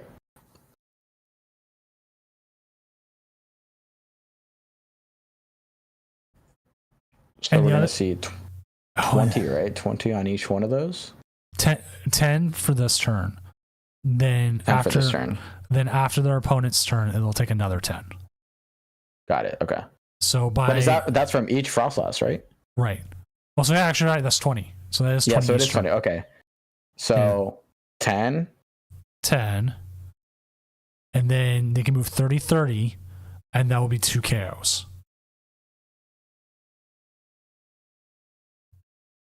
If we could that's the move it way on they to want the. to go. Yep, I see what you're saying. Yeah, we could knock out the Dreepy and the Dust Skull.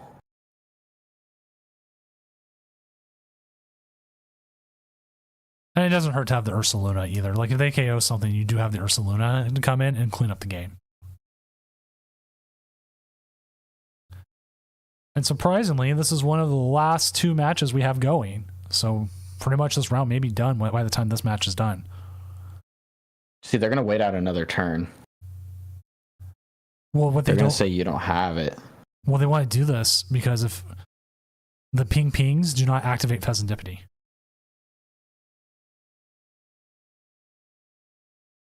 Nice. Okay.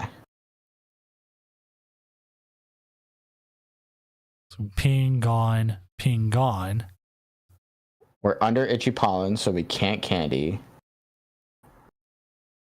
Hey, there's And another. if we put another Draclo down, we're still just dead to ping. Wow. Yeah, I think this one might be done. I think we're going to see a 7-0 Frostlass Monkey Dory going into the 8th round. Which I mean, they could just decide to ID 8th round, or they could just say, "Hey, I'm going to keep playing," and then they only have to win like 1 tomorrow, 1 or 2 tomorrow.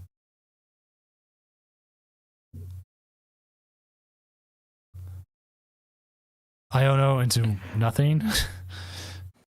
As it stands, they win next turn.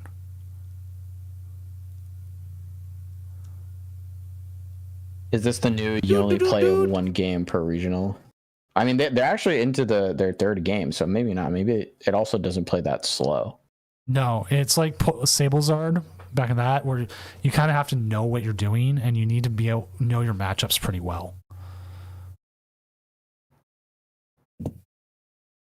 And there it is, Pona Concession. That is actually the last game for the round, so we will actually be moving on to our next round just as fast. Hatchie, thank you for the shout. Also, thank you for streaming your games. We went stole from you for a moment, but that was a really good game to steal. So with that, round 8 is up. We are just moving. Love it. Oh, your layout was fine. Your layout. I mean, like I'm a designer by trade, and so I always say minimalize your layouts, and you should be fine. All right, let's find our last game. Let's see who's streaming. I think we have. We'll look at it standings wise. Who is still going? I have to cross reference everything. Do have King Heracross. Where are they at? Heracross is at 5-2, so that is a win and in.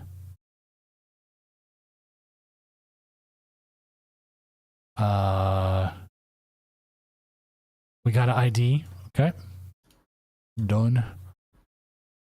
So King Heracross is playing Terrorbox versus Carl. Oh, we can actually see both sides of that. So do we want to see the Charizard Pidgeot side, or do we want to see the Terrorbox side? Oh, it looks like the Terrorbox. We only have the Terrorbox side. I'm sorry. All right. Yeah, I was gonna say actually, I think I'm a little bit more interested in seeing Terrorbox, just because, as you mentioned earlier, I think there's so many like unique, slightly tweaked builds that I think make Terrorbox pretty interesting to watch. I will also make sure that they don't ID, because people are IDing at 5-2 right now. So we might watch the Frostlass deck again. So yeah, I'd love to see how that thing cooks from the start of a game, because it's really cool. So I'll keep it set there for now while I wait out for everyone coming in who's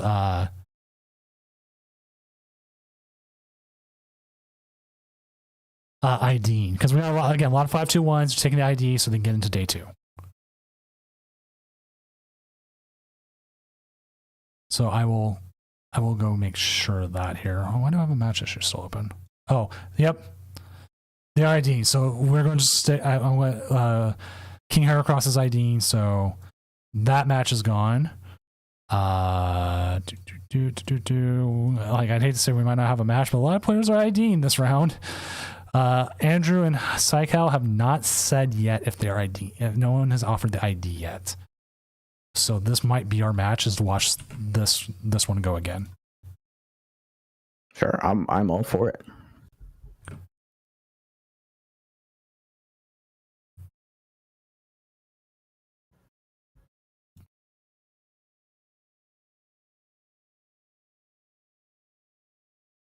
And there's another ID. Everybody wants to ID. But I mean, it's been a long day, right? Take the ID. How about just win? Yeah, he's right there too. Gamer's correct. And that's what they're going to do here. They're going to play. So we got a game. Hey. Done. Ties, ties, and ties.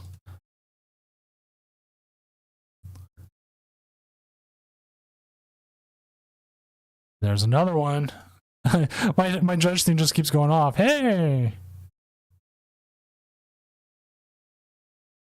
All right, let's get it. Like, I don't even ask them. Usually, the proper thing as a judge to do is come in and say, how may I help you, or something like that, right? For ID time, I just see ID, tied, clear request. Get out of here. You're done. All right, we do see the Badoo start with a snow runt. Okay. Not bad. Not much else, though.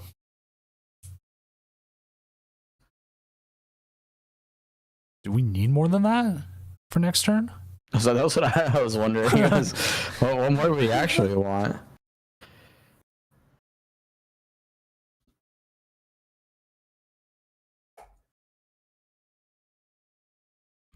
Because, like, Goldingo has abilities, but it's also drawing and thicker than a Dracloak is.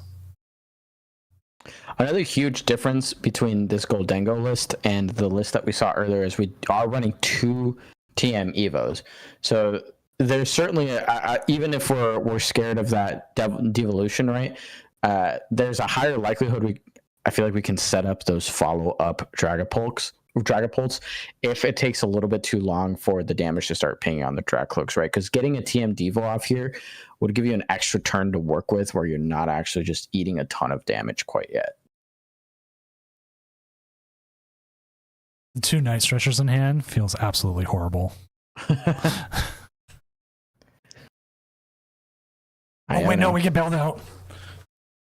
Oh, huge bailout. What do we draw into? Double Poffin. Well, Nest Ball. We're happy with the more setup cards for sure. They're using the Energy Surge Pro while they can. But that is gotta be getting Iona next turn, right? They don't know that. They're probably thinking, I'm going to get item locked. I might as well use that card now. Yep. And they're doing the same with the Ultra Ball, actually. So we didn't end up seeing the TM Evo play. It's just going to be a Petty Grudge. We still don't see a Frostlass yet. Oh, my goodness. We see a Frostlass now.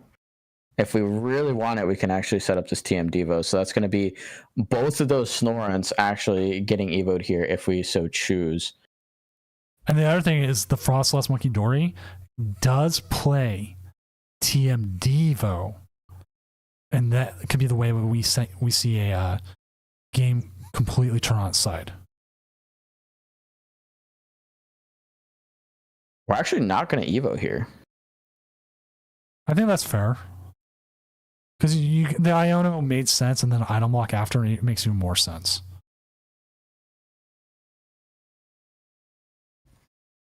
And we do still get it. Actually, we're going to get both Frostlass anyway. So that is all energy gone. That is our 1 Dracloak that we grabbed off of the Ultra Ball gone for our opponent.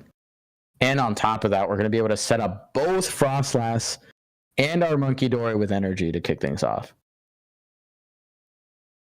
You can't evolve it this turn. It's next turn, buddy. Next turn. You're brand new.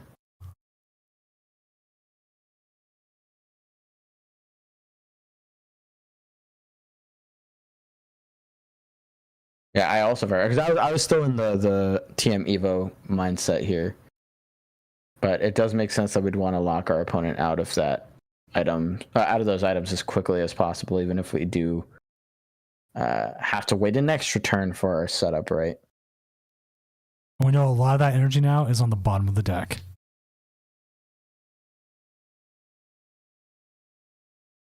Five for 40.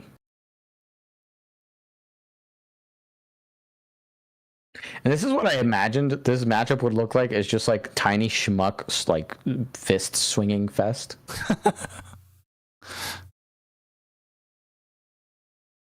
Oh, baby, we do get into another Iono. I'm wondering if they're considering utilizing this Arven for at Night Stretcher to immediately get back this Badoo, or if there's something else that they want to wait on and potentially hold. Unfair stamp. Oh, how about an unfair stamp? That is, that's definitely a better grab, I'd say. And then the Bravery Charm makes that not Goldingo, Badoo even harder to KO.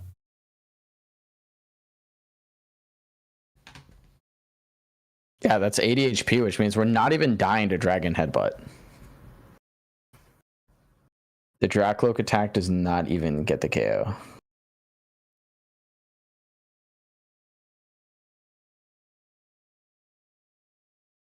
Actually, we do play a third Badoo as well, so we didn't even need the Night Stretcher yet. Or for some reason, I assumed that there was only two. Brutal. Oh, that hurts. Brutal turn. Unfair stamp is easily probably the best ace spec right now. Oh my god, and Monkey Dory's with Dark Energy. And there goes more of the damage.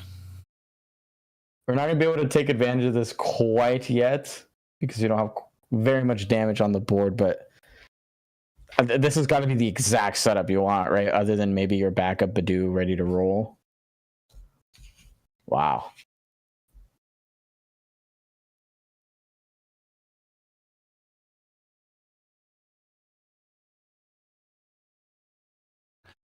Yeah, gamers, correct in chat. Second monkey, GG. I will also update standings. It feels like it. Update standings for everybody as well. Because the 7-0s are playing. There's a couple 6-1s are playing. Almost all the 6-1s are playing. And 7-0s. So they are all like, I'm going to win. I'm in. I need to win more. One of the 6-0s name is Bob Builder. Just Bob Builder. Bob Builder, not Bob the Builder. Bob Builder. Bob Builder.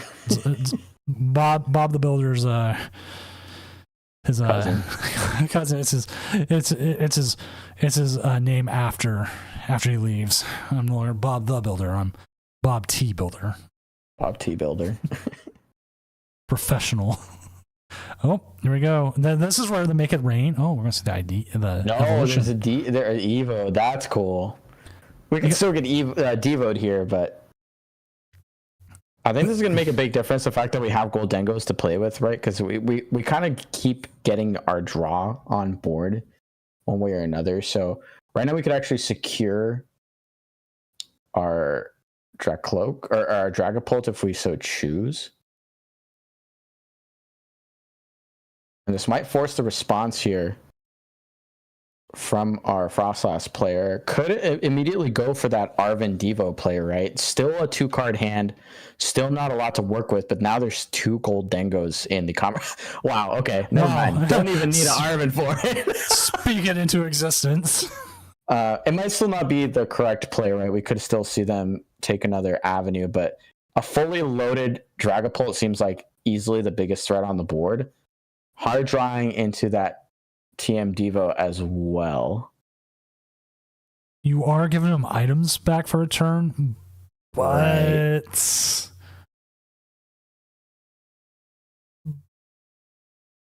yeah. What price gets you the Doom Worlds invite? Doom Worlds invite is for this one is first place wins, top 16 minus anyone who won a regional for the Doom. The entire Doom rankings, the DCS. We call it the DCS standings. Moving. Okay, I like that. And we will see that the Goldango with the energy get KO'd. The Dragapult will get KO'd. Oh man, that just. And it looks like our third Badoo is prized. Possibly, but we're going to get some prizes here. Here's a Devo. There we go. Because Goldango. That's going to be the Goldango with the energy as well.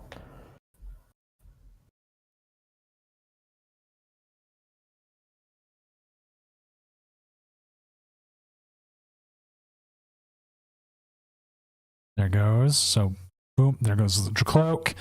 That's at 100 damage. Gimme ghouls at 20, and the Dreepy is at 10. Now the thing is, they do play Crispin, and we could see that Goldingo come up and start attacking again. I already have the Goldingo. With the Crispin too, they could actually potentially also just get this Dreepy off the ground. Never mind, they do not run Candy, so they could not, in fact, do that. No, but with Crispin, they would be able to go through and be able to get that Dreepy out of the active and start attacking with that Goldingo. And let me double check if Andrew plays more than one Devo.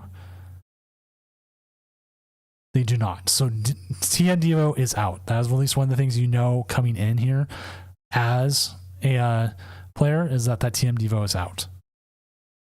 But you gotta still kind of play around it.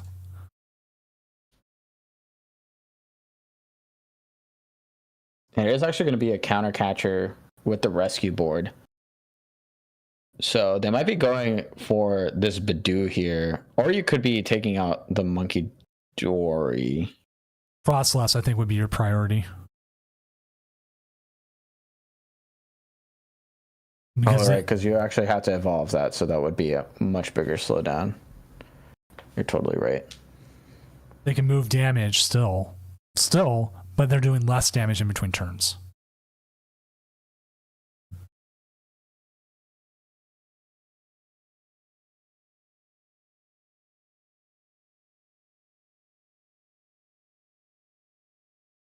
Yeah, and it actually just by proxy slows down the Monkey Dories, right? Because we get less free damage to work with. It's kind of weird to talk about it like we want the damage, right, as the Monkey Dory player, as the Frostless player, but if that sort of resource gets slowed down a little bit, that could throw a wrench in your game plan.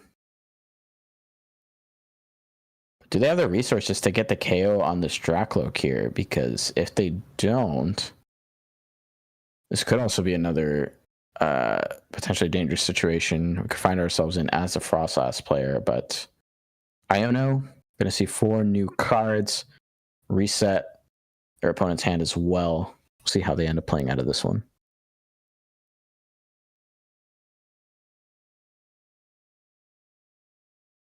Oh, we did already just have enough damage on the Monkey Dories. Never mind.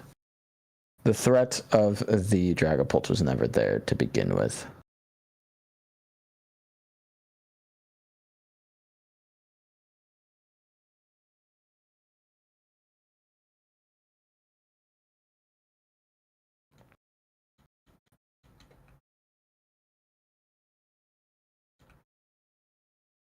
Wow, this just seems like really difficult to play through, I'm not going to lie. It feels like if the player knows what they're doing, as we're seeing here with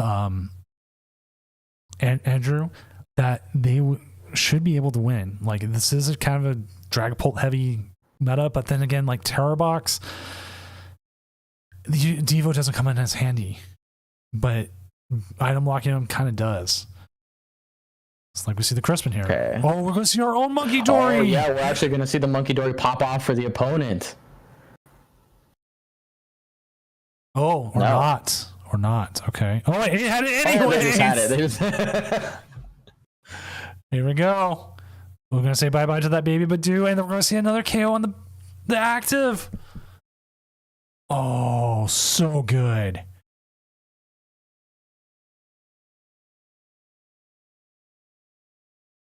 Making it rain. Item lock, gone. Or not really, but I mean, we can see it come back. They have everything in hand. Unfortunately, though, we have Super Rod Double Buddy Poffin with the rescue board ready to party. So if we really desired that item lock, we can get all of our Badoos back instantly if we so choose. But theoretically, there was a time. Yeah, but there was a world where that didn't happen and we didn't draw into exactly what we needed. But it could be Blood Moon time, yeah. Blood Moon could. But the issue with Blood Moon is you're leaving a huge opening for your opponent to take 2 prizes. Right. Oh, look at that. Here they come, and you start Brutal. and you have the artisan, and you have it can all Yeah, you don't come even need out. the poppin'. Honestly, the counts here, I gotta give a lot of props to this deck because it feels like, as we've watched it, it just seems to have what it needs. I don't know if they're just running hot or if like the deck list is just smooth like that, but Oh yeah, counter game could come into play. that's right. Oh, you're still 10 damage short from blood mooning for game. So you cannot blood moon this turn.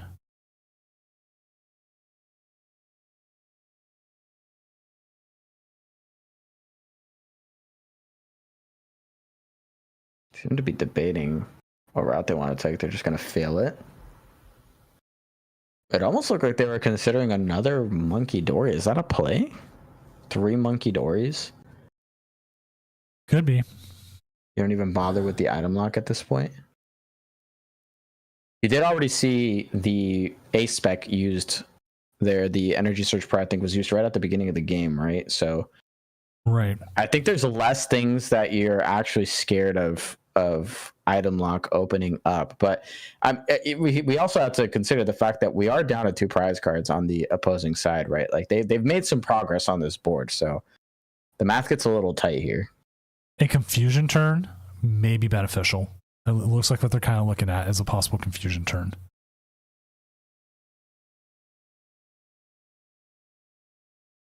Just moving all that damage. You can counter gain here, I believe, and then you do. Well, actually, counter gain only gets rid of a colorless, correct? I was just about to check the card. This card attached costs 1 colorless less. So the one in Well, the that active, works with Mind Bend, right?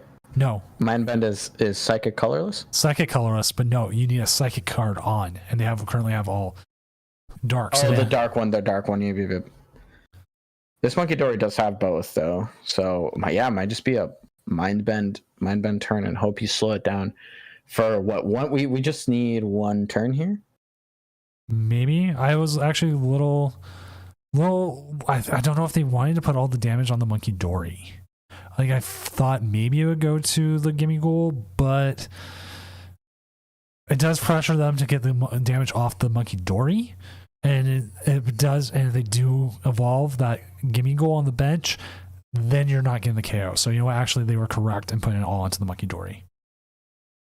Because even if they because you need all 60 plus the 20 that come from the in between turns, right? Right. Which right now they would move 30 from it, take another 10, and still be within 60, but they have to KO the active for that. Oh, it's because we didn't get our second Frost Last down.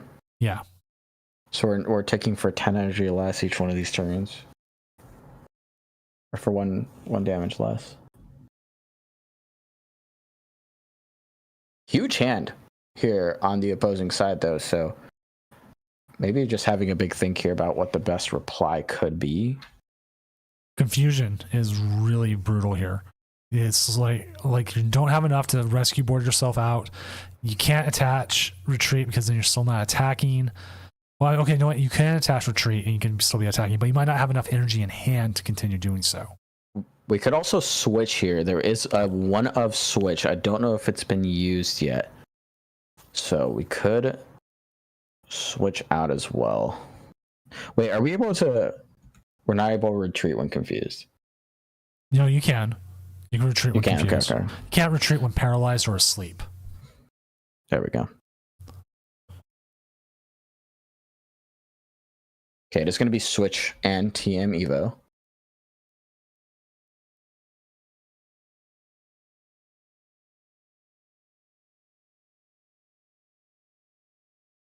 Looks like they're maybe just thinning out their hand right now.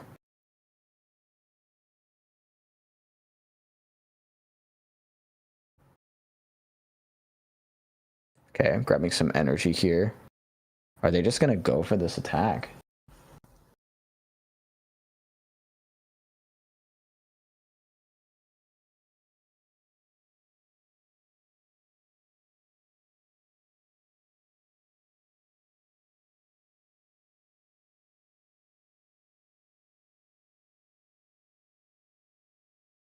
Switch into monkey.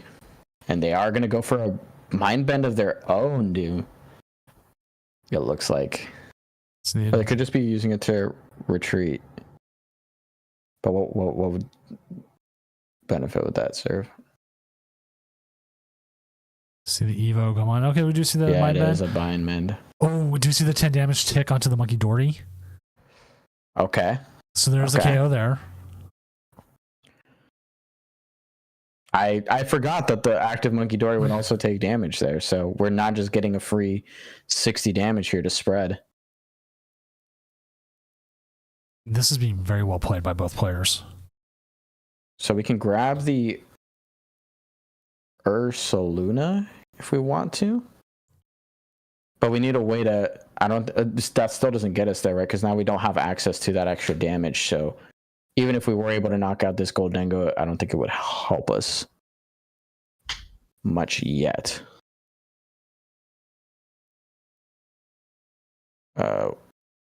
We put down a Badoo. We can use this, so we can attack with Ursaluna once. Hope it doesn't get knocked out, and then switch into Badoo retreat, attack again. Possibly.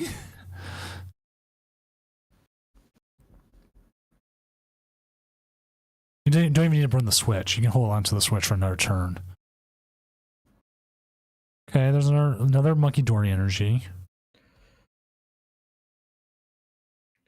So we spread 20. Oh, but now if we get rid of this, we don't actually get our next Frostlass. So we're going to be able to move 40 here. That's enough. Do you just move at least to get this start to this 40 KO? This 40 damage just get us the KO on the active. But they need less energy though if you don't bring up the bear. Right. So do you put the 40 onto the gimme goal and then take the KO? No, we're gonna see the active.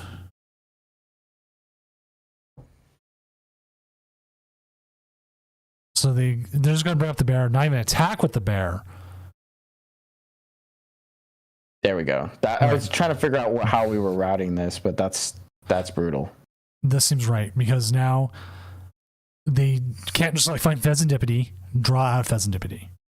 They still need to find 5 energies, and they'll get 2 off. Make 2 off coin bonus here, and whatever they had off the, I don't know, in top deck. So we have 4, and then with 4, they have options for everything.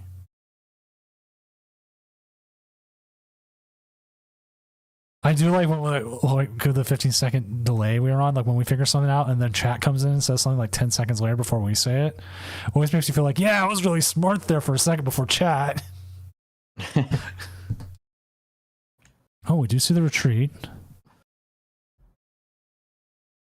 Boss. Okay.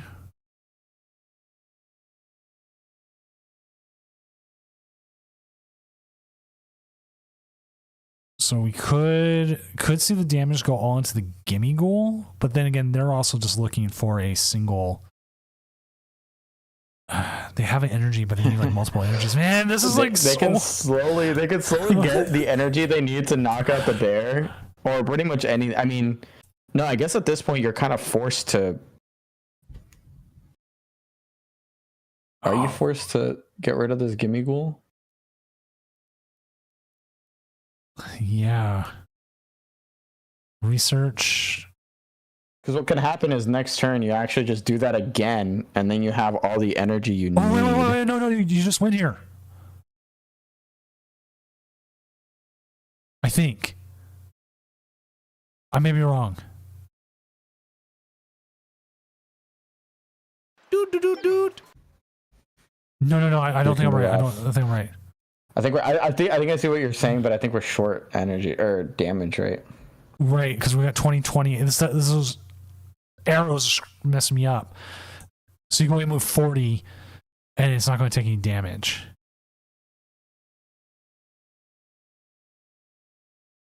It's just a little too short. But I mean, you could still go up there, smack it item lock, and make it much more difficult for them.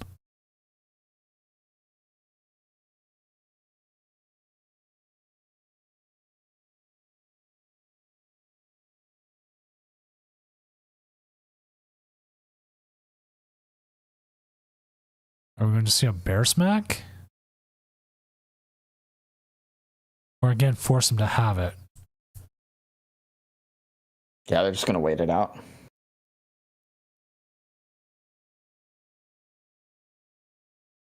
This is wild. I mean, we already have Arvin in hand, so I guess Countercatcher's active next turn. Or Countercatcher should be active next turn, so then you could Countercatcher up this Goldango, and then you really don't need to do anything else. But we could lose here, right? We could see, well, if there's no rescue board, we can't get this Gimme Goal out of the way. So we're only going to coin bonus for 1. And do we even have a way to get this Goldango back in the active, even if we wanted to? Manual attach. And yeah, they're just going to grab energy, which means I think if this Arvin can grab us Countercatcher, we're just there, right?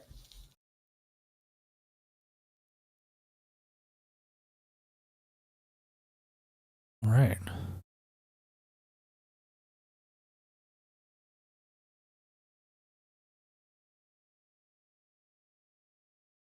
Or we can even get third monkey and move all the damage, right? Which is 40, 20, 20. That's probably what you need. Enough. Prince Vortex, they did use Devo earlier in the game to take a KO on a Dragapult.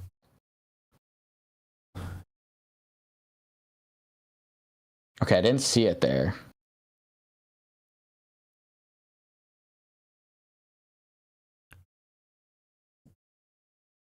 There's got to be a win here, right?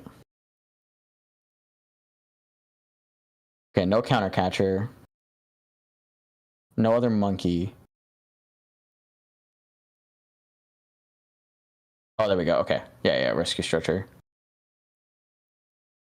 Put down third monkey, and then we move 40, 20, 20, and that's GG's. 60 plus 20? Yeah. There.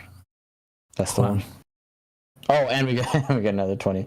Well, I think we needed exactly the 40 on. Oh, well, no, because we actually get to tick after this anyway. Yeah. Wait. No, you just 2, 1, 2, 3. We get the knockout here, and then we get to punch anyway. I see. Yeah, big. I thought they were just gonna put 60 on the Goldango, or 80 on the Goldango, off the 3 monkeys. And the time it took for this one game to complete, every other game is almost on game 3. For some reason, I thought we could move all 40 off of Ursaluna onto the Goldango, which is not how that card works. Wow. This deck is wild. I hands down think this was the longest game we've had today. Single game. And we're going to go on the ride again. Welcome back to Mr. Bones' Wild Ride. Dude. For all you old people out there. How many rounds are there? There are 8 today. This is the last round. Then we have day 2 tomorrow, which there will be 4 rounds and a top cut. What was the record needed for? I got to double check my own tournament. It was a point thing.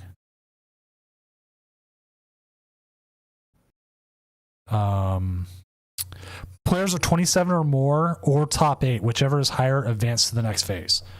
So tomorrow, 27 points do get you in. So that's 9 wins. So yeah, winning today actually puts them so they only need to win once tomorrow. I think we did 9 wins because I don't remember mathematically if it can happen.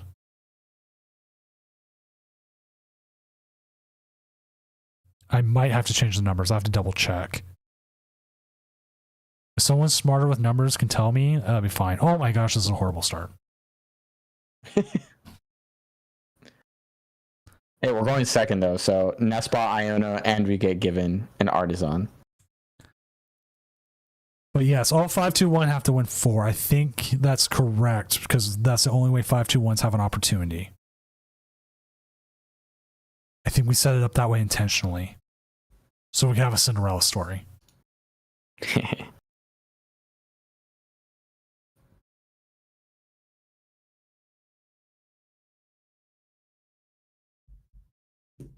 Can we see a couple dingos? Oh. Evo play possibly? Could be the one. Okay, we're going to see Baby Badoo come down. We're going to see probably a Snorunt come down. Snorunt's actually low-key one of my favorite Pokemon. Yes, I love the design. I did a artwork for it years ago for like a Reddit Draws Pokemon. It was one assigned to me. And I did it as like a National Parks Department thing. And because of that, I ended up making a National Parks playmat for the Metapod podcast, which was Sick. Viridian Forest. I love that. Maybe, Itchy pollen. they're going to make a move something else up too. Mazel Scars, I will say this as an organizer, if you missed check-in by like a minute, just ask your opponent if they're still there, if they still want to play, call a judge, I'll reset it. Some opponents will be like yes, and some opponents will be like no, I'm taking the free win. It's up to your opponent, but it never hurts to ask. Because personally, I will reset games for players if they show up like a minute late.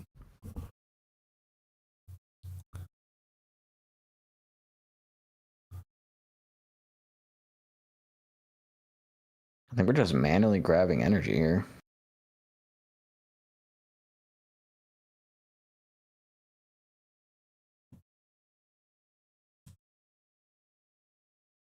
Switching up the approach a little bit. Like to see it. No Frostlass yet on the board. And no way to get to it, actually. Yeah, Mazel, I figured it was a few rounds ago, but for future tournaments that I run, anything run by Doom's Events and Catering, that is our policy. But if you show up 10 minutes late, I can almost assure you your opponent's not there. So...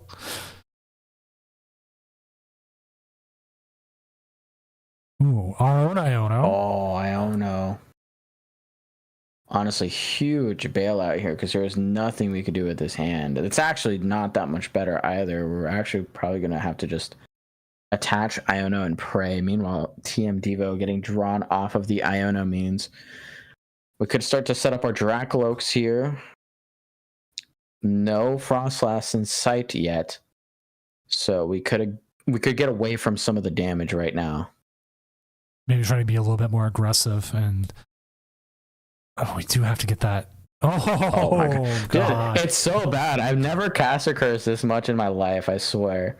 We are just so like insane. We're just like maybe it's this card, and then there it is every time.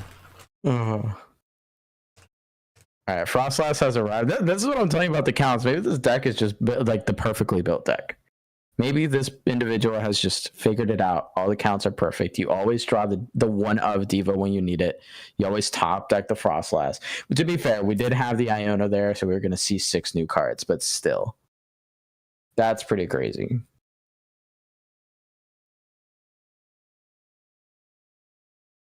And the second Frostlass, just off the top. No problems here.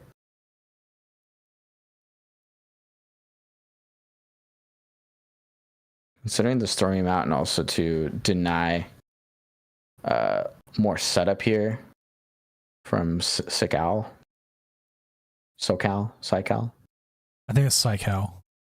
And we're going straight into the Diva as well. So I think recognizing, again, seeing the deck list and knowing that your opponent doesn't have the candies means you can, I think, be a little bit more aggressive with that Devo at the beginning, especially with 2 Dracloaks. That's a pretty dangerous situation to be in. Yes. But now, double Frostlass on the board means that even if these 2 Dracloaks go down, they're going to start taking for a lot of damage. Every single turn, we're going to be seeing 20. And that's going to start to add up. It's going to start to hurt.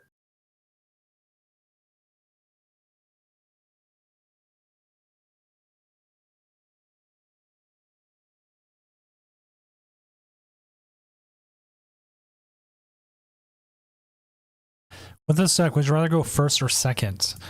I believe we've seen them go first, or did they lose the coin flip first game? It's been so long since the first game started, I forgot it. That first game was endless, so it's hard to remember. First Goldengo gonna come down, drawing 2 off of that coin bonus. Getting our hand up to a whopping 10. Arvin gonna go down. We're not under item lock currently, so we're free to use whatever item this Arvin can grab. Could be something like an Energy Search Pro. There it is. And the second TM Devo means we actually could get into double Dragapult here if both of them are in the deck. Or we could see one Dragapult, one Goldengo, and we get the energy attachment there as well.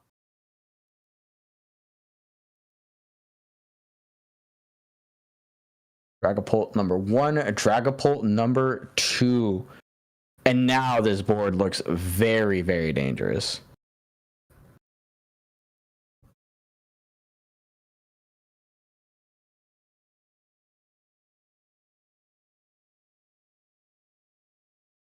Or Badoo going. So you know what? Yeah, that's true. Badoo going second is a very dangerous, very, very dangerous thing. Both players also do play an Evo, so I feel like the going second is pretty strong.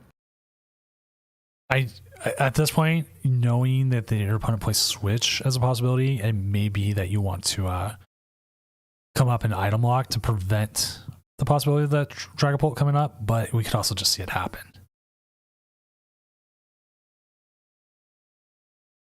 So we can start moving damage here.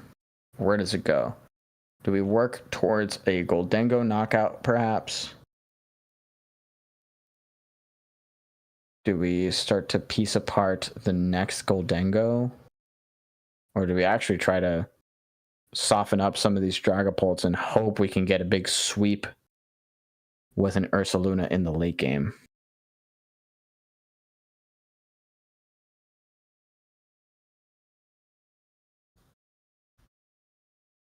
Looks like it might actually just be a mind bend play here.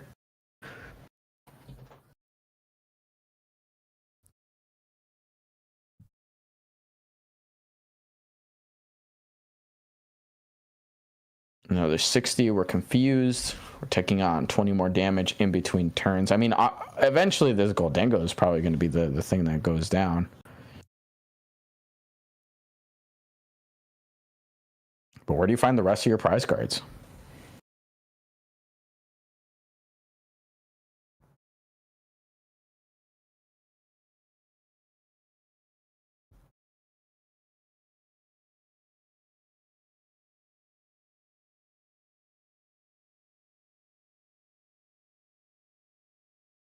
Oh, we do see the hard retreat here with the rescue board to the Dragapult. Boss's orders. And we're going to see the boss, so we can actually get rid of the Monkey Dory as well as the Frostlass. That is a lot of Pokemon going away. I see an ad is coming up. Let me see if I do have a snooze. Oh, I do have a snooze. I will snooze ads for the rest of this round as much as I can, because I don't think everyone wants to miss anymore. So I will snooze them as much as I can and hopefully try to make it so that it does not happen like on a winning turn. It might have actually been better just to run it now. Actually, you know what? That might actually be the truth, because I don't think they're winning this next turn. So no, I think this is going to be a bit of a slow crawl game still, but you know what? Looking like the tides have turned. I will say I'm going to run it now, so then we can watch the rest of the round without it. So chat, sorry, I went from snoozing it to running it. We're going to run it. So if you don't have a subscription, I'm sorry, but we're going to run the ad here so we can make sure we can watch the rest of the round without any ads. Ads help the tournament and with the stream. It's how we kind of fund some of the prizing for stuff like this.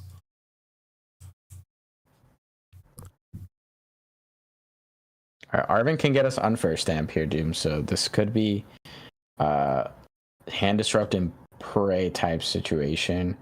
This Gimme Ghoul is big, does require 2 energy to retreat. And we did see the skateboard go away. Or not go away as much, be used already. Yep. So that 14 card hand gonna get reset down to 2. Buddy popping here to try and maybe start to reestablish this board, but we've seen one Snorunt go down. Is the third one does look to be prized here. We're gonna grab one off of Night Stretcher and look to establish that once again next turn.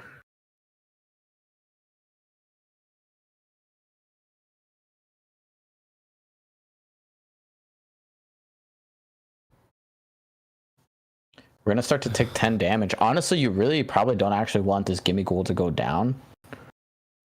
At this point, I don't even think you even want to TM Evo because you want to keep that Goldango damaged. Yep. At this point, you've put so much. Oh, there's going to be a follow-up Goldango, though. Coinbone is going to draw 2. That could be huge. We just need 1 energy here to get this retreat. One more coin bonus off the bench. Energy Retreat Pro already used. Crispin is going to be the card.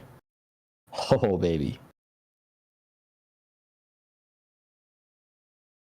And because it's not from the hand, you take 0 damage. I was going to say, you can actually just choose to attack here. At this point, I would attack with the Dragon Ball, and also it's not basic. Forgot that's the other part of it is it's not a basic. So yeah, they're going to attack with the Dragon Ball. I agree, but now the metal's on there, so if that gets pushed up for later turns, you still get to take full advantage of that attack if you get enough energy on board. And see, this in my head, Doom, when I first said this matchup has to be terrible, this is what this is more of what I imagined. Where they get the Dragapult and they just go at it and just like, yeah, no, I'm good. I'm going to win. Because 2 Dragapult attacks have completely dismantled this board. Like, from start, as a fully set up board, 2 Dragapult attacks just nuked it. And we're now just 2 prizes away from taking the win.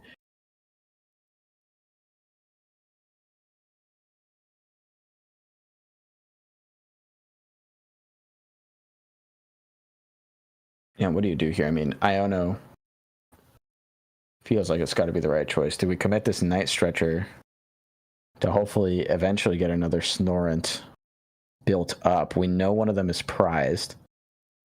And there's another Frostlass in the deck, I believe.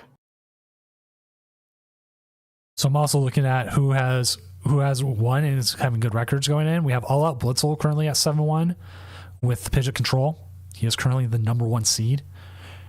Logan B with Terrabox the 7-1, and then obviously Cycle here could be 7-1 or 8-0. This is the matchup we're winning on. One of these either they're walking 8-0 or they're walking out 7-0-1. And this feels like a 8-0 type decision here. Sat on that Night Stretcher so long. Considered everything, even considered grabbing that Iron Bundle, which could have been interesting because you're basically asking of your opponent, okay, can you actually get out of this 2-card hand and set up an attack?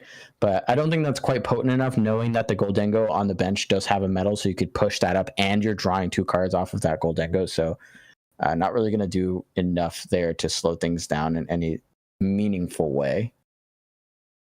Blood Moon and Counter Gain in hand. That's a 240. That gets them to 300. They've already Monkey Doried. But that's still... Oh, wait, they hadn't Monkey Doried. I thought they did. They haven't Monkey Doried. I thought that's what the whole... Yeah, I did too.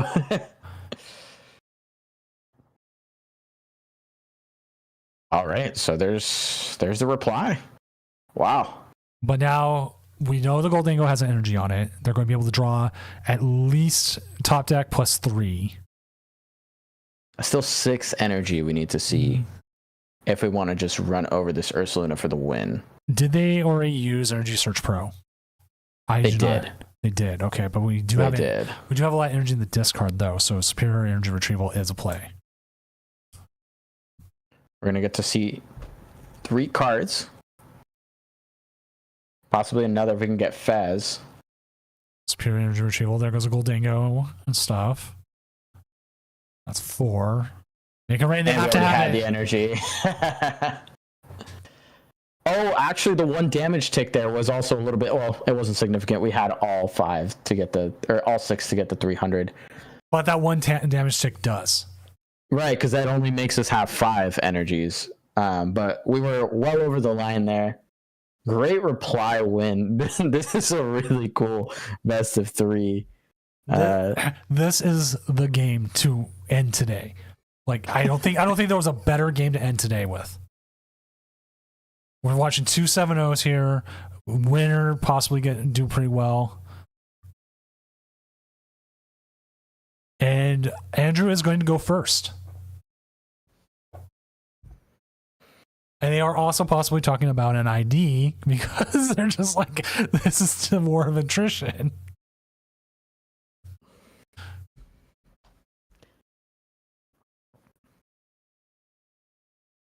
But it is a slog. Like I've been streaming now for 9 hours. The longest I've ever streamed is 16. That's nutty. But Did that you was go for some subathon or something like that? yeah. Nope. Nice. Andrew wants to play it. He's like, nope, I want to play it. All right. So, but then again, Psycho can also say, I'm done. He's all, no, it's all Yeah, good. could FF on start. You know what? I'm done. You can have it. All right. So you said Andrew is opting for first here. Yeah, they are opting for first. And knowing that they don't get item locks probably helps.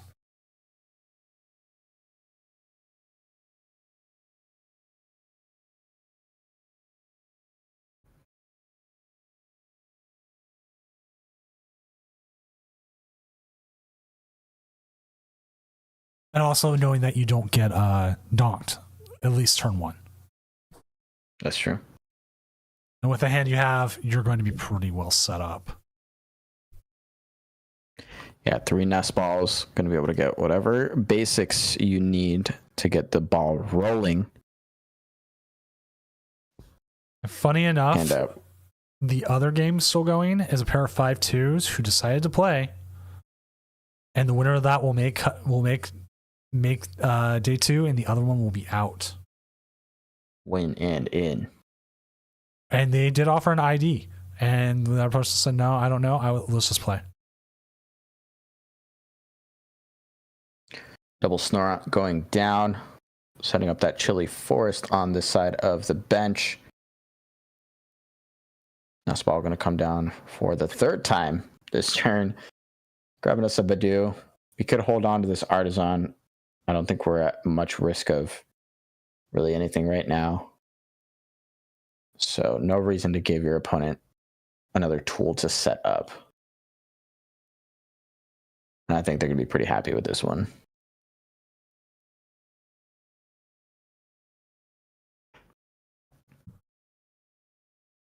On the opposing side, we could get immediately into an Evo play if we wanted to. Arvin going to be drawn.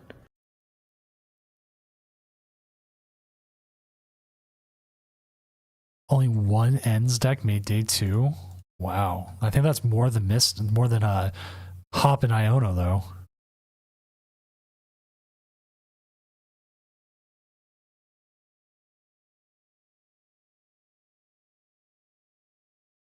It is going to be Buddy Buddy Poffin and that TM Evo, so looks like we're Evoing it up. But is it going to be double Dragapult, or Dracloak, excuse me, or are we going to put down a Gimme Ghoul and a Dracloak here, or a Dreepy, and go 1-1?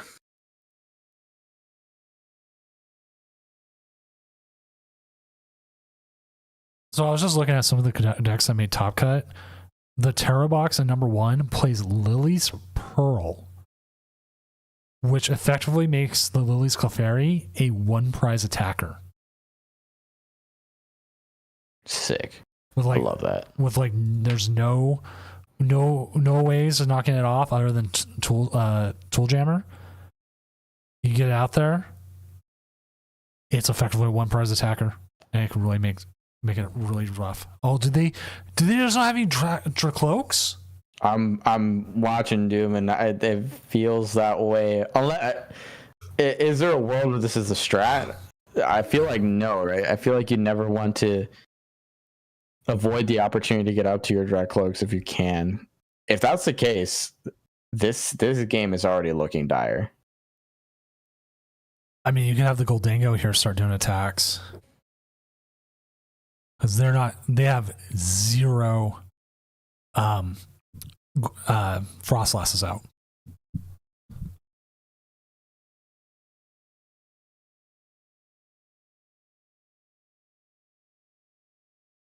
And they're going to hold on to the Artisan once again, not letting Sickle have free access to another basic here. But if we've got all of our Dracloaks locked up in the prizes, we got to start taking those prize cards quick here. See the Crispin. Could we see the Gimme Goal hard retreat out? No. Oh, we're going to see a tackle? Yep. We're going to just tackle over a whopping 3 damage. But 50 damage. That's 50 damage. That does seem like a bit of a desperation play, which means I think our Dracloak situation might be as bad. We only play 2, sorry. So to be fair, this isn't like a full Dragapult build. So we only played 2 Dracloaks, but that is still pretty sad to see.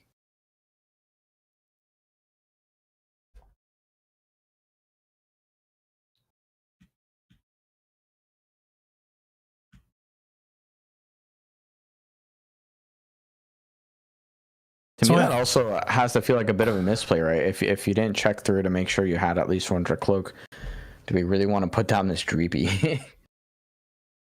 Yeah, I would agree with that. Right now, though, their opponent's not looking too good here on their own. Like now, it's like, are you seeing this? Do you even want to play your Iono? Yeah, wow. You can just keep seeing Gimme Goal here tackle for KO. This Gimme Goal of Doom, man, is crazy.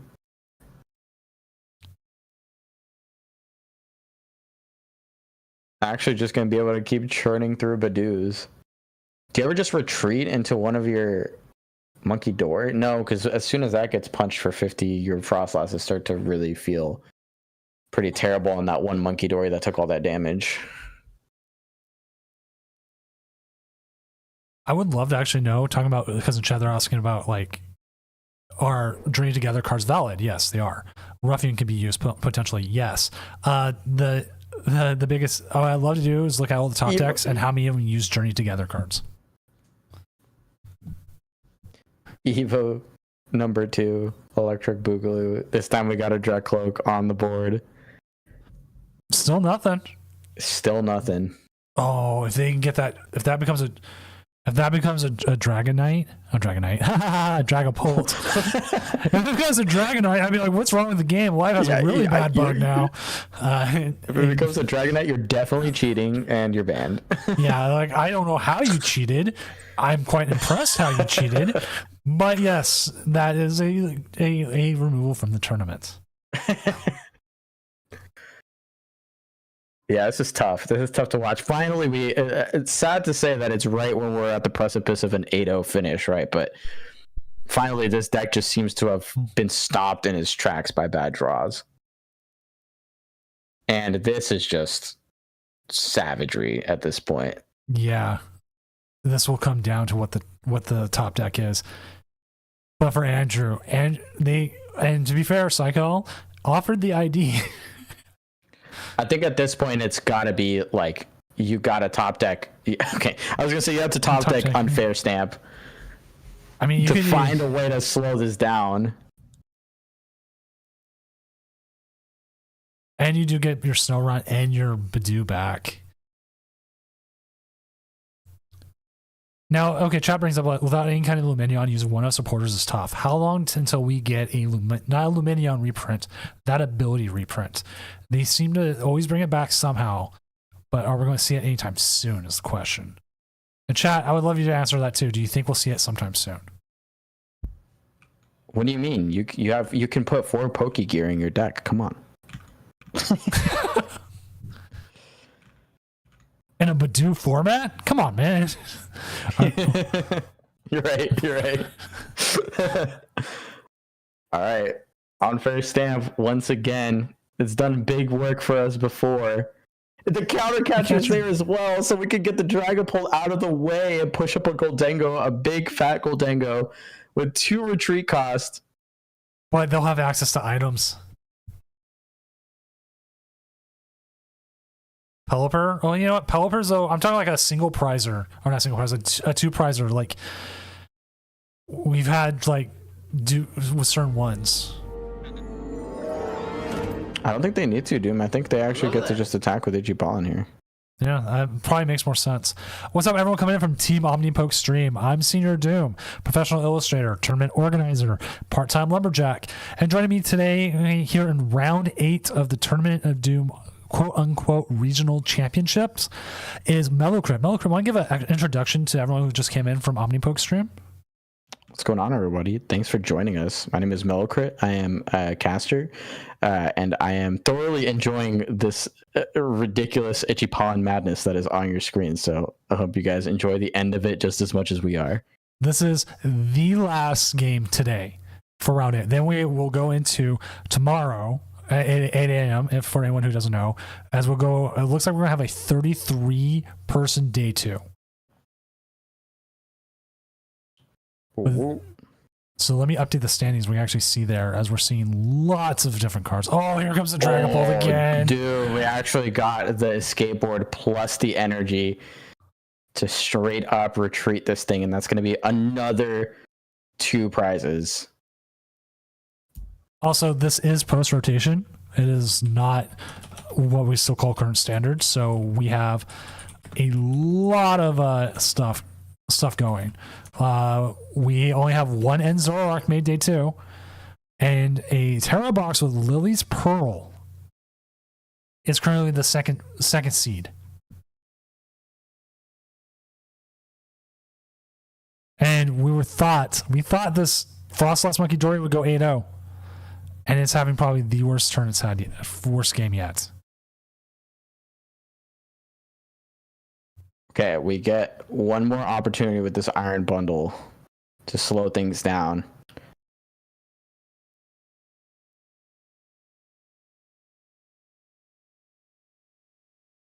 Goldengo going to go up. That's going to let them draw 2 cards and still has the rescue board on there. So we only need 1 energy to retreat it.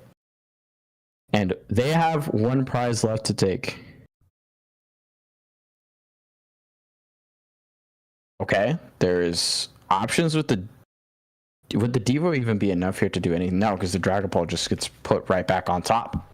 And if anything, you give them a free draw card with the Dracloak.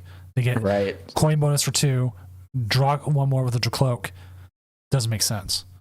Yeah, and then another coin bonus as well. So yeah, they've just got too much going on. They're going to just have too much moving here.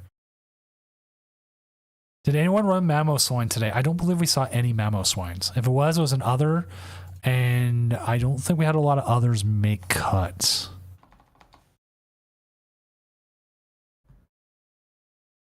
I would have to look at other and see what's in the cards. Someone did. Someone did run Mamoswine.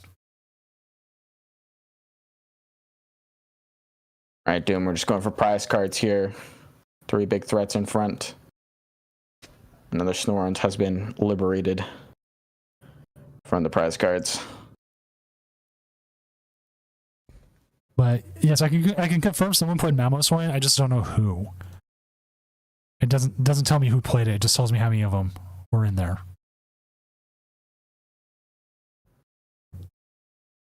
All right, there we go.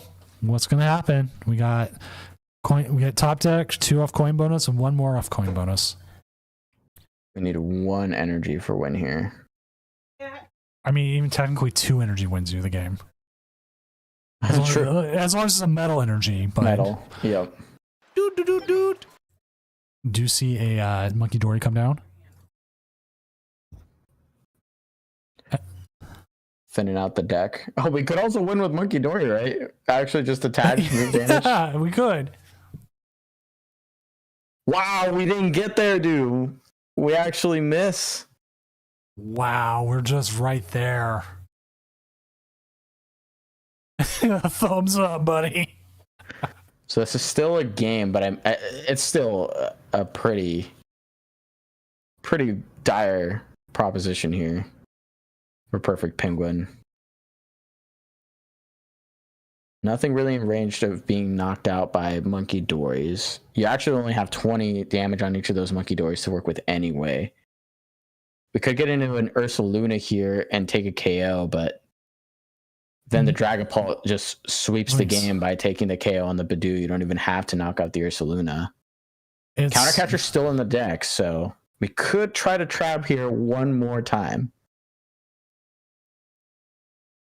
You're doing 0 damage to those Goldangos with Badoo, but you are locking them out of the possibility of a switch. You're locking them out of a lot of stuff. But they can also get energy game. So, I mean, that could possibly be it.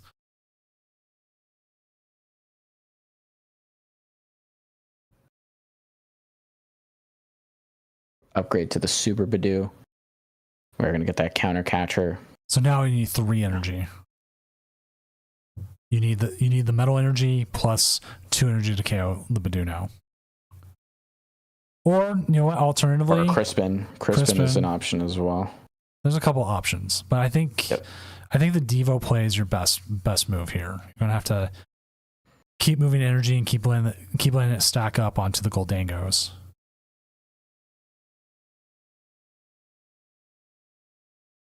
Because the last prize is the hardest.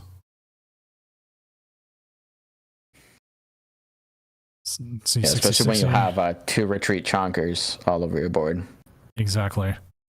We'll see what happens here. Artisan. Maybe another gimme goal. Just be prepared for that. Yep.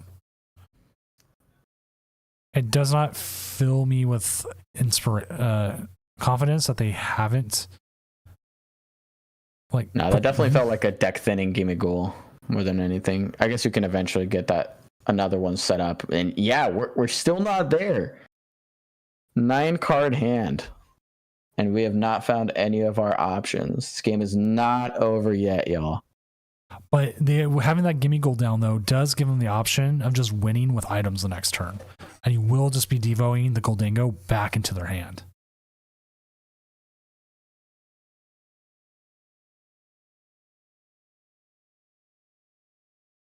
It's going to be a bit of fine timing, right? Like you have to find an opportunity to knock out that Dragapult when there's going to be no response. But I think we've actually used both of our counter catchers at this point. Yeah. And they've got a pretty large hand. They could be just hoarding energy right now. And just looking for that metal energy. Which we do see 1 in the discard, but I don't know how many they have elsewhere. They have 4 minutes left in the round. And so they can play to a tie, but at this point, as an organizer, I'm like, this is pretty close, but I think they can just play to a tie. As long as we feel like they're playing with good pace. Yeah. They don't see that as... Okay, we're just going to Professor's research away that whole hand.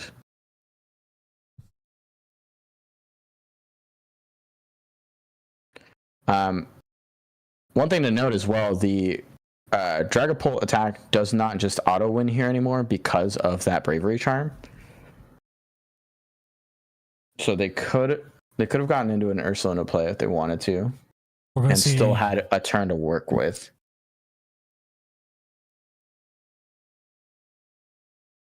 So we will see the Dracloak get KO'd here. We're going to see the Gimme Ghouls get KO'd here. All that's left is that 1 Gimme Ghoul. So that Gimme Ghoul, and they're going to have options to items. And you know they have a Goldango in hand due to the Devo. So this is going to come down. Dracloak. This is going to come down to that last turn. They're going to they have 12 cards in hand. They have Goldango in hand. They probably have a superior energy retrieval. That's just so many cards in hand. That's just too many cards in hand to not have it, right? Goldango going to go down. Energy retrieval going to go down. That means we've got it guaranteed there. Metal energy already peaked at 1 turn ago, and that is going to be superior energy retrieval into a big make it rain. And it's going to be our Goldango player taking this one down. Even throwing in more insult to injury there. They're going to go for the biggest coin, or make it rain that they can possibly execute here, I'm sure. It's sure. And like the thing is, like they could have put the Blood Moon or Saluna up there, but we saw that earlier, the last game when they won, that it just got blown up anyways. And that's exactly what we would have seen here. Wow, it only took 300 plus damage to get that last prize card, but we got there.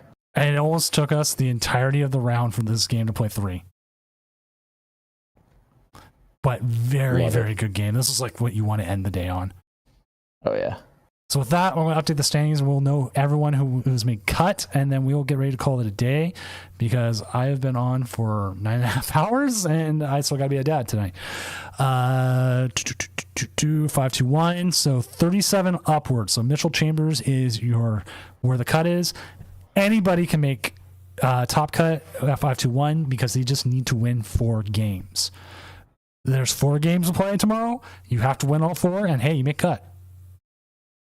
And there's a lot of 5-2-1s. Quite a few 6-2s. 8-0. Psycal here just has to win 1 tomorrow. And they're in. Best way that you could do it. So that Mellowcrit, do you want to give a little self-promotion before we go as I try to sit here and find ourselves a raid for afterwards? Psycho? Oh, yeah, appreciate it. Psycho, we actually watched your whole game. Which is from the other side. A blast. It was a blast to watch. So with that, funny enough, Azul is streaming, so we'll probably just send everyone off that way. But excellent. Yeah, thanks for having me, Doom. I appreciate it. It should be back around tomorrow, I believe. Yes, you'll be for round 3 and 4 with who you were supposed to cast with today, but circumstances happen, so you'll be with Koopa, and it should be a good one. Hey, but yeah, I appreciate it. I'm around sometimes on Twitter and Blue Sky, mostly working on some music stuff on Instagram if you guys are interested. But yeah, thanks again, Doom. And I'm excited to be back tomorrow. That was already a great set of matches to watch. So I feel like the top cut tomorrow is going to be an excellent watch as well. It should be a very good watch. I'm excited for tomorrow. And with that, I am Senior Doom, tournament organizer, professional illustrator, part-time lumberjack. One of those is a lie. We'll be back tomorrow morning at 8 a.m. With Top Cut, and hopefully I will see you then. Peace.